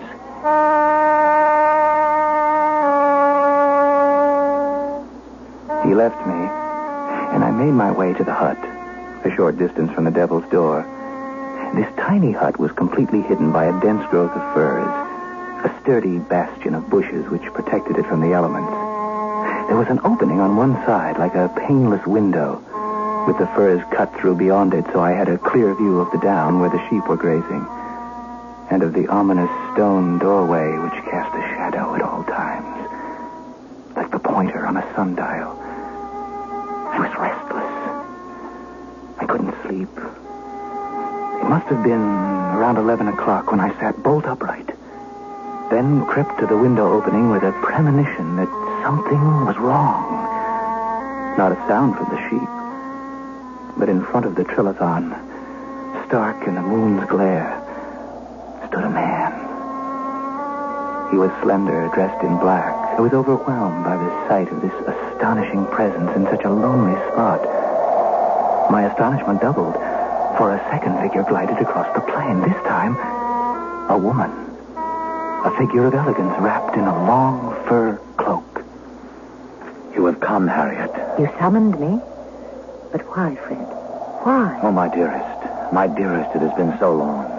Let me hold you in my arms. No. Fred, please. I have come here, yes, but not for that. How long I have dreamed of this moment. Fred, let me go. How did you get here? You wrote that you were in the provinces, across the ocean. I have seen many lands and many faces since I last walked these downs. But always I have thought only of you. Oh, I'm flattered. But surely there's some other reason why you've called me here so strangely. Yes. I have heard that the Duke does not treat you well. Oh, he's sometimes hot-tempered, but for that he should not be condemned. I have heard that he speaks roughly to you. I have no right to question the character of my husband. Why, you don't even know him. Harriet, dearest, is this fair or honest? Your life with the Duke is a sad one. You know nothing about the way I spend my days. My life passes quite pleasantly. Pleasantly? The world should be spread at your feet for the beauty of your face. Don't speak like that, and don't stare at me so. Yes, you are a duchess, and I am no more than a soldier of fortune. But it is not impossible that I may be able to help you. I did not call on you for help. You summoned me. Well, if that's all you have to say, I see now that I should not have come. It was foolish and impulsive of me. If I weren't a gentleman, I would take you away with me. I could do it, you know, to save you from the hell. Let go of me. At this dramatic moment, the wind took their voices away, and when next the man spoke, it was in dull, flat tones. Very well. I see you are dead and lost to me. Then let it be that way, and set me free. As I once loved you, Harriet, I love you now, more so than ever. But you are not the woman you once were. So be it. I will never see you again. Oh, Fred, there's no need to take such a tragic tone. Things have changed, except that you are my friend. So why shouldn't we meet? When? I don't know. I would not be here now, except that the Duke is away from home. When will he be back? The day after tomorrow, or the day after that. Then meet me again tomorrow night. Oh, no, Fred. I am here out of pity. Because in your letter you sounded so forlorn. I believed you were the one that was in trouble. I have traveled 2,000 miles just to assure myself that you are all right. You must see me once more. I repeat, I cannot. If anyone should find out, there would be slander and heaven knows what. Then tell me two things. That you did love me once, and that your husband is unkind to you often enough to make you think of the time when you cared for me. I confess to both. But owning to them shows a weakness in character, and I would not want you to infer that I could ever resume our old relationship. There is so much more I must tell you. Will you come once more? Oh, you're very persuasive. One final goodbye, then. I will meet you tomorrow night or the night after. Now let me go. They parted, with the Duchess hurrying toward Shake Forest Towers, the mansion which dominated the countryside. The man watched until she was out of sight, and then set off in the opposite direction. Silence and emptiness. I was uneasy with a nameless fear. And then, I knew why. From the shadow cast by the Trilobon stepped another figure. I could not see his face, for he wore a visored cap. A stocky person, booted and spurred, obviously a horseman. He marched toward the spot where the two had held their tryst. I was terrified for fear he would discover the opening.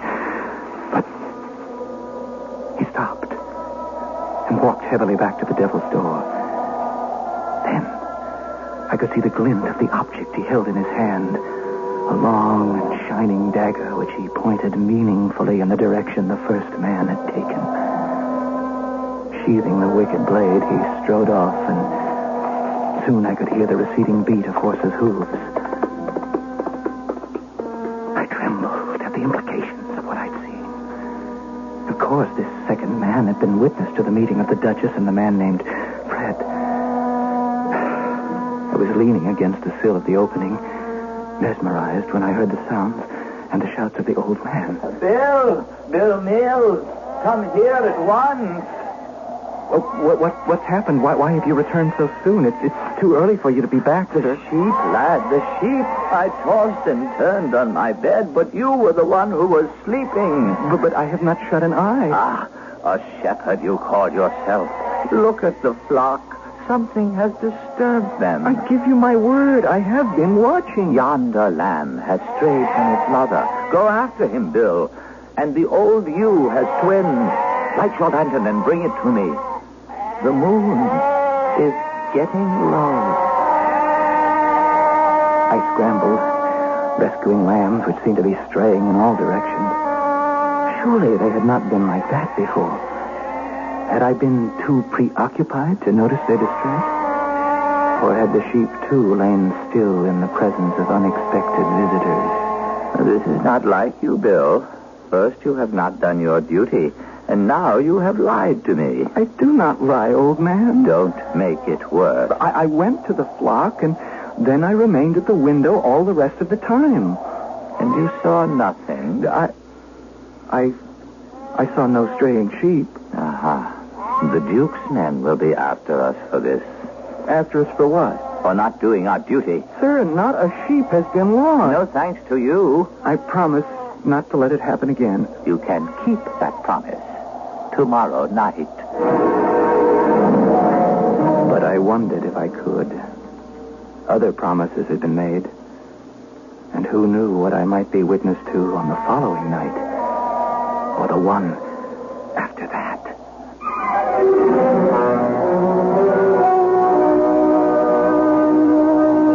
Who knows, indeed, what may next take place in the shadow of the Devil's Door.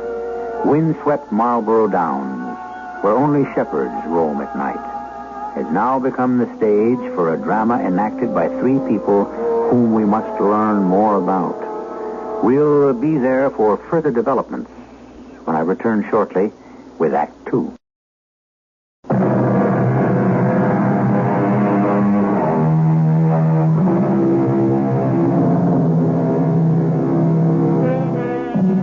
The second night, like the previous one, was cold and brilliantly clear, and the massive Devil's Door glistened with silver frost.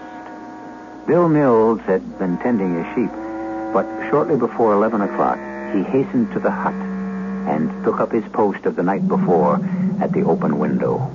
And he did not have long to wait, for almost at once came Not the couple whose words he had overheard, but a rider on a galloping horse. Beyond the Devil's Door was a gully and a stand of furze bushes much like the one where I was hidden. Now I knew why I'd not seen the horse last night. Horse and rider were blotted out completely before the man emerged alone from behind the dense bushes. And as this short, heavy-set figure moved into the light of the full moon, I gasped at my earlier stupidity. Of course. It was none other than the Duke himself. The man on whom my livelihood depended, the ruler absolute of our community. I'd only seen him before at great distances. And now, he was walking directly toward my hideout. He would find me, and heaven knows what would be my fate. This time, he would discover the way that led to the door. I quickly burrowed under a pile of straw in the corner and tried to lie as still as the dead. I felt like an insect about to be stepped on by a giant's foot. Hello? Hello, anybody in there? Yes, this should suit my purposes nicely. When they come, I'll be ready. I was scarce breathing, but the heavy breath of the Duke and his mutterings assured me that he was too busy to pay attention to any stirrings from my corner. A nightly meeting. I must surprise her before she comes. Stealthily, the Duke left the hut, and I crept to the window opening. The slender young man was there, pacing back and forth in the moonlight.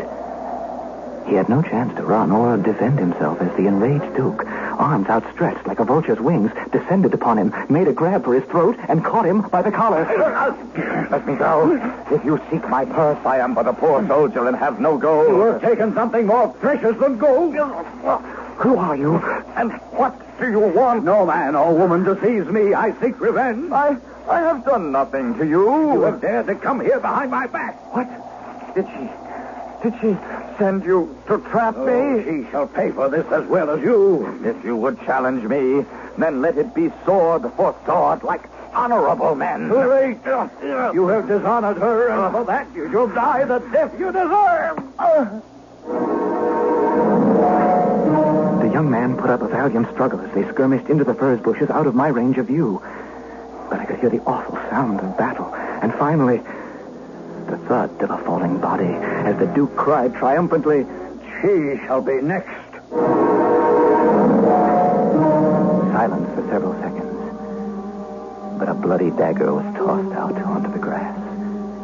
And then the Duke appeared, dragging the inert body straight through the Devil's Door and down into the gully beyond. Oh, I knew that the sheep needed tending, but I dared not move. Shortly, the Duke came back to reclaim his weapon. He wiped the blade until the steel glittered wickedly. And should he return to the hut, I knew that dagger would be at my throat. But he paced back and forth by the trilithon, stopping often to glance in the direction of Shake Forest Towers. After what seemed like hours, but could have been no more than 30 minutes, the Duke returned to the hollow, and sometime later came back, leading his horse, which he mounted slowly and rode away.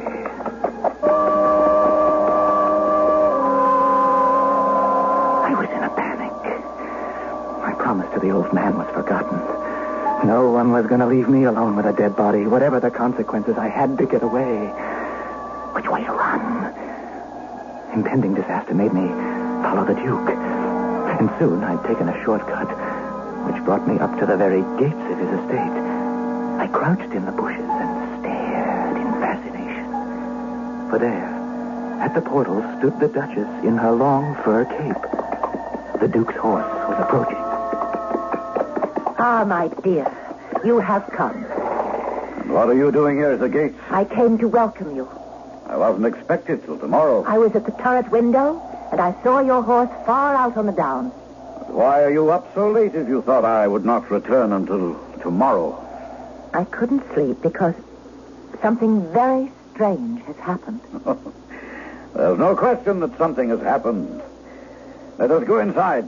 I have a score to settle with you. No, please. You must listen to me. And it's such a perfect night. A perfect night for meeting? Of course, and here you are. My dear husband, home just in time to help me solve a troublesome problem. Very well. A few minutes more or less won't matter now. But it's really serious. My cousin, Fred Ogborn, Captain Ogborn as he is now, was a great admirer of mine when he was a boy. My dear, you have far too many admirers. We were children who played together. I was 6 years older. He was absurdly fond of me. I had not seen him for many years, and I'd quite forgotten about those old times. Then why must you bring it up tonight, of all nights? Why? Because of what has happened. The day before yesterday, I received a mysterious note. It came from Fred. He begged me to meet him at once. What he had to say in his note frightened me out of my wits. He threatened you? No. He recalled our early friendship. And then he wrote something like this. If my life and future are of any concern to you at all, I beg you that you will grant me my request. What did the man want? He requested that I meet him at 11 last night by the Druid Stones in Marbury Downs. He dared ask you to go there alone? But the tone of his letter was so distraught, I thought I had... Only a fool would answer such a request. And besides, I don't believe what you're telling me. They had walked almost beyond the range of my hearing, and I was hanging so closely on every word that I must have become careless. For the Duke broke off suddenly and looked in my direction. What was that? It's only Hero. Oh, yes, he's rubbing down. I'll call the stable boy and we'll go into the house. Well, wait, no, dearest, not yet. I must explain to you what I've done. I know perfectly well what you have done. You've deceived me. My Lord, I have never deceived you. You went to this man at night and alone. But I had to. You were not here. You would have shown me this letter if I had been here? Well, of course, my dearest. And you've not heard the rest of it. Well, go on.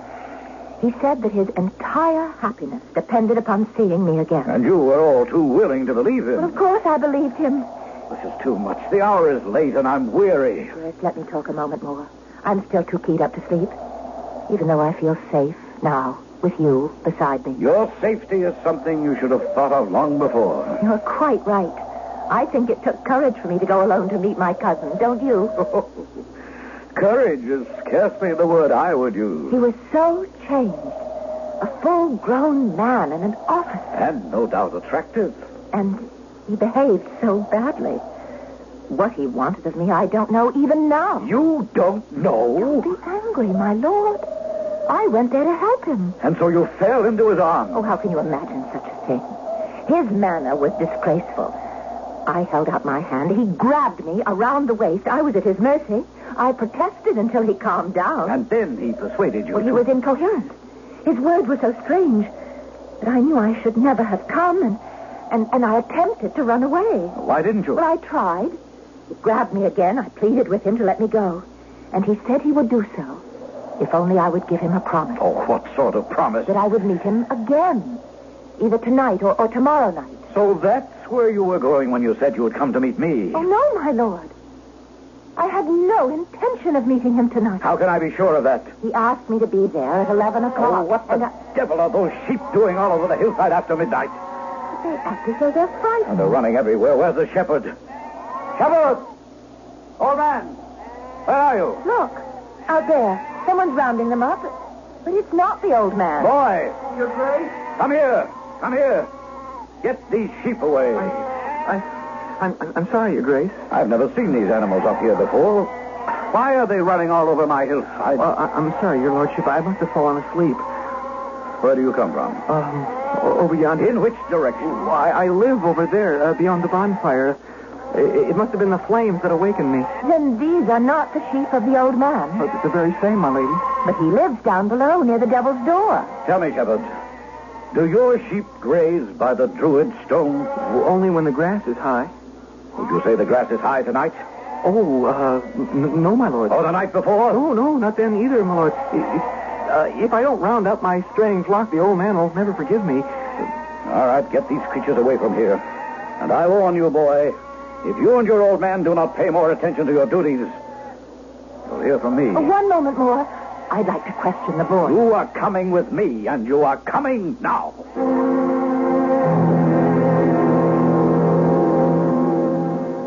Now, that shepherd boy is not the only one who will pay for the consequences of this evening. The boy was frightened. I hope to question him.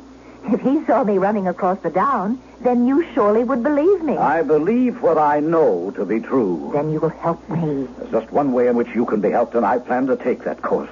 Well, I knew you'd see it my way. You'll go with me, won't you? Go with you where?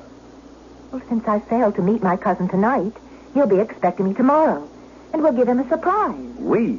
Well, of course, my dear. You will go with me to the Devil's Door. How can you suggest such a thing? I told you Captain Ogburn behaved disgracefully, and I want him to be taught a lesson. He won't be there. Oh, of course he will. I have no doubt he's waiting still tonight. And he'll be there tomorrow, just as faithfully. I'm sure my cousin is in some kind of trouble, and you will help me reason with him. Why should I have anything to do with him? Because you're my husband. And aiding my kinsman would be no more than human kindness. Oh, that's a most extraordinary request. Then grant it to me, out of compassion. I will go with you for only one reason. To prove to you that your cousin is not the faithful admirer you take him to be. I expected the old man to unloose his rage when he found me with the flock in total disarray. But he was grimly calm and unquestioning. I wanted to run far away, and I would have if there had been anywhere to go. I must plan my escape somehow, for I could not tolerate spending the lonely nights of the future so close to a moldering corpse. Nor could I tell anyone what I'd seen.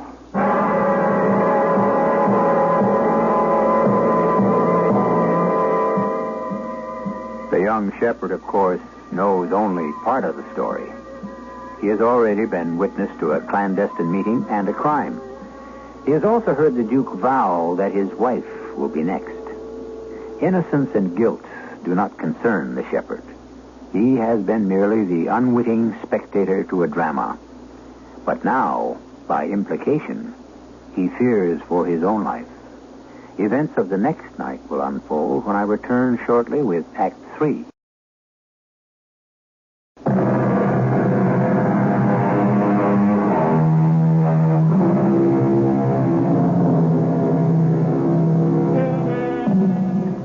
Is the Duchess as innocent as she would have her husband believe?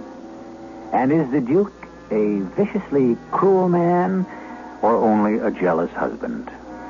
We have many unanswered questions and another surprise in store for William Mills.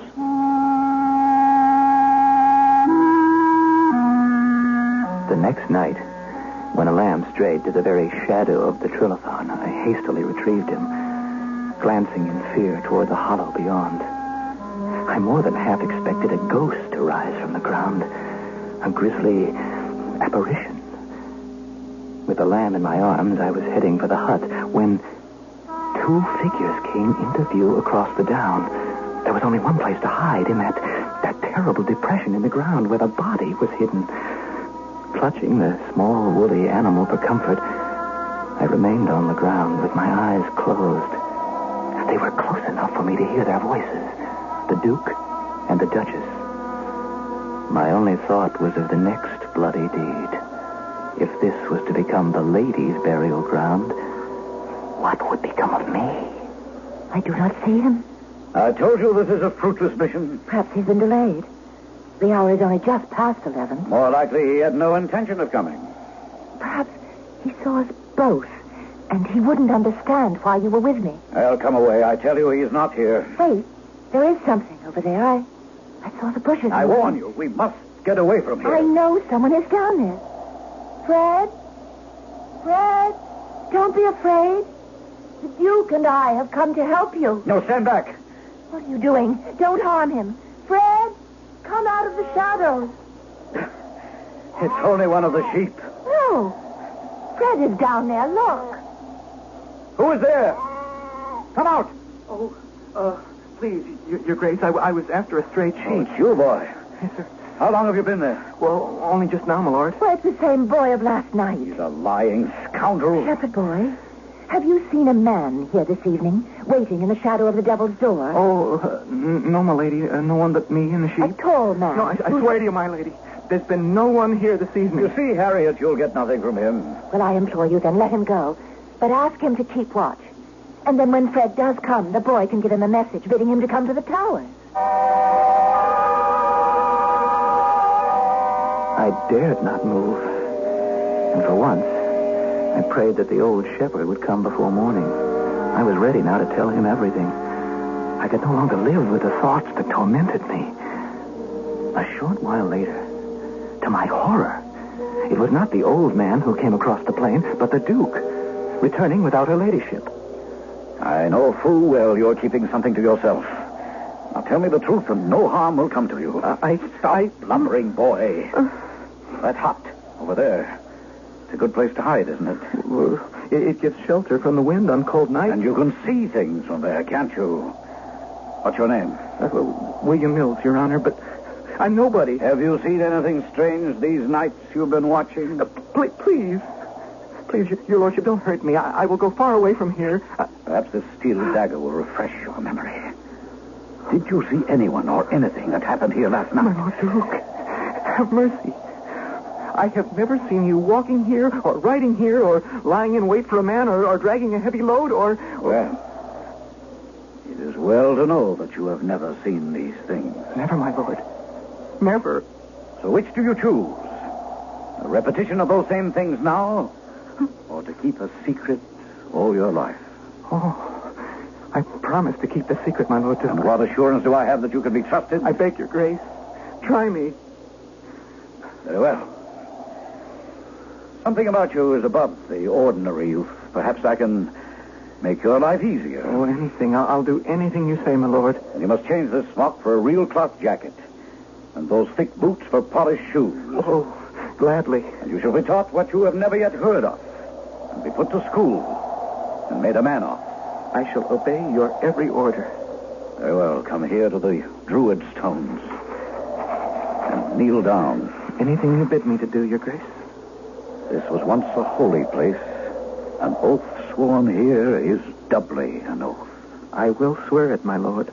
And say this after me. May all the hosts above, angels and archangels, punish me.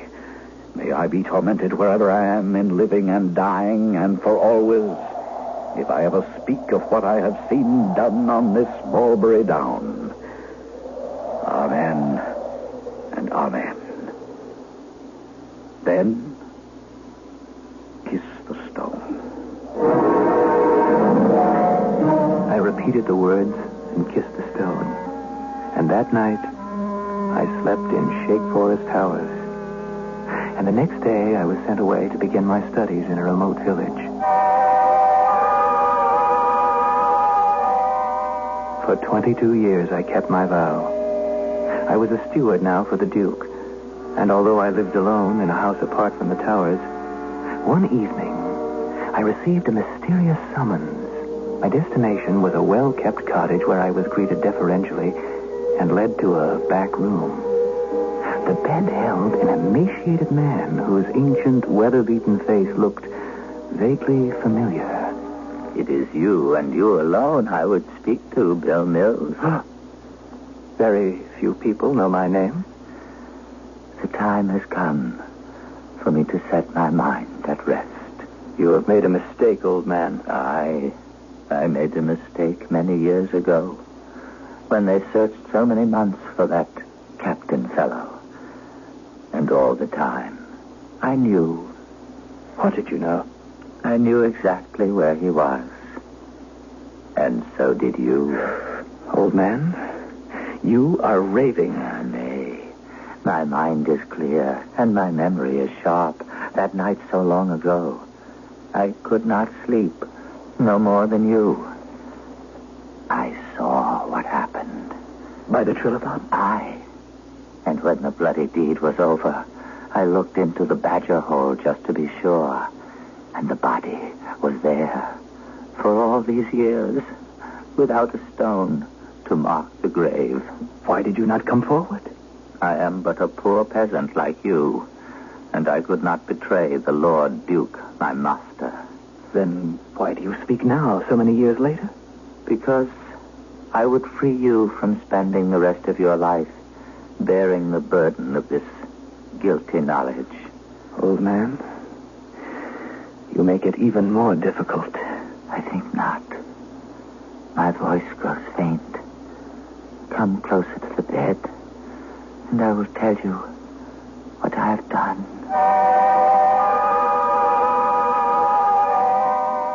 After what the old shepherd told me, I could not sleep. My past had opened wide. The long years spent so furtively in spite of creature comforts. Next day, I dared express myself man to man to the Duke. Never before had I gone so boldly into the library without knocking. My patron had long since lost his heaviness of build. Indeed, he was almost a skeleton. His white hair was thin, and his hands were nearly transparent. Oh, it's you, Mills. Now, sit down. You look concerned. Old times have come to life. Old times be cursed. To which old times do you refer? That Christmas week 22 years ago when the late Duchess's cousin Frederick implored her to meet him on Marlbury Downs. It was just such a night as this. And I saw that meeting, as you know. She met him once, but not the second time. Mills, shall I recall some words to you? The words of an oath taken? In spite of my sealed lips. The truth will be known. I tell you, I wish to hear no more. No fear of treachery from me. I am a man to whom you have been kind. But tonight, I learned all our caution was to no avail. I did what I had to do to protect my Duchess. Do you think for a moment that she ever guessed? She never did, I'm sure, to the day of her death. Then nothing else matters. Oh, but something does. You have not heard me out. What is that bell tolling for? Who's dead in the village? That's what I came to tell you. The oldest man, the old shepherd. Dead at last, huh? How old was he? 94. And I am only 70. I have 24 more years. My lord, I learned this evening that the old man shared our secret. I don't believe it. Not unless you broke your oath. He was there, on the down, all the time. But I did not know he was there, nor did you. Nor did anyone else, and now the man is dead. Why do you torture me with memories? 2 hours ago, the vicar went to see the old man. And to him he confessed all, just before he died. I will see the vicar at daybreak tomorrow. To what avail? To stop his tongue. Till I am dead. Like the shepherd.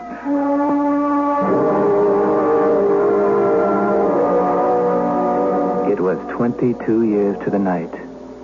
And for the first time in all those years, I walked over the down to the Devil's Doorway. As always at that season of the year, the full moon blazed nearly white, and the ancient stones glittered with jewel-like frost. Irresistibly, I was drawn to those massive slabs, the mysterious entry to a long-gone pagan temple. And then, from the direction of Shakeporous Towers, I saw a ghostly figure crossing the plain below. It was the Duke, looking like a sleepwalker, clad only in light dressing gown and slippers. I pulled myself into the deepest shadow, and as he drew near, I knew that he was not asleep. His eyes glittered, and he went purposely to the gully behind the stones. After creeping to the edge, I could remain silent no longer, for the Duke was crouched, inhumanly, digging in the ground. Stop it, my lord!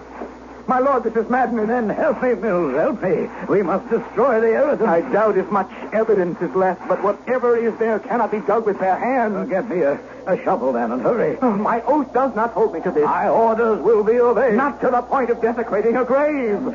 Then I have a better plan. Replace this earth and be at my gates in 2 hours, prepared for a journey. A journey, my lord? I'm sick to death of your asking questions. Do as I say. I knew my destiny was forever linked with the Duke's, and I must do his bidding.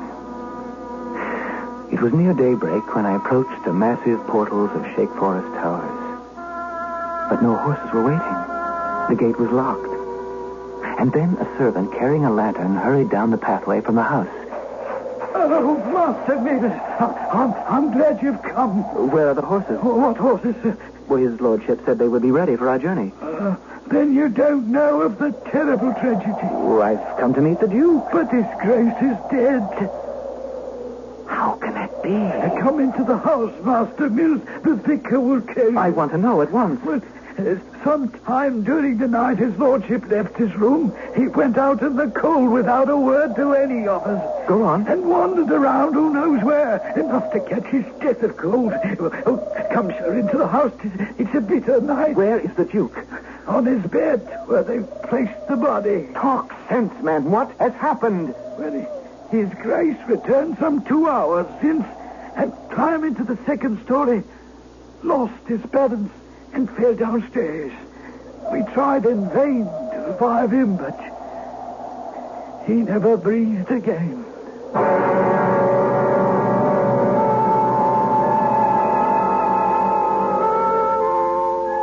So William Mills was released from his oath and could face the future with a clear conscience. But that's not quite the way it works. Those 22 years had taken their toll, and guilt by implication never really set him free. He lived to only half the age of 94.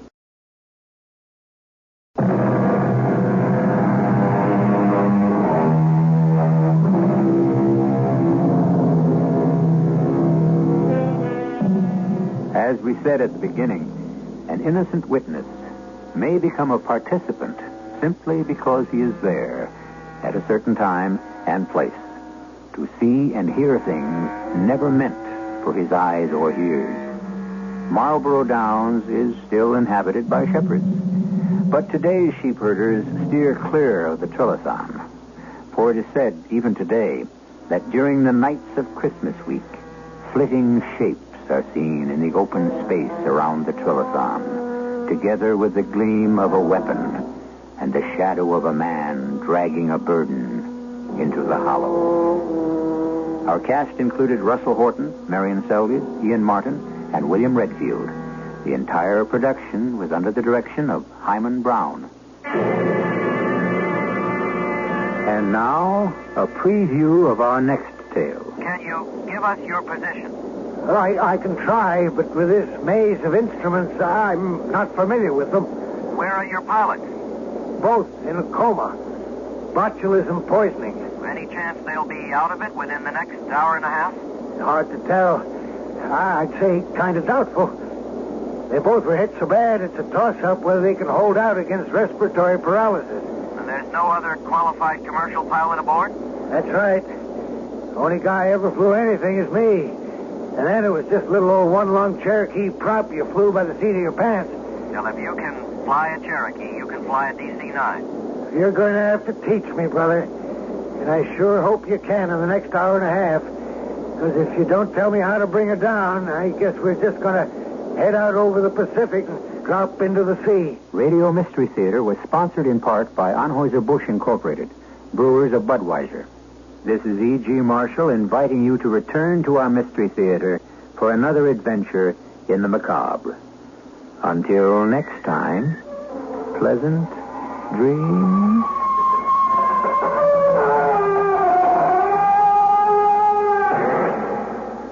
Join us at 8:07 tomorrow night for the CBS Radio Mystery Theater on KVOR, Colorado Springs. In 1 minute, 9 o'clock, CBS News, followed by local and regional news, weather, and sports, and more music. This is News Radio 78, WBBM Chicago. It's 12:55. The CBS Radio Mystery Theater presents...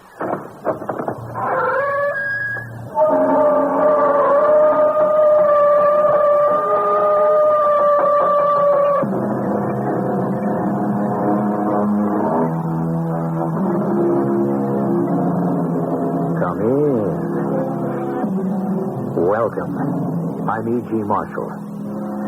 Daniel Webster, statesman and orator, once proclaimed in a speech, "There is nothing so powerful as truth, and often nothing so strange." He might have added that nothing is so elusive. The story I bring you is preoccupied with truth, searching for it, finding it, losing it. But those who seek it are unaware that their most difficult problem is recognizing truth, even when it stares them in the face. Why won't you tell me the truth, Bruce? Why do you hide it and make others hide it? You claim you know the truth. You lie. I don't know, and I have to know. Now tell me. Get out of my house.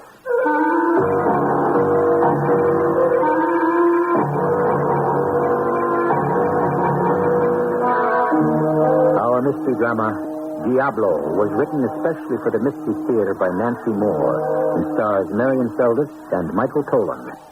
I'll be back shortly with Act One. Tuesday on CBS television.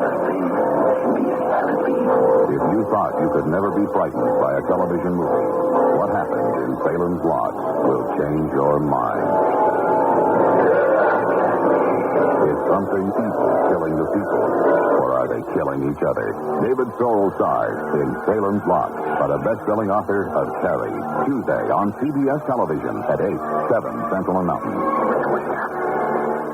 Honey, we're having cheeseburgers like we've never had them before. We are? Here's your fork. My fork? Yes, your fork. My bun. I want my bun.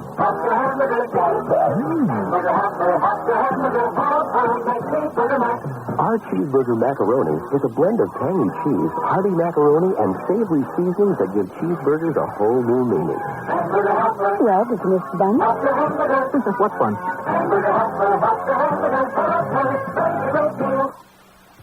Welcome to Meet the Media. Thank you very much.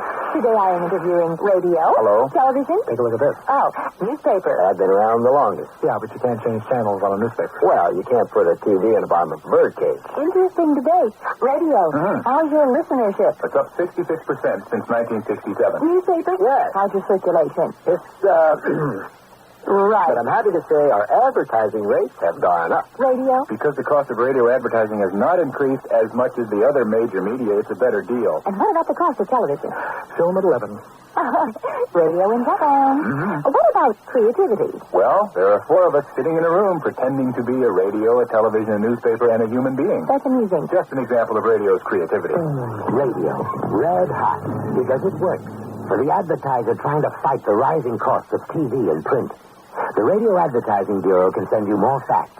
This station can send you more customers.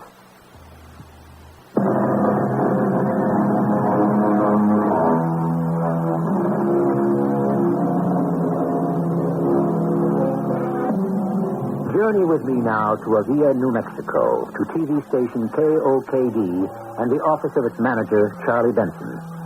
Seated at his desk, he looks through the glass doors at an approaching whirlwind. Her name, Carlotta Quintana. Her very walk bespeaks what she is. A beautiful, powerful woman who knows how to get what she wants. Knows, too, that charm serves her purpose better than claws. But hidden claws wait if needed.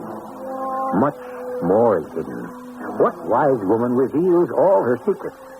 Charlie glances at the wall clock. 7:50 p.m. Well, look who's early. For you, early. For anyone else, late. Anyone else rehearses the program, but not Carlotta Quintana. I'm early to bring you glad tidings, Pet. My rating is down, Beginning tonight, up. And up. And up. You found a new cause. Better than a cause, a crusade. Charlie, all New Mexico will listen for months. Who or what gets exposed this time? Carlotta Quintana does not rehearse her program. Tonight, tune in at 8 p.m., station KOKD. When have I ever missed the voice and conscience of New Mexico? Only so you can worry about your foolish little ratings. Now you're worried, too, and that's dandy. Oh, what do I care about numbers? I care about people, my people, Spanish Americans like me, but not blessed like me. The dear quiet ones, tired, confused, frightened, mistreated. I am rehearsing. Brava. Keep it like that on the air.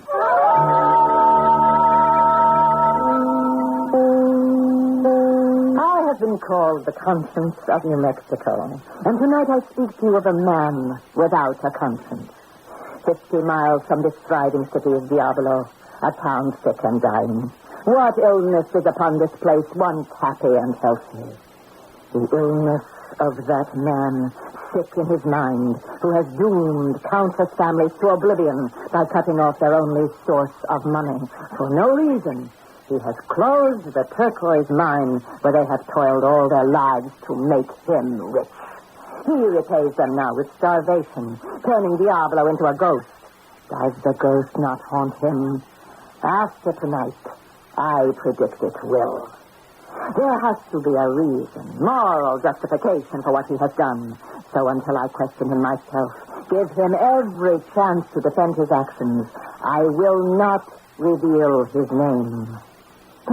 Tonight, I will go to him in Diablo.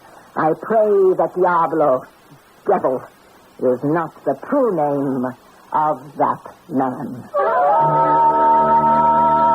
Are you crazy, Carlotta? You can't go to Diablo alone after what you said on the air. Well, what's to be afraid of? The townspeople? And for the people. They know that. Afraid of your mystery man, whatever his name is. Now, come on, who is he? Bruce Elliott. Hey, Rich is right. Yeah, but he's also a drunk and a sot. And I'm not afraid of him. I've got to know why he closed that mine. The real reason. Wasn't there a cave-in there a couple of years ago? Yes, a few miners were hurt. One was killed. That's sufficient reason to shut down? Is that what he claims? No. He claims the mine is worked out. But he lies. But his people love him, so they believe the lie. They're too simple to understand anything about the geological aspects.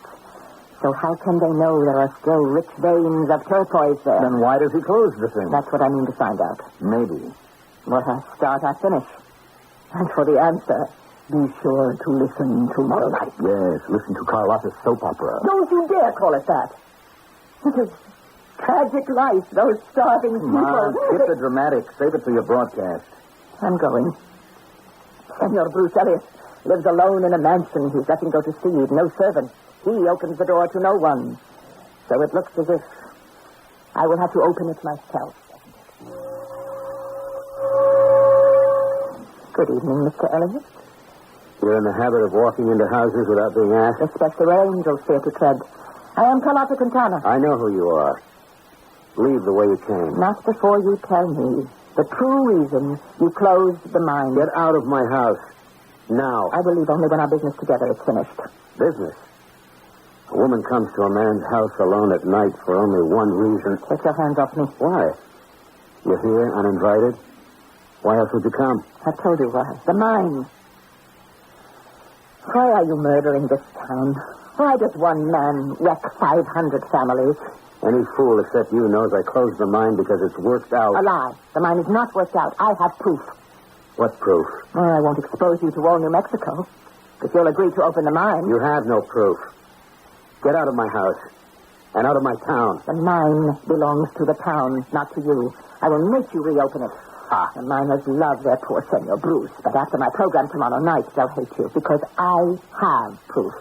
Geological reports and notarized statements from the mining company that wanted to lease the mine when you refused.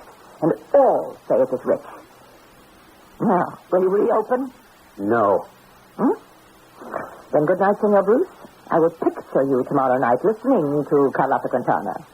I suggest you have a stiff drink in your hand. All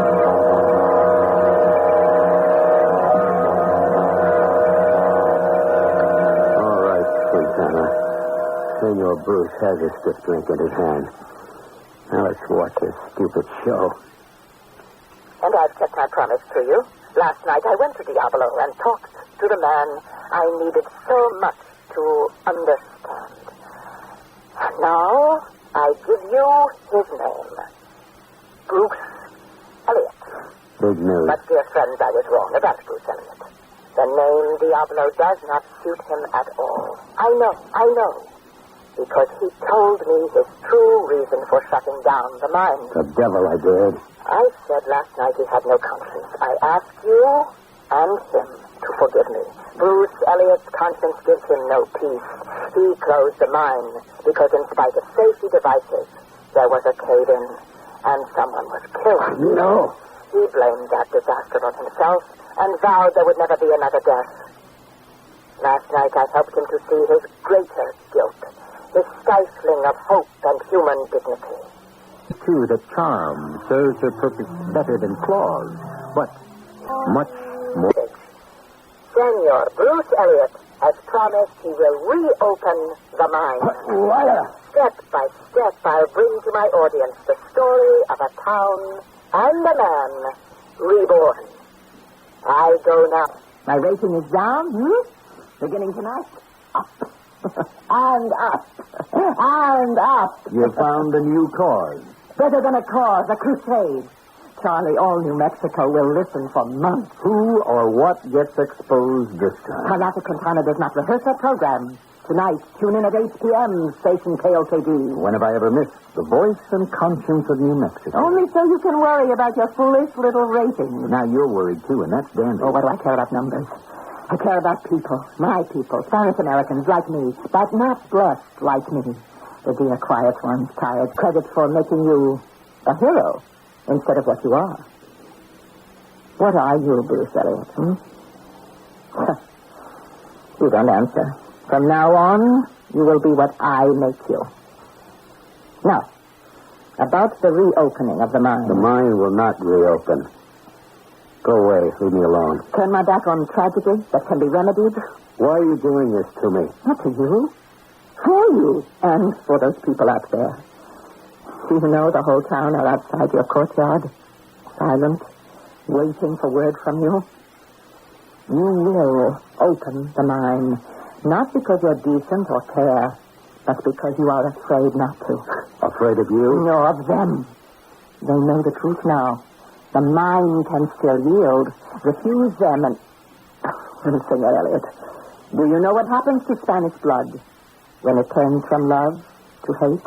Yes. That crowd out there will turn from innocent, hopeful miners to a pack of jackals. They'll tear you apart. Now you have two choices. Open the mine or leave Diablo. It's all the same to me. If you leave, the mine will open because before you go, you'll turn it over to me. So that's your game. Money for you, not for them. Not 1 cent for me. All of it for them. A cooperative mine. Now, will you open it or go? Neither. I love this town and I won't go. I hate the mine and I won't open it. Why won't you open that mine? You don't know the reason. You lied. I don't know, and I want to know. Out there, the miners know. And because they do, they won't turn into jackals. But why do you hide the real reason and make them hide it? I won't have her name... Get out of here. Her? A woman is the reason. Well, tell me about her. Talk to me. You need to talk.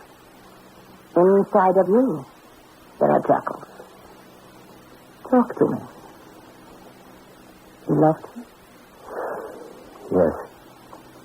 She loved you? Yes. She left you? She died. Oh, I'm so sorry. But you have let her death make you like this, numb with drink, hating everyone but her, the miners, the mines. Oh. She was killed in the mine? Yes. Teresa. We'd been married 5 months. She loved the mine that killed her. She was a saint's day, but the miners worked. She went to take them food and presents. So small. Going down into the dark the last time I saw her.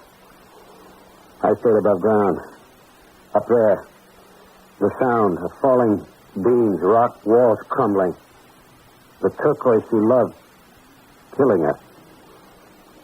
Someone so gentle. And those who worked in the mine, did she love them too? Yes. They were her own. And loved you. Would she love what you are now? What you have done to her people? She's dead. She doesn't know what I've done. Are you so sure? You will open the mine for Teresa. You will open it. Go out and tell the people. I told you the truth to shut your mouth.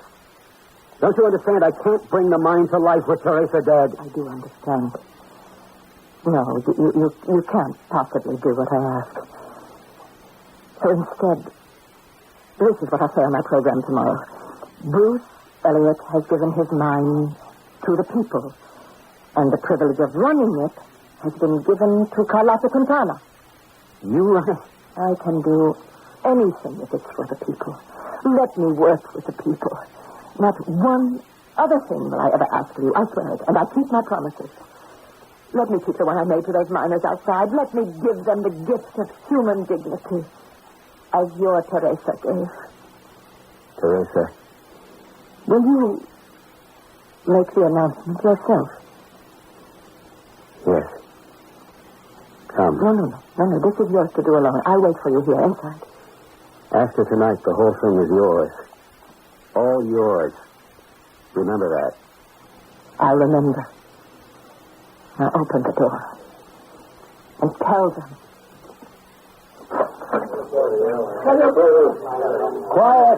Quiet. For Senor Teresa. In her beloved name. The mine will be opened.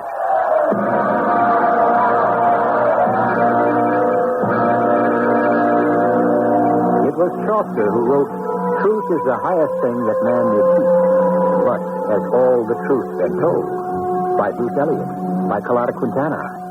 It was Hamlet who said, "The time is out of joint, O cursed spite, that I was ever born to set it right."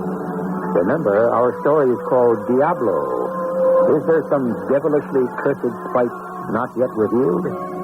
Presently in Act 2, we may be answered. Hi, I'm Susan Anton. Goodness that feels good by day needs firmness that feels good by night. That's why you'll love the Spirit Perfect Sleeper. Luxurious hot comfort plus deep inner support. You get both with every Perfect Sleeper. So remember, be a perfect sleeper. Try a perfect sleeper. It's a healthy investment in yourself. If you'd like to fly to Europe free, you're going to like TWA's frequent flight bonus. Fly TWA just 60,000 miles in the U.S. during the next 15 months and get 2 tickets to Europe free. One for you and one for an eligible family member. Other bonuses start at just 10,000 miles. For details, call your travel agent or TWA, the only airline offering 2 free tickets to Europe.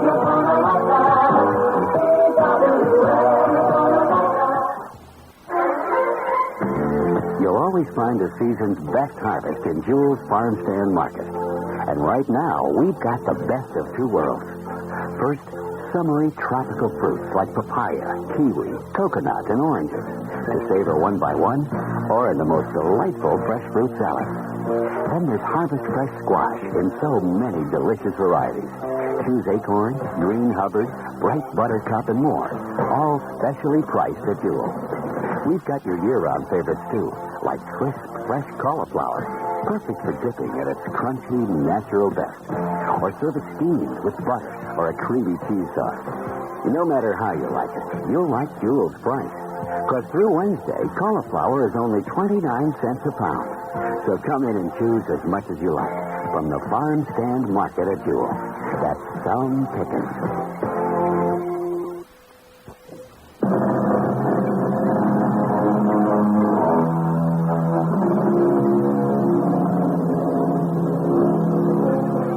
The Diablo turquoise mine has been open for the past 7 months. Teresa mine number 1. 3 months ago, Teresa mine number 2 opened.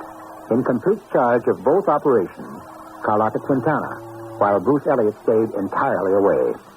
This morning, Sanchez, an old miner, has come to Carlotta's office near mine number 1.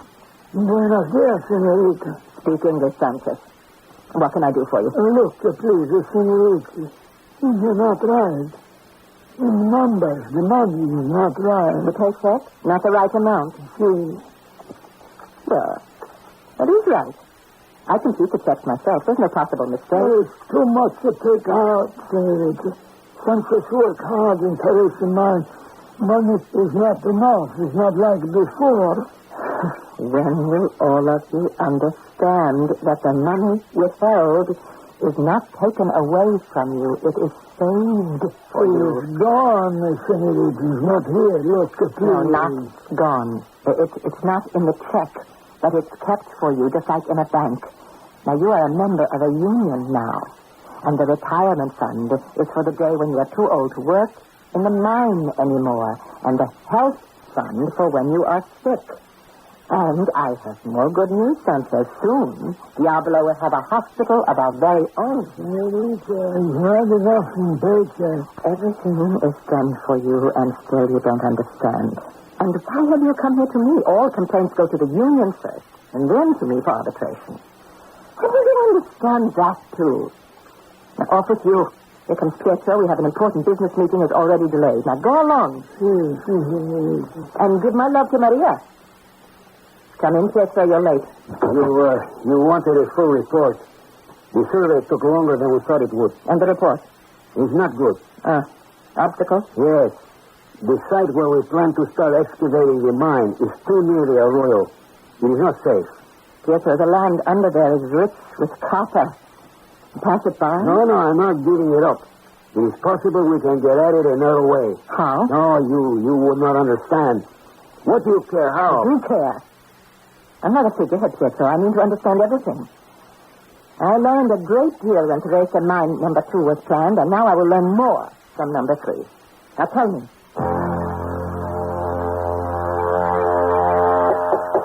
Come in. Oh, Bruce. Fanfare of trumpets, please. Bruce Elliott has come out of retirement.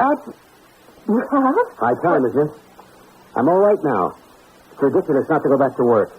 Well, of course you're all right. But I made you a promise I won't break or let you break. Oh, come on, Carlotta. I was a drunken fool then. I'm sober now and a lot wiser. I need something to do, and you need someone to help you. Yes, you need something to do, but not with the mines. Why not with the mines? I just won't take the chance of opening a wound. And besides, I don't need help. You know that. You think I'm still a weakling? No, and we'll find what's right for you. I'll find it. You've done everything else for me. Do you have to do that, too? Ah, Bruce, am I a managing woman? I despise women who try to manage men. You're not managing me right now? I'm taking care of you. That's different. I said once you weren't a woman at all. I take that back. I wasn't a woman then. Now you're all woman. It's what I want to be for you. About your going back to work, until we find what's exactly right. Would you take over the building of the new hospital? Would you check the plans, negotiate with the builders, supervise everything? Why not? I'm fed up with being a gentleman of leisure. And if you don't stop looking like that, I may get fed up with being a gentleman. You are, all right. You'll see. So, shall we look at the hospital plans? Yes, let's go to La Masita's bar and talk it over. A bar in the morning? I'm not that much all right. The fruit punch, not the rum punch. Oh, wait just a minute. I want to lock up. Why do you always lock everything, Carlotta? Desk, files, doors? No one locks anything in Diablo. No, it's just an old habit. When I was a little girl, my mother's jewels were robbed. Priceless heirlooms. I guess they're just conditioned to lock. Well, why haven't you got any help here? There's got to be enough work for 3 secretaries. Well, if I needed 1 or 3 or 10, I'd have them. But don't you remember what I said 7 months ago about my energy? I just have to use it or I'll go mad. That's why you don't chuck your TV program? When you and I are partners in some not yet dreamed of venture, then I will give up the TV program. Let's go to Mama Cedar's and drink to that undreamed of venture. I think I'm already beginning to dream it. Tell me. No. When the time comes, you will tell me.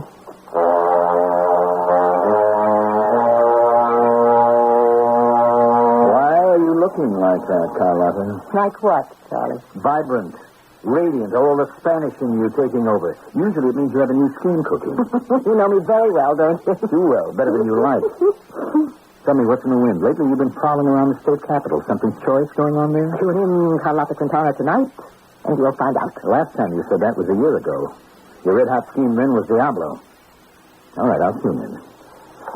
Now, take a look at this chart, sweetheart. Our ratings shot up like an arrow. Can you believe it? For a whole year, fans listening to Quintana yak about a mine. Not a mine, 3. And not just mines, people. My fans listen to what I've done for people. Oh, sure. Jobs, welfare funds, old age pensions, a union, and now a hospital just completed. Bruce did an incredible job. Bruce?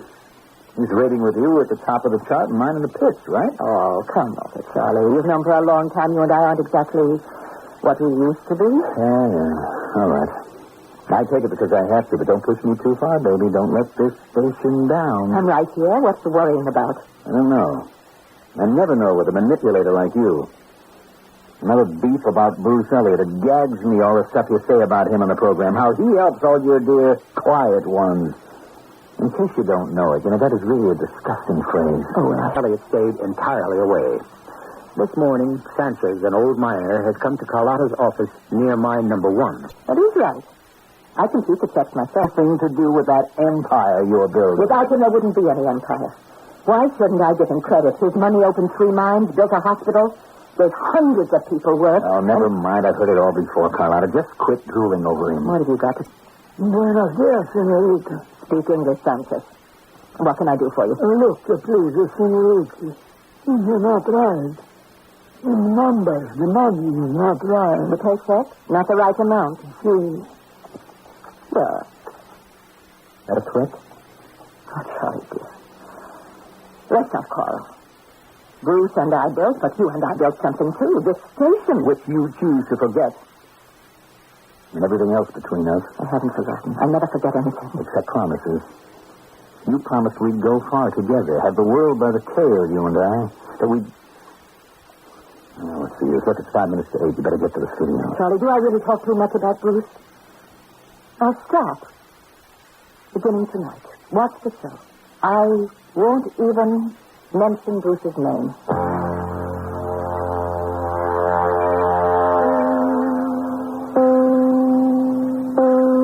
Dear friends, exactly a year ago, I first spoke the name of Bruce Elliott on this program. I spoke in error, and through these last 12 months, I've tried to make up for that unjust libel. I've told you about his giving, always giving to the people. This day, another benefit is completed. A hospital to serve those who work in the Teresa mines. It stands a symbol of all that Bruce Elliott has done. On this first year's anniversary, I salute him.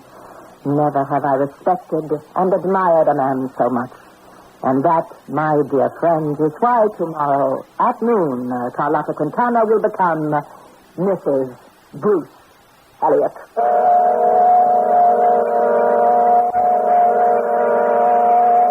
Telling me you wouldn't mention his name and then you mock me. Why like that? Because you tried to tell me what to do, and no one tells Quintana, and you should know that. I know, all right. I learned the hard way. Wait till Bruce learns. That poor sucker you conned into marrying. Darling, I'm so sorry I can't invite you to the wedding. The only guest will be the dear, quiet one. Oh, I'm sorry for that disgusting phrase. But I shall miss you. The devil you will. And I might not hold my peace when the priest says that bit about if anyone knows reason why this couple should not wed. Then the groom would know what he's getting. He's getting what he wants, and soon I'll get what I want. Beyond the wedding ring? Oh, yes. And now I have to run, but I'm truly sorry you won't be there tomorrow to hear the announcement I am going to make at the reception. You're quitting KOKD? Nonsense. No, I told you. No, you're not quitting? Of course not.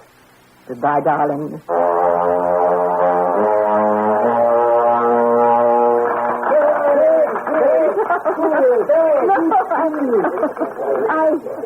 Mrs. Bruce Elliott, I'm too full of happiness to make a speech. Only an announcement, my friends. The state elections are in 3 months. The what, darling? And I want all of you to vote. It's your right, your privilege, your duty. And I trust you will all vote for my benefactor and my husband. What? Your own Senor Bruce is running for governor of New Mexico.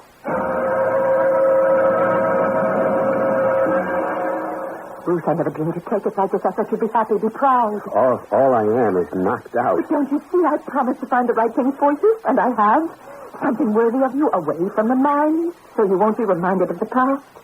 Oh, my love, you will make a wonderful governor. Yeah, you think so, no one else.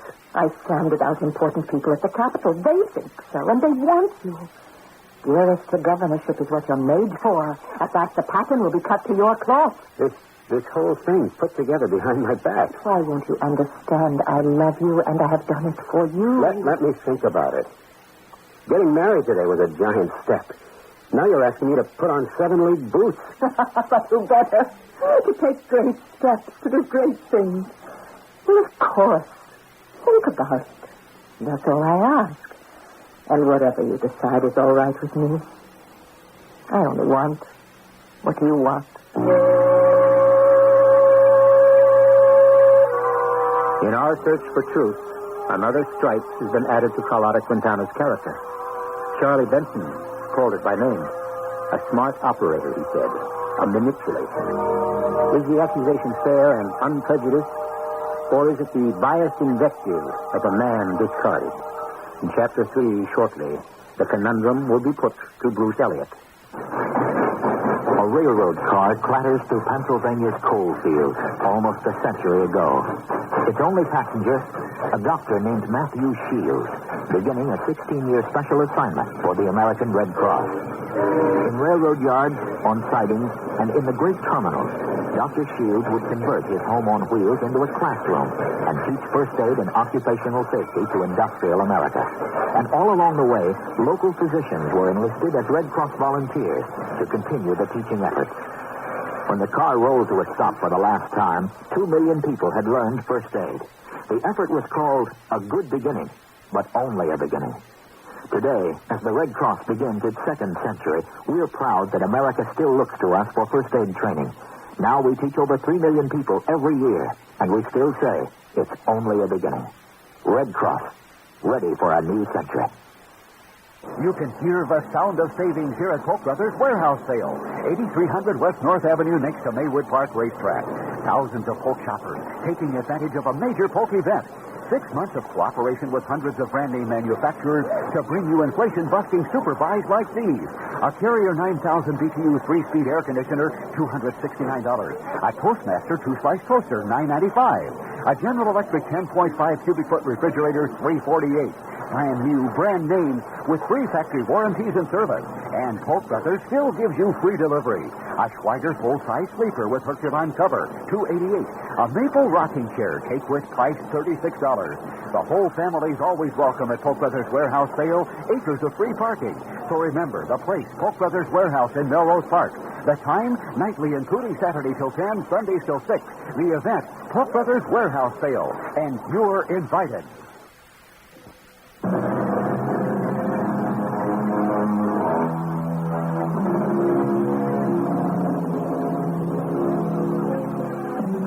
Had passed since Bruce Elliott somewhat reluctantly agreed to run for governor of New Mexico. At television station KOKD this Friday night, Carlotta Quintana has just signed off the air with a promise of a surprise for her followers on next Monday. Now she walks into Charlie Benson's office. If Charlie were not in his usual bad mood, he would be on guard, for Carlotta wears the crafty look he knows well and fears. If Bruce Elliott isn't elected governor by a landslide, it won't be his wife's fault. Charles, darling, if you object to my politicking for Bruce, I'll stop. That's chance. No, I promise. Not one more time. Not ever again. Will I sully your beloved airwaves with my biased approval of Bruce? I do promise. Mm-hmm. And what's Monday's big surprise promise? That's the promise you'll keep. I'll keep both. They're the same. What? I can't campaign for Bruce on Monday night or any other night. Because I won't be here on Monday night or any other night. What? Oh, don't be so dense. The Monday surprise is that someone else will be taking my place. As of now, you have my resignation from KOKD. Carlotta, you can't do this to me. I've done it. Bruce wants me with him on the campaign trail. How can I refuse? You can refuse anything you want to refuse. Ruin what you want to ruin, and that's me and KOKD. Oh, calm down, Charlie. The rating is at the top. It'll stay there. I'll see to that myself. I'll send good copy to anyone who replaces me. And that's what you can announce on Monday. Quintana temporarily replaced while she is being a dutiful wife. My fans will love that. Well, I don't love it. And I'm not building up your husband once you're off the air. You stop being jealous and listen to me. Monday, in my time spot, I'll see that Bruce gives a half-hour talk. Not a vote-for-me political speech, a scoop. An expose. The very kind you always like me to do. I've turned up all kinds of political skullduggery in the State House. You see? Now, you feel better? No. It's very juicy, and I'll pass it along. I promise. Now, trust me, Charlie. Carlotta, I have loved you, I've hated you, I've admired you, I've despised you, and I have stood in awe of you. But trust you? Never.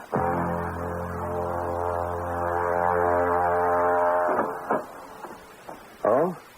I wasn't expecting any. Have we an appointment? No. Your butler, or whatever you call him, said it was all right for me to wait. I'm Charlie Benson, KOKD. Oh, yes, of course. I remember you now. We met the one time Carlotta allowed me to go with her to the station. Funny how it makes her nervous to have anyone with her when she's broadcasting. It's not like her at all. Very funny. Carlotta's a funny girl.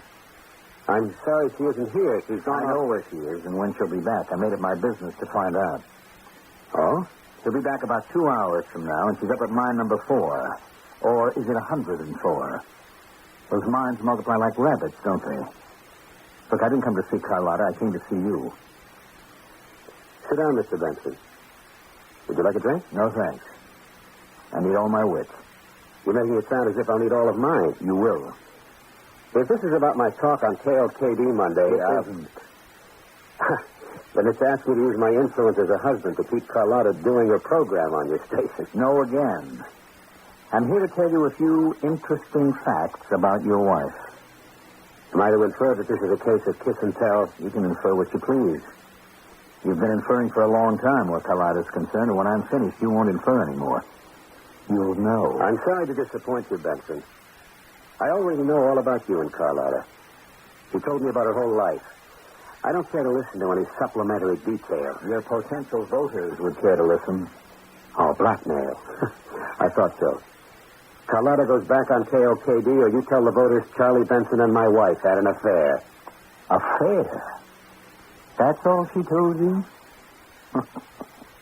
Like a fool, I thought for a minute she did tell you all about herself. What she really is. What she's done to you. To everyone she ever touched. Mr. Elliott, let me introduce you to your wife.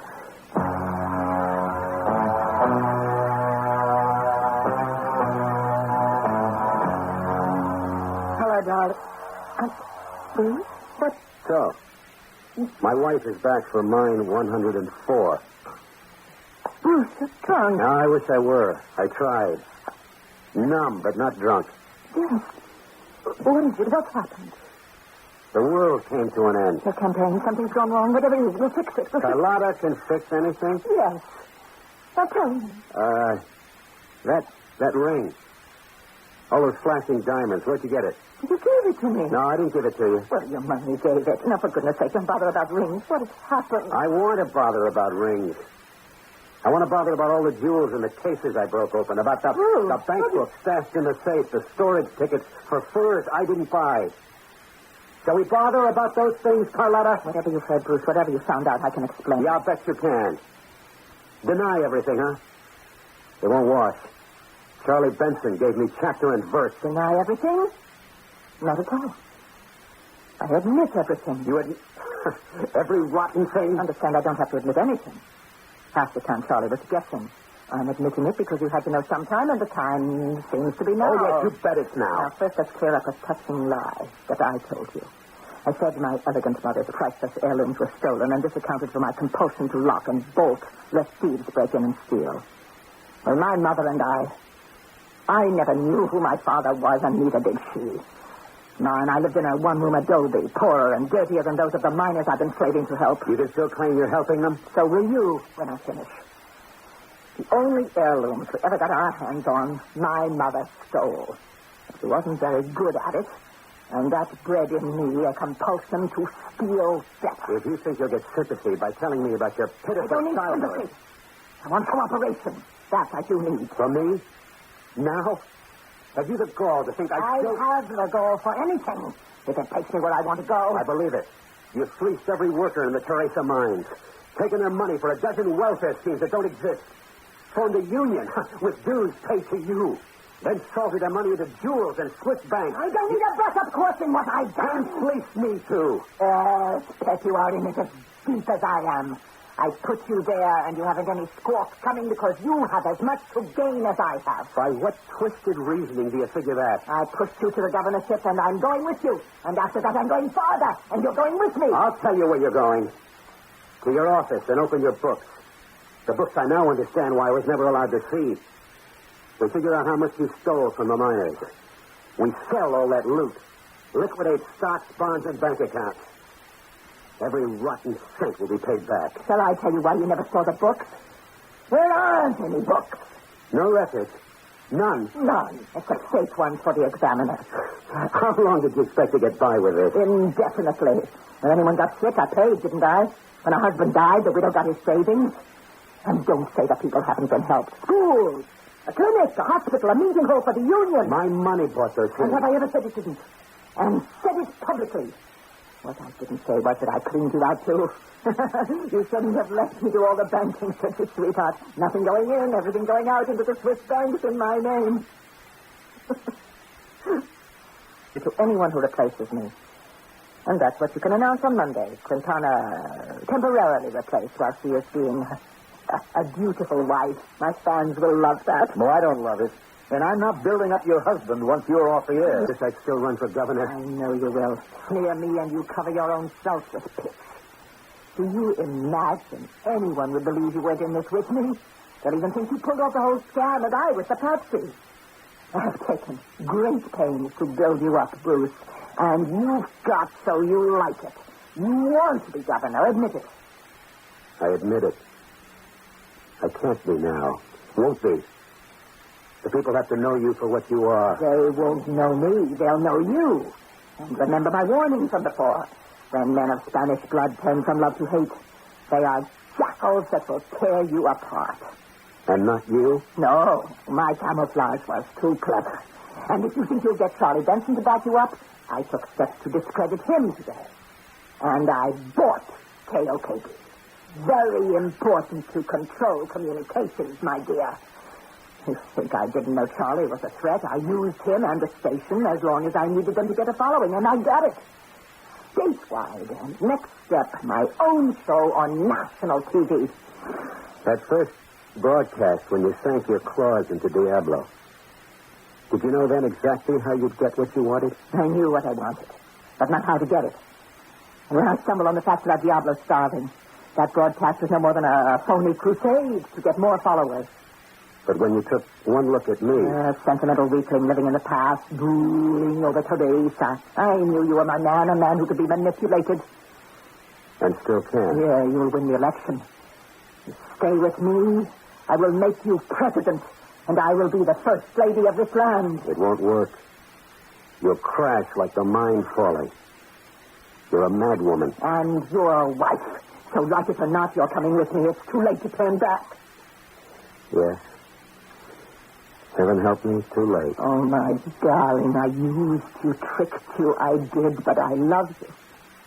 I, who never thought I could love anyone.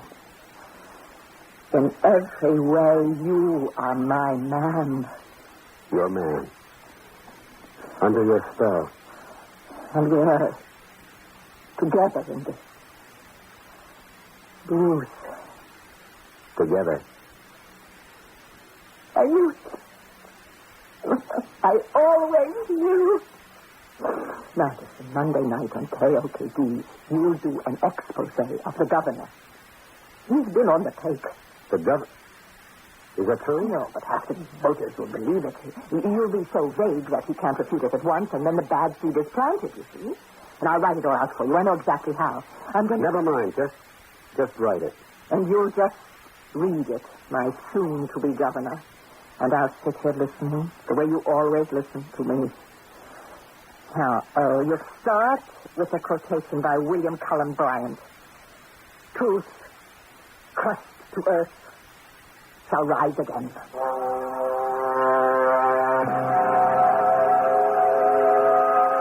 Ladies and gentlemen, truth crushed to earth shall rise again. Oh, darling, come on to me soon. Truth has been crushed for a very long time. Especially have the workers in the Teresa mines been crushed by lies. But now the truth will rise. No. Carlotta Quintana, my wife, has perverted the truth. Victimized us all with treacherous cunning. But tonight her double game comes to an end. No, liar! You think it's ended? No!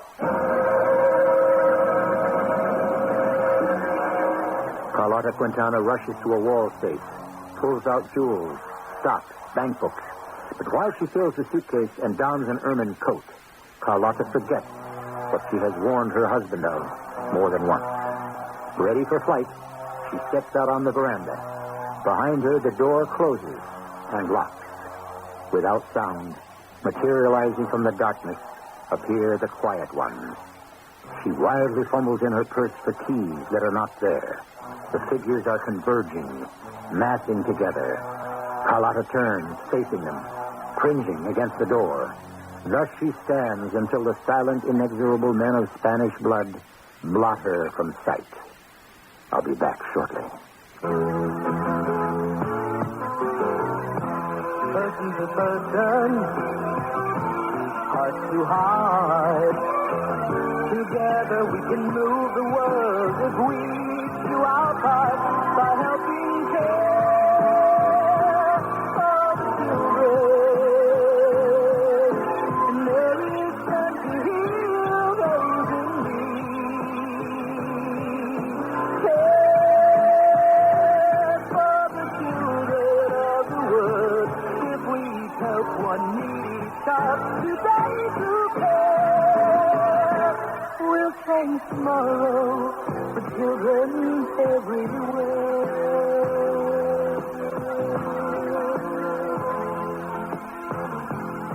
Please send your check or money order to CARE, Box 576, New York 10156, or local care office.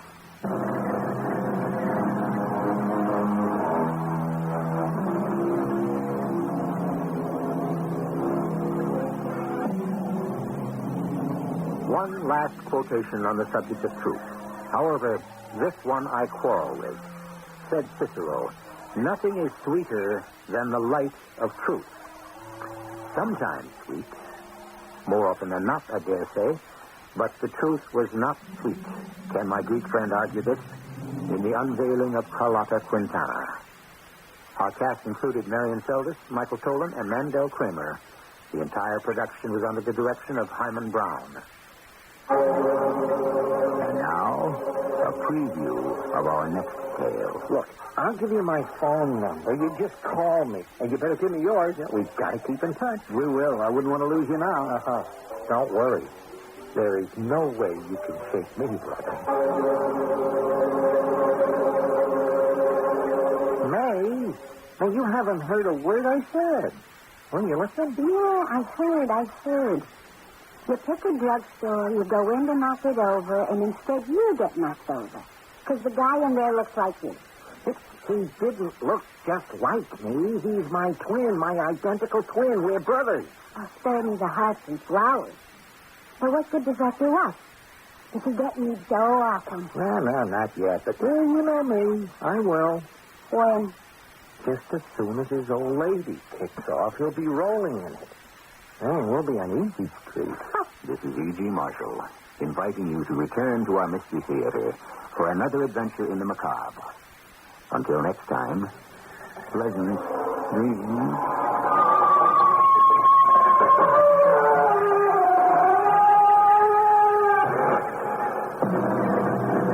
An exciting money-saving warehouse sale is going on right now here at Polk Brothers Warehouse Store in Melrose Park on North Avenue next to Maywood Park Racetrack. From our furniture department, a Herculane covered sofa, $500 value, only $299. From Polk's portable appliance department, an insecticide Bud Light, $28.88. From TV, a Magnavox 6-hour VHS videotape recorder, only $638. From Polk's major appliance department, a Magic Chef family-size microwave oven, $239. The magnificent list goes on and on. Every department slashing prices on top-quality brand names to bring Polk customers shopping our warehouse sale extra value. Enjoy new carpet for the holidays. Alexander Smith plush and loop, $9.99 a square yard, installed over sponge rubber pad. Remember, you still get Polk's huge trade-in allowances. Use Visa, MasterCard, or Polk's revolving charge. And enjoy shopping time nightly, including Saturday till 10, Sundays.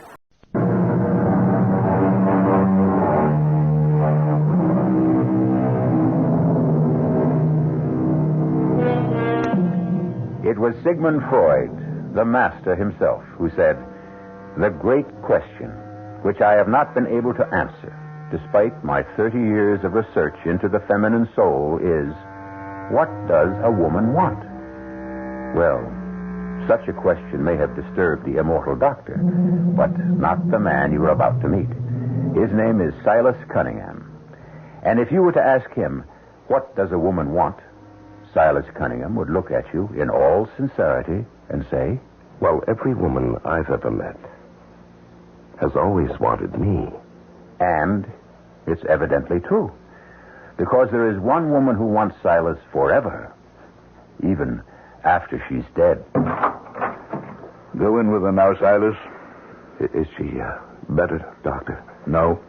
But Dr. Pearson... Go see her now, while you can. Silas? Is that you? Yes, darling. Oh, I want to tell you. Please, Julia, please, save your strength. I have nothing to save my strength for. Listen to me. I'll be here. Of course you'll be here. You'll get better. I'll be here after I'm dead. Darling, I don't even... in this room. In this room. Our room. I love it so much. Yes, darling. Oh, no one will see me, but you'll see me. Yes, dear. No one will hear me, but you'll hear me. You believe that, don't you? Don't you? Yes, I believe it. Oh, darling, we love each other so much. We will not. We refuse to be parted, even by death. Oh, hold my hand. Oh, my darling Julia. I'll come back to you, Silas. I'll never leave you. I'll never leave you. Julia. Doctor Pearson.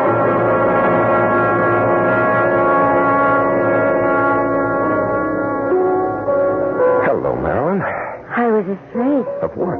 I'd be stood up. Now, when did I ever break a date with you, darling? Why, you're late. I didn't take the early train to town.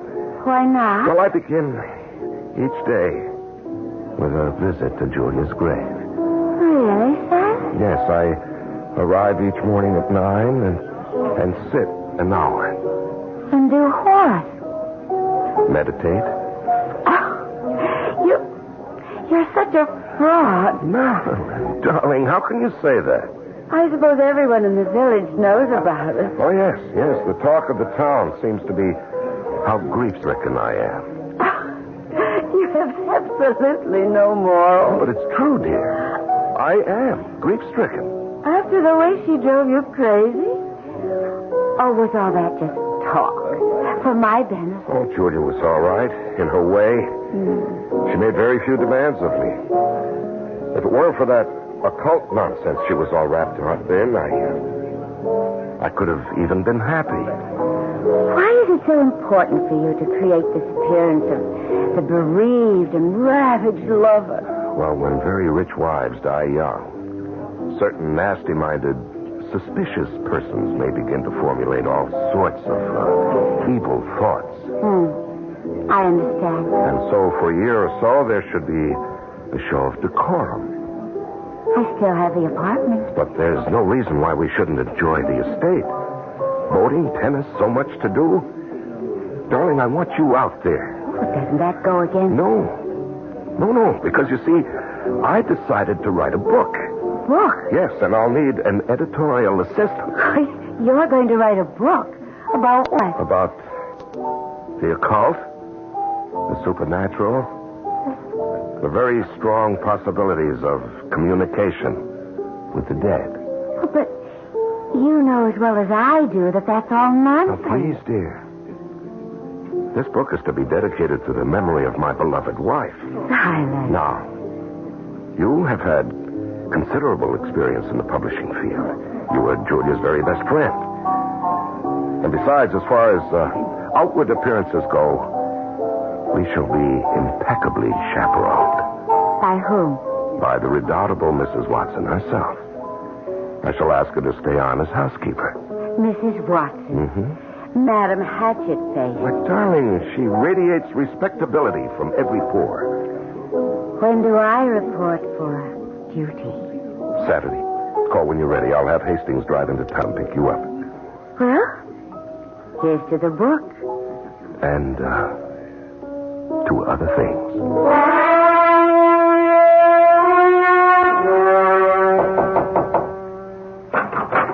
Mr. Cunningham, I brought you some nice hot tea. Oh, come now. You must have something.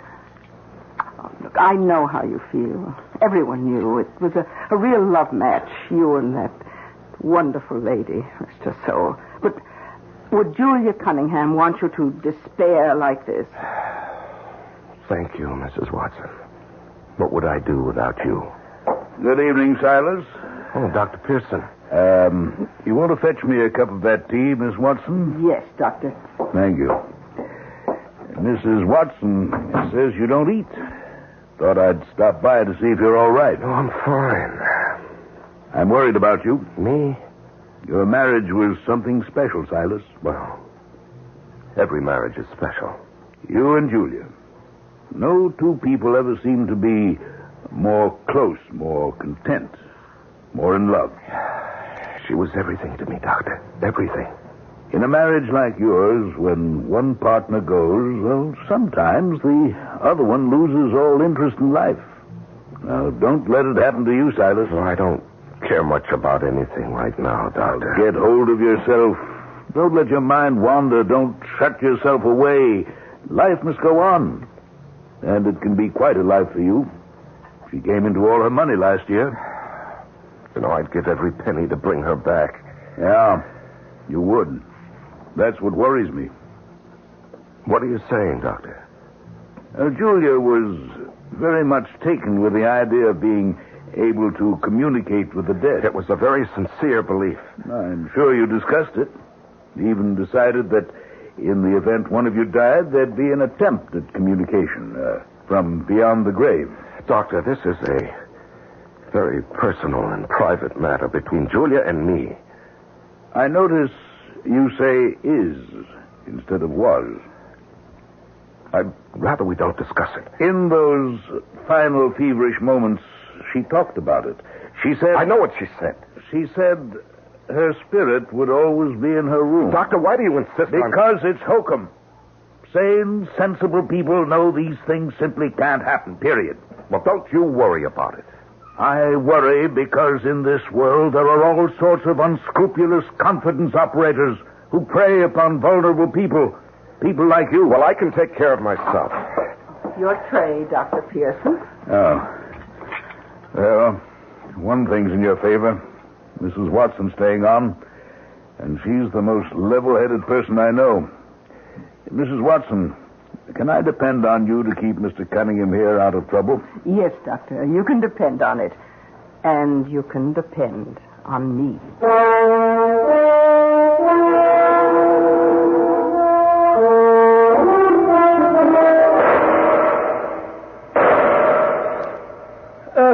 Mr. Cunningham, I've got a beat on them now. Oh, darn, I missed him again.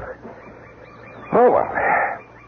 It's too nice a day to hit anything anyhow. I just feel like making some noise in the woods. Mr. Cunningham. What is it, Hastings? Well, I don't know. I got to talk to you. I mean, I don't know what... Why don't you start at the beginning, Hastings? Yes, sir. Look, you know what's just happened to me, Mr. Cunningham? No. What happened? Well, I've been fired. Fired? Now, how could you be fired? Well, that's what I can't figure. Well, who in the world could have fired you, Hastings? Old Lady Iron Pants.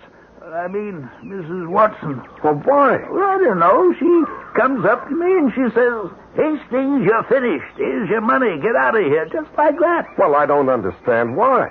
Well, she figures if Mrs. Cunningham passed away, she can rule the roost, you know what I mean? She's always had it in for me anyhow. Why, Hastings? Well, I guess I'd pop off about her. Pop off? How? Well, I was only kidding, but it was about sex. Sex? Oh, come on now, Hastings. Why would anyone talk that way with Mrs. Watson? Why, she must be at least, Yeah? How old do you think she is? Well, late 50s, even 60, maybe over. Next time, take a good look. She ain't even 40 yet. And she's been a widow 18 years. Oh. Well, I'm sure we can adjust the matter. Well, I told her to go soak her head. I told her, Mr. Cunningham hired me. Therefore, only Mr. Cunningham can fire me. Is that right? Yes, Hastings. That's right. Now, you go back to the garage. You'll have to go to the city this afternoon.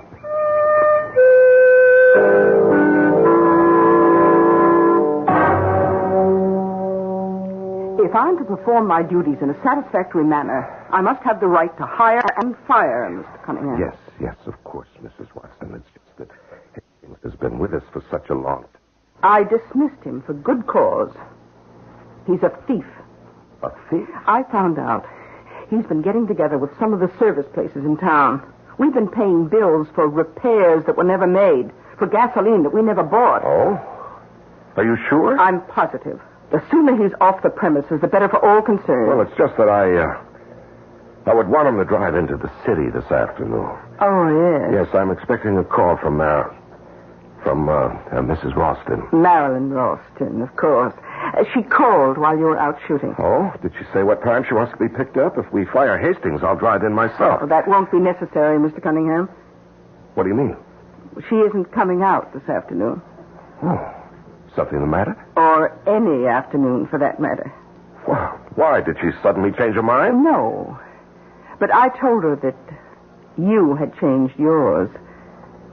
What are you talking about, Mrs. Watson? I never told you I changed It wasn't necessary for you to tell me, sir. I acted in your best interests. Mrs. Watson, I'm very capable of determining my best interests. And furthermore... Yes, Mr. Cunningham. What are you staring at? That bracelet. Yes, this bracelet. Well, how dare you, Mrs. Watson? That was my wife's bracelet. I know. Well, what right do you have to wear... She told me I could have it. She whispered it to me. Well, that's a lie. The day she died. It isn't true. The day she died of, what did the good Dr. Pearson say? An infection? Nobody questioned dear Dr. Pearson's diagnosis. How fortunate he signed the death certificate without questioning it himself. Now, you couldn't prove anything. Of course not. I couldn't prove anything, but... Now, if they were to exhume the body and perform certain tests... but they'd never do it. Unless someone suggested it strongly. And as of right now... I don't plan to suggest it.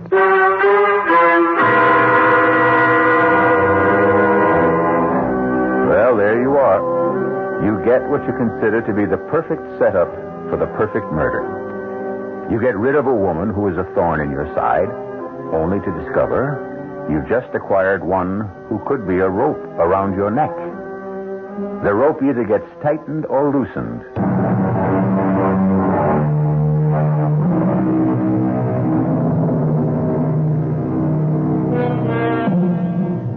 On her deathbed, Julia Cunningham promised her husband Silas she would communicate with him from the other world. However, it now develops that Silas may have more trouble than he can handle in this world. It seems that Mrs. Watson, the faithful housekeeper, has discovered that Silas had actually hastened Julia's exit from what is sometimes described as this vale of tears. Mrs. Watson, what makes you think I would have something to fear from an autopsy? Isn't it obvious? Isn't what obvious? The situation we find ourselves in. Now, if you didn't fear an autopsy, this bracelet would be off my arm, you'd fire me on the spot, and I would be out on my ear. Now, I know. Just what do you know? I know I was right about the bottle of poison. What bottle of poison? Oh, come, sir. It was in your room. I made a few discreet inquiries.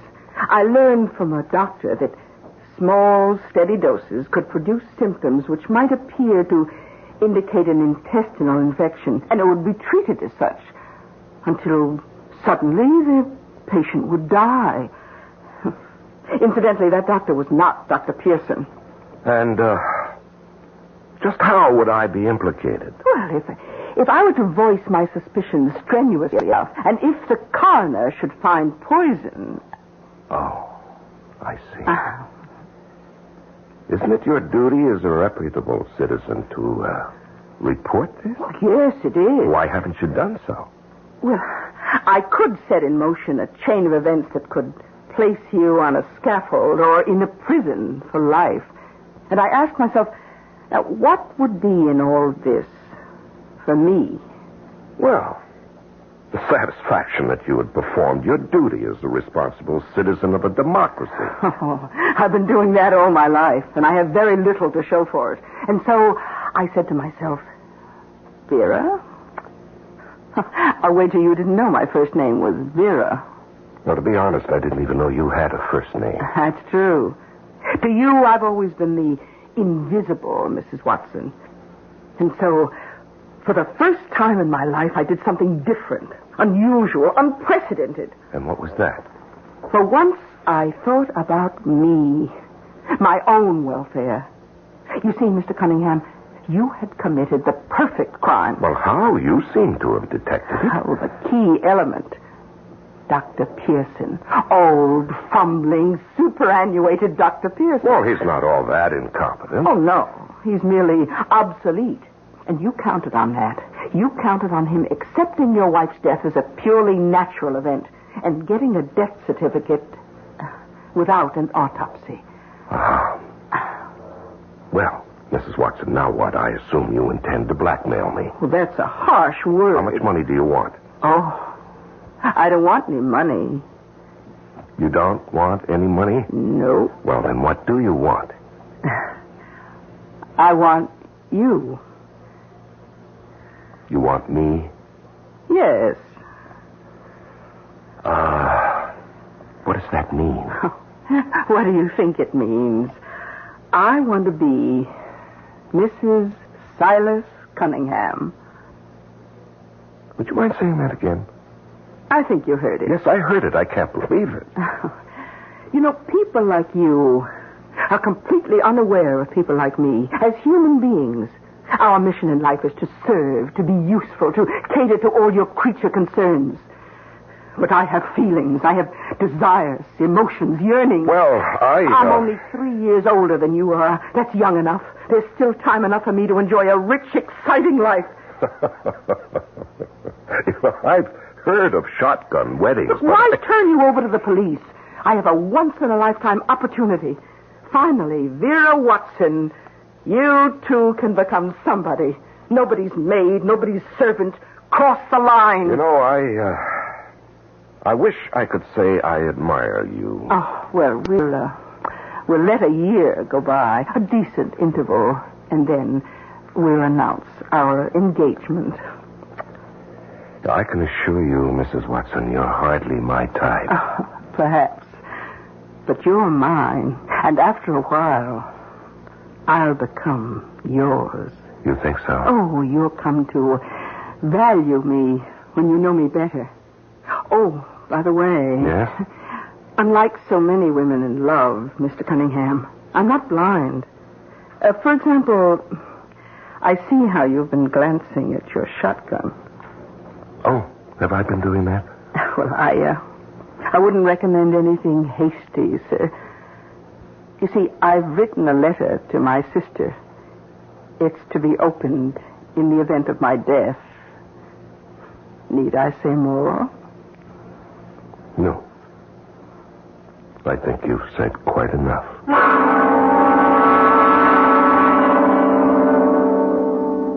Darling. Silas. Why? Oh, must have been dreaming. Silas. Who is that? Silas.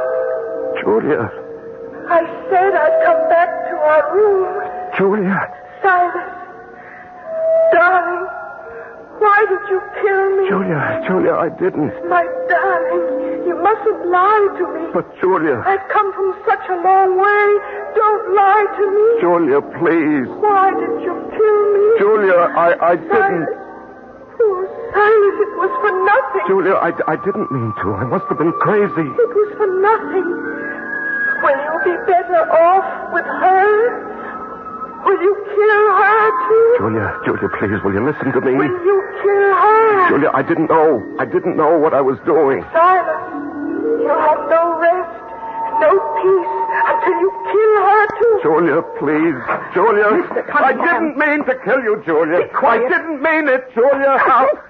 Shut up, sir. What are you doing in here? What did you slap me for? It's a good thing none of the servants sleep on this side of the house. You were having a nightmare. No, she was here. Julia was here. I saw her. I heard her. Snap out of it. You don't understand. Can't you understand? You were screaming that you murdered her. All we need is for someone to hear that. But it was so real. Oh, look, you've got to get hold of yourself. Because if you don't, we're going to have a problem. Yes, you're right. Well, at least you're beginning to see how much you need a woman like me. You must keep your sanity.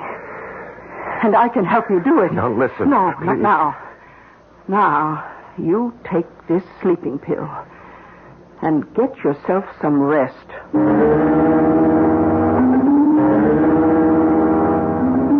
Doctor, I'm fine. I'm just fine. But you don't go anywhere. You don't do anything. Well, I don't care to. Silas, you've lost your color. You look thinner.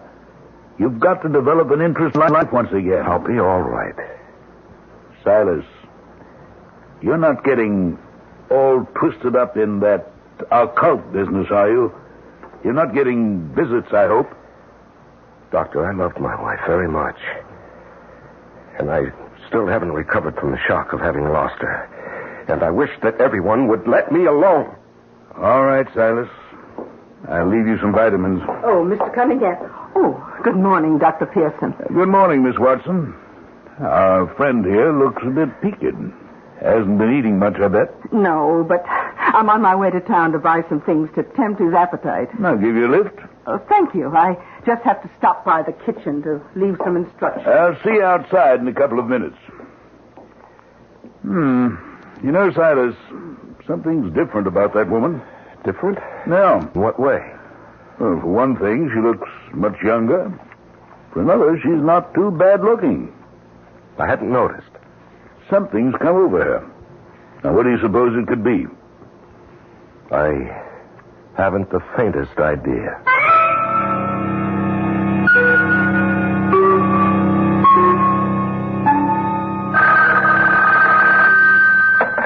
Hello? Hello? Is Mrs. Watson there, please? No, I'm sorry. She's out. Oh. Well, will she be back soon? Well, it's hard to say. She's downtown shopping.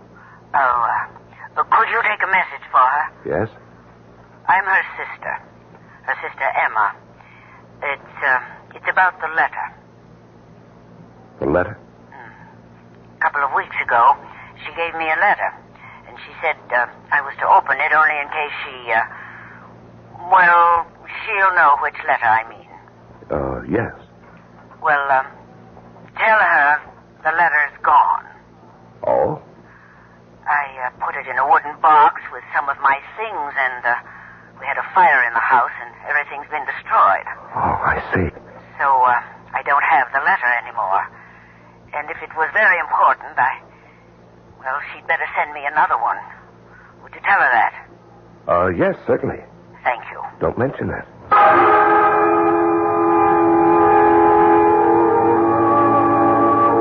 Good evening, Mrs. Watson. Oh, good evening, Mr. Cunningham. Is this how you spend your evenings, Mrs. Watson? Knitting?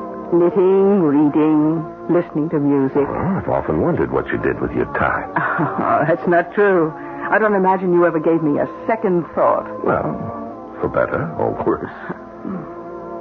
Do you know what I like to do on a lovely night like this? No. Go out in a boat. Well, why don't you? Well, I never cared to go out alone. Are you asking me to go with you? Mm-hmm. Why? Well, it's part of my courtship, Mrs. Watson. Oh, you are a remarkable man, Mr. Cunningham. And you are a remarkable woman. You know, actually, you were right the other night. You're the woman I need. The woman who can hold me in balance. Vera. Vera? Yes, Vera. You know, I have the feeling that I'm falling in love with you, Vera. Mr. Cunningham. My name is Silas. Silas. Vera, I need you. I need your strength and your good sense. Well, we'll be very good for each other. You'll see. Oh, yes. Yes, you'll supply the common sense and I'll supply the romance. Now, how about that boat ride?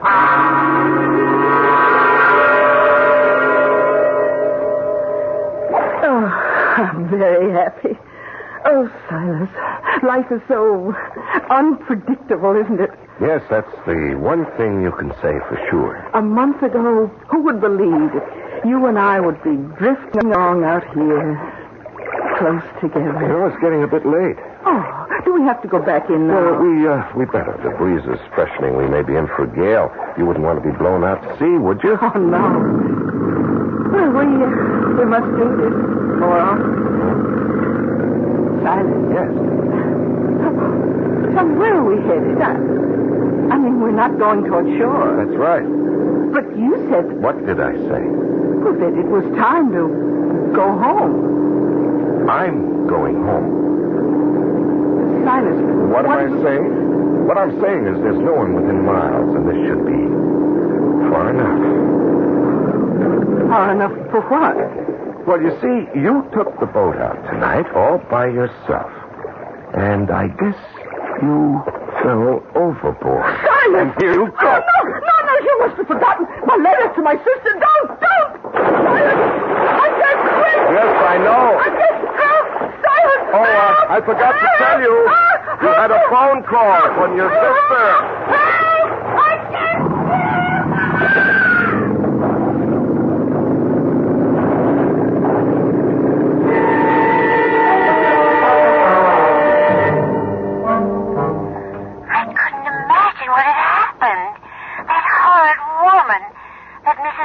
Answered the phone and said you told her. Marilyn, please. Speak gently of her. She's gone. You see, she had an accident last week. She went out in the boat. And she drowned. It was a terrible thing. But why did you instruct her to tell me to forget all about you? Darling, I can explain everything. Well, it had better be a fantastic explanation. Still want to see me? Well, I shouldn't. But? How long will it take you to get here? Give me an hour. Hurry, darling. Sure thing. Well. What? Looks as if that poor girl's going to get stood up again. Well, who are you? It's a good idea for the two of you to be seen together. Now, wait just 1 minute. What are you doing here? Who are you? How do you do, sir? I'm your new housekeeper. Now, see here. Let's cut this nonsense. I'm your new housekeeper for a very good reason.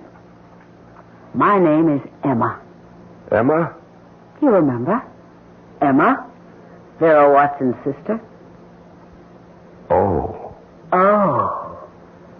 And the reason I'm your new housekeeper is because I found the letter.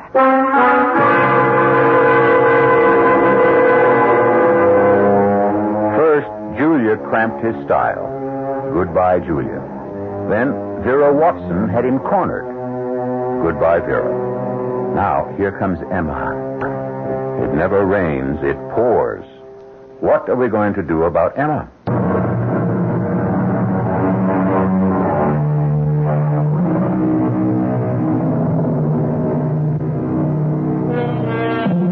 How does Silas Cunningham keep track of all his women?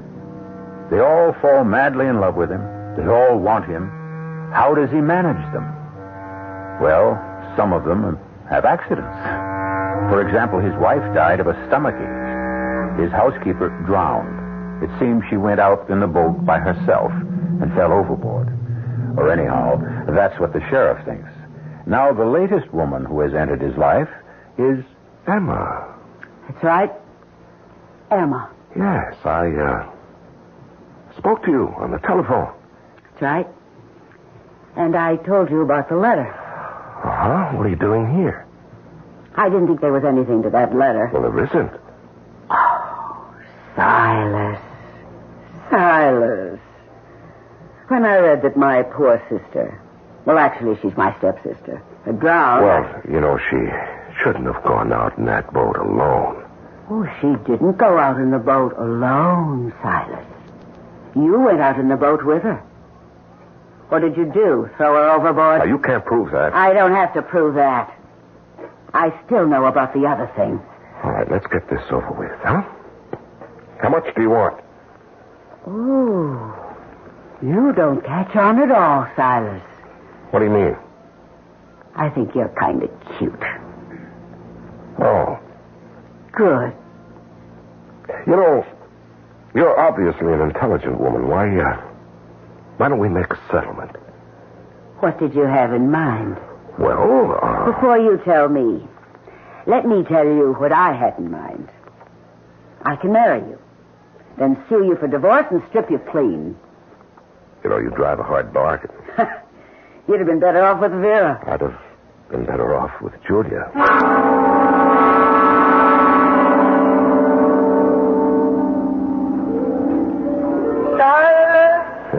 Yes. Yes? Silas, I'm here. Oh, no, go away. It's Julia, darling. It's me, Julia. What? Julia, please, what do you want of me? What do you want? Silas, darling. What do you want? I'm keeping our promise. We will not be parted by death. I killed you. It doesn't matter. Oh, Julia. Poor, foolish Silas. Oh, Julia. Love is immortal, invincible. Nothing can destroy love. Love lives forever. Oh, Julia, I was so stupid. I don't know what happened to me. It just keeps getting worse and worse for me. I know. You had to kill poor Mrs. Watson. Yes, and now I'll have to kill this horrible woman, this Emma. Yes, you must kill her before she destroys you. But how? How can I kill her, Julia? How? Darling, it's so simple. Think. How? Think. Tell me, Julia. Please tell me. The poison. The poison? Hide the bottle in her room and take a little bit yourself every day, just as you did with me. But, Julia, you died. But you stop in time. Call the doctor. Complain. Tell him you think you're being poisoned. They'll discover the bottle in her room. No, Julia, please don't think she was trying to poison me. Yes, darling. You see how simple it is? Well, why would she want to poison me? Why did Mrs. Watson want to poison me? Mrs. Watson? Of course. It was Mrs. Watson. Don't you see? Emma was finishing the job her sister started. I'm dead. Now they find poison in your system. The bottle in her room. Oh, Julia, please. My darling, Julia, please. My beloved, Julia. What's going on in here? Julia. Hey, snap out of it. You're having a bad dream. No, that was not a dream. Okay, have it your way. Now, don't you humor me. I saw her. She was right here. Oh, sure. She's keeping her promise. Her promise? Yes, she said she'd come back, and she told me how I could... She told me. It's wonderful. Oh, this is terrific. Keep it up. Keep what up? Oh, what you're doing now? And after we get married, I can have you put away in the nut house. No. She was right here. You can laugh all you like, but she was here. Oh, sure she was. And she was wearing a white dress with blue shoes and a green hat, and there were little men 7 inches tall with heads like pancakes. Shut up. What? And get out of here. Don't you dare insult the memory of my wife. You better be careful how you talk to me, Silas. Why? You know what I can do. Yes, but that's all you can do. Oh, I can put you on a scaffold. You do that, and you won't get 1 single cent. You're bluffing. Am I? Call it. Silas, honey, we're stuck with each other. Why not make the best of it?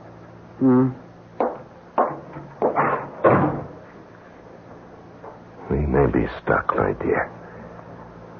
But not for long.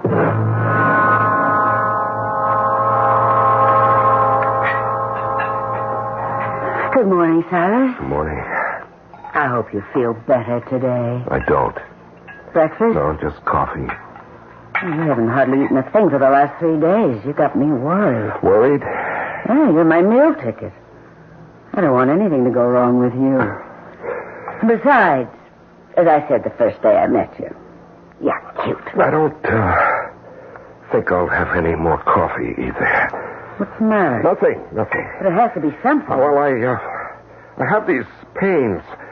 What kind of pain? I don't know. Just pains. Where? Everywhere. Did you want me to call the doctor? No, not yet. Not yet? What are you waiting for? I'm waiting for just exactly the right time. What do you mean by just exactly the right time? There's an exactly right time for everything. Now, I better go upstairs and lie down. Can you manage? No, I can manage. I can manage everything. Dr. Pearson? Doctor, this is Emma. Mr. Cunningham's housekeeper. What is it, Emma? Dr. Pearson, Mr. Cunningham's been sick the past 4 or 5 days. Sick? What do you mean? Well, he can't eat. He has pains. He looks kind of feverish to me. Why didn't he call me? I said to him, call the doctor. But he said he wanted to wait. Wait for what? Well, he said he wanted to wait for just exactly the right time. I'll be right there.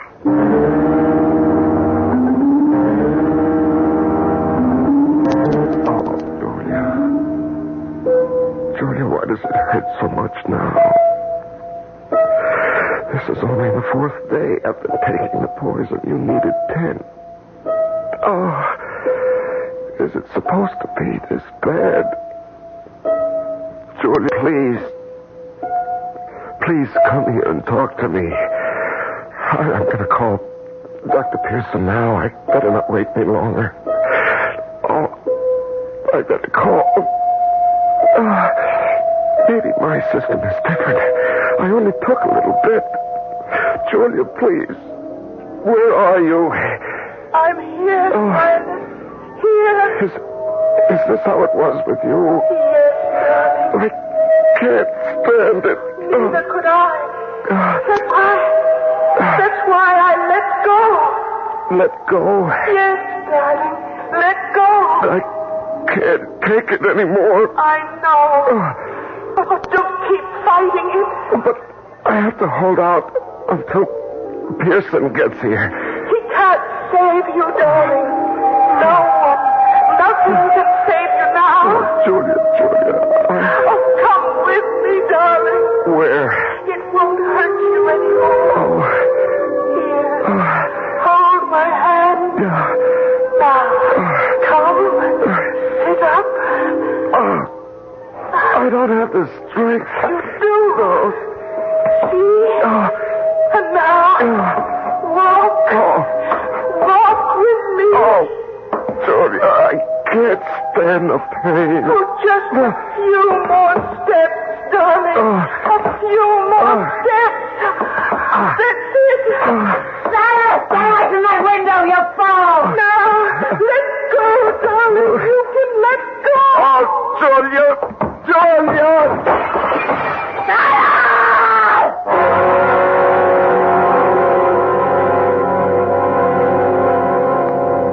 Well, Emma, it's obvious. What killed him was a skull fracture.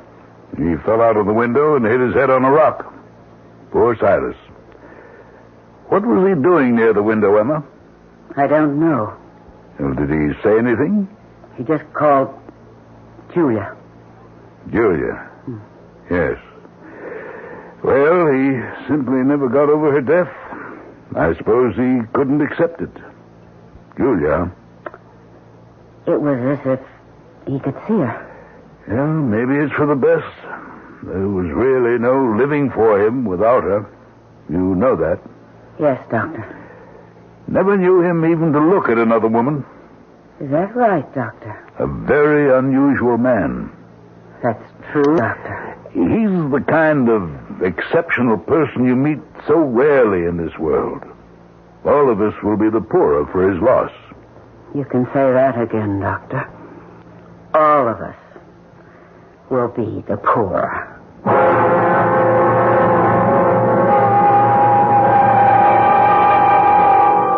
Well, you know what they say.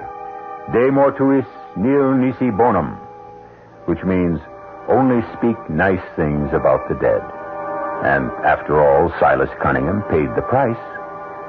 Ironic, isn't it? So many men envied him his fantastic good looks and his successful way with women. It shows you can have too much of a good thing, but you cannot have too much of Mystery Theater. Our cast included Larry Haynes, Evie Justice, and Guy Sorrell. The entire production was under the direction of Hyman Brown. This is E.G. Marshall inviting you to return to our Mystery Theater for another adventure in the macabre. Until next time, pleasant dreams.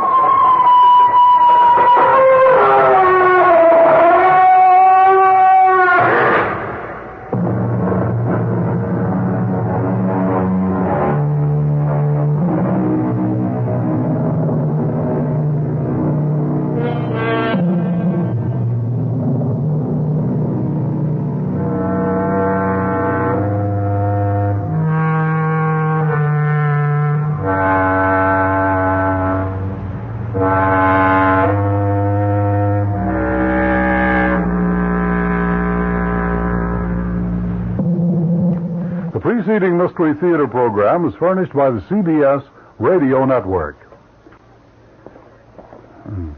This is WOR New York, an RKO General Station. At the WOR time signal, exactly 8 o'clock. Now, Mystery Theater.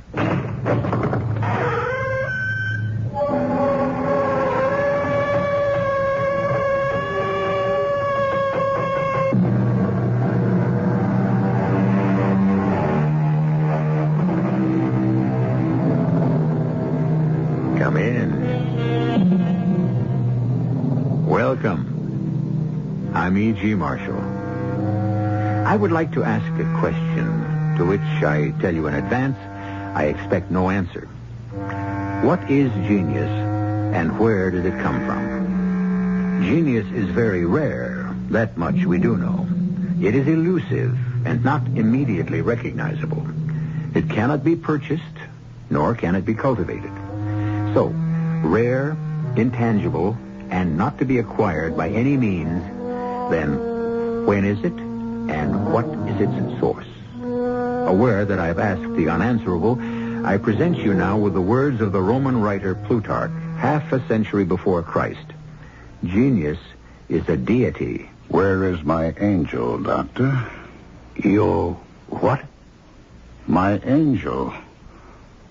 I'm lost without my angel. I don't think I quite understand. I thought I saw her sitting on my typewriter. But when I sat down to work, Doctor, she wasn't there at all.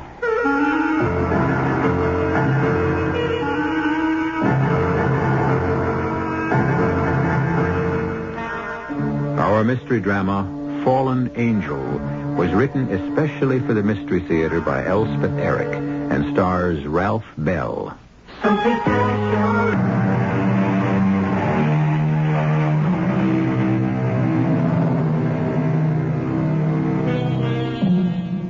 Our story concerns a writer.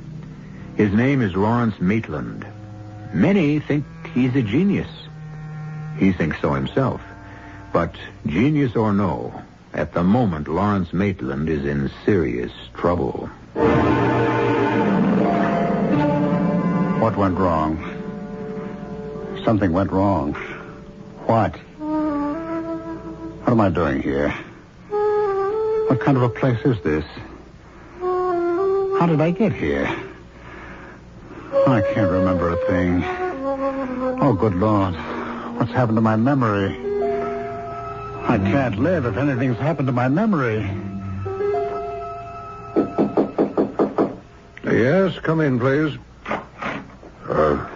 Dr. Kramer? Yes? I'm Jack Brody. Oh, yes, Mr. Brody, come in. You wanted to talk to me about Mr. Maitland? Yeah. Well, it all started my place, you know, and Mr. Maitland ain't just a customer. He's like a friend, too. Mm-hmm. Did he come to your place often, Mr. Brody? Yeah, all the time. He never went no place else. Well, when I say all the time, I mean when he was drinking, you know. But he wasn't always drinking. But there was months at a time he didn't drink at all. A periodic drinker. Yeah, well, he went on benders, you know, 2, 3, maybe 4 times a year. And always at your place? Yeah, right. Well, why was that, do you suppose? Well, I don't know. He wouldn't be recognized there. Not very likely. It's near the waterfront, you know. We don't get people from Mr. Maitland's kind of background as a rule. Mm-hmm. Well, him and I got to be what you might call friends. I mean, he knew I'd look after him. How? Well, when he'd get himself really boozed up, I'd call his taxi for him. His taxi? Yeah, it's the same one every time. The driver's a guy named Ivan Kaplan. He was like a friend of Maitland's, too. Ivan would take him home and get him to bed. Lots of times without even waking Mrs. Maitland up. He just knew what to do. Yes, Mrs. Maitland told me. Would you care to tell me just what happened that night? Morning. It was in the morning. About 11 o'clock, that's when I opened up. And, well, the place was empty when he come in. I hadn't seen him in some time, but I wasn't exactly surprised. I knew sooner or later he'd show up. Hi, Jack. Hey, Mr. Maitland. I thought you'd never open up. Well, never before 11, you know that. Well, what's your pleasure? You know damn well what I drink. Make it a double. Right. Water with it? Beer on the side. Well, it's your liver. What's that? Who came in? Customer. Yes, sir? Beer? Jack? Please. Hey, Jack. I need another drink here. Yes, sir. Be right with you, Mr. Maitland. Now. Right now. You want the same? The same exactly. No, wait. I still have some beer left. Double? I said the same, didn't I? Who's that man? Enter the bar with a beer. Him? I think his name is Jones. You know him? Well, just over the bar. He keeps staring at me. Huh? Well, maybe he knows you from someplace. Impossible. I never knew anybody like that. Well, maybe he's seen your picture in the paper. I've seen it a few times. Hey, maybe he caught you on the TV, huh? Cheap publicity. My publisher thinks it's important. Well, sells books, probably. My books sell themselves. Yeah, well... Jones. Is that his real name? Yeah, that's what he told me. I think he said Jones. Don't you know? Oh, it's none of my business. He says his name is Jones. As far as I'm concerned, his name is Jones. Well, tell you Jones to stop staring at me. No, I don't think he's staring at you, Mr. Maitland. Look, what if he is? It don't mean nothing. That's what you think. He's getting up. Occasional beer is all he drinks. He's coming over here. Now, Mr. Maitland, come on. He thinks he's going to start anything. He wouldn't do that. Well, how do you know? You don't even know him. Excuse me. Mr. Jones. Get him away from me. I was wondering if you'd care to him away. have a drink. No, Mr. Jones, You come on. dirty little punk. I just want Don't tell me. I know what you want. I know all about you. Please. Disgusting. Let go of me. Oh, Mr. Maitland, come on. Come on, break it I'm up. going to kill you. Please. You don't deserve to live. Hey, what's that? Are you crazy? What'd you do that for? I had to hit him. He's a maniac. Well, he didn't hurt you, did he? I'm calling the police. Guys like that, I know their type. I'm getting the police. You keep him right here. He ain't going no place. He's passed out cold. Well, the Jones character was back in a flash with a cop. Mr. Maitland was okay by then. Well, pretty okay. Mm-hmm. He'd taken a cockeyed swipe at Jones, and Jones swings back, and he fell and hit his head. He talked plain enough, but he repeated himself a lot. Kept asking what happened? Yeah, just like in the movies. And where's my angel? Angel? Yeah. Naturally, I thought he meant his wife, so I went and phoned her. And meanwhile, they booked him at the station house for disorderly conduct, and Jones said he was going to sue for assault and battery. So Mrs. Maitland showed up. I thought she'd take him home, but she didn't. So she brought him to this place. Mm-hmm. Well, I think she did the right thing. Yeah, well, why not a hospital? He doesn't really need a hospital at this point. He's better off here. I can't get over the yellow sheets. Buttercup yellow. And with the sun shining on them, very cheery. Very... It's hard to be depressed on yellow sheets. Is that the idea? Am I in some kind of asylum? A mental institution? Oh, Lord. That'll make some kind of a headline. Lawrence Maitland, America's foremost novelist, confined to a mental institution. But how? Why? Who did it to me? Who put me here? Pauline? Oh, why would Pauline do that? She's got no reason. No reason. Except to get rid of me. Oh, yes, there's always that. That would be the reason. Yes? Who is it? Good morning, Mr. Maitland. Who are you? I'm Dr. Kramer. Max Kramer. How are you feeling? I feel fine. What is this place? Some kind of a nut house? Who put me here? It's a sanitarium. Your wife brought you here after a minor fracas in a barroom and a brief appearance in front of a judge. I've been in jail? Only very briefly. For what? Oh, creating a disturbance and assaulting a man who threatens to sue you. What man? I only know his name is Jones. How do you know that much? The bartender told me. Jack Brody, you talked to Jack? He seems to know you quite well. I do all my drinking at Jack's. Why? There are more attractive places. Jack's my friend. He looks after me. Why should anyone have to look after you? Sometimes I drink too much. Not often, but sometimes. Rest of the time, I don't drink at all. I'm not an alcoholic, in case that's what you're kicking around in that candy little brain of yours. I do not have a drinking problem. It's just that once I take a drink, I can't stop. Oh, I see. What are you smiling at? Well, you've just handed me an accurate description of an alcoholic. One for whom a single drink is too much and 100 not enough. Well, that about sums it up, I guess. Well, go ahead, ask me. Ask you what? Why do you drink, Mr. Maitland? You who have everything, talent, even genius, success, acclaim, looks, charm. Do you have charm? Well, a certain amount. Don't I? Well, women seem to think so. That must be very gratifying. Not that I take advantage of it. I don't. Because I happen to have a very beautiful, very exceptional wife.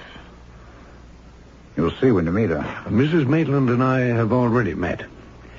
You have? Yes. She's the one who put up bail for you and brought you here. She's been here every day. Well? Well, what?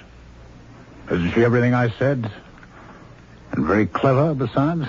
Well, we've only talked, she and I, half a dozen times, and mainly about you. Well, she could tell you a lot, if she wanted to. About why you drink too much? About lots of things. I'd rather you told me. I drink when I can't write. When my angel deserts me. When she's with me, I write. When she won't come near me, I don't. I drink. Your wife didn't give me that impression at all. What does my wife know about it? Well, you said when she's with you. My angel isn't my wife, Doctor. Is that what you thought? Oh, well, the way you talked about her, I'm sorry. My angel... Well, she's my angel. Created by God. Or don't you believe in God? Well, let's keep talking about what you believe. Well, angels are not necessarily created by God. Actually, I doubt that mine was. Some angels are beings elevated to their celestial status by their intelligence. With extraordinary intelligence. But they are composed of heavenly matter. There's no doubt about that. They mediate, at least mine does, between me and the God force. I do believe in the God force. Don't you? And my angel puts me in contact with the God force. And I write. I write like an angel. You've probably heard that said of me. Or read it someplace. I don't do a lot of reading outside my own specialty. And what specialty is that, pray tell? Psychiatry. Oh. Would you like to analyze me, Dr. Kramer? Would you be interested in being psychoanalyzed? Not if it would take away my genius. I don't think it would do that. Well, it's supposed to make you normal, adjusted, able to integrate with the group. Isn't that the idea? No. It's supposed to help you make the best possible use of whatever abilities you have. I have the ability to write. And I write. Like an angel. Sometimes. When my angel is with me. Other times you drink to excess. And you think you could find out why I do that? I think together we might be able to find out. I'll think about it. If it worked, I wouldn't need my angel anymore. Perhaps not. Or perhaps you'd give her another name. I'd like to be able to write whenever I felt like it. Write well, I mean. Would you like to have a typewriter sent up to your room? What good would a typewriter do till my angel comes back? Well, perhaps I should have one sent up anyway, just in case. If you want to. No. By the way. Yes? You said my wife had been to see me? Yes, every day. Today? She's downstairs right now. Would you like to see her? I think so. Well, I'll ask her to come up. Oh, doctor. Yes? Are you in love with my wife? Am I what? It's a simple question. Are you in love with Pauline? That's my wife's name, Pauline. Are you in love with her? I'll ask her to come up. He is, of course. But is Pauline in love with him?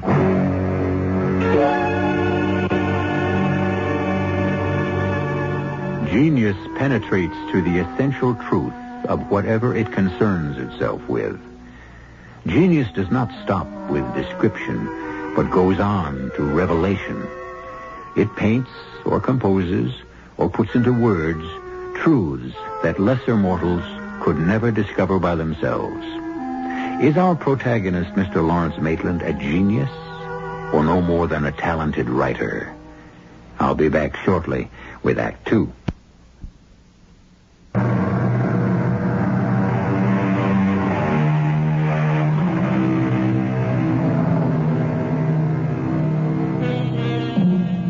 Mr. Lawrence Maitland, you may remember, discovered himself in a large, airy room not his own, which he rightly deduced to be one of many in a mental institution to which he had been brought after assaulting a stranger in a bar. Dr. Max Kramer, chief psychiatrist of the asylum, after a friendly chat with his new patient, was startled to be asked if he, the doctor, was in love with the patient's wife. Doctor. Mrs. Maitland? How is Lawrence today? Better. Much better. Oh, I'm so glad. He can go home if he wants to. Really? Only I hope he doesn't want to. Why do you say that? Because I couldn't guarantee that what happened in Jack's bar wouldn't happen again. And perhaps again. But why did it happen? I mean, to hit a man who'd never done him any harm, a man he didn't even know. Mrs. Maitland, there are no easy answers. Oh, I know that. Everybody says I know that, but everybody goes on looking for easy answers. Yes, I'm sure that's true, but still But still, you'd like an easy answer. You're reading my mind, Doctor. Is your mind so different from other minds? No. But his is, Dr. Kramer. Lawrence has a mind that is, well, it's quite different. He knows things that other people don't know. Like what? Haven't you read his books? Well, I have meant to, but there's so much reading I must do. I haven't got around to it. Oh, but you must. They're like revealed truth. Like the best parts of the Bible, if I'm not being profane. Not to me, you're not. Well, I'd read all his books before I met him. All those that had been published up to that time. And then when I met him, I felt like a schoolgirl sitting at the feet of a master. Just to be near him was to be near the fount of all wisdom, all truth. How old are you, Mrs. Maitland? Why, I'm 37. How long have you and Mr. Maitland been married? 10 years. And do you still feel like a schoolgirl? Are you still sitting at the feet of the master? Well, yes, I do. I am. I don't think that's a very healthy way for a woman of 37 to feel. I think a woman of 37 should have formulated her own thoughts about wisdom and truth. Well, I never thought I never tried. I mean, I don't really know anything. You know a great deal. I don't know why you say that. Really, Because everyone knows a great deal. I'm not trying to flatter you. Everyone knows a great deal until he or she starts taking the word of someone else on faith. That's when the intelligence falters, when we start believing what's told us instead of what we feel to be true. Right. I think I see what you mean. Well, now, we were talking about your husband, weren't we? He can go home if he wants to. Does he want to? He seems somewhat interested in being psychoanalyzed. Really? We've never been interested before. Quite the contrary. Well, I can't say how serious he is about it now. But the incident in the bar, the fact that the man, Jones, I think his name is suing him for assault and battery, it puts a different light on things. Or it should. Of course, he has something the rest of us don't have. He has his angel. He told you about that? Oh, yes. It seems his angel has temporarily deserted him. Oh, it's Lawrence's way of talking. I don't think so. I think he believes he has an angel, a real angel. You and I perhaps would call it his ability to write. But if he wants to call it his angel, well, you know, at first I thought he meant you, Mrs. Maitland. Oh, for heaven's sakes, why would you think that? I don't know. I just did. Well, perhaps I'd better go up and see him now, if you say it's all right. Yes. Quite all right.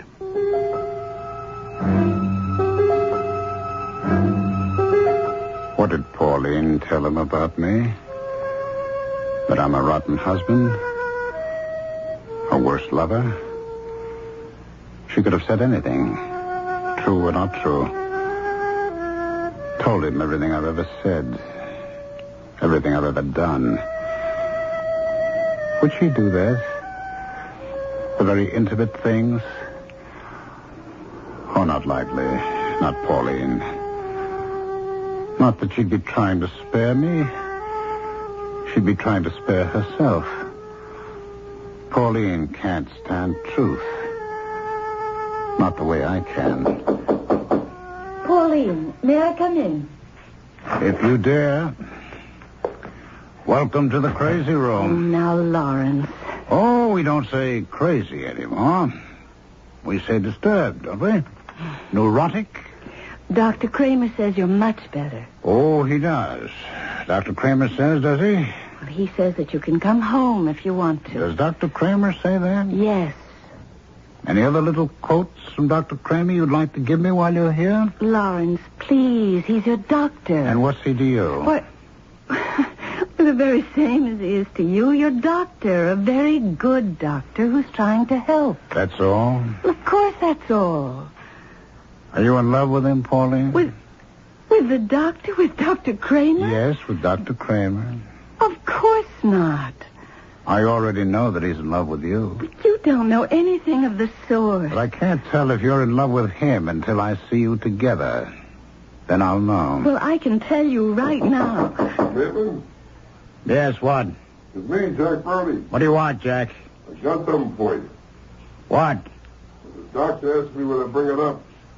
What is it? Lawrence, ask him to come in. He's heavy. Can I come in? Okay, come in. He weighs a ton. What? It's a typewriter. Where should I put it? Here, this bureau ought to hold it. Okay. The doctor said take it right out of his own office. It's his. There you are. Wasn't that nice of the doctor? I'm Mrs. Maitland. Oh, I'm Jack Brody. I'm a friend of your husband's. A very good friend, I know. Yeah, well, you think maybe you'll write something, Mr. Maitland? Well, it might be the best thing in the world for you, darling. You knock off a masterpiece, huh? Could happen.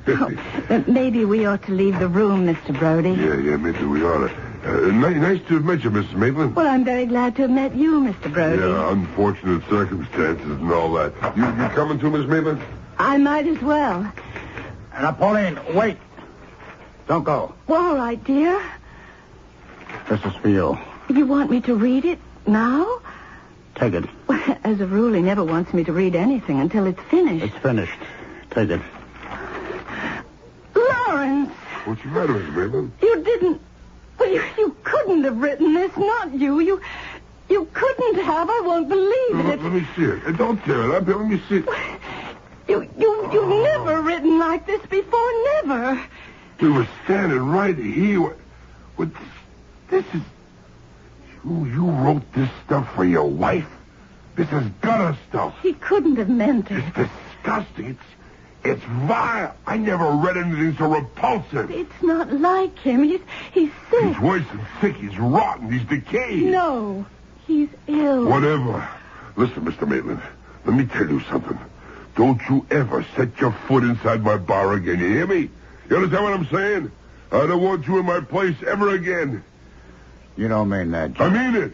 You show your face and I'll smash it in. You're my friend, Jack. No more. I was your friend, but no more. Now, you stay away from me. Well, where am I supposed to go? You really want to know? Huh? I have to go someplace. I have to have some... No, Jack, don't turn against me. Don't stop being my friend. I already stopped. Any man can write that rotten stuff and show it to his wife. Boy, and you call yourself a genius? Well, what am I supposed to do? Who's going to help me? There's only just one. And she won't. Darling, I'm going to get Dr. Kramer. He'll know what to do. I'll be right back. Where's my angel? Where did she go? She left me. And now they're all leaving me. All against me. All hating me. Why do they hate me so much? Because I have genius and they haven't? But that's not my fault. I didn't ask to be the way I am. It's not my fault that everyone's against me. Pauline's gone. Jack's gone. Everyone's gone. I'm alone. All alone. And my angel... Will I ever see her again? Now, who's that? May I come in? No. No one may come in. It's Pauline. It's Dr. Kramer, Mr. Maitland. Pauline, I want to explain to you about what I wrote on that piece of paper. Don't hate me for it. I don't want everyone to hate me. Anyway, not you, Pauline. Let me explain why I did what I did. Go on, tell me. You see, as soon as I saw the typewriter, I thought my angel was sitting on the carriage return lever. You know, the way she used to. You remember Pauline? I don't think I do. Tell me. Well, maybe you never saw her, but certainly I've told you often enough. Oh, really, Pauline? I'm not Pauline, Mr. Maitland. Don't you know that? Pauline, it looked like my angel. At least I thought it did, and I was so relieved. She's come back to me, and now I can go on living. And so, you see, I started to type. You and Jack were still in the room. I remember that, but it didn't bother me. You were making small talk. It didn't matter. My angel and I were working together, you see? You do see, don't you, Pauline? Go on. And then you screamed at me. Did I? Oh, you know you did. And then Jack grabbed the paper out of your hand, and then he told me never to go near his place again. That's what I couldn't believe, Pauline, that Jack would turn against me. Now, you know what I've decided, Pauline? Tell me. That wasn't my angel who came and sat on the return lever. No. Oh, no. Now, listen, Pauline, that was the fallen angel. An angel who has fallen out of favor with God. An angel who has allied himself with Satan. Fallen angels are destructive, Pauline. Completely destructive. And this one means to destroy me.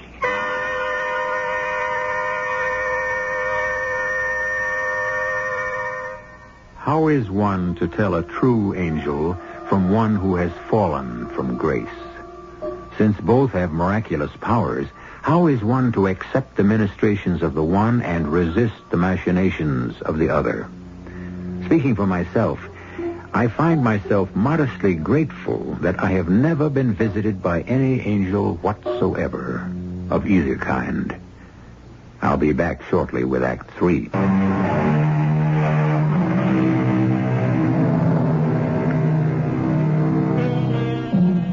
When we left Lawrence Maitland, he was explaining to Dr. Max Kramer, psychiatrist, why he had written a page of obscene prose and handed it to his shocked and horrified wife. While his explanation may have sounded bizarre to the psychiatrist's ear, no less bizarre was Maitland's conviction that he was talking not to his doctor, but to his wife. However, several days had now passed. Yes, Jan? Oh. Well, ask Mr. Jones to step into my office, please. Mr. Jones. Now, why would he... Mr. Jones? Dr. Kramer? Yes. Come in, please. Thank you. Have a chair. Thank you. My girl said you wanted to see me about Mr. Lawrence Maitland. Well, they told me at the police station he was here. Yes, he is. How is he? Coming along. I'm glad of that. He's such a very great writer. So I'm told by many people, including Mr. Maitland himself. But you didn't come here to discuss Mr. Maitland's literary gifts? No, of course not. I came to tell you about that the most unfortunate incident at Jack's bar. Has he told you why he took a swing at me? No, he hasn't. Possibly he doesn't know. Possibly. But I know. Yes? He thought I was about to make a homosexual advance. Oh. Definitely. And I wasn't. Oh. Although I am a homosexual. Yes, I see. You see, I work as a bank teller, but most of my spare time is spent reading and sometimes writing, in a despairing sort of way. Why despairing? Well, because I don't think I'm really very good at it, and I don't suppose I ever will be. So when I saw Lawrence Maitland, the great Lawrence Maitland, sitting at the same bar at 11 o'clock in the morning, I thought, Well, maybe if I could just talk to him for half an hour. I don't know what I thought, what I expected. Encouragement, maybe a pointer or two. I really don't know. But not what he thought I wanted. Well, was there anything else? Oh, yes, I wondered if I might see Mr. Maitland for just a minute or two. I have something rather important to tell him, but not what I just told you, no, something else. I see. Something that, well, might make him feel a little better. Well, in that case, I don't see why not. Oh, he's such a great man, Mr. Maitland. Such a very great writer. It seems such a pity. Such a pity, yes. Jane, is Mrs. Maitland here yet? Oh, she is? Well, ask her to come in, please. Such a pity. Oh, come in, Mrs. Maitland. Come in. Thank you. How is Lawrence? Much better. Oh, good. May I see him? There's someone with him now. Oh, not Jack from the bar? No. I didn't think so. Mrs. Maitland, I think it's about time I gave you some kind of diagnosis of your husband's condition.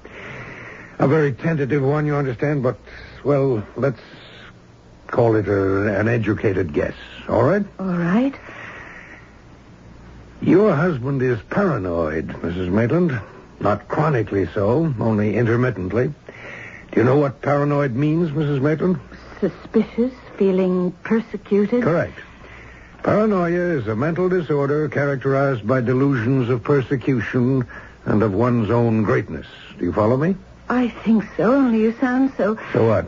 So severe. I'm not used to... Well, never mind. I don't mean to sound severe. It's all right. But, Dr. Kramer, Lawrence is a great man. That's not a delusion. No one knows with exactitude what a great man is. Well, what's to be done, Doctor? I can't just abandon him. Well, psychoanalysis might help. Would he do that, do you think? He might. Should I talk to him about it? It's better that I should. I wouldn't know what to say, really. I'll talk to him as soon as his present visitor leaves. Well, you never told me who his visitor is. I can't imagine who'd come to see him. Who'd even know that he's here? It's the man Jones. The man he tried to knock down in Jack's bar. Who is it? May I come in, Mr. Maitland? Who are you? I'm Jason Jones, Mr. Maitland. Who? From the other night, a couple of weeks ago. Jack's bar?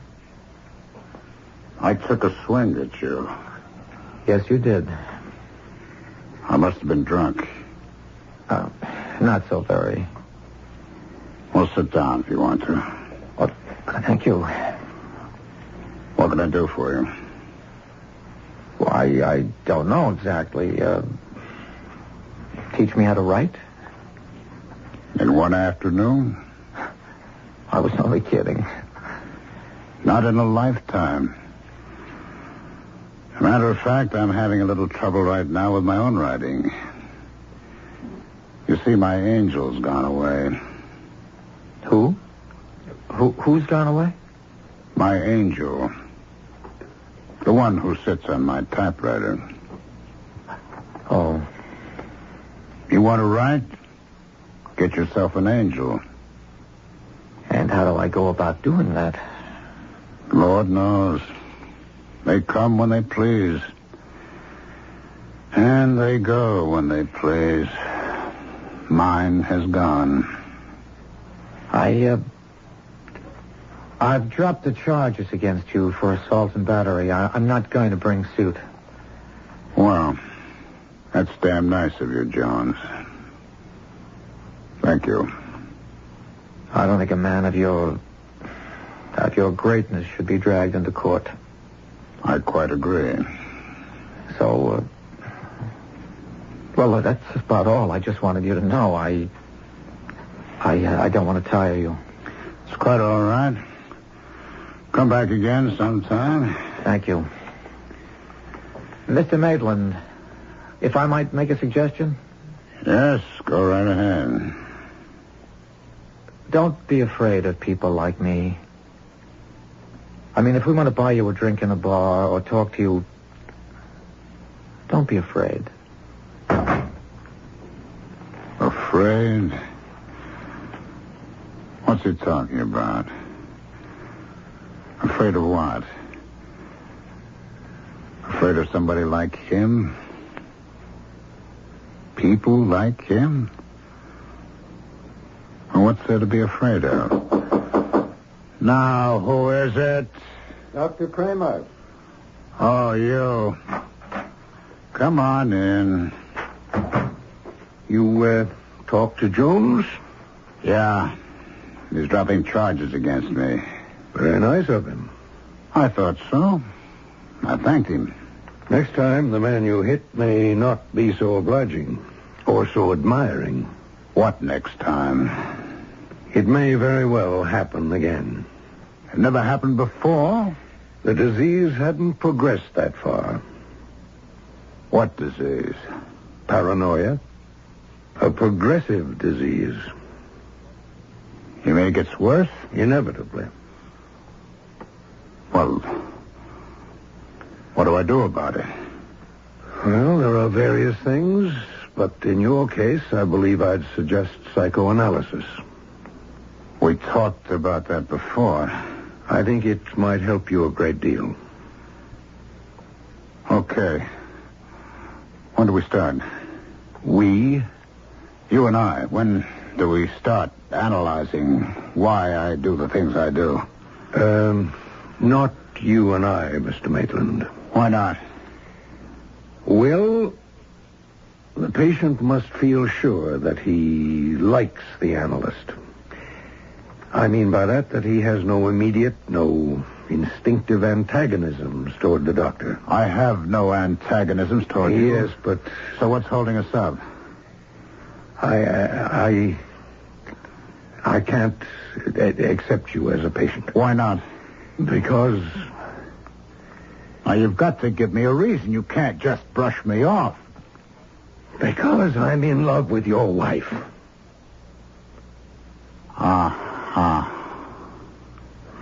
I don't know how or when or why it happened, but it happened. I was right. When you asked me, did I love your wife, it was not true then. It came later. It was true then. I knew because I am Lawrence Maitland, and I know these things. Doctor, I'd like to be alone for a while, if you don't mind. Of course. We'll talk more later. Perhaps we will. Perhaps. Goodbye, Doctor. Goodbye. If you need to talk to me... I don't think so. Well, in that case... What was that? What was what? I thought I heard something. Oh, did you hear her, too? Her? My angel. She's back. She is? Can't you see her? She's sitting on the typewriter. I can't say that I do see her. Not really. No. I don't suppose you can. Be so good as to close the door behind you, Doctor. I really have to get to work.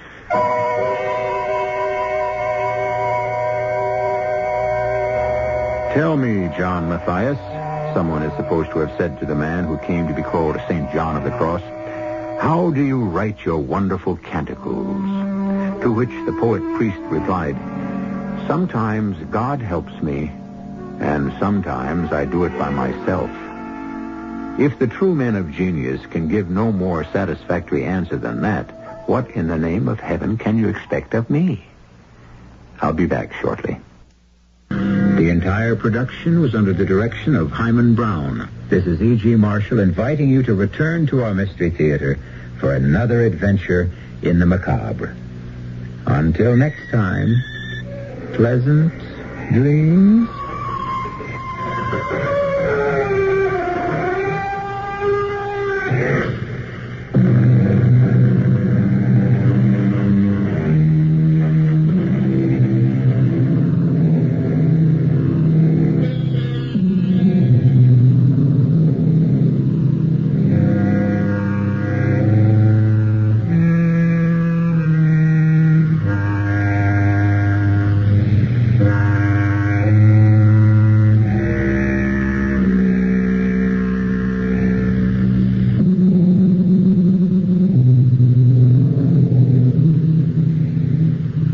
CBS Radio Mystery Theater presents...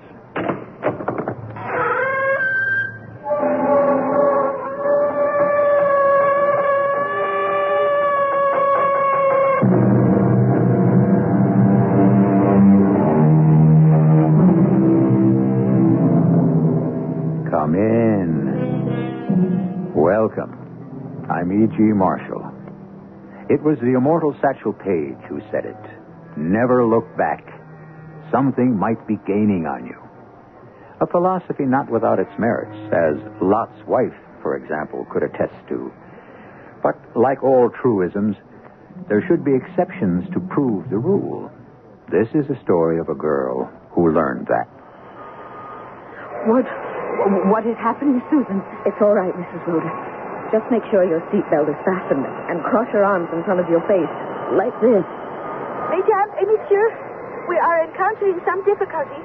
As a precaution, make sure all seatbelts are fastened and the chair is in the upright position as for landing. As indicated in the manual, please cross your arms.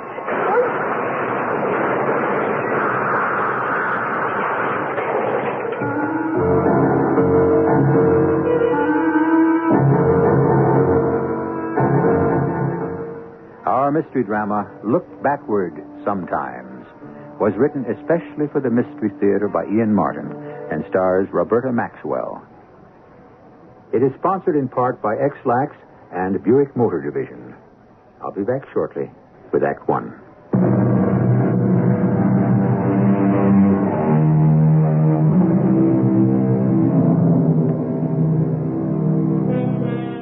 The whole world loves Susan Talbot. Well, perhaps that's a slight overstatement.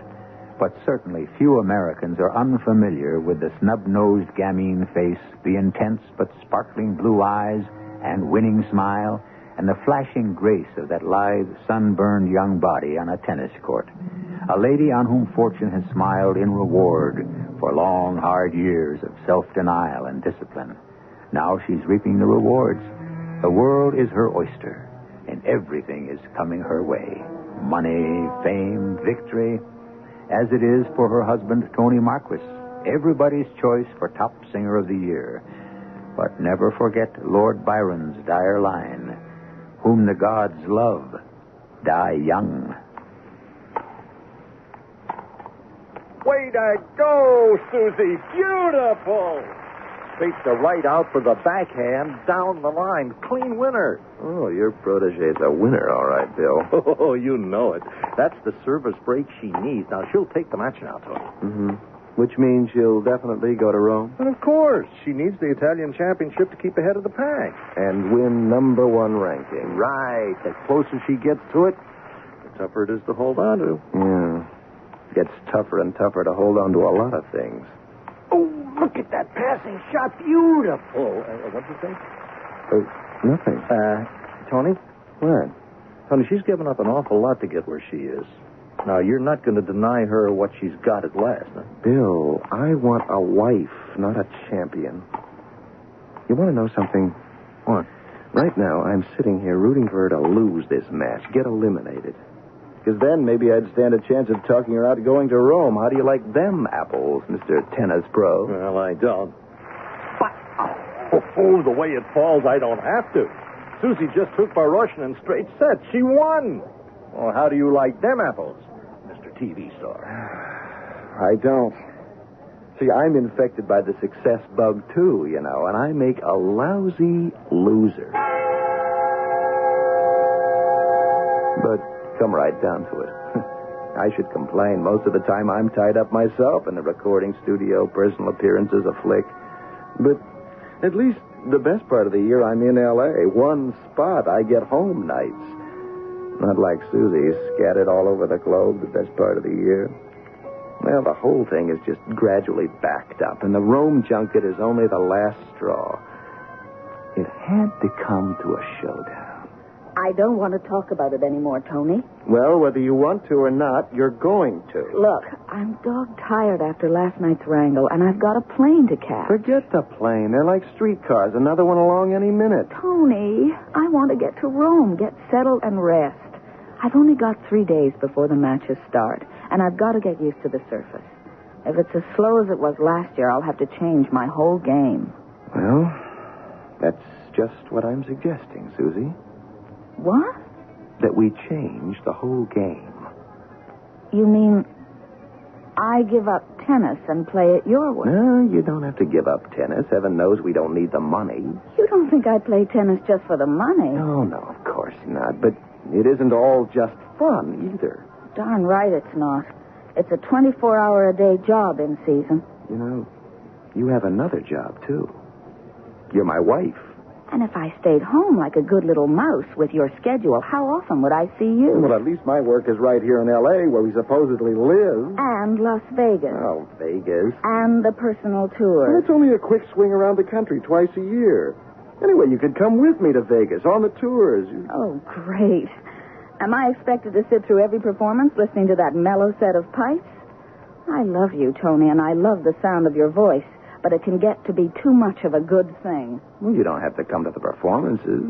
What else would I do in Vegas? I have a better idea. What is it? Why don't you quit and just travel with me? What? You gotta be kidding. Of course I am. Just trying to let you see it from my side. Oh, come on. You're being unfair. If we had a real home life, maybe I could find a way to cut down. Maybe we could have a kid. Now, that's a full-time job to fill up your days. Why, you male chauvinist baboon. I should have a child just to please you. Well, wouldn't it please you? Not while I'm still hitting for number one. Susan, suppose I tell you I have had it up to here. I want you to quit right now. Okay, you want to play it rough? How'd you like me to hand you down the same ultimatum? Oh, come on. Don't be ridiculous. I'm a man. And I'm a woman. That doesn't make me a second-class citizen anymore. Tony, I haven't time to argue this out now. I've got a commitment to meet in Rome, and I promised Mom and Dad to stay overnight with them in New York. I just have time to make my plane. Well, you'd better stay over another day. Come on, give us time to settle this, Brannigan. Settle it how? You're not going to change my mind in one day. So if that's what you want, I might as well leave right now. Okay. If that's what you want, go ahead. All right, Tony. Just one thing. Yes? You walk out on me now. Don't you ever come back. Ever. Why, you... Don't worry, Egohead. If you can't take the heat, I'll get out of the kitchen with the same message you just passed to me. Drop dead. Of course, I should have run after her. We've had these blow-ups before. It didn't even occur to me it wouldn't be the same pattern. All I had to do was wait long enough for Susie to cool off, and she'd be back. Only this time, I blew it. She kept on going. Drop dead was the last thing she said to me. If I'd only known how prophetic those two words were going to be, I'd have had my foot in the door so fast it could never have closed on us.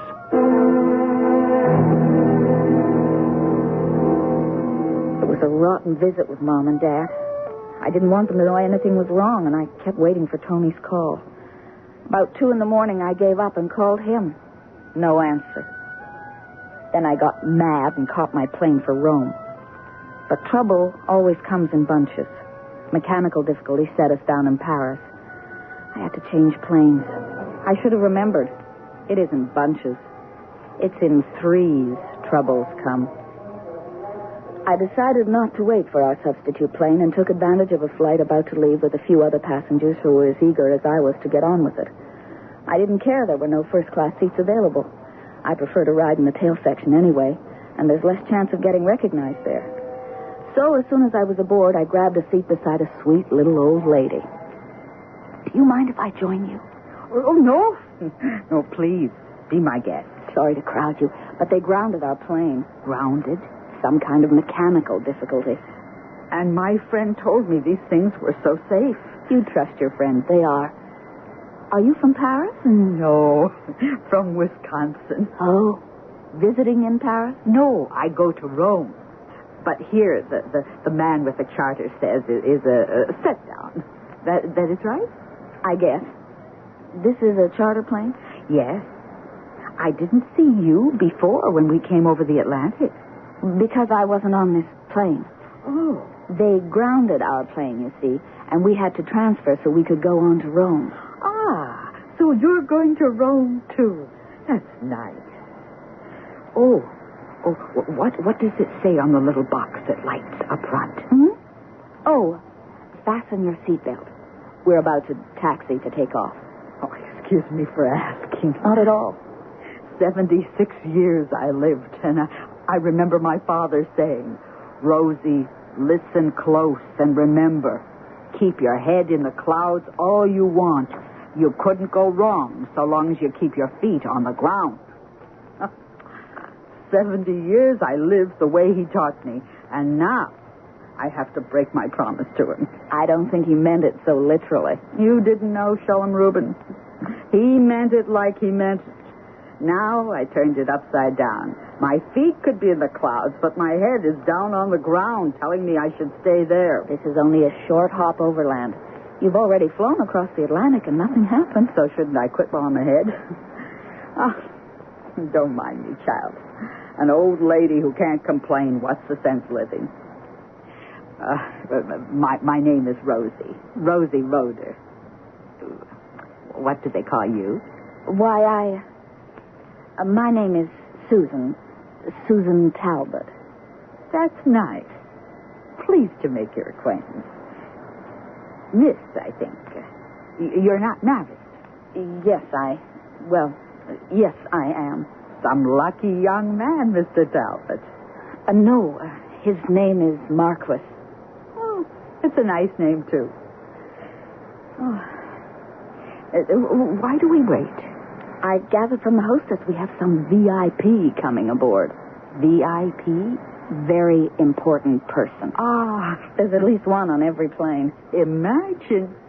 Now, who would think on a charter flight there could be anyone important? Well, you never can tell. All these people, I think, where do they come from? What are they like? I look and I try to guess. That's an old game on planes, with me anyway. Could you guess? Sure. Some of them anyway. Let's see. The couple 2 seats ahead of us on the other side of the aisle? Yes. Just married on a honeymoon trip. In love, match. And English. In love, I could see. How do you know the rest? I remember the way I used to keep looking at my wedding ring when I started wearing it. They're English because her shoes are so ugly and his suit is so beautiful. A lady detective. There is no need, stewardess. I can't find my seat. Let us please have no further delay. You can tell your pilot Juan Miron is here and take off. And be sure to wake me at Geneva when we land. I have some cablegrams to send. Mesdames et messieurs, we are now ready for departure. Please fasten your seatbelts as we taxi out for takeoff. And make sure that your chairs are in the upright position and that all cigarettes have been extinguished. Well, here we go. About time. Oh, Mrs. Roeder? Are you all right? Nervous? Oh, a little. Would you, Oh, but how silly that is. Would you like me to hold your hand? Oh, would you mind? I never thought to admit it, but I get scared out of my mind. There's nothing to be scared of. Nothing at all.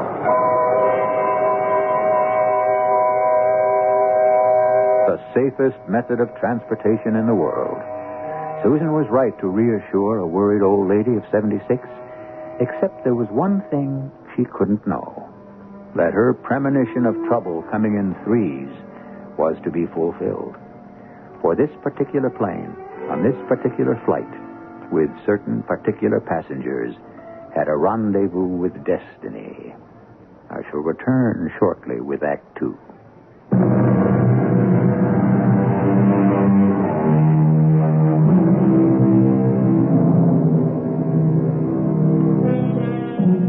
The liftoff from Paris is smooth, with no hint of the disaster to come, and the flight to Geneva equally uneventful. At Geneva, a few passengers debark to be replaced by others, and then Flight 11 takes off, winging across the snowy wastes of the Alps, headed for Rome. And this part of the journey is not so smooth. The captain has asked me to make sure that all of you have your seatbelts fastened. We are encountering some thermal drafts about which there is nothing to worry. But until we pass through the turbulence, it is better to be secured. Mrs. Rhoda. Rosie. Mrs. Rhoda, are you all right? Yes, dear. We've just hit some rough weather, par for the course over the Alps. Oh, don't tell my head that. Tell my stomach instead. Look, if you're feeling sick, best thing to do is to keep your mind off it. I couldn't agree more. But how? Well, concentrate on something. Oh, how about the game? What game? The one you taught me to play. Who people are. What they are. Yes. But didn't we exhaust most of the possibilities? Some new people got on at Geneva. That's right. Now, let's see. What about that boy there? You mean one of the two American boys who had all the trouble about getting their alpine equipment stowed away? No, the dark one. With the sad eyes. Oh, that one. He's beyond me, a mystery. Those long, sensitive hands. It's a beautiful face. Latin. Like a medieval ascetic, the way I saw them in history books. Like he was a kind of saint. Or a sinner. Why do you say that? Just leave me alone, hostess. If I feel sick, I will be in private. Now, watch your feet. Terribly sorry, old man, but... sorry, my senor English one. I have no time for apology. I'm going to be sick. I say, hostess, that man should be belted in. I'm afraid our poor VIP's composure is a little upset. I think it's his stomach. Like mine. Oh, it's so rough that I... Oh, but what is it? It's all right, dear. Just make sure your seatbelt is fastened and cross your arms in front of your face, like this. Madame, monsieur, we are encountering some difficulty. As a precaution, make sure all seatbelts are fastened and the chair is in the upright position as for landing. As indicated in the manual, please cross your arms accordingly.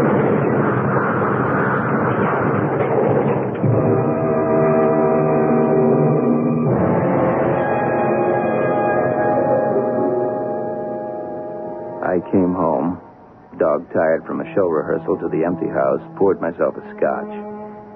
I turned on the radio and was on my way to the fridge when the news came through. Explodingly jet-propelled for Geneva.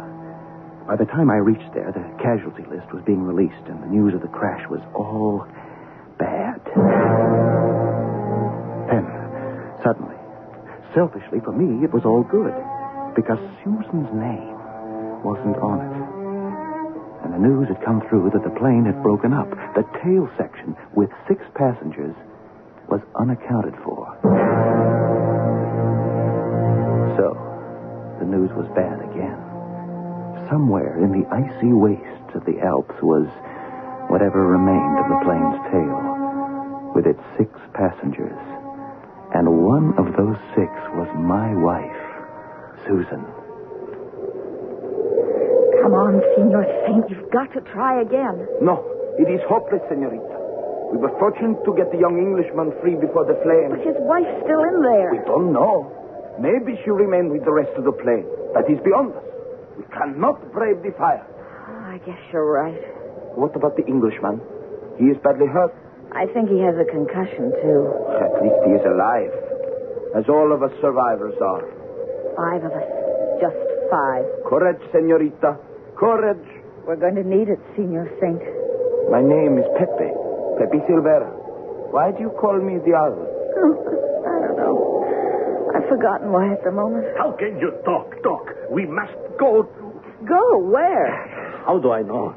This wilderness, I don't know where we are, but I cannot stay here and die. I am Juan Miron. It doesn't matter who any of us is. Do you realize where we are? On the edge of a glacier in sub-zero cold. Before it gets dark, we should seek some shelter from the wind. Why don't you look for some, Pepe? And you, Senor Miron, see what you can do for the Englishman. I have to see if I can help poor Mrs. Roeder. Oh, the old lady. Is she... I don't think she's badly hurt, just bruised and shaken and scared to death. Like the rest of us. Go on, Pepe. See if you can find us some shelter. I will see what I can do, senorita. Mrs. Roeder. Rosie. Rosie, can you hear me? Who's that? Polly. Polly. Is that you? No. It's Susan. Susan, you know, we met on the plane. We were sitting together. Oh, Susan. The little girl next to me. The plane. And we crashed. Oh, yes.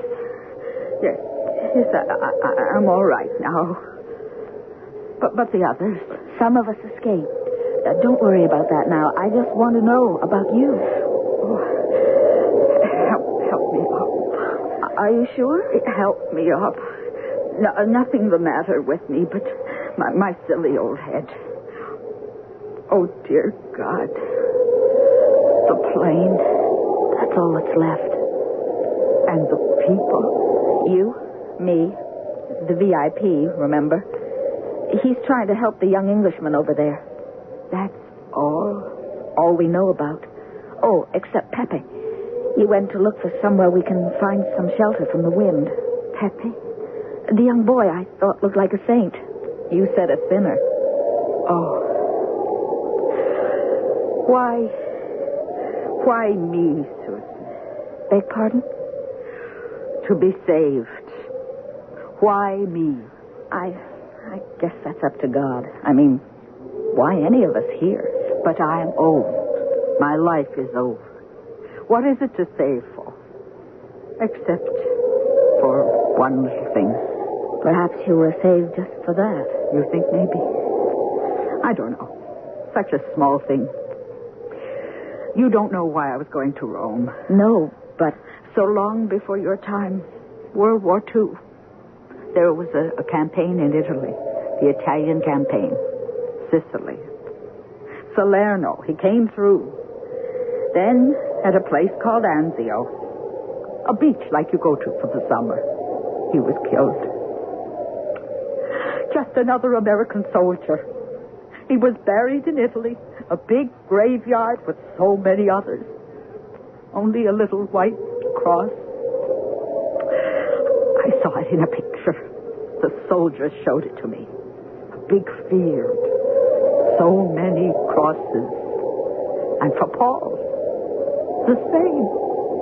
No stone? Stone? He should have had a stone. I thought to mark where he was lying, but not in that place. That was only the place of the crosses. So we let it be.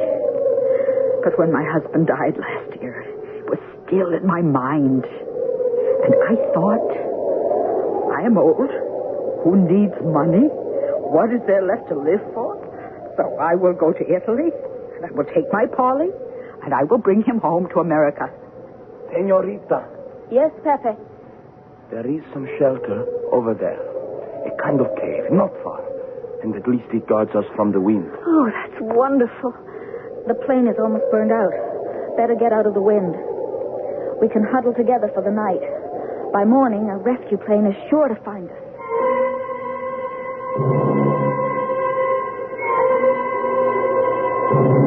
Here, Rosie. But what if these goats around you? Not too badly burned. Oh, who's to care? So long as it's warm. Oh, you bundle up too, Susan. Once I get the English boy warm. Excuse me, Rosie. I've got to take care of him. Suzanne, what happened to you? Where are you? Somebody. Where is somebody? Here's somebody. Oh, about time. Where have you been, Suzanne? Suzanne? I love your name. Suzanne, my wife. Give me a hand. Here. Oh, that's good. Are you okay? A bit knocked about, but dauntless. What? That means okay. Then I'm glad. Glad? Oh, definitely. It's nice you're feeling better. Silly name. Peter means stone or something. Oh, my sweet Susie. It was all going to be so wonderful. Is he just in a coma, I think, I hope. So, his name is Peter. Better than just being the Englishman. Oh, I'm glad we know his name. It's somehow important to all of us to have a name. I know what you mean. I wonder how he knew mine. I don't think he did. He said it different than you do. He did. Suzanne. That isn't English. It's French. Maybe that was his wife's name. You mean he thinks that I...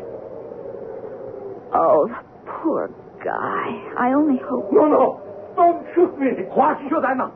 Give me one good reason, you carrion pig. No, keep him away from me. He is a murderer, an assassin. Oh, save me, senorita. Do not let him shoot me. Get away from the senorita. You obscenity. Please, save me. Pepe, what are you doing with that gun? What am I doing with it? I ask myself that question. Give it to me, Pepe. I am afraid, senorita. I cannot do that. Pepe. No, senorita. Please. No, please. Stay away from me. The gun. Out of the way, old woman. Oh, stand back, Miron. I have the gun. Now, what is this? This murdering little pig would have shot me, but... I'd rather hear it from Pepe. Pepe, you all right? I don't know. There is a buzz in my head. And what does it matter about me anymore? I have failed my country and myself. This one Miron, he and his kind, a few of the terror, have seized our country and made the rest of us slaves. I was assigned to liquidate him, to exterminate him like a rat. Pepe. Do not cringe, Susan. This is the way of life for some of us. I am a student at Geneva. But when my orders came, I caught the plane I was ordered to. And if we had not crashed, I would have killed him with no turning back. You see? A confessed murderer. Shoot him before he kills us all. You cannot trust shut up. Then why were you threatening him, Pepe? This gross monster has something which might at least ward off cold and death. He has a flask of brandy he was trying to keep for himself. Oh. Pepe, what is it? What's wrong? My arm. It happened when we crashed. I think, senorita, it is broken. Now is our chance, senorita. Stay Give me that. right where you are, Miron. Is it true what he said? Would you take the word of this assassin against mine? I sure as heck would. Come on, level. I have a heart condition. It is true that I carry, but it is strictly medicinal. Give Mrs. Roeder the flask. But I need it for my... Give it to her. Very well. Okay, Rosie. Give Pepe some brandy. Pepe would be all right. It was the pain made him faint. Give him some brandy. Why are you looking at me like that? I was only thinking what a good judge you are of men. I called him the sinner. You called him the saint. Well, whatever he is, we must fix his arm. I can help you. What is it? A plane. It's coming over us. You stay with Pepe and Peter. Come on, Miron. We've got to signal them somehow. In a moment, the rescue plane will be passing. Will it spot the survivors and relay a message to bring them relief? I control these things less than fate. And as fate will have it, this plane does not spot them. Why? Perhaps because the drama is not played out. There is some cosmic reason why these people at this place, in this moment of time, must play out their lives to a further resolution. I will return shortly with Act 3.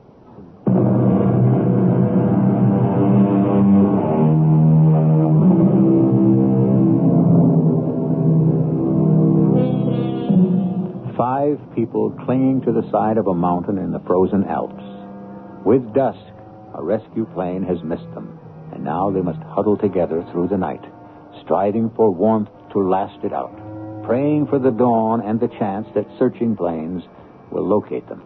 No one else to shape their destiny but a young girl with a gun, accustomed to the discipline of the athlete, but not prepared for a command position, except for the symbol of her rule, the gun. Now it is the next morning. Senorita Talbot. You know me? Yes, I play some tennis myself. Yes, I know you, senorita. Now, you listen to me carefully. We must get out of this. We all have to. A moment ago, the mist lifted, and I think I spotted a town far below. How does that help us? I will not mince words. I am a rich and very powerful man, senorita. I can make you rich, too, when we return. Now, it is snowing already and getting heavier. And soon, all signs of the plane will be obliterated. We are the only strong. We must escape together. How? There were two young Americans who brought some climbing equipment aboard the plane. I managed to drag it out. It was not burned. You and I could escape down the mountain. What about the others? An assassin, a dying Englishman, and an old woman. They're weak. Let them die. We are the strong who deserve to live. Well, senorita, what do you say? Senorita Talbot, wait. I promise when we return, you will... Susan, darling, did that plane see us? I don't know. Do you think they know we are here? I don't know. How's Peter? Oh, you can see about the same. And Pepe? He is resting. I did what I could for his arm and gave him some brandy. Oh, here, child, you need some yourself. You're half frozen. Thanks. It's bitterly cold. That helps.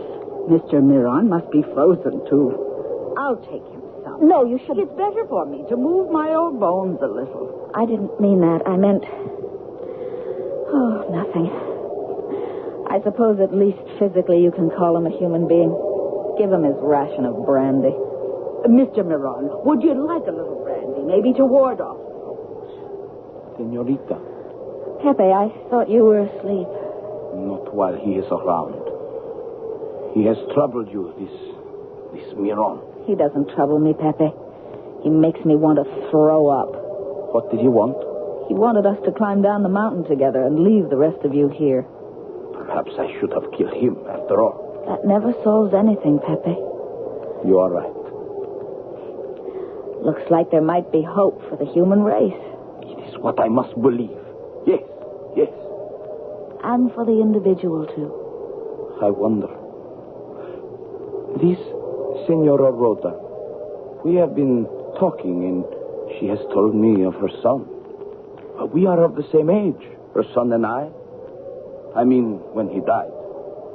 And she has asked me if I want to return to America with her. Would you go with her? Would I? I think you should, Pepe. You were not made for hate. What you are interested in is justice. You can find that in America. She is quite alone. She lives on a small farm. There is no one left to work it. Then go.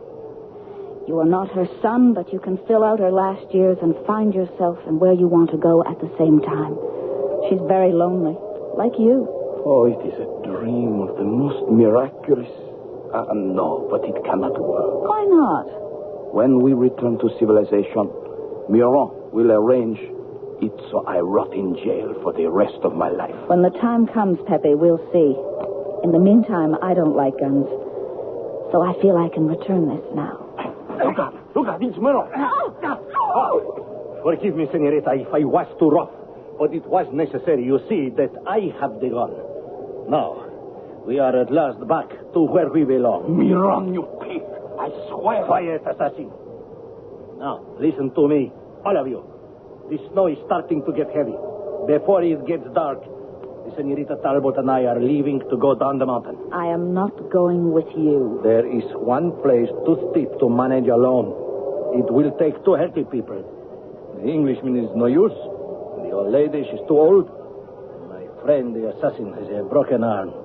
You will go with me, or I shoot the rest of them. You had better go, senorita. No, sir, not on your life or mine. You'd have to shoot me, too. You go alone, or stay with the rest of us, Senor Miron. A plane. There is a plane that's coming. Oh, she is right. A helicopter. He's almost over us. He's going to land. Senorita, we'll sail. Oh, Senorita Talbot, what is it? Miron, help me. She's fainted.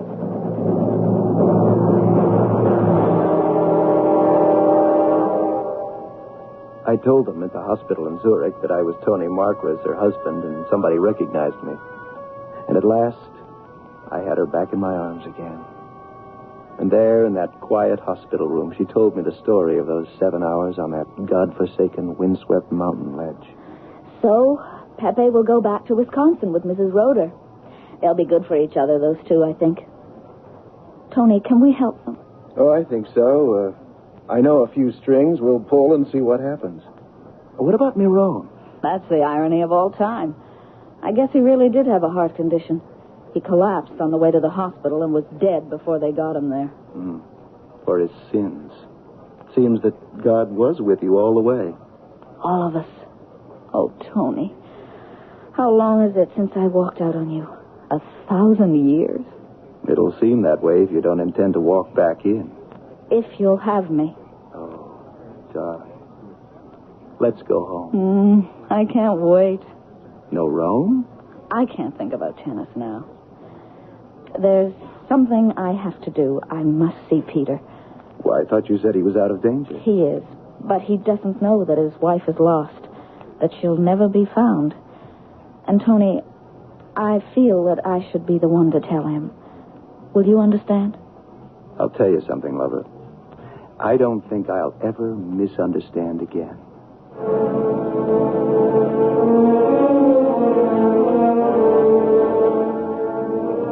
Suzanne. Susie. Yes, Peter. I'm here. Suzanne. You're not Suzanne. No, Peter. But I know you. Your face. Yes, you were on the plane. Yes, Peter, I was on the plane. We crashed, didn't we? But why are you here? Where's Suzanne? Peter, listen to me. Suzanne. Of course. You don't have to tell me. I suppose I've known all along. She didn't make it, did she? No, Peter. She didn't. Why was I saved? Why didn't you let me die? I'm sorry. That's childish, isn't it? I'm sorry. So am I, Peter. More sorry than I can tell you. Except that, just a little bit, I've been where you are myself. But I'm so lucky, because grief is a long thing, and for me it was short. I'm glad for you. What about you? Oh, what can I say? I suppose life is longer, and I'll have to find some way to live it. I wish I knew how to tell you. I suppose I have to learn how to forget. But that's my problem. You go live your life and be happy. If it'll help any, your tragedy taught me to realize what I almost threw away. That helps a lot. Goodbye, whoever you are. And, thanks. Oh, I say. Yes? Forgive me. I don't even know your name. Oh, my name is... It doesn't matter, Peter. It really doesn't matter.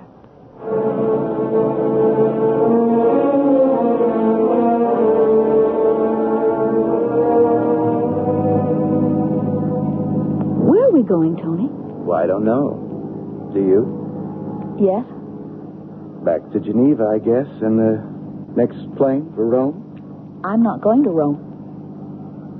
Tennis isn't that important anymore. Well, singing isn't that important either. You want to go? You want to have me? I'll go where you go. Darling, turn it around. It makes more sense. I go where you go. Susie, in the last few days, I lost you twice. Never again. I'll do anything to keep you. That goes double. I can always sing. I can wait a few years. Hey, let's have you go up to the top first. No, Tony. I won't let you give up your career. Mine doesn't matter anymore. Now, wait a minute. No. Now, you hold up and listen to me. This isn't something that either of us has to sweat out deciding. It's already been done for us. Mm-hmm.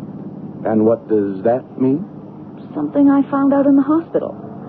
I'm not going to be eligible for singles much longer, and I can't qualify for doubles, mixed or otherwise, because my partner's too young to handle a racket. What? All he or she will be good for is making a racket. Susie, you aren't... Now, you mean we're going to have a baby? That's why they held me in the hospital for observation. I almost lost it. Oh, but you're all right now. Mother and child are doing fine. Oh, darling, I love you. And I love you. Oh. What is it? Can't you hear them blowing their horns? We're blocking traffic. Forget them. They don't know where they're going. We're the only ones who do.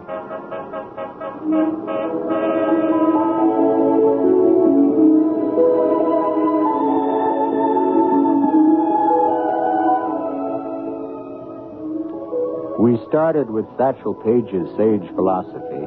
We end with another. The considered opinion of the wahoo bird, who always flew backwards because he didn't care where he was going. He just wanted to see where he had been. Somewhere between the two lies the truth. So sometimes look backwards, because what is trying to catch up may be someone you want to have catch up. I'll be back shortly. We know a mover who knows about moving. We're going to a new hometown. He cares about the treasures he's packing. With Allied Van Lines, we're safe and sound. Allied Van Lines, our people care. More families choose us to get them there. Moving with Allied Van Lines, the most trusted in the world. I'm Jack Shang, president of Allied Van Lines. I want you to know that all of the people at Allied have made a personal commitment to make your move go smoothly. Our moving counselors, packers, van foremen, and agents are proud that more families choose Allied than any other mover. They're dedicated and committed to doing the best possible job for you. Allied Van Lines, our people care. More families choose us to get them there. Moving with Allied Van Lines, the most trusted in the world. See the yellow pages for the Allied Van Lines agent near you.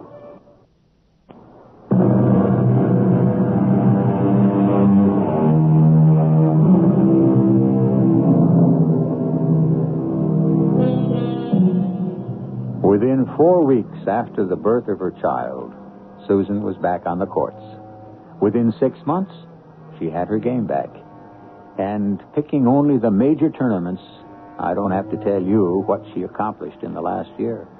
Not only #1 in tennis, but Sportswoman of the Year. Now she plays weekend tennis, and not so much of that. Tony and she have a boat, and the beginnings of a crew. Tony Jr.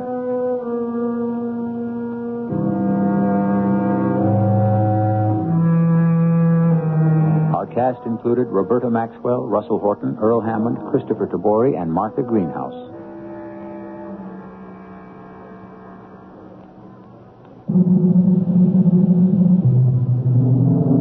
The entire production was under the direction of Hyman Brown. Radio Mystery Theater was sponsored in part by Buick Motor Division and X-Lax. This is E.G. Marshall inviting you to return to our Mystery Theater for another adventure in the macabre. Until next time, pleasant dreams.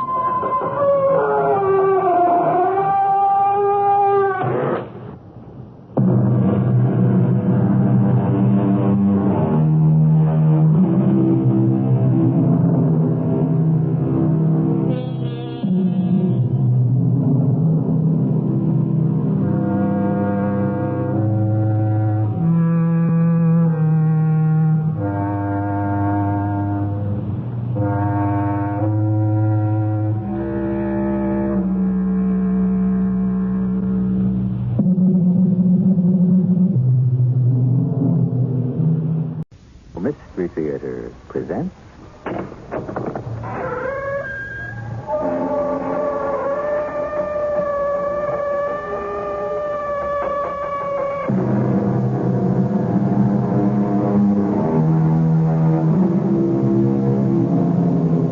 Come in. Welcome. I'm E.G. Marshall. And I know I'm E.G. Marshall. The reason I stress this is because the world seems to be suffering from an identity crisis. People are turning to the Orient in a search for their real selves. Others turn to drugs, and others to new forms of consciousness raising. Today's story is titled A Question of Identity. But in this tale, the search is not for oneself, but to identify the right husband. What do you want of me, Hillary? Proof. Prove to me that you are the real Bob Christie, the man I divorced 12 years ago. Prove it with memories, the little things that only you and I would know. Things I've tried to forget. Hillary, this is no place for reminiscing. Why is that phony tourist still hanging around? You can't use him as an excuse anymore. He's leaving. Yes, and he's also leaving that expensive camera case behind. Come on, Hillary, run!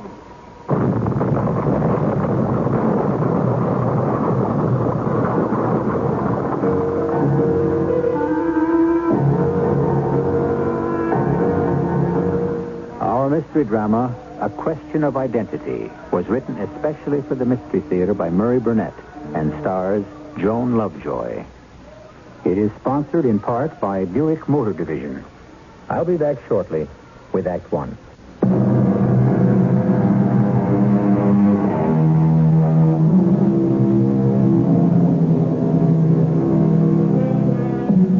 We live in a world filled with kidnapping and skyjacking. Unfortunately, these crimes have become so common that we almost accept them as part of the perils of today's living. Of course, we all know that the motive for kidnapping or skyjacking is either political or involving money for ransom, and sometimes both. Today's story starts with a kidnapping which had neither of these motives. Indeed, it was so unusual that it seemed to be motiveless.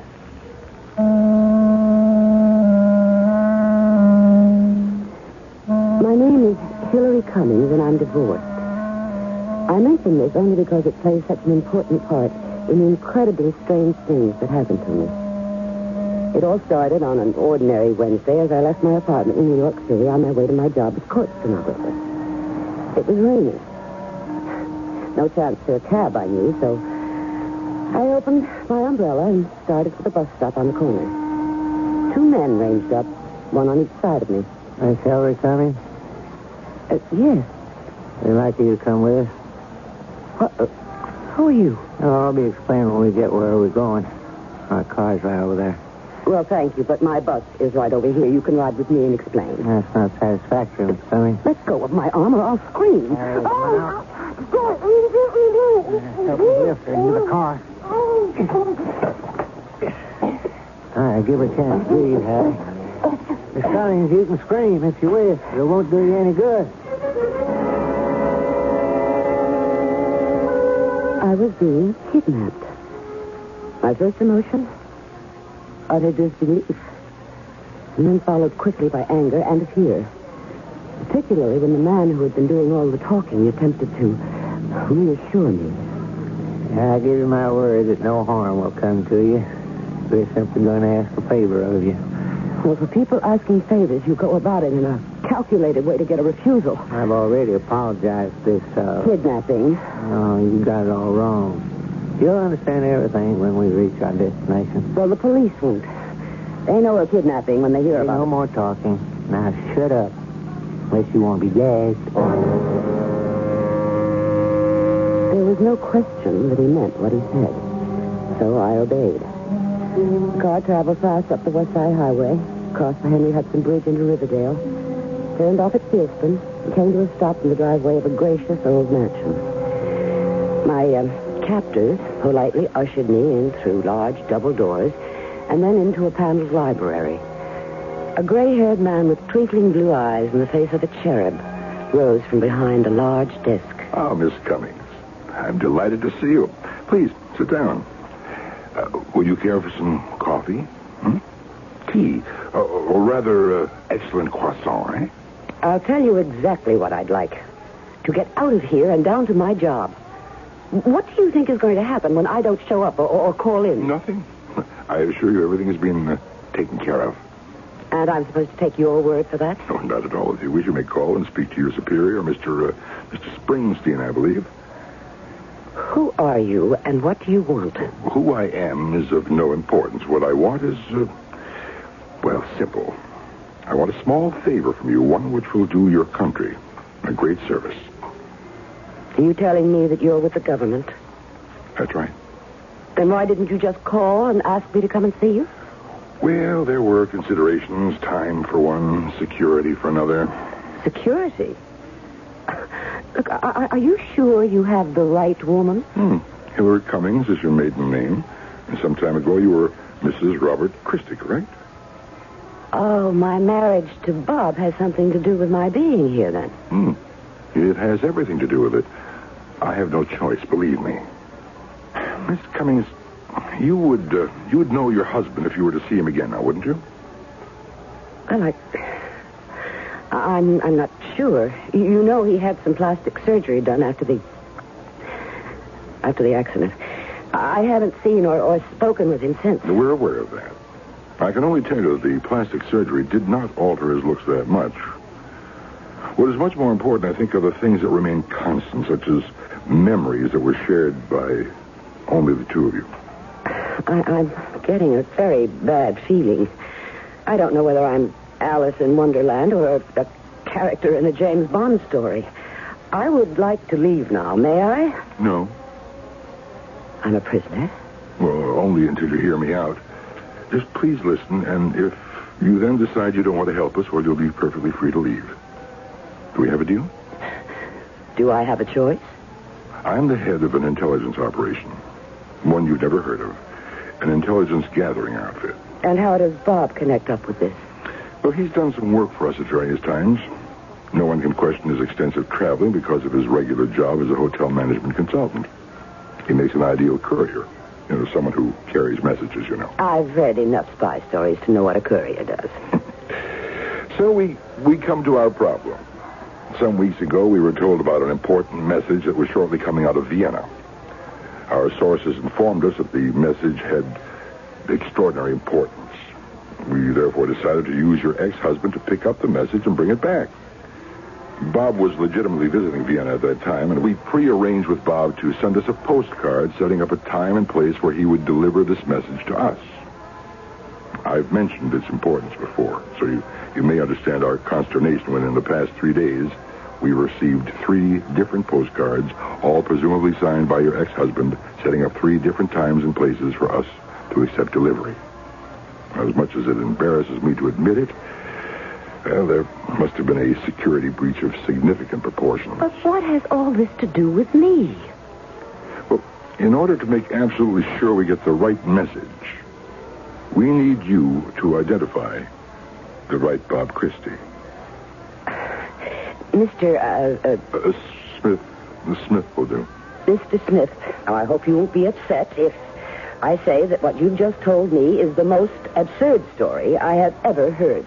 Well, why absurd? You have employed a man as a courier for some years, and yet you expect me to believe that you can't identify him? Bob Christie and I have never met. Actually, he's only had contact with 2 different operatives, none of whom spent more than 5 minutes with him. But you must have pictures or fingerprints. Of course, you must have his prints. We had, both in his file and in our computer banks, but unfortunately, his file is missing, and something has happened to foul up the computer tape. Well, I'm afraid I can't help you. It means that I'd have to see Bob again. And that would be painful. Yes. I know. I've read the court record of the divorce proceedings. Court records? They don't begin to tell you anything. There's no record of the last words I spoke to Bob Christie, is there? No. Well, I've never told this to anyone. And I'm only telling it to you so that you'll understand why I must walk out of here. Right after the accident, I went to the hospital. Bob was lying there in his bed. If he saw me come in or heard me, he didn't say anything. And I went to the bed, leaned over and whispered, "Damn you forever, Bob Christie. I hope to God you die." And now you are asking me to meet with this man and identify him for you. I have to. Are you sure that Bob heard those words you said to him in the hospital? Well, I suppose he did. I never thought about it. I just know I said them. Perhaps he was unconscious. I'm not saying he was, but, well, he might have been. Then he would never have heard them. Suppose I identify the wrong man. No, it's hardly likely. You're not going to be meeting a stranger. One man will undoubtedly have the memories that only you two can share.